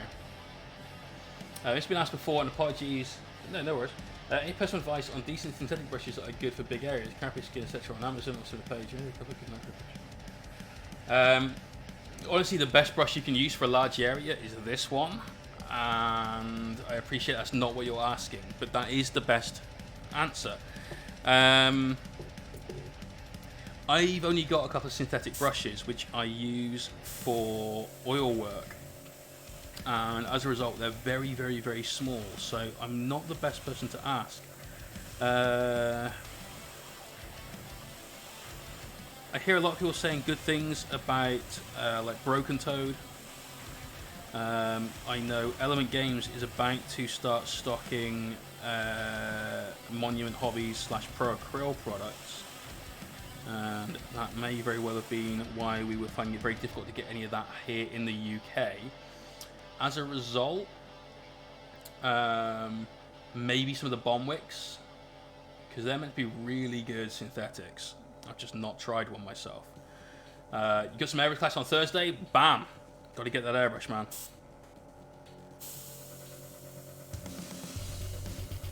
I couldn't do a lot of what I do without this particular piece of equipment.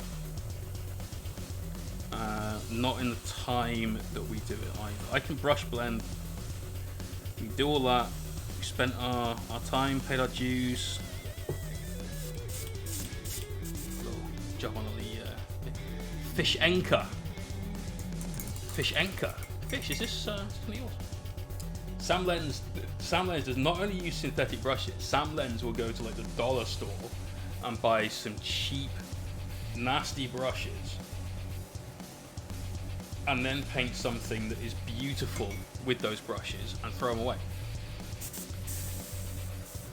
But he'll do 80 to 90% of his painting time on a miniature with those brushes, and will then do the last 10% with something like a Winsor & Newton.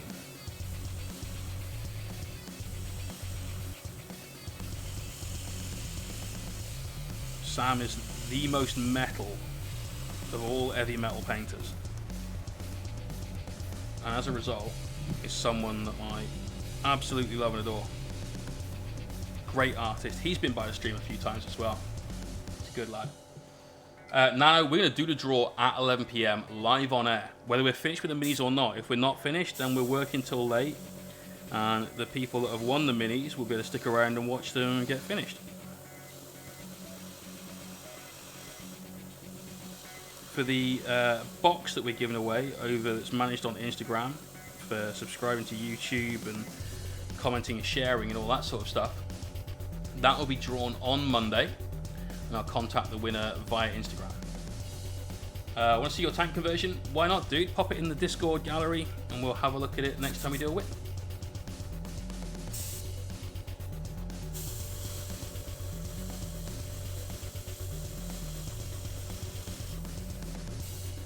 There we go. Now we need to get this clawed on.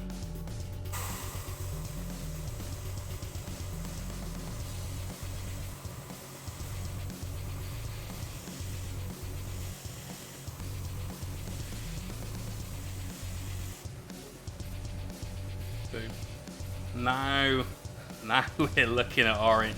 Yeah. Freddy's gonna get you, man.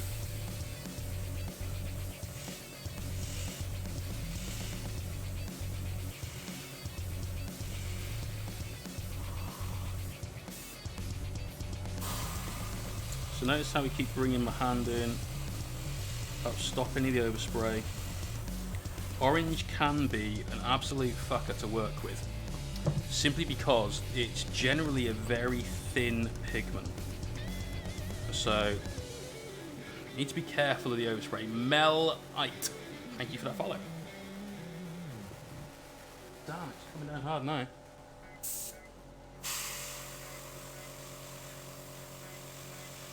Remember, anything that you've got to hand you can use as a mask. Just keep control of the amount of paint that's coming through the airbrush. We're working crazily thin, working very high PSI because I prefer to. So it's all about controlling that paint flow through.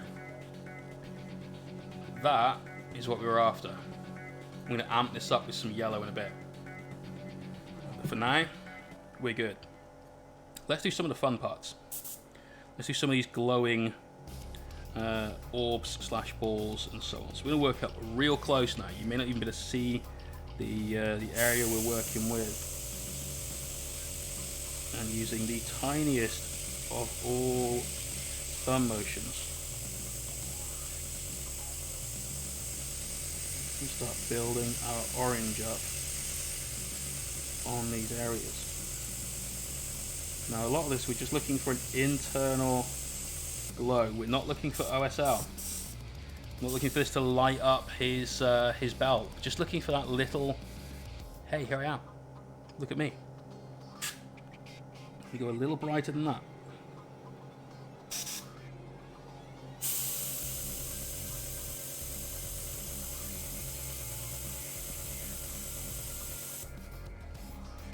It's a good start. Look at that belt buckle. Very War of the Worlds right there, yeah? I'm good with that. Let's do those ribs.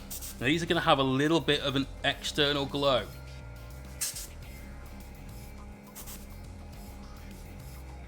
So we want to work slightly further away. And we're just looking to influence a little of the blue with this orange. Not looking to colour it in orange. Just want a little bit of a spill of paint out around these chest vents. I'm going to do the rest of this work by hand. 4 to go, a little more heavier than that.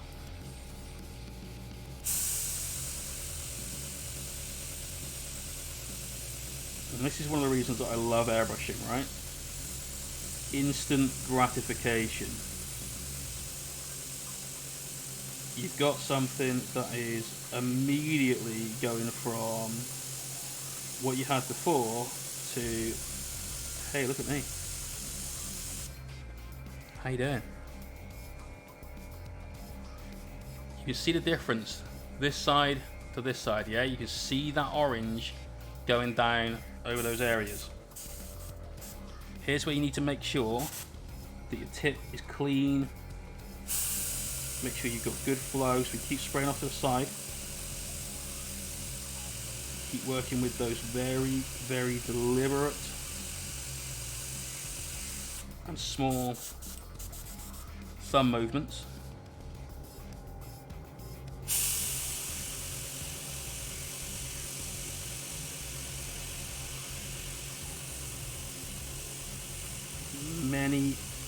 Many thin passes. But now that's got a little bit of that yellowy orange glow to it. Not a lot. Just enough. So when we start getting our brushed highlights on there, there's a little glow around those areas. But we're not like, look at me! Levels of glow. Don't want that. That's slightly being reserved for up here. But even that's not going to be so, like, raw. I'll tell you now, man, if you want a good airbrush, the Iowata Eclipse is absolutely the best all-round airbrush I think you can get. Right, this one's tricky.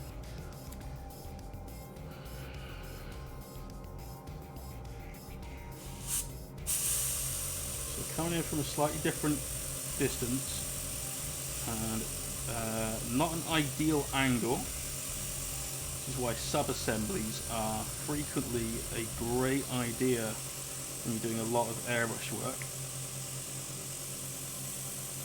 But this model was not going to be assembled in sub-assemblies because basically snap fit.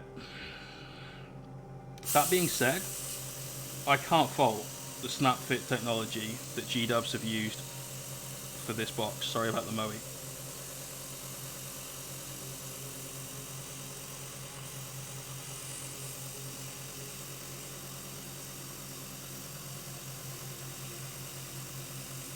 This has been really, really good to put together, really easy to put together, and more importantly, the only reason I glued him, and I genuinely mean this, I nearly didn't glue it together, was because the shoulder pads didn't quite meet at the top there where I wanted them to.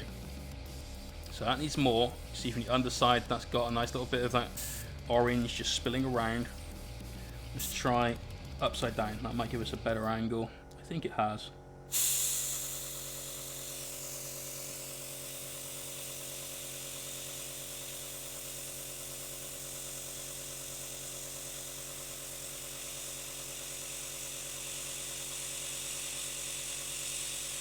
A little bit too hard, too fast just then, so I'm backing off a little bit. Again, tiny pulls of that trigger. But now there's that orange line again, right? Start to look warm, start to get that heat going on. Love it. Right, now let's do these dots, and that includes these dots, the one right there in his leg. Still glue my snap, mate. I normally do, but this went together so well that I nearly didn't. I would suggest that everyone glues their snap fit minis down, like 100%. But this guy, honestly, I nearly didn't. So impressed how it came together. Now on this we've got a slight problem. Earlier on when we were paintbrushing, we somehow managed to brush some of the paint off of this glowy ball that he's got. So we need to cover down over the red a little bit more than I was hoping to. That's one of the reasons why we varnish repeatedly throughout the paint process. You can't see that. Let's work slightly more from the side. That blue dot on this red ball, you need to just X that out. And we're doing several coats of varnish. Help protect the paint. Stop this from happening. Obviously we varnished a little bit too late with that.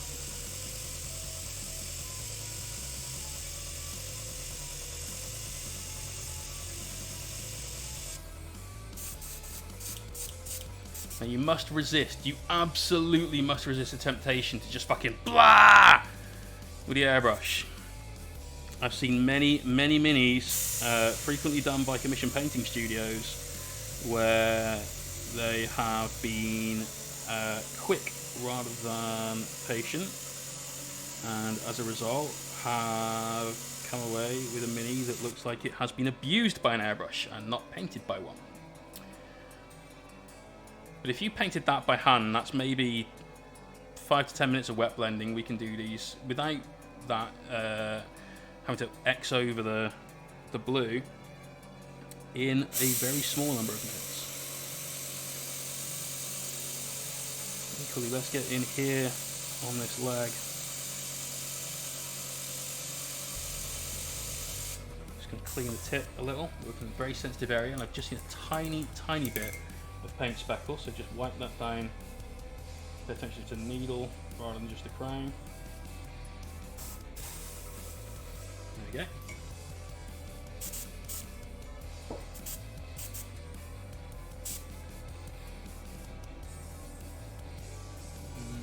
Struggling to get this into places that you guys can see what's going on whilst I've still got complete control over where we're at, but hopefully we'll get a happy medium.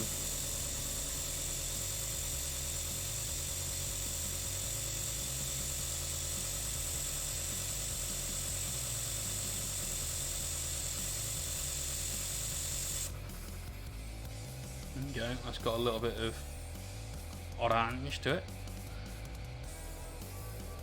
Do these ones on the back.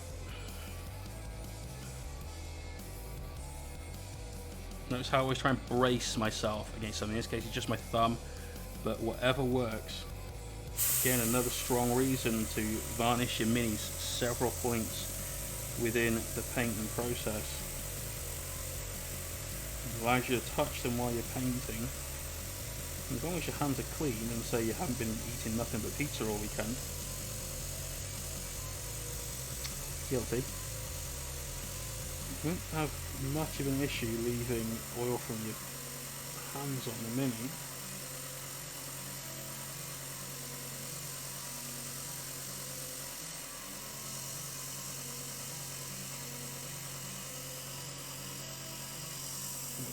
closer now. Let me get that cone of paint down to its smallest possible size when it hits the mini.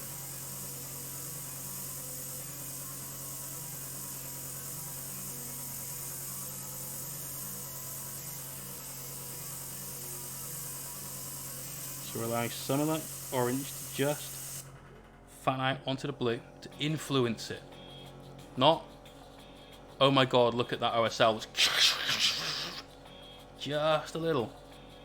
Just to play with the blue. Make friends with it.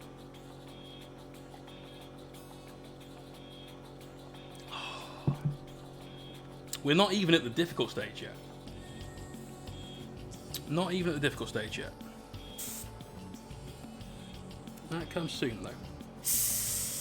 Again, let's get this shoulder. Same deal as the last one.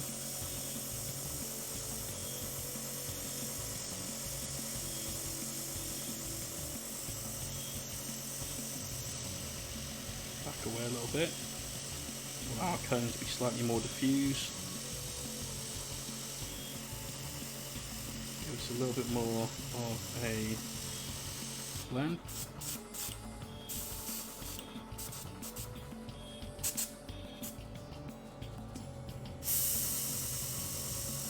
All that, where I clear the airbrush several times, just that quick. That's just applying air through to ensure that there's nothing left that could splatter paint onto the mini. If you clean your airbrush by just firing some paint through it quick, which you should do regularly, same as about the same as washing your brush in a pot of water and then going back and using the same colour again. You're not finished with that colour, you're just cleaning some of that excess paint, some of that paint that's going to be starting to dry off of your brush. It's the same with an airbrush, right? Except the brush is actually a little metal needle on the inside, and when we're using a lot of paint, sorry, a little amount of paint and a lot of air, so when we're making a lot of these little rocking motions with a trigger, for instance, we've got the paint full on, god damn it, we've got the air full on, and the paint is a tiny, like hundredths of milliliters coming out onto the model. You will start to get dry tip, basically. So the paint will dry on the needle, and it will start to build up a residue there, which will stop you from being able to get a clean shot onto the mini. As a result, you need to keep cleaning that out. So you turn your airbrush to the side, you spray onto whatever surface you've got to clear your airbrush out onto. I'm using a chopping board. This is a nice desk with a chopping board on top of it. That's all this is. So so you spray off to one side, you get that cleared out, but then you just pop back and just make sure there's nothing left that can come out onto the mini. So you've got these nice orange glowy balls. Glowy orange balls. Better than if you thought, oh, I'm going to tune into Twitch tonight and watch some glowy orange balls being painted. Right, this one's tricky to get to, and so it's on the back of that hand. See those? This one we can do from here.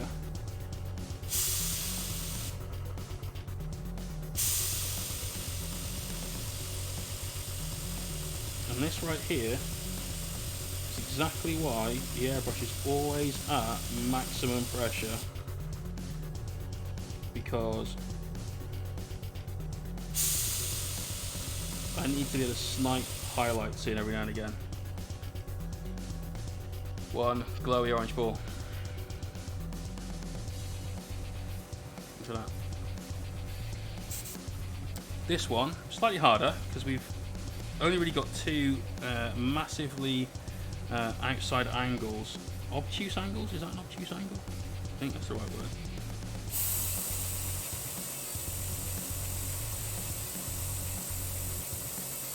Can't actually see this now. So let's just hope that's in the right place. Very close to. Not quite on. So we'll glaze some of that out with some blues later on.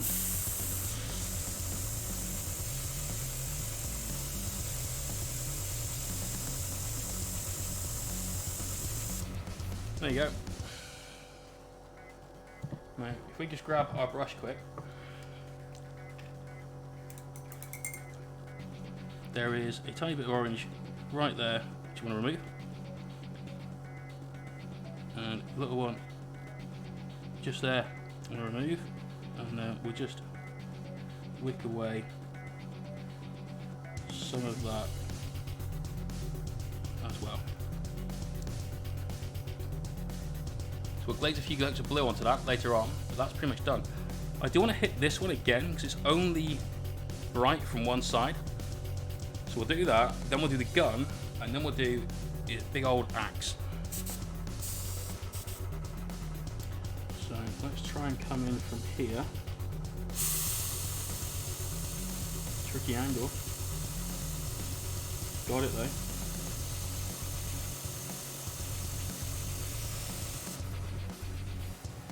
Bam. Mel, it's a lot of practice. This is why I say that all of the rules that people say, which is, you know, don't use your thumb for the airbrush because you won't get enough control. Don't use high pressure because you won't get enough control. Don't overthin your paint because you won't get enough control. All three of those I disprove every time I pick this up. So there are no rules in painting, you just find your way. If it doesn't work for somebody else, it doesn't mean it won't work for you. Anyone that ever said, oh, you shouldn't use your thumb because you won't have enough control, clearly did not play as much Street Fighter as I did when I was a kid. Forward, down to forward, forward, back, down to forward. You know, getting all those combos in, that's what gave me this. Video games clearly helped my painting. That's a bit of a round way to get to the end of that argument, I know, but we can make it. Right, gun time. These little bits and these rods, we want to have more of a glow than the glowy balls that we've just done. So we're going to allow this. Here's the difference between what we've just done and this, right? With these, we're aiming just at the ball, the sphere, whatever, the globe. Whereas with this, we're going to start off allowing a little cone to go over the darker areas and tint that, much like we did with these. There's a difference between a glow and iridescence. One thing is casting light onto the model, illuminating another part of it, which is what we're going to do with this. Another thing is just got its own little special thing going on where it's just having a little party by itself. Now when you're doing this, you must be careful you're not going to overspray onto something else, like for instance say this shoulder pad. So I'm going to mask that with my thumb.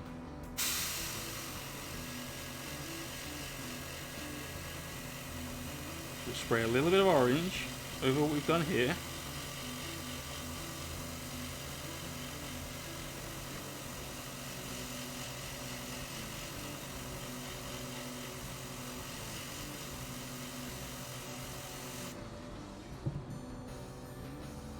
And have we got enough? We look at that side. We look at that side. Not quite. Not quite. Dear all parents of the 80s and 90s, you were wrong. There were some things my parents were very right about. Like, very uncomfortably right about. Which we're not going to go into on stream. And for those of you that have been here a lot, you'll know that I've said some pretty crazy shit on stream. So if there's things that I'm not going to discuss, you know it got bad. They weren't wrong about everything. There were a few things they were very accurate about. Simple Dwarf, thank you for that follow, man. Welcome. Ah, shitballs. So that, we just had a tiny little speck of dried orange paint. Yeah, your mum was writing a few things too. Yeah. Yeah, they can see the future, those mums, right? And Mini Zerka! Cheers for that follow.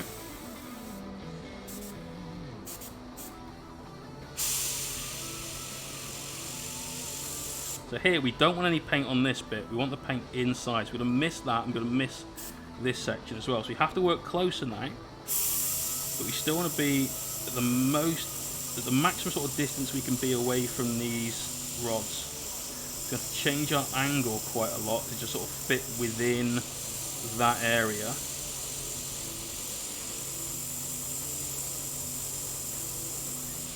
And then we want a little overspray just down in these recesses. Like so. Hey, Seragon! He's getting some tickets. Fuck greater good. We've got... Oh, damn, too early. We've got... A great accuracy. Way. Damn it, wrong screen. There you go. There you go, mate. That's 4 tickets for you. Get your bonus one. Why do follows nearly always... I don't know. I've been wondering that. You get nothing, and then 2, and then nothing, and then 2. And I don't know if it's one person clicks follows and the other goes, oh, yeah, I should do that. Or if the bot's just saving them for me. But I've been wondering that all weekend. Mel, absolutely, mate. If you use an airbrush, you need this in your life. Airbrush Flow Improver. This is currency in the apocalypse. And I mean that because when lockdown started, despite the fact I had a full one of those, I bought another one. This was full at the start of lockdown. We have used, I know you had I've used about half a pot of this in 4 months. So it takes a while to use, but I cannot not have that. I absolutely need that to help me out. And the reason why I suggest people should use Flow Improver in the airbrush rather than thinner is because Flow Improver contains water and a drying retarder. Thinner contains alcohol and water. So because the alcohol has an evaporation point, i.e. a drying point, that is much closer to room temperature than our drying retarder, that speeds up paint drying. Now admittedly on stuff like this we're not wet blending because this is dry now, but frequently we do wet blend with the airbrush. We're doing like one set of highlights on something which don't need as much care as this, maybe like some zenithals or something similar. Then we don't need to have so long in between applying colours and applying the next stage in a blend or something. So we can then wet blend with the airbrush.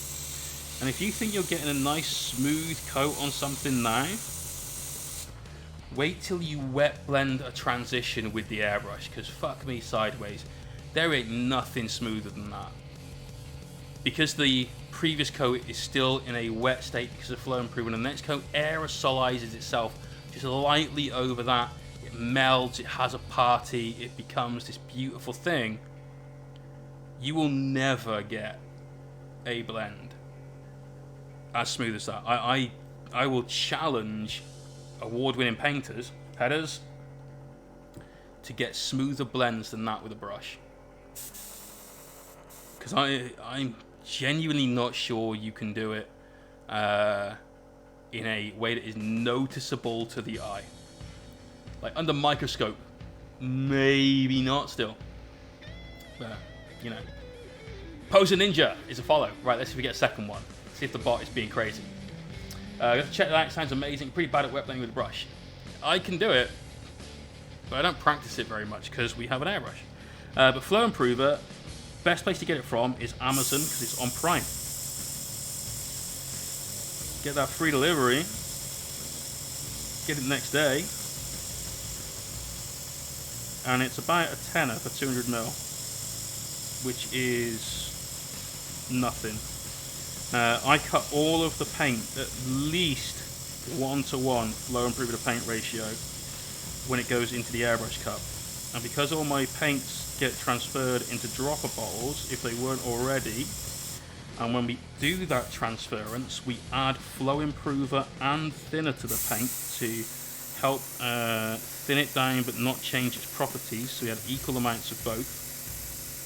So it speeds up drying at the same time as slowing down drying, so it dries the same time as normal.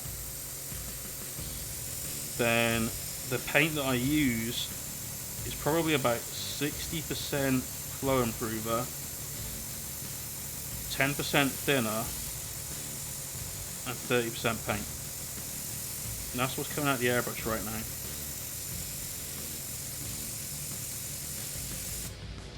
Crazy thin. Look at that nice little orange blend in there.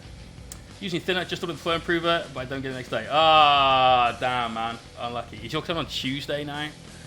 I've noticed a couple of things I bought off Prime recently. It would normally be next day. It just says expect delivery date the day after. I'm like,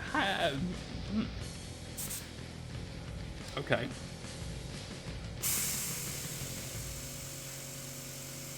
It says a lot about the society that we're now in, where if you don't get something instantly, you're like, what? I demand to speak to your manager. My name is Karen.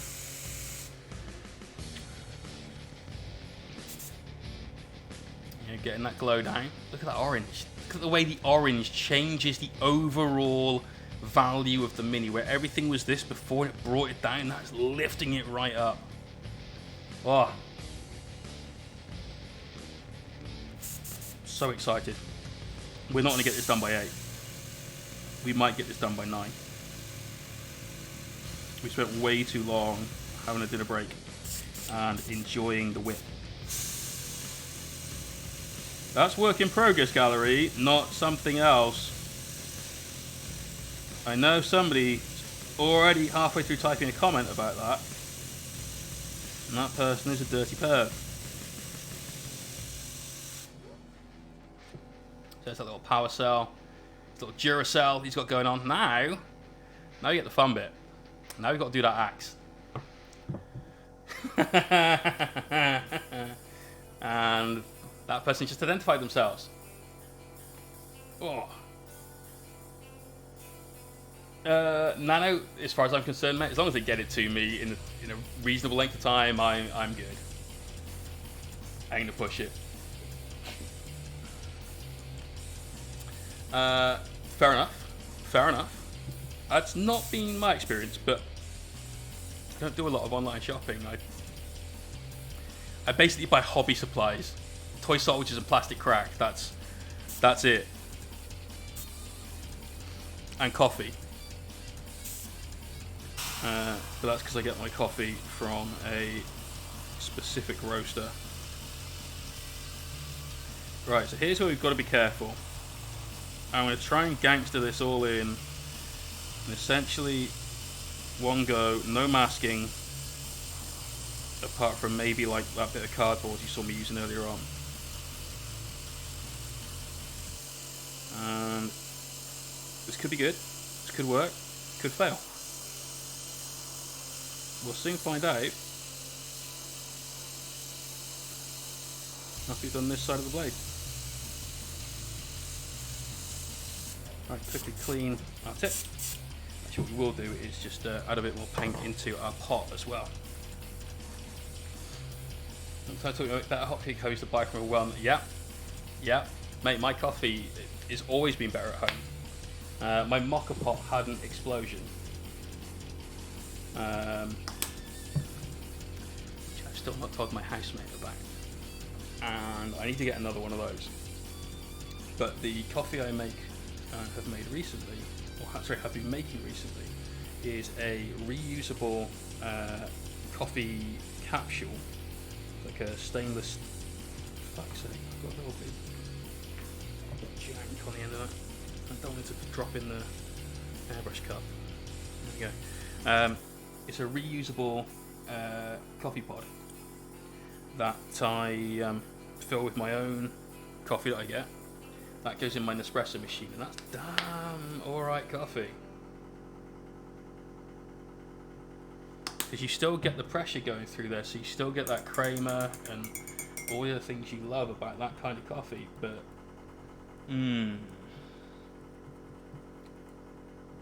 oh yeah.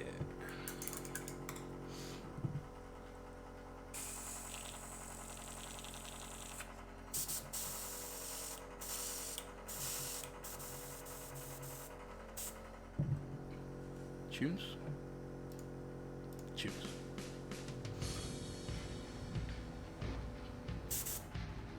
Right, back to it.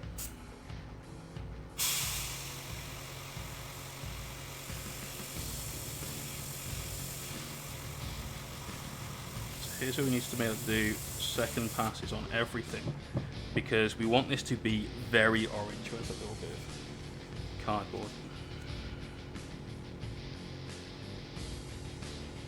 Alright, are we going to be able to do this like this? Potentially.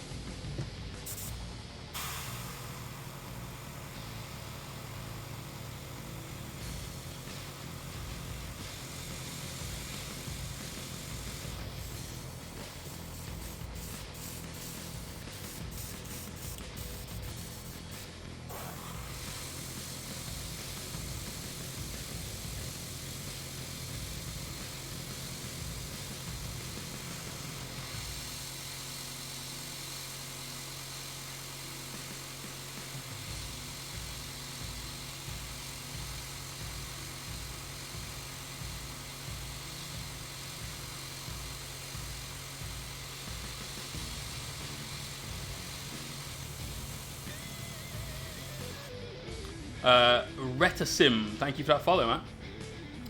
Do you do much work with airbrush only then, and pre-treat using airbrush? No, I do a lot of work with the brush. Janelle saying, go to Reddit / shit, what's it called? Ventris, dude! 9 months, man. Fuck's sake. If you search for building instructions PDF and Reddit, you'll get a Reddit address is like how to build this or something, or for GW kits. It's really, really useful for stuff. I've used it a couple of times. You basically search there for the PDF you're after, but they've got pretty much everything on it. So I use the Iwata Eclipse. HPCS, so it's the one with a larger cup size, because we all like a larger cup size. And obviously all like shit jokes as well, but I am a 5-year-old in my head. And I use the Iwata Silverjet compressor, and I have that cranked up to absolute maximum, which means right now, in fact, right now, the hose is at 45 psi, and you spray high powered, and my god, once you get the hang of that, it changes the way you airbrush forever, because suddenly you can do this kind of crazy accurate shit because your cone of paint is really, really fine. Higher the pressure that comes out, the thinner that cone of paint, the more control you've got on how much area is covered with that paint. All you need to control then is the amount of paint that you let through the nozzle, which is all about you being a boss. And that takes time to practice and learn. But I paint with an airbrush about 10 hours a week. Sick Xerox, thanks for that follow. Do about 10 hours of airbrush work a week, every week, and I've done for 3 to 4 years.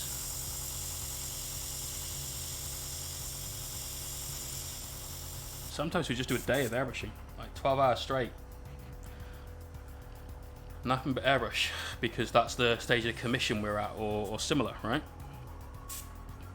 I'm hoping we can do this way, but we may end up having to do this by masking it up, which we're going to need to do. Okay, so we're going to need to mask this, so that's fine. Let's relax and just get on with it.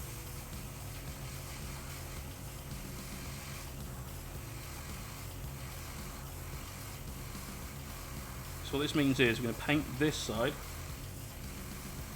and the reverse of this part of the blade. Yeah, everything else highlighted up, varnish it, and then paint this side of the blade after we've masked off these sections.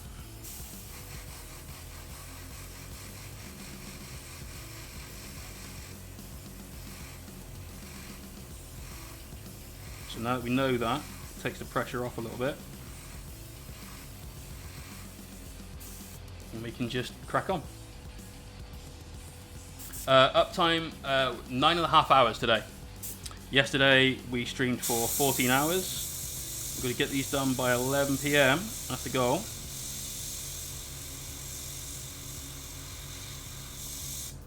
If we can do that, happy days. These are getting raffled off today as well.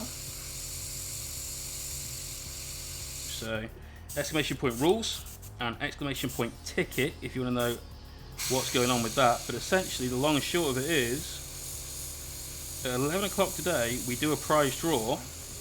The person with a winning ticket gets to choose which mini they want out of the Skorpekh Lord and the Judiciar.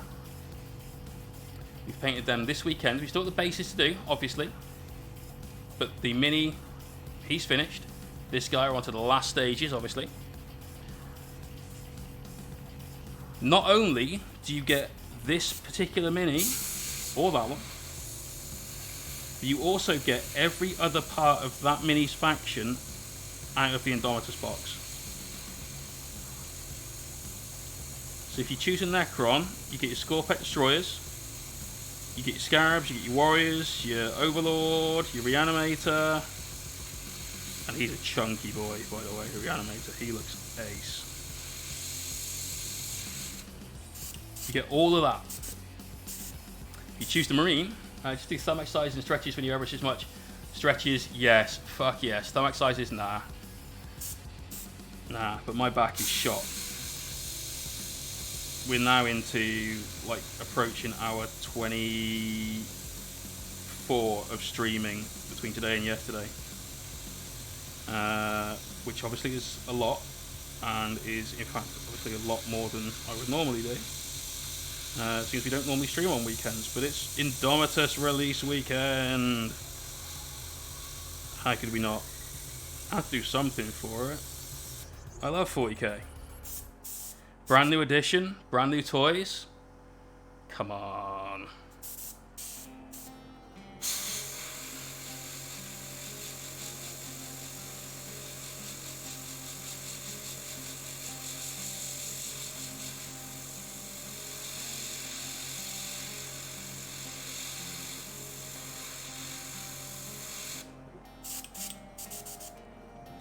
Right, don't paint his knee. Whatever you do, don't paint his knee. Or do that, actually. That's actually worse.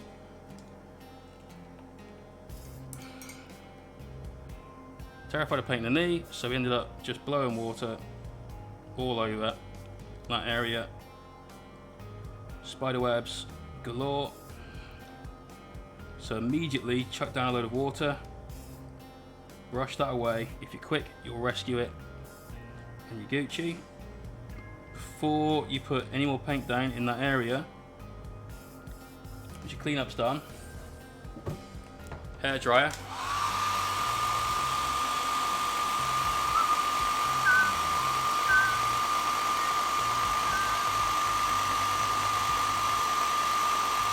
Oh, the Archaeopter, nice.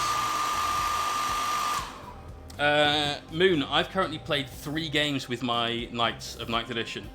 The scores were something like 87-17, 97-17, 94 30-ish, and then 97 whatever Nick scored. I crushed it every game so far.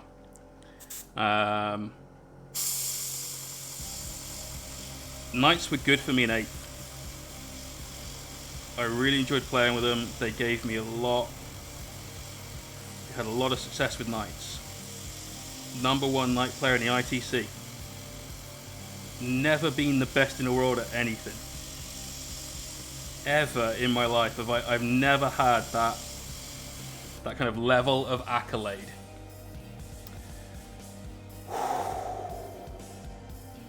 So to get that was just, oh, fuck yes.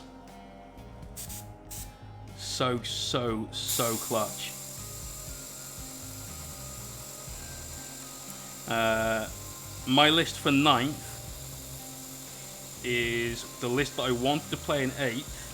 Literally the list I wanted to take this list to a tournament, but I couldn't reconcile the fact that I was about 80 points or something under, and that was really annoying me. So I didn't run this list in 8th, but my list in 9th is 3 Crusaders. I play House Krast only. They're my favourite. I love the close combat potential of them. It's not about Headsman's Mark. It's partially about First Knight, but it's not about Headsman's Mark. I love that CC combat punch that you get out of it. Fuck it, let's just do it. Let's not overthink it. Let's just do it.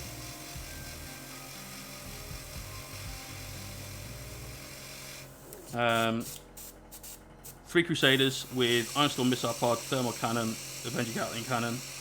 One of them has a melter gun, which is the one that doesn't have the First Knight and probably has the 5 bomb save in combat or the 2-up armor save.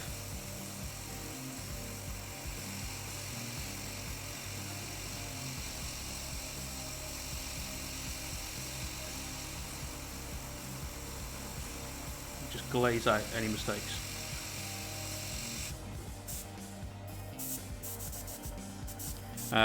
And then 3 Armiger Hellbrins, which are the best unit in the Codex, aside from the Crusader.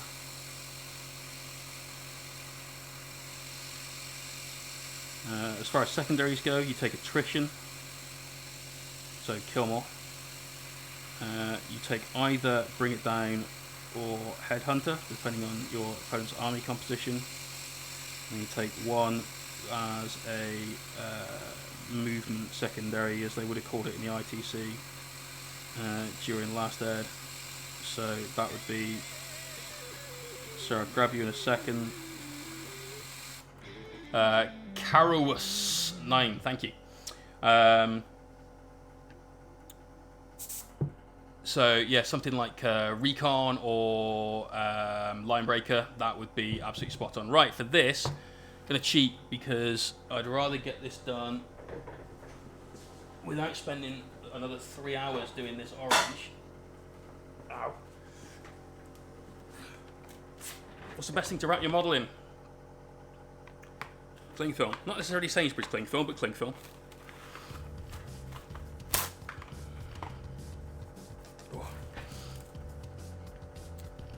Dude, that's not a bad price for that. But yeah. Check me out on the ITC rankings, J Middlecoat, and we love our Knights. Love our Knights.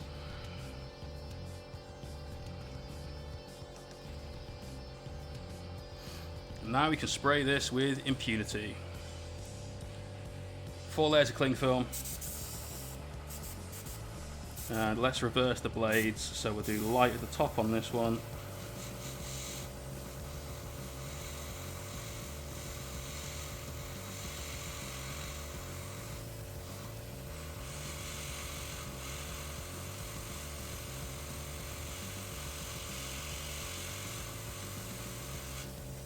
Light at the bottom of these.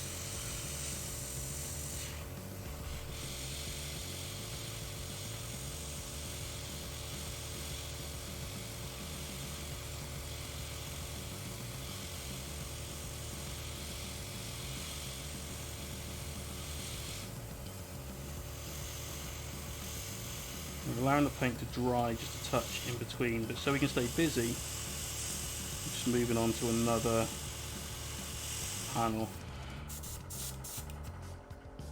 Carrot looks fine. Awesome.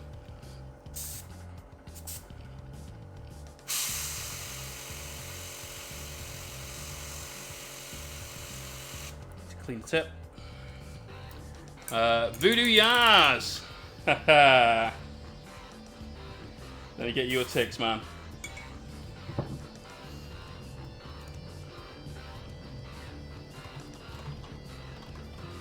We are the knights that say me. She actually, I was expecting Nye. I'm not gonna lie, I expected Mabel to say Nye on that. Fair play, she got it. She nailed that. There you go, man, you're in.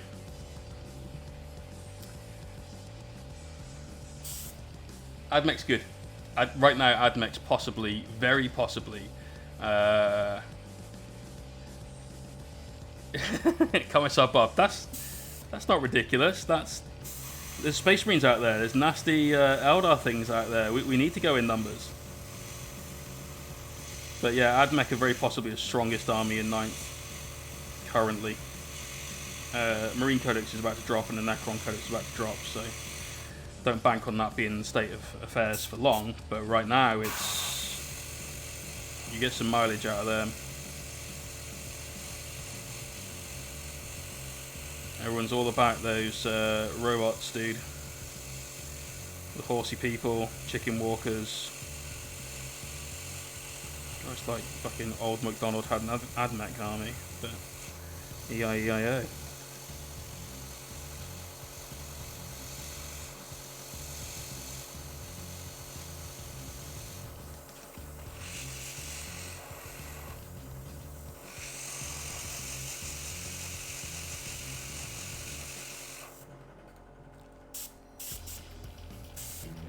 Agree with you should get hit.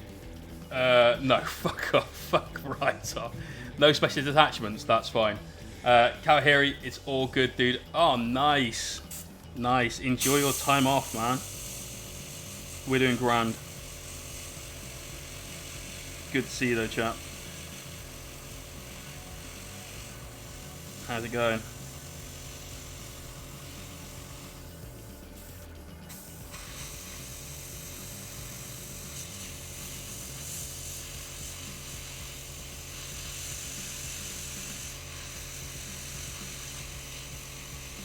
Coming from an army that didn't get a specialist detachment, as did quite a few others not get specialist detachments, I strongly disagreed with them being in the game.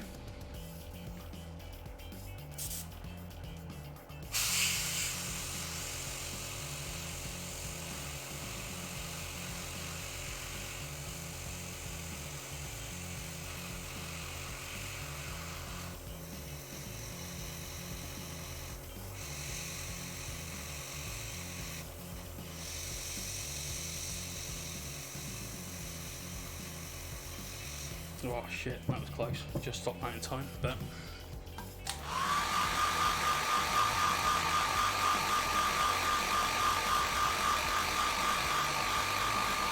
I do hate airbrushing orange, so I'm not entirely certain why we chose to do orange, but it just works as a colour sort of scheme choice, and of course it is the right colour scheme for Gypsy Danger, which is what we're inspired by for this Necron paint.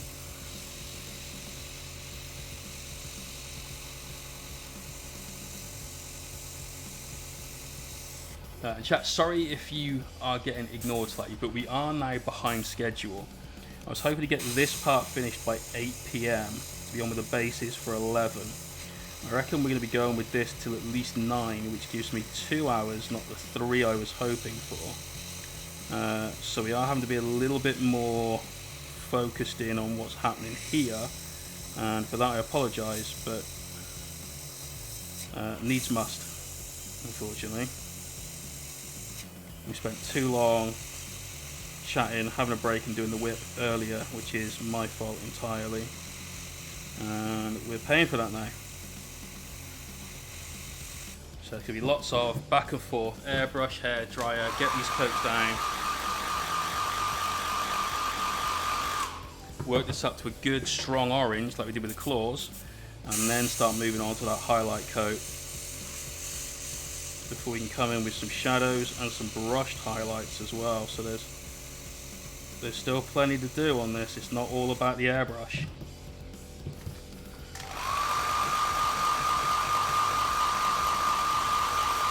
Oh, fair enough, mate. Fair enough, I understand.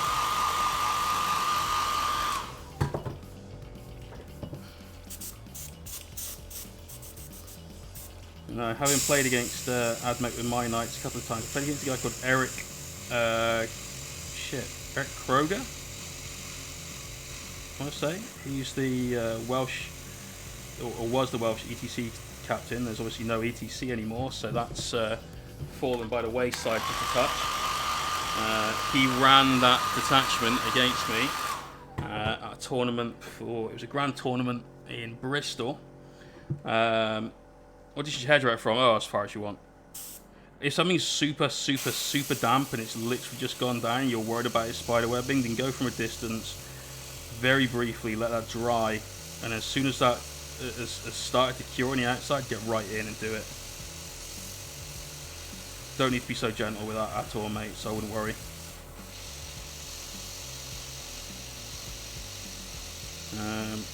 But yeah, we played in 8. This was in the days where you could still seize, and he was chanting at me, do it, do it, do it, when I went to roll the seize dice, and I did.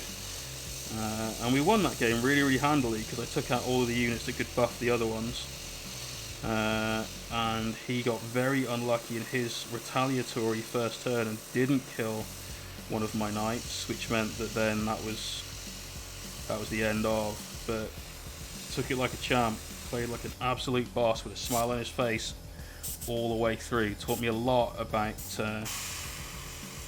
being magnanimous in defeat, I believe is the quote in 40k. Right, I'm going to add a tiny drop more orange to this. Probably takes a little longer to dry if I use a brush, right? Well, it depends on how thin your brush work is. The reason I started using a hairdryer was when I was still brush blending a lot of stuff, like power swords and so on. And I was finding that if I glazed it on and gave it a quick blast with a hairdryer, I could do 2 or 3 quick glazes in succession before I need to use a hairdryer again. So yeah, real good.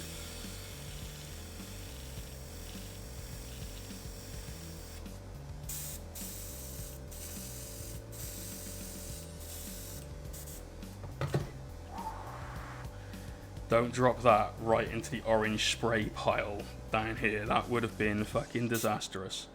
There'd have been F in the chat and there'd be a lot of F in the air.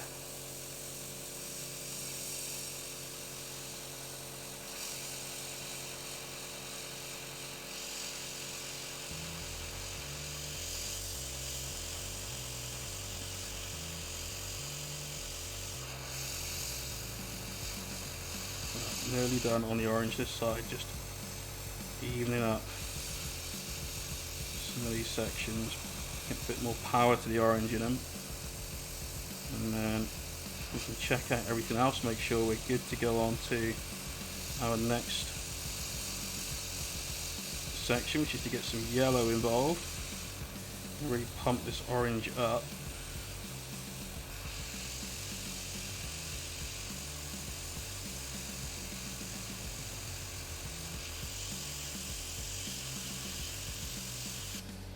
Quick blast of the hairdryer.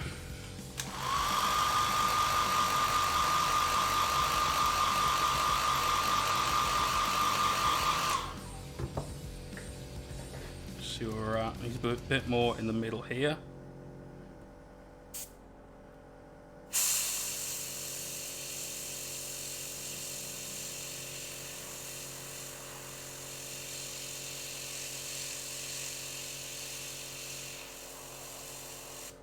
Let's check this side.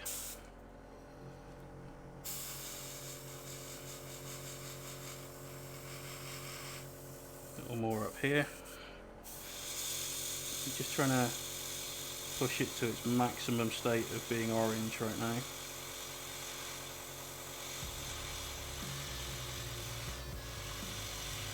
When we start getting the yellow in, it's going to come to life a lot more than it currently is.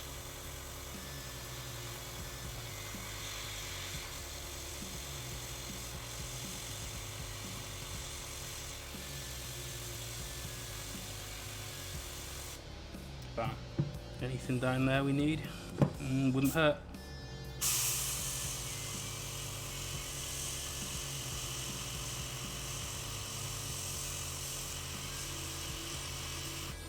So, okay, let's get a quick quick peek at what's going on here.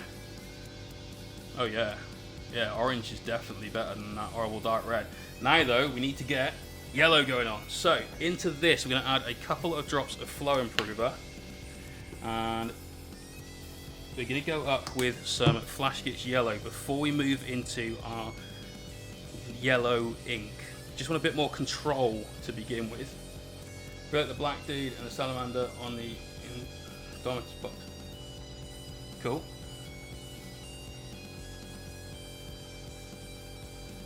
I've been told that some of the minis that they've painted on the back look really, really, really sick.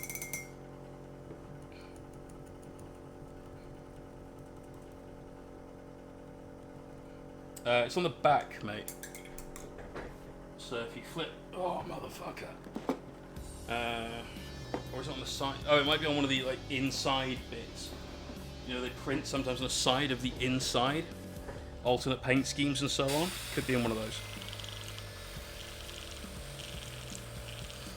Just woke up, having a power nap, mate. Okay, right, here we go. Getting the yellow going on now, and we are 12 minutes away from ideally having had this done, and we've got about another hour's work to do. So we still need to be motoring.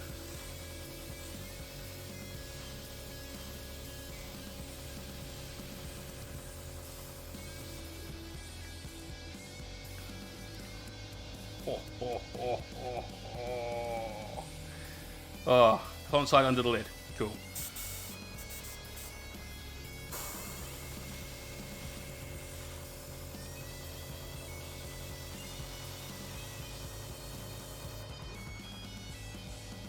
Yes. Oh, yes.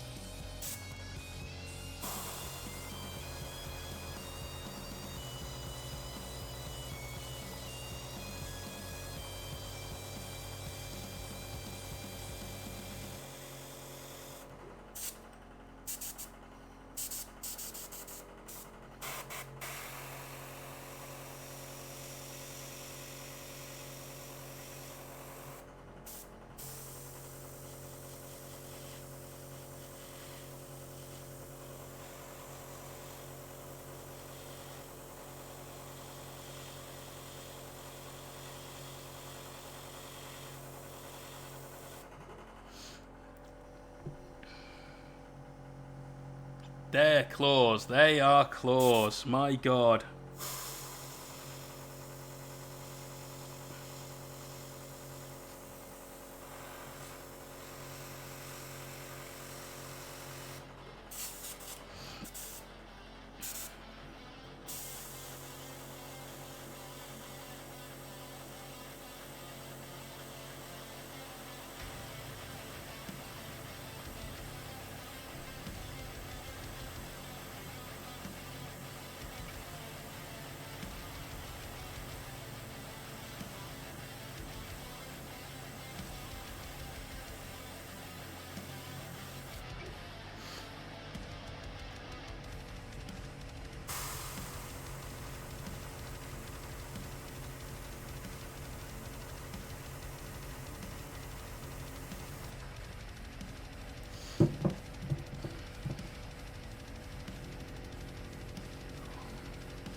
Yeah, I'm liking that.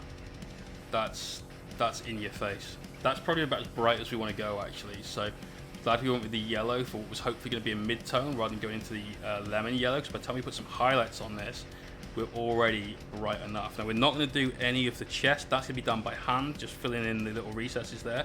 We've already used our airbrush for all that we needed to do there, but we do need to get onto these glowy balls.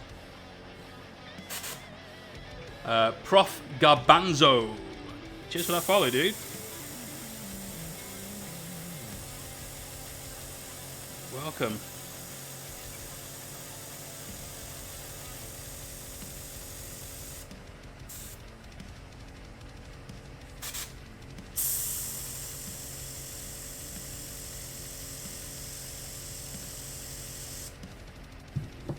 Tiny speck of dried yellow. Go on to there. Let's get rid of that.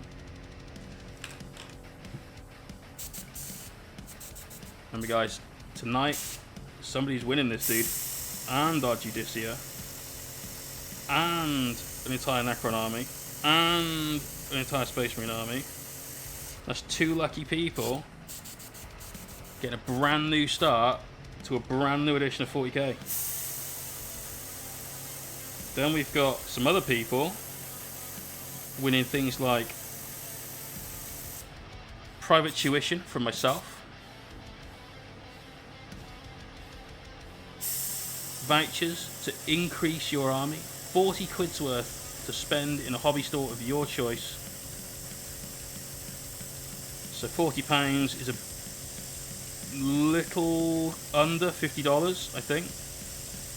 Kind of around that ballpark. Dude, enjoy your D&D. I haven't played that in donkeys, mate. Great fun playing that growing up.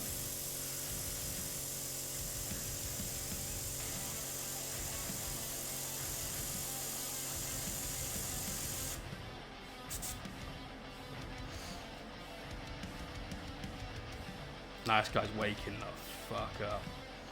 Let's say you won the one-on-one but didn't want it. Then ask somebody else if they want it and do with it what you please. You know, it's your lesson to do what you wanted to do, man. No skin off my nose.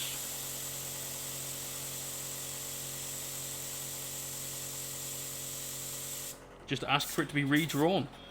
You know? If you win it, can I ask for it to be redrawn? I think that's fair. I'll let you guys do it.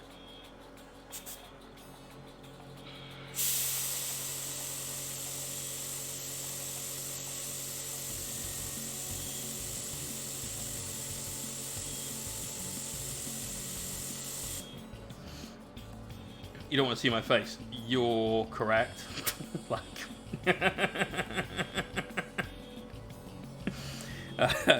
dude, there's no trust needed. Like, you're right. I don't.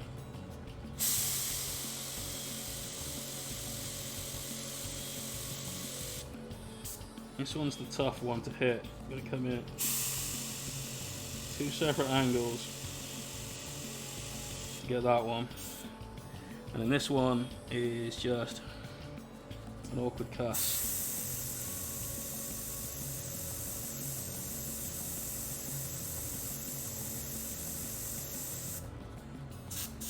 You can't actually see it when it's happening.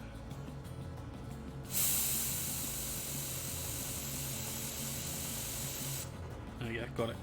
Got it.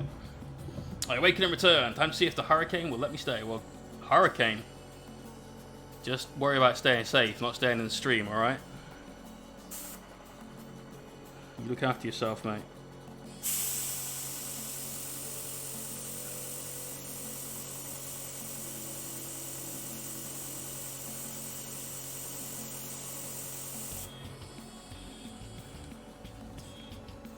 Oh yeah.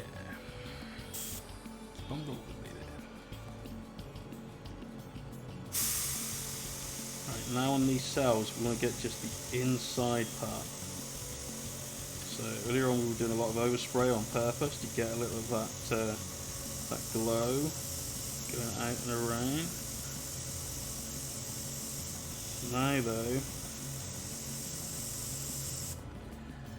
it's all about just hitting those inside cells. Now when we get a wash in there to help delineate some of those areas, we'll be good.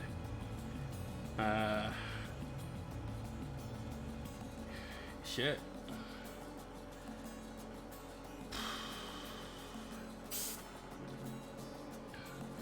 What about as safe as I can get though is is reassuring, man. As long as you mean that in a we're safe way, not like, well, we just cross our fingers and I'll watch TV till the beer runs out.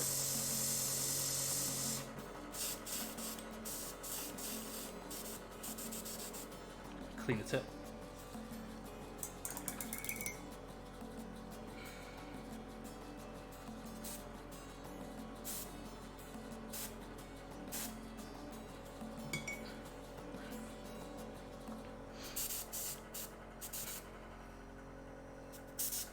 So one thing I've never understood about Hawaii is why the fuck do you guys eat spam?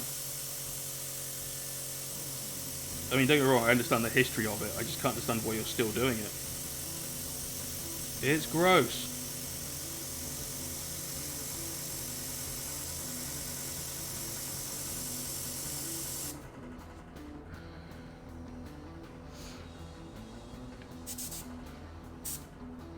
Safe outside of freak circumstances. Alright, man, cool.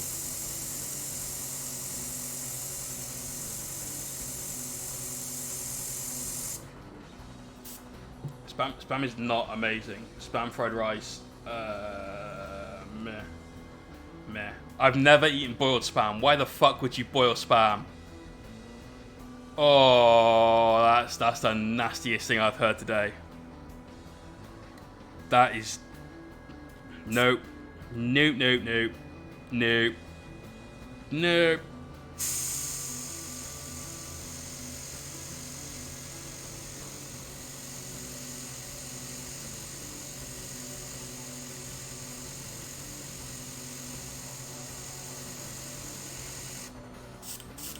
Why would you boil spam?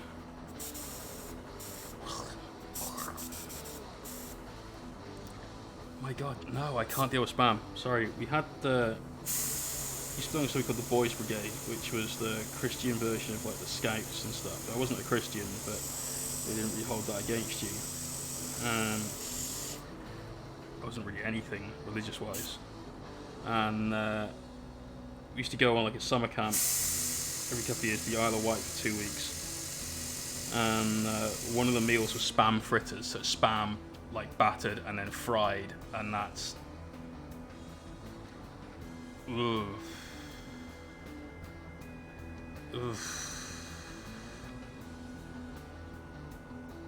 Oh my god, man. Why the fuck would you boil? I don't get it.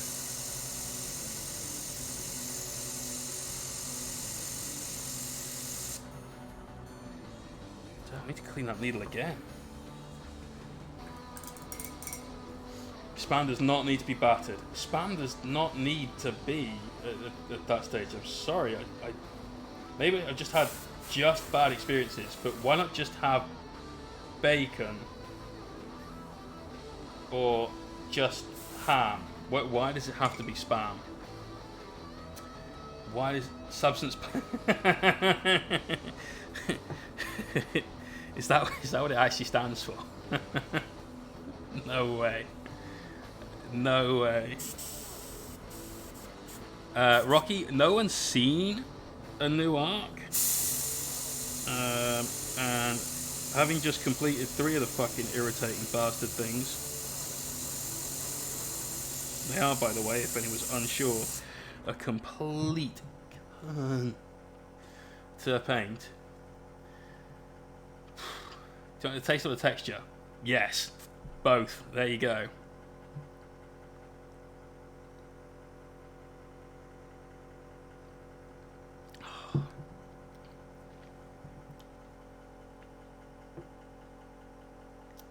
Yeah. Yeah, exactly.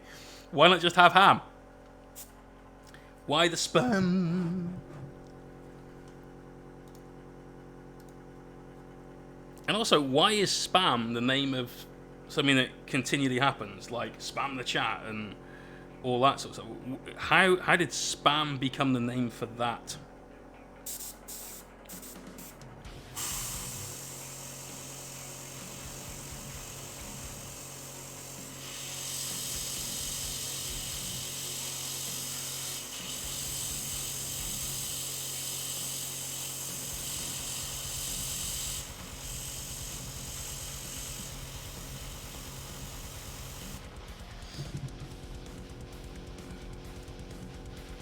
A few sort of salt content. Yeah, understandable. Oh shit, Ninja, that sucks, man. That sucks. I think transports are going to be one of the strongest ways to play a knight. I know I'm not alone in that thought. Oh, Twilight Walker! Dude, no, you need to be... Actually, that sounds delicious.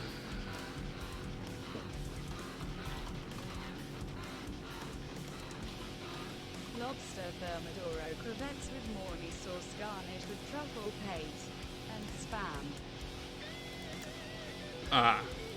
I was with you to the very end then. Also, Leech342, thank you for that follow.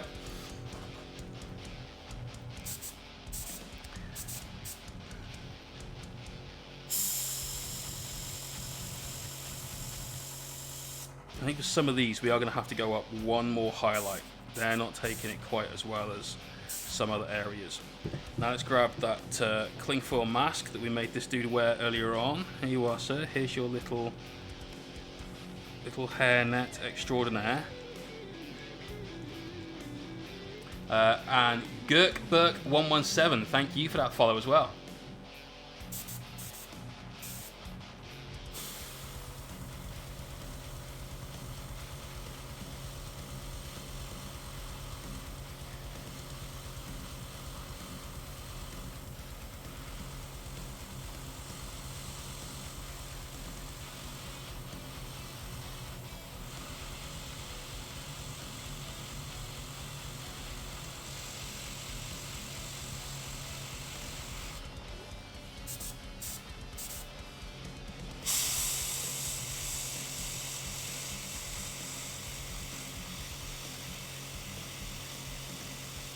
This looks pretty okay at the moment, but it is by no means close to finished, these blades.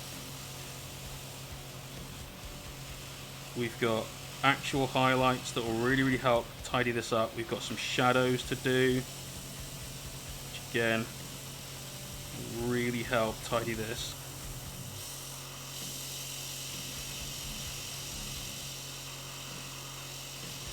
These are all important parts of what's going on here. Then we've got some OSL bits to do. We've got his eyes to do. Glowing eyes, painted without an airbrush, I'll point out. Damn! Her Salsero! That is an underscore, right? Yeah.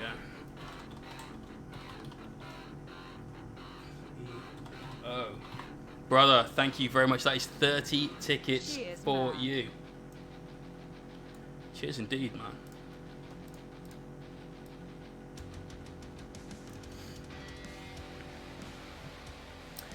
Dear Most Precious, who knew pictures of 30-plus-year-old minis would be so popular?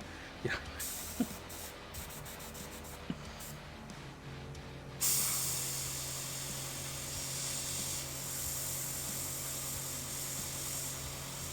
Hashtag nostalgia, man.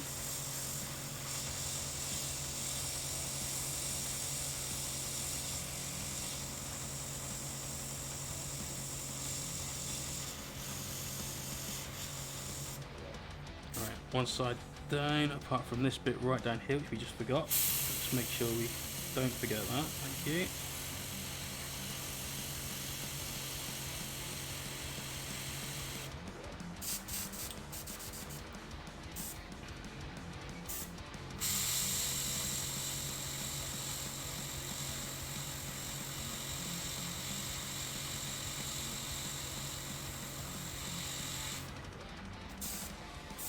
That blade's looking much better than it was 10 minutes ago. Much better. Also, her Salsero, I know you'll possibly appreciate this. This is good. This is tasty. This is like an adult milkshake that's coffee and chocolate mixed together and delicious. And lime percent. I totally know what I'm drinking on stream. I'm just drinking Coke, which looks very similar to that in a glass. So I'm just making comment about that particular beverage.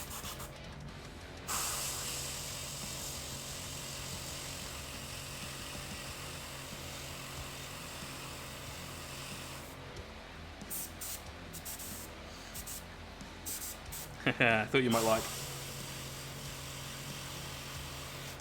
You're buying a supermarket over here right now, which is the most mental thing I've seen. Normally you can't even get close to beer like that in a supermarket, but oh damn, it's tasty stuff.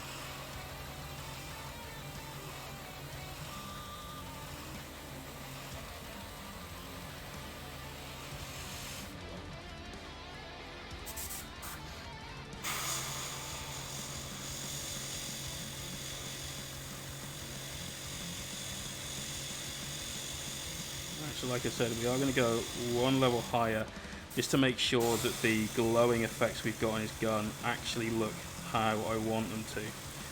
Then we're going to come back in over here, tidy up the silver underneath, which we knew would have some overspray on it, so we weren't too precious about painting that earlier on. Tidy the silver up, get some washes down on that and on this area to darken down our recesses nicely. And then we're all on that base. And there's a thing happening, which is that Hersalcero's getting some more tickets. Dude, that's a strong buy-in.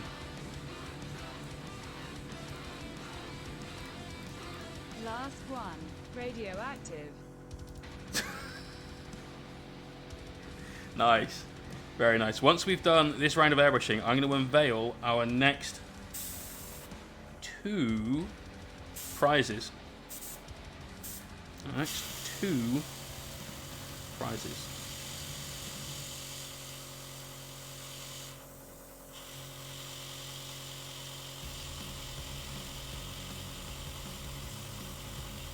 So we've already got a prize pool that is technically speaking 6 prizes strong.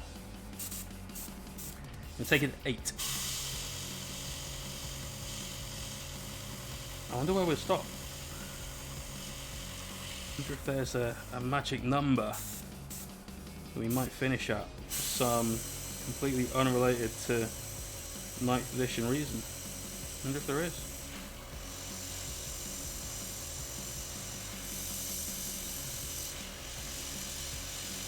Who knows?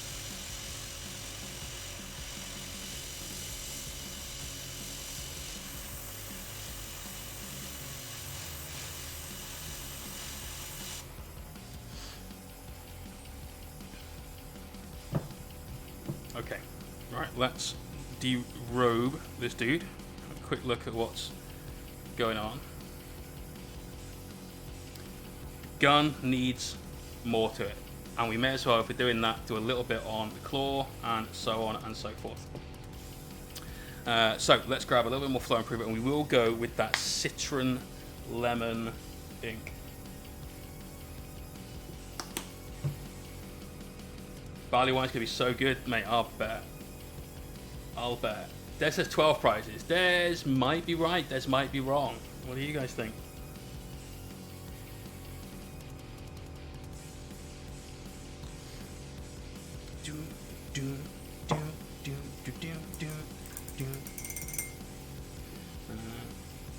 We're gonna get this done. Then I'm gonna go use loo, and then we will unveil those prizes. So now we're using an ink as well. This is very thin and very vibrant. Just part of that is really, really good, and part of that is situationally good. And I'd rather this was ever so slightly thicker, but equally, I do not want. Oh shit, that's so hard to use.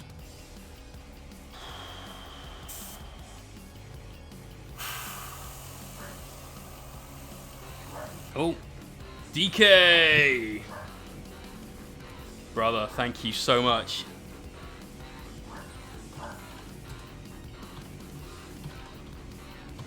It's 96, right? Yes. In Dar House and drooling over that cron. Couldn't resist throwing my hat in the ring.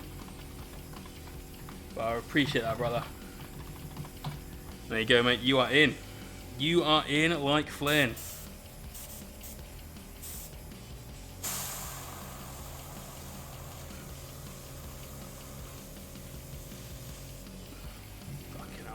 almost not gonna work. Don't think when you get that down. We need to thicken this slightly. And so what we'll do is we'll grab some Meltwater Highlight, which is a nice bright bone colour, and chuck this in. Jerry, you need no more. It's starting to feel bad for you entering. God, I hope you win something if you do. Genuinely do. That'll help thicken it down. It'll also pastel it out just a little bit, but nowhere near as much as white. There, Meeps.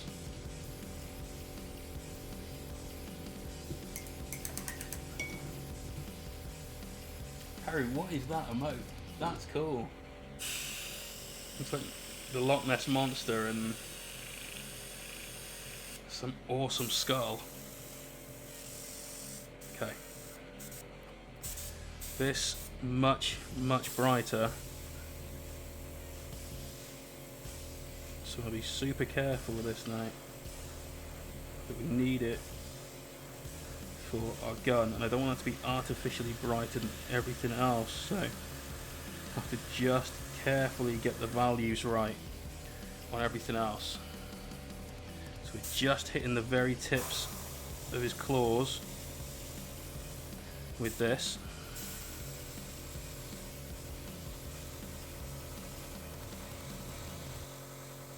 I'm not going to put this on any of the glowing dots because that will pastel them out too much. We need to keep them nice and vibrant, but for this certainly it needs it. And then again on the axe we'll just do a tiny amount. Jerry, gift a ticket to the next subscriber. Oh, that's cute.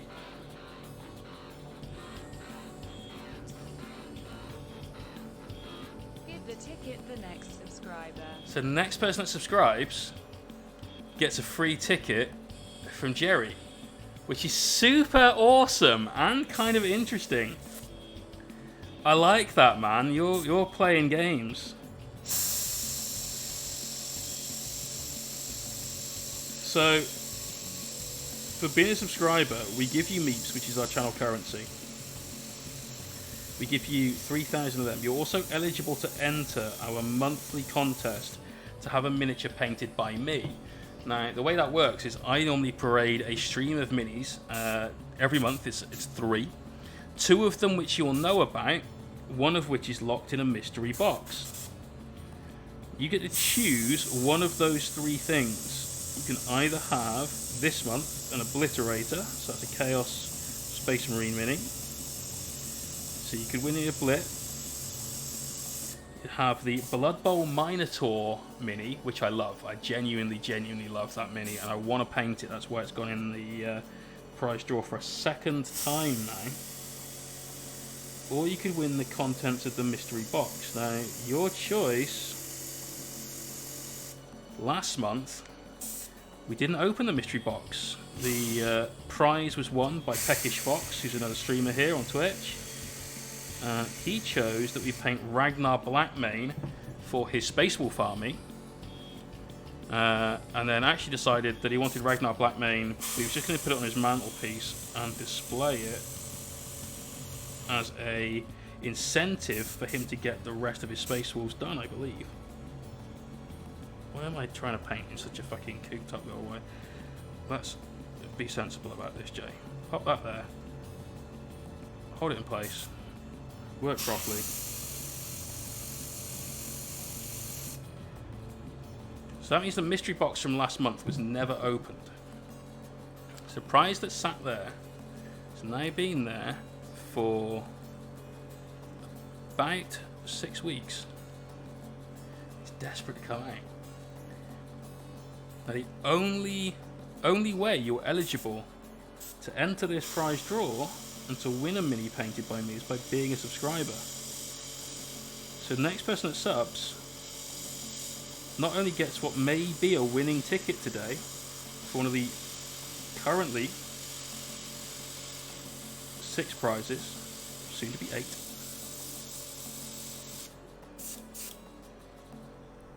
The only way to be eligible is to be a sub.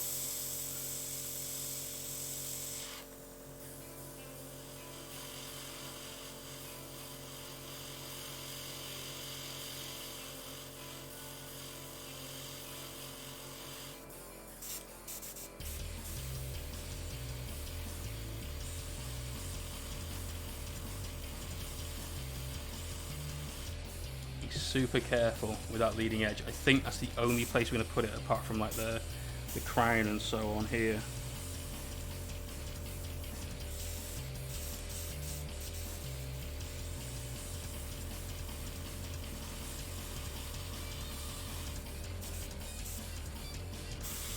And then this side will be that top edge.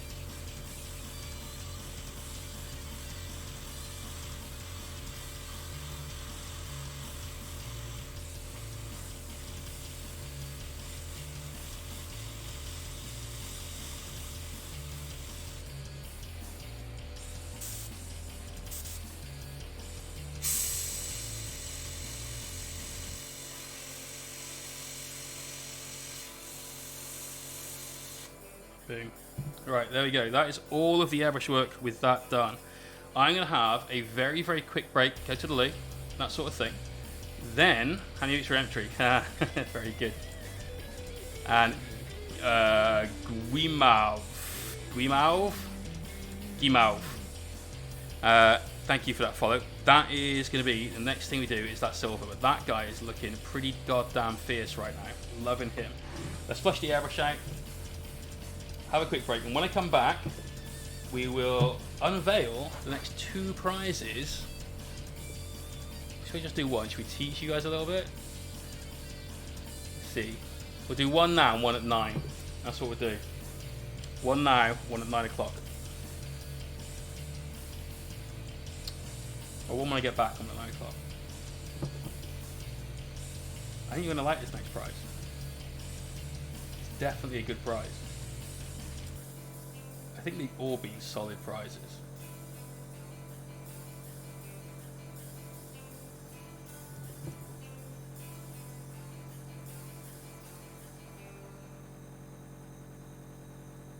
Give that a quick wipe round. A little bit more water in there to help flush it through a bit. And then quick wee break and so on. I'm also going to get another drink. So see you guys in probably just 2 to 3 minutes. Won't be long because we've got a fuckload of work to do more than anything else. And peace out. Be right back.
And we're back. Okay.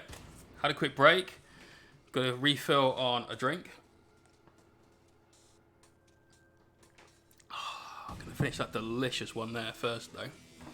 And all I've done, which I thought, shit, I must do this quickly before I ran to the loo, was give this guy another quick coat of matte varnish. So we've gone in again with a coat of testers, quick hair dry when it came back, and we are ready to work. We've just protected all of this really, really cool bright yellow. So now what we need to do is get all our highlights and shadows in on that. We need to repair this silver, and that's where we're going to start. The draw is 11 o'clock, mate, so in 2.5-ish hours. I also said that I'd unveil the next prize in the prize draw. So you guys already know that you have first place, the choice of either of these two minis, and the rest of that faction out of there. Second place is the other one and the rest. Third place is 3 hours of one-on-one painting tuition. We can do anything that you want specifically, or a more general lesson, say you're just having a hard time using airbrush or whatever. We'll find a way, we'll work it out. Fourth place prize, any start collecting box of your choice. Any start collecting box of your choice. So you can really expand an army this weekend. Fifth place prize was another way to expand your miniature collection. I'm going to give you a £40 voucher to any hobby stockist of your choice. Could be like Element Games, GW, Forge World. Could be a local store that's only really in your region. Whatever you want. Could even be Rival Crafts. Now we're going to get another prize in. Let me open up the console. Let's edit this in.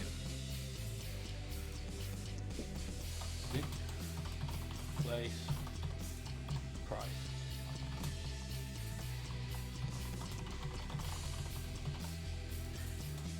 It appears that some of our prizes have been more popular than others. And so somebody give me an exclamation point prize in the stream and tell me what's been added. Des was ready with the enter key. Sixth place prize is a 1 hour painting lesson.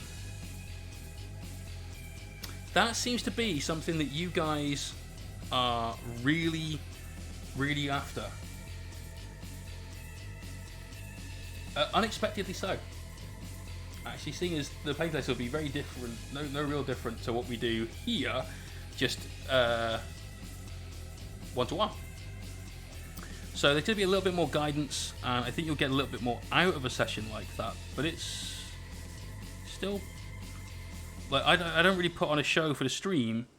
I kind of turn my internal volume up to 11 perhaps, but this is still me being me. When our paint lesson doesn't feel like 6th place, well, I don't, we've got to have something at the end that people are like, yes. Personally, I still feel that a £40 hobby voucher is worth more than that 1 hour painting lesson. It appears that you guys perhaps don't agree with that, which is really, really giving me a feels moment. So, Mel, that's way too nice. No. Full Marine or Necron army, that's a first or second place prize. Having some over the hill ex-wrestler telling you to push paint around a mini, I feel that's definitely further down the list, Well, I appreciate that, and that's super sweet.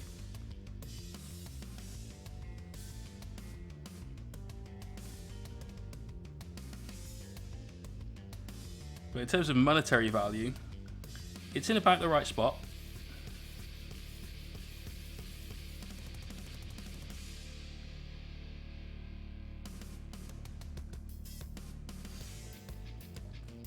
Either way, I want to win crons or paint lessons. So you can help me paint crons. There you go. Yeah, Rocky, they've doubled. They haven't doubled. I don't think my time is worth that much. I genuinely don't. I got loads of it. There's a well-known painting studio out there that will charge €100 for an hour's worth of painting tuition. You fucking what? You fucking what? €100 for an hour's... Nah, mate. That's a bit of a piss take, I think. Especially when you paint like some of that guys. So I don't understand that at all. The paint lessons that we will be doing shortly, and these two prizes are kind of a test, essentially, to see how we can do it, find some way of making sure that we are providing the most value to our client, whilst also ensuring that it's worth doing for like the medium that we're working with. So I would normally try and do some of this in person, but the community we've got here is a worldwide community. It's one of the great things about it. We've got people from literally everywhere in the chat right now. And I want to be able to make sure that all of you get the opportunity. Yeah, show a man a fish. I get it, understandably, but I can show a man to fish, but that man will still turn around and go, cool, can you paint this and this and this for me, please? I'll pay you money. Sometimes it's about the time. So, you know, it's, occasionally that's where the difficulty is. But we're going to use this as a way to test the water to make sure we'll be able to give a quality product before we start charging people money for a service. And that service will be available for maybe 2 slots a week of up to an hour and a half. And it might be that somebody wants to have like 2 or 3 lessons to learn a process. Might be what they want to do. We can do in 1 lesson. And there you go.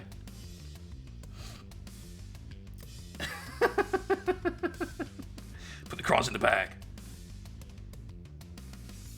That's right. Des is completely correct. You do actually need a mask now. It is the law.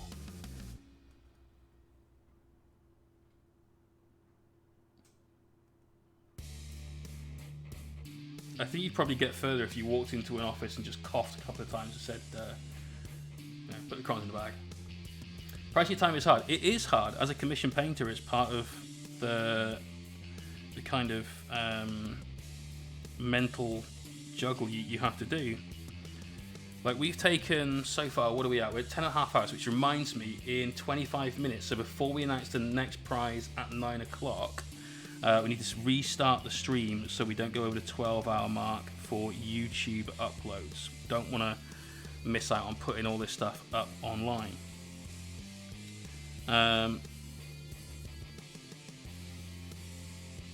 When I price a commission to people, I send them the quote and they're like,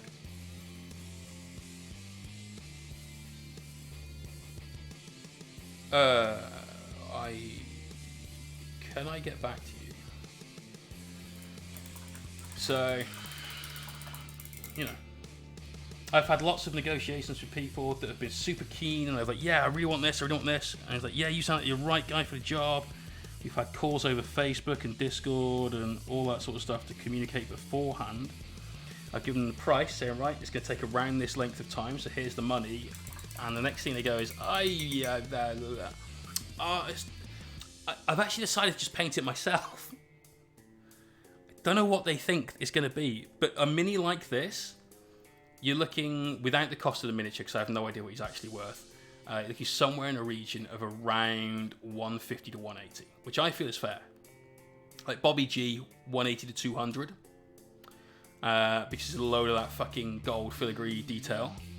A mini like this, 100 to 120, depending on basing, essentially, and any particular special effects that you want done to it.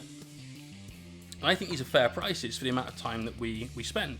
Certainly, I don't make minimum wage as a commission painter. I don't, not even close. Most of the time.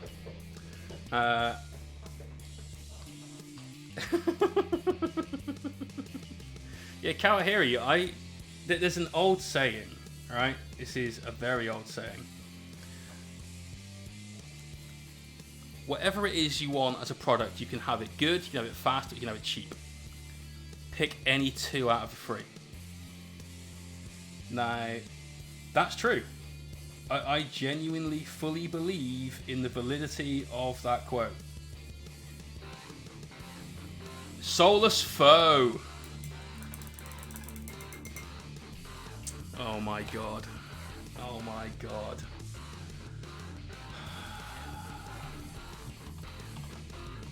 Brew Ron is a legit scheme. Thank you, Mabel, for not being able to pronounce Urn Brew.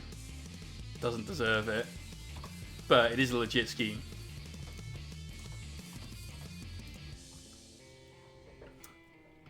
I quoted 250 quid for scratch built Chaplain paint. Yeah, I remember, man. I told you that was about the right thing to quote for as well. We had a chat about it. I still stand by that. But the whole good, fast, and cheap thing, pick 2 out of 3, is completely correct. And that's the way that my painting is, except we already choose good. So it could either be quick or it could be cheap. Well, I don't have a team of painters like a full-time painting studio would have. So it isn't going to be quick, which means it's a cheap. Brilliant. Thank you, Crownblade.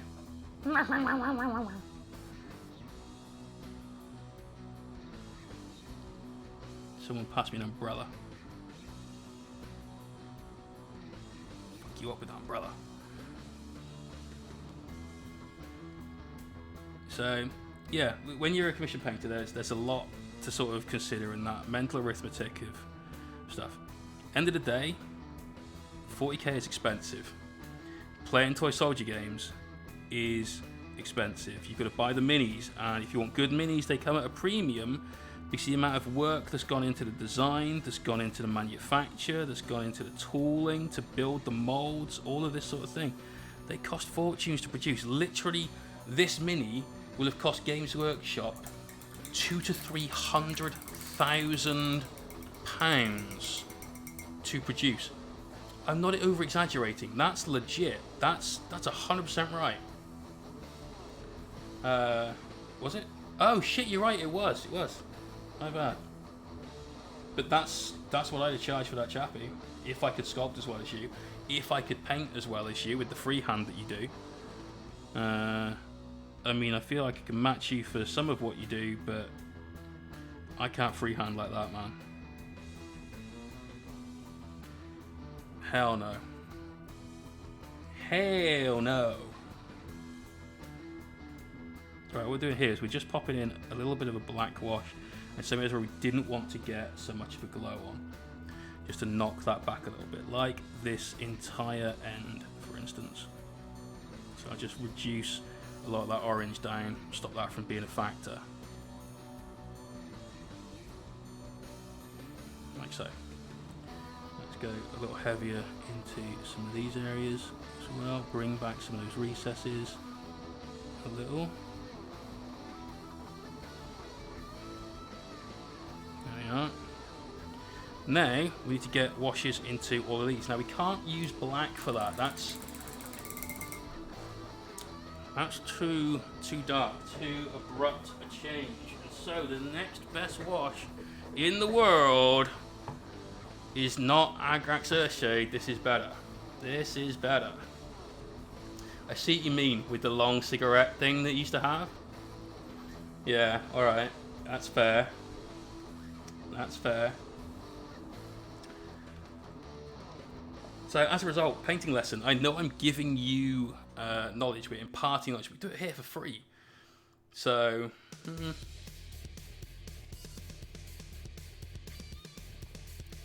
always unsure how much to charge. I've got a rough price in my head, but you know. Right, so let's thin this right down and have it nice and easy to work with. And then we're going to have a little pot of thin paint and a little pool of thick paint. I'm going to pick between the two for the job that we're doing. So for these like nicks on his claws, we want something that's not going to run around all over the place. So we're going to use some more thick paint to get into these and darken them down for us nicely. So let's just pop that into these recesses, this side as well.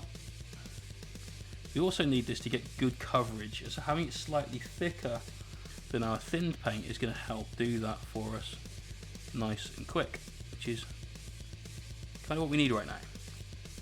So that's just made that claw a little bit more interesting. Now when we get to this section up here, we can go slightly thinner because we want this to just drop into these lines. So literally a case of different strokes for different areas. Still going. We don't stop. There's no breaks here. Are you still painting? Are you still working, Sarah? It's a weekend, which means you clearly must be working. And in about 20 minutes, we might be needing to get some exclamation point tufts in the chat as well, but haven't announced why that might be yet. And thank you. Glad you like the mini. Having a lot of fun with this guy. We are behind schedule though. We are about an hour behind schedule, in fact. Maybe even up to an hour and a half by the time we've finished all this, because there's a lot of highlighting to do. Which I am a little nervous about, because I wanted to finish by 11, and it might be that we're not finished till midnight, and we're working on minis after the prize draw has happened. I knew I should have said midnight and not 11 PM, but I was kind of hoping we could get it into that sort of time scale. Right, now we've got to do these little bits of shade just here. So again, we're using a slightly thinner wash just to give us a nice little you bring back KY mud. There's only one KY mud, man. It's legendary status now. I blame my dyslexia entirely for the KY mud debacle. It was also hilarious. KY mud bum. Want to make God laugh? Tell him your plans. That's very true. I wish when he laughed he didn't piss himself though, because I could do without that.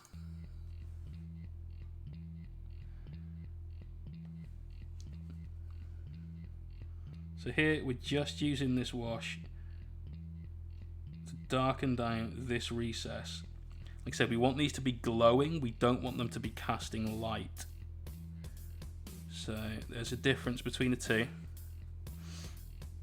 Obviously in a dark room it would be the only thing that you'd see, and so therefore it would look like a glow, but we've got this guy outdoors in some ambient light. Therefore keep them nice and dim. Talking about weather, can I keep it to drop? It's awful. It's not terrible here. It pissed it down with rain a minute ago. That obviously was running at nearly 100% humidity.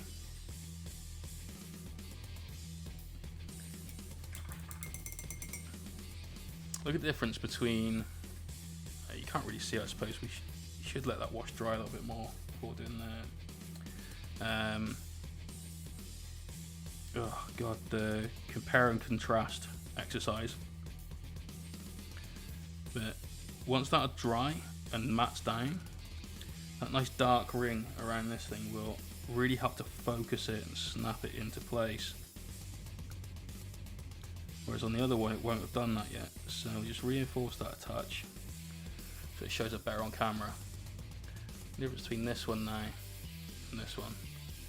This one looks a little bit more tight in.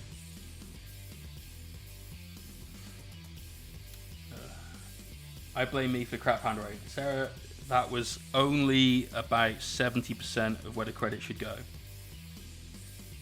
I mean, 80 at most.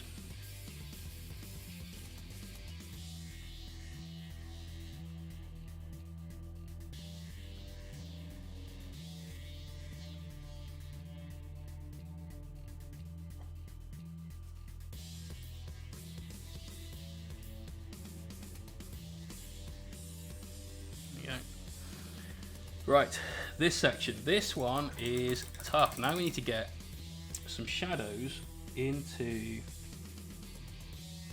these recesses along here to give our light more shape. You've got to hit these areas, and that's tough. It is. It's genuinely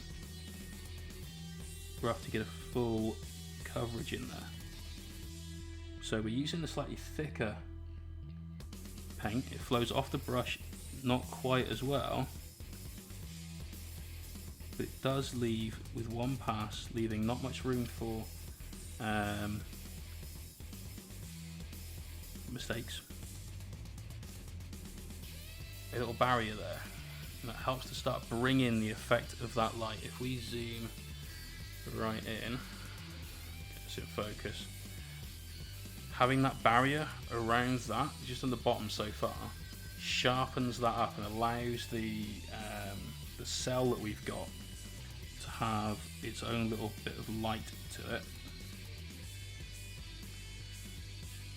and keeps the light in place. And this is what we talk about quite a lot. We see examples of OSL in the whip, is making sure that you have obeyed the rules that light follows of moving in straight lines, and also having both the light and the shadow parts of whatever it is that's meant to have this glow.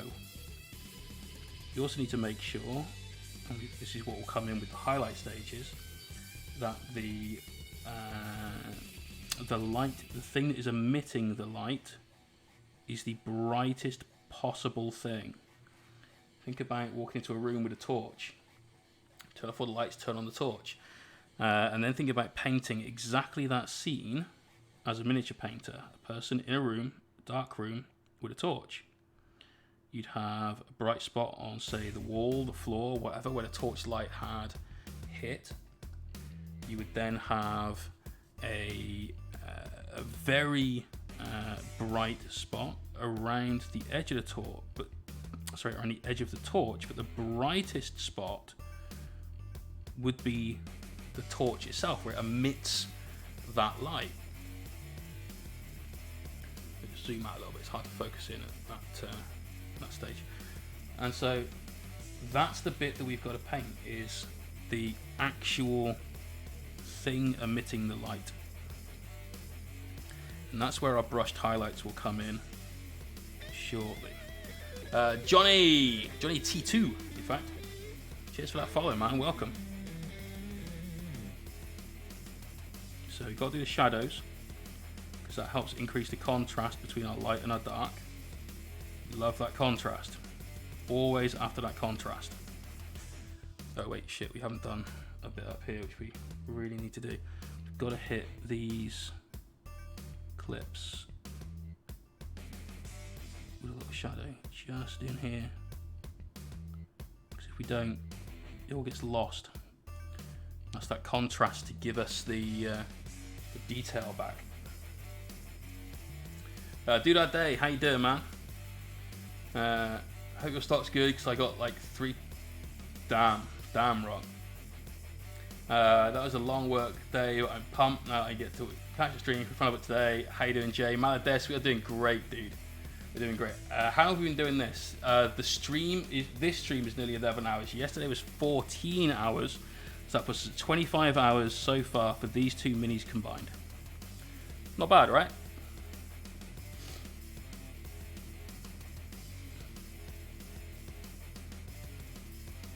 I think that's a solid weekend's work. And not only that, we're bringing joy to people with our sick ass prizes. And we're about, in 10 minutes, after we refresh the stream to announce another prize, our 8th prize. I know there's only 6 on the list at the moment, and there's a 7th one going on there soon, but that's because we already know the last prize is the Crusade Journal. Because this weekend is all about winning a new army, and the last stage, we've kind of built it up in stages. So stage 1 is start with some toy soldiers. In this case, first and second place prize is all about winning these particular minis, this guy or this guy, winner's choice, plus all the rest of that faction from the brand new Indomitus box. So there's a shit ton of plastic in that heavy motherfucker. So much plastic.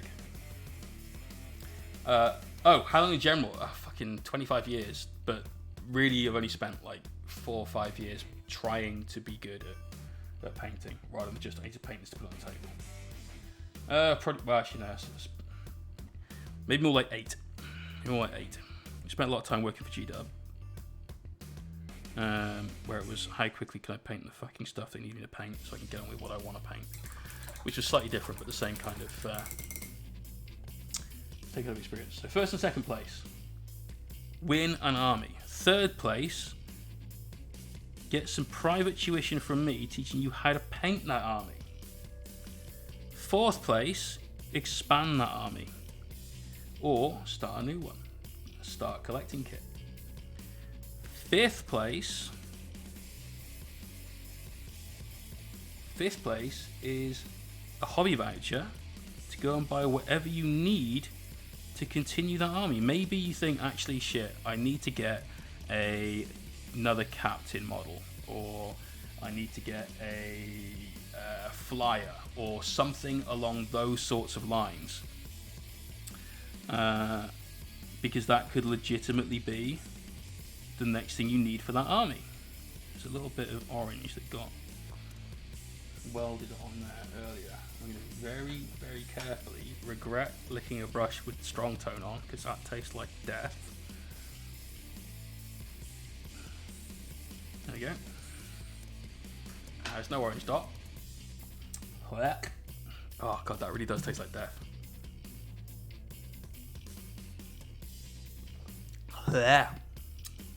That's better. So that next prize was all about expanding that force, maybe buying some more hobby bits, maybe buying some characters, maybe buying some more paint, whatever you need to do to expand that initial set.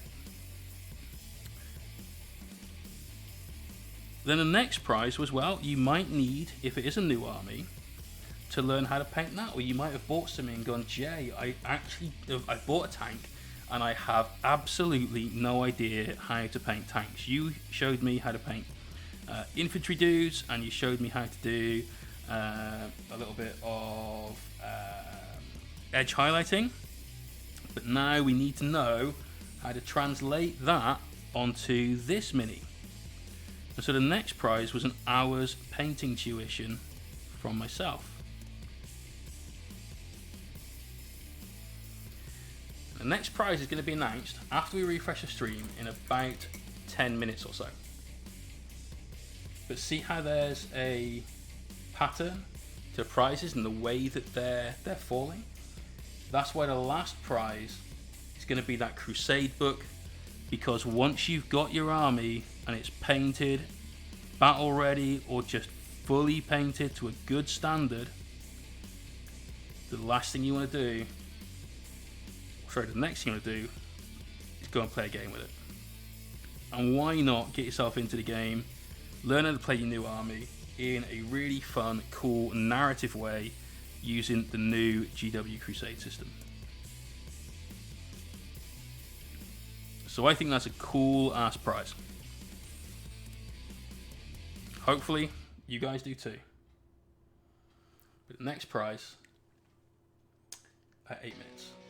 Andrew, it's definitely not subs only, mate. Exclamation point rules. Sorry, we covered up the links. Exclamation point rules and an exclamation point ticket. Am I doing Crusade? I will definitely have a Crusade campaign running at the local store. I'd quite happily take part in that. I've got a demon army I can play Crusade. Well, the knights I can technically play in Crusade, but don't be that guy and take a knight to a 500-point game, you fucking cretin. That's not the right thing to do.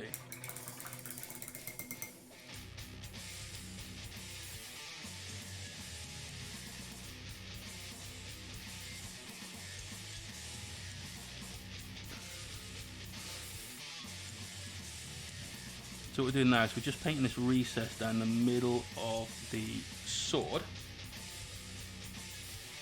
Why not? Don't take a knight in 500 points. It's dumb. Firstly, you can't hold primary objectives very easily with one miniature. And all the opponent's got to do is hide. And they win. What about armigers? Totally fine. Totally fine. But my knights are my quite definitely competitive army. And so we'll probably just take the demons, the Crusade. Also, let's be honest, demons are not going to see the competitive battlefield, especially for a Horde Nurgle demon army that was winning games on the strength of being -2 to hit a unit with a 5-up invulnerable save and a 5-up feel no pain. So, you know, that was that was definitely not something you can do so much now in 9th. They've tempered some of those rules to make that a little bit fairer across the board, and it has meant that certain armies, like Noble Demons, it's okay, brother. Next time, man, yeah? I thought it was like a Twitch Prime thing. You would wish your sub reason, otherwise I wouldn't have mentioned it. Apologies, man.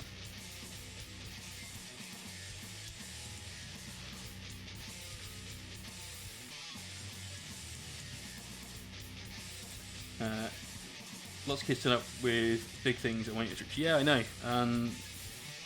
That's not what the game's about at that level. I've seen a lot of kids at the local shop. I saw one guy insist that they play a 750-point game so that he could take his Knight Castellan. And I sat and watched every other kid sit there and be bored out of their fucking skull because they were playing with like tactical marines or intercessors rather, and that's dumb. That's dumb. Don't do that. The game's fun when you're not in a tournament, when both people are having fun, and even in tournaments, I've told opponents. I had this one guy I played in Bournemouth, which is where I won my favourite painting trophy. Actually, it's you can barely see it. It's a Tau Skull one right here. I love it. It's 3D printed Tau Skull. It's fantastic. Chimo! I can't promise a winning ticket, man. You just got to take your luck. Let's get you in the list, though, man. My back just clicked. That was fucking horrible. A winning ticket, please. Mabel, that was so matter of fact. I don't know if it's going to be, mate. I don't know. Oh, Christ. Anyway, we were playing a game. I was meant to be on table 4, but my opponent had decided that he, after losing a game, was not going to attend because he couldn't win the event, and it wasn't worth getting earache off of his missus, who was not happy he'd gone to the event in the first place. Which that's not the way a relationship works. It's not the way a relationship's meant to work, and so you know, don't do that. Anyway, I got dropped then from table 4 to the next opponent that hadn't turned up day 2, down on table 27. Oh, Nano! Let's get you in, man. I think you've entered already, so that's lots now. Good luck. You know what, I'd like to win something, even if it's the 1 hour painting session, hopefully. Hey man, it could be. It could be. Next prize, being announced soon. We're going to get the rest of these shadows done. Oh shit, and Hiko going in as well.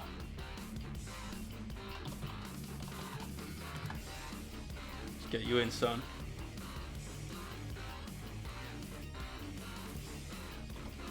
Because the renovations at home are done and I can finally paint again.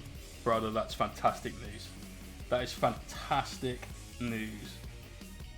I'm so glad. I've missed seeing your stuff in the whip. Hiko's an amazing painter and has been painting for really only months. And his stuff is absolutely banging.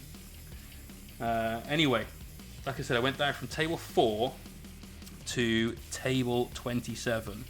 And when the guy said, oh, how many places have you come up? I was like, well, I'm 23 spots from where I should be. He was like, oh, okay, cool. So I'll go easy on it. It's okay, mate, because I should be over there. And then he thought twice about the knights. And I was like, all right, okay. And I explained, look, don't go easy on me. We're here to try and win the event. I only had one loss in the event up to that point. After playing literally nothing but Tau and Marines. Oh, and one Custodes player, actually. That was the game 4. Next time, Batman. Cero, exclamation point who. That's what you need to do. Anyway, we were playing a game, and turn 1, I went first. He had some Marines in his repulsor. Shot his repulsor, killed his repulsor. Took the repulsor off the board. Got to his turn 1, and he went into his movement phase and carried on. And then in my turn 2, he said, "Oh shit." I said, "What? What's up?" So I had 5 Marines in that repulsor. I said, "Well, look, I'll tell you what. Put them on the table because there's no need. We don't need to worry about it. I wouldn't have shot them anyway. Unless you'd have moved them somewhere specifically that I'd need to shoot them. Where would you have put them?" He's like, "No, I made a mistake. I don't want to be that guy." And I kept insisting you put them on, and he in the end he didn't. And the match was very one-sided. His deployment was bad, and he wasn't necessarily the greatest tactician in the world, but he was doing well. It's just oh no, Joe, I'll message you on Twitch. As long as you reply back to me in the next sort of day or two, then it's all good, man. I'd rather we try and get the prizes to people soon as. But just watch your Twitch whispers. If you can't be around at 11, but it would be cool if you could. It's always cool when there's a big crowd of people screaming and shouting and happy and hypey and all that. Love that. Absolutely love that. Anyway, this guy, we got to turn 4 and he was getting hammered. And I said, "Look, I'll tell you what, mate. Here's what you should do. You should get the Marines that sat on the side of the table, and I'm sure that they've got some sort of like outflank ability that they should have used." Oh, M. Peters. 659?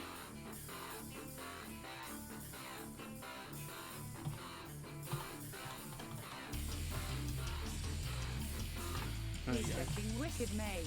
Cheers, brother.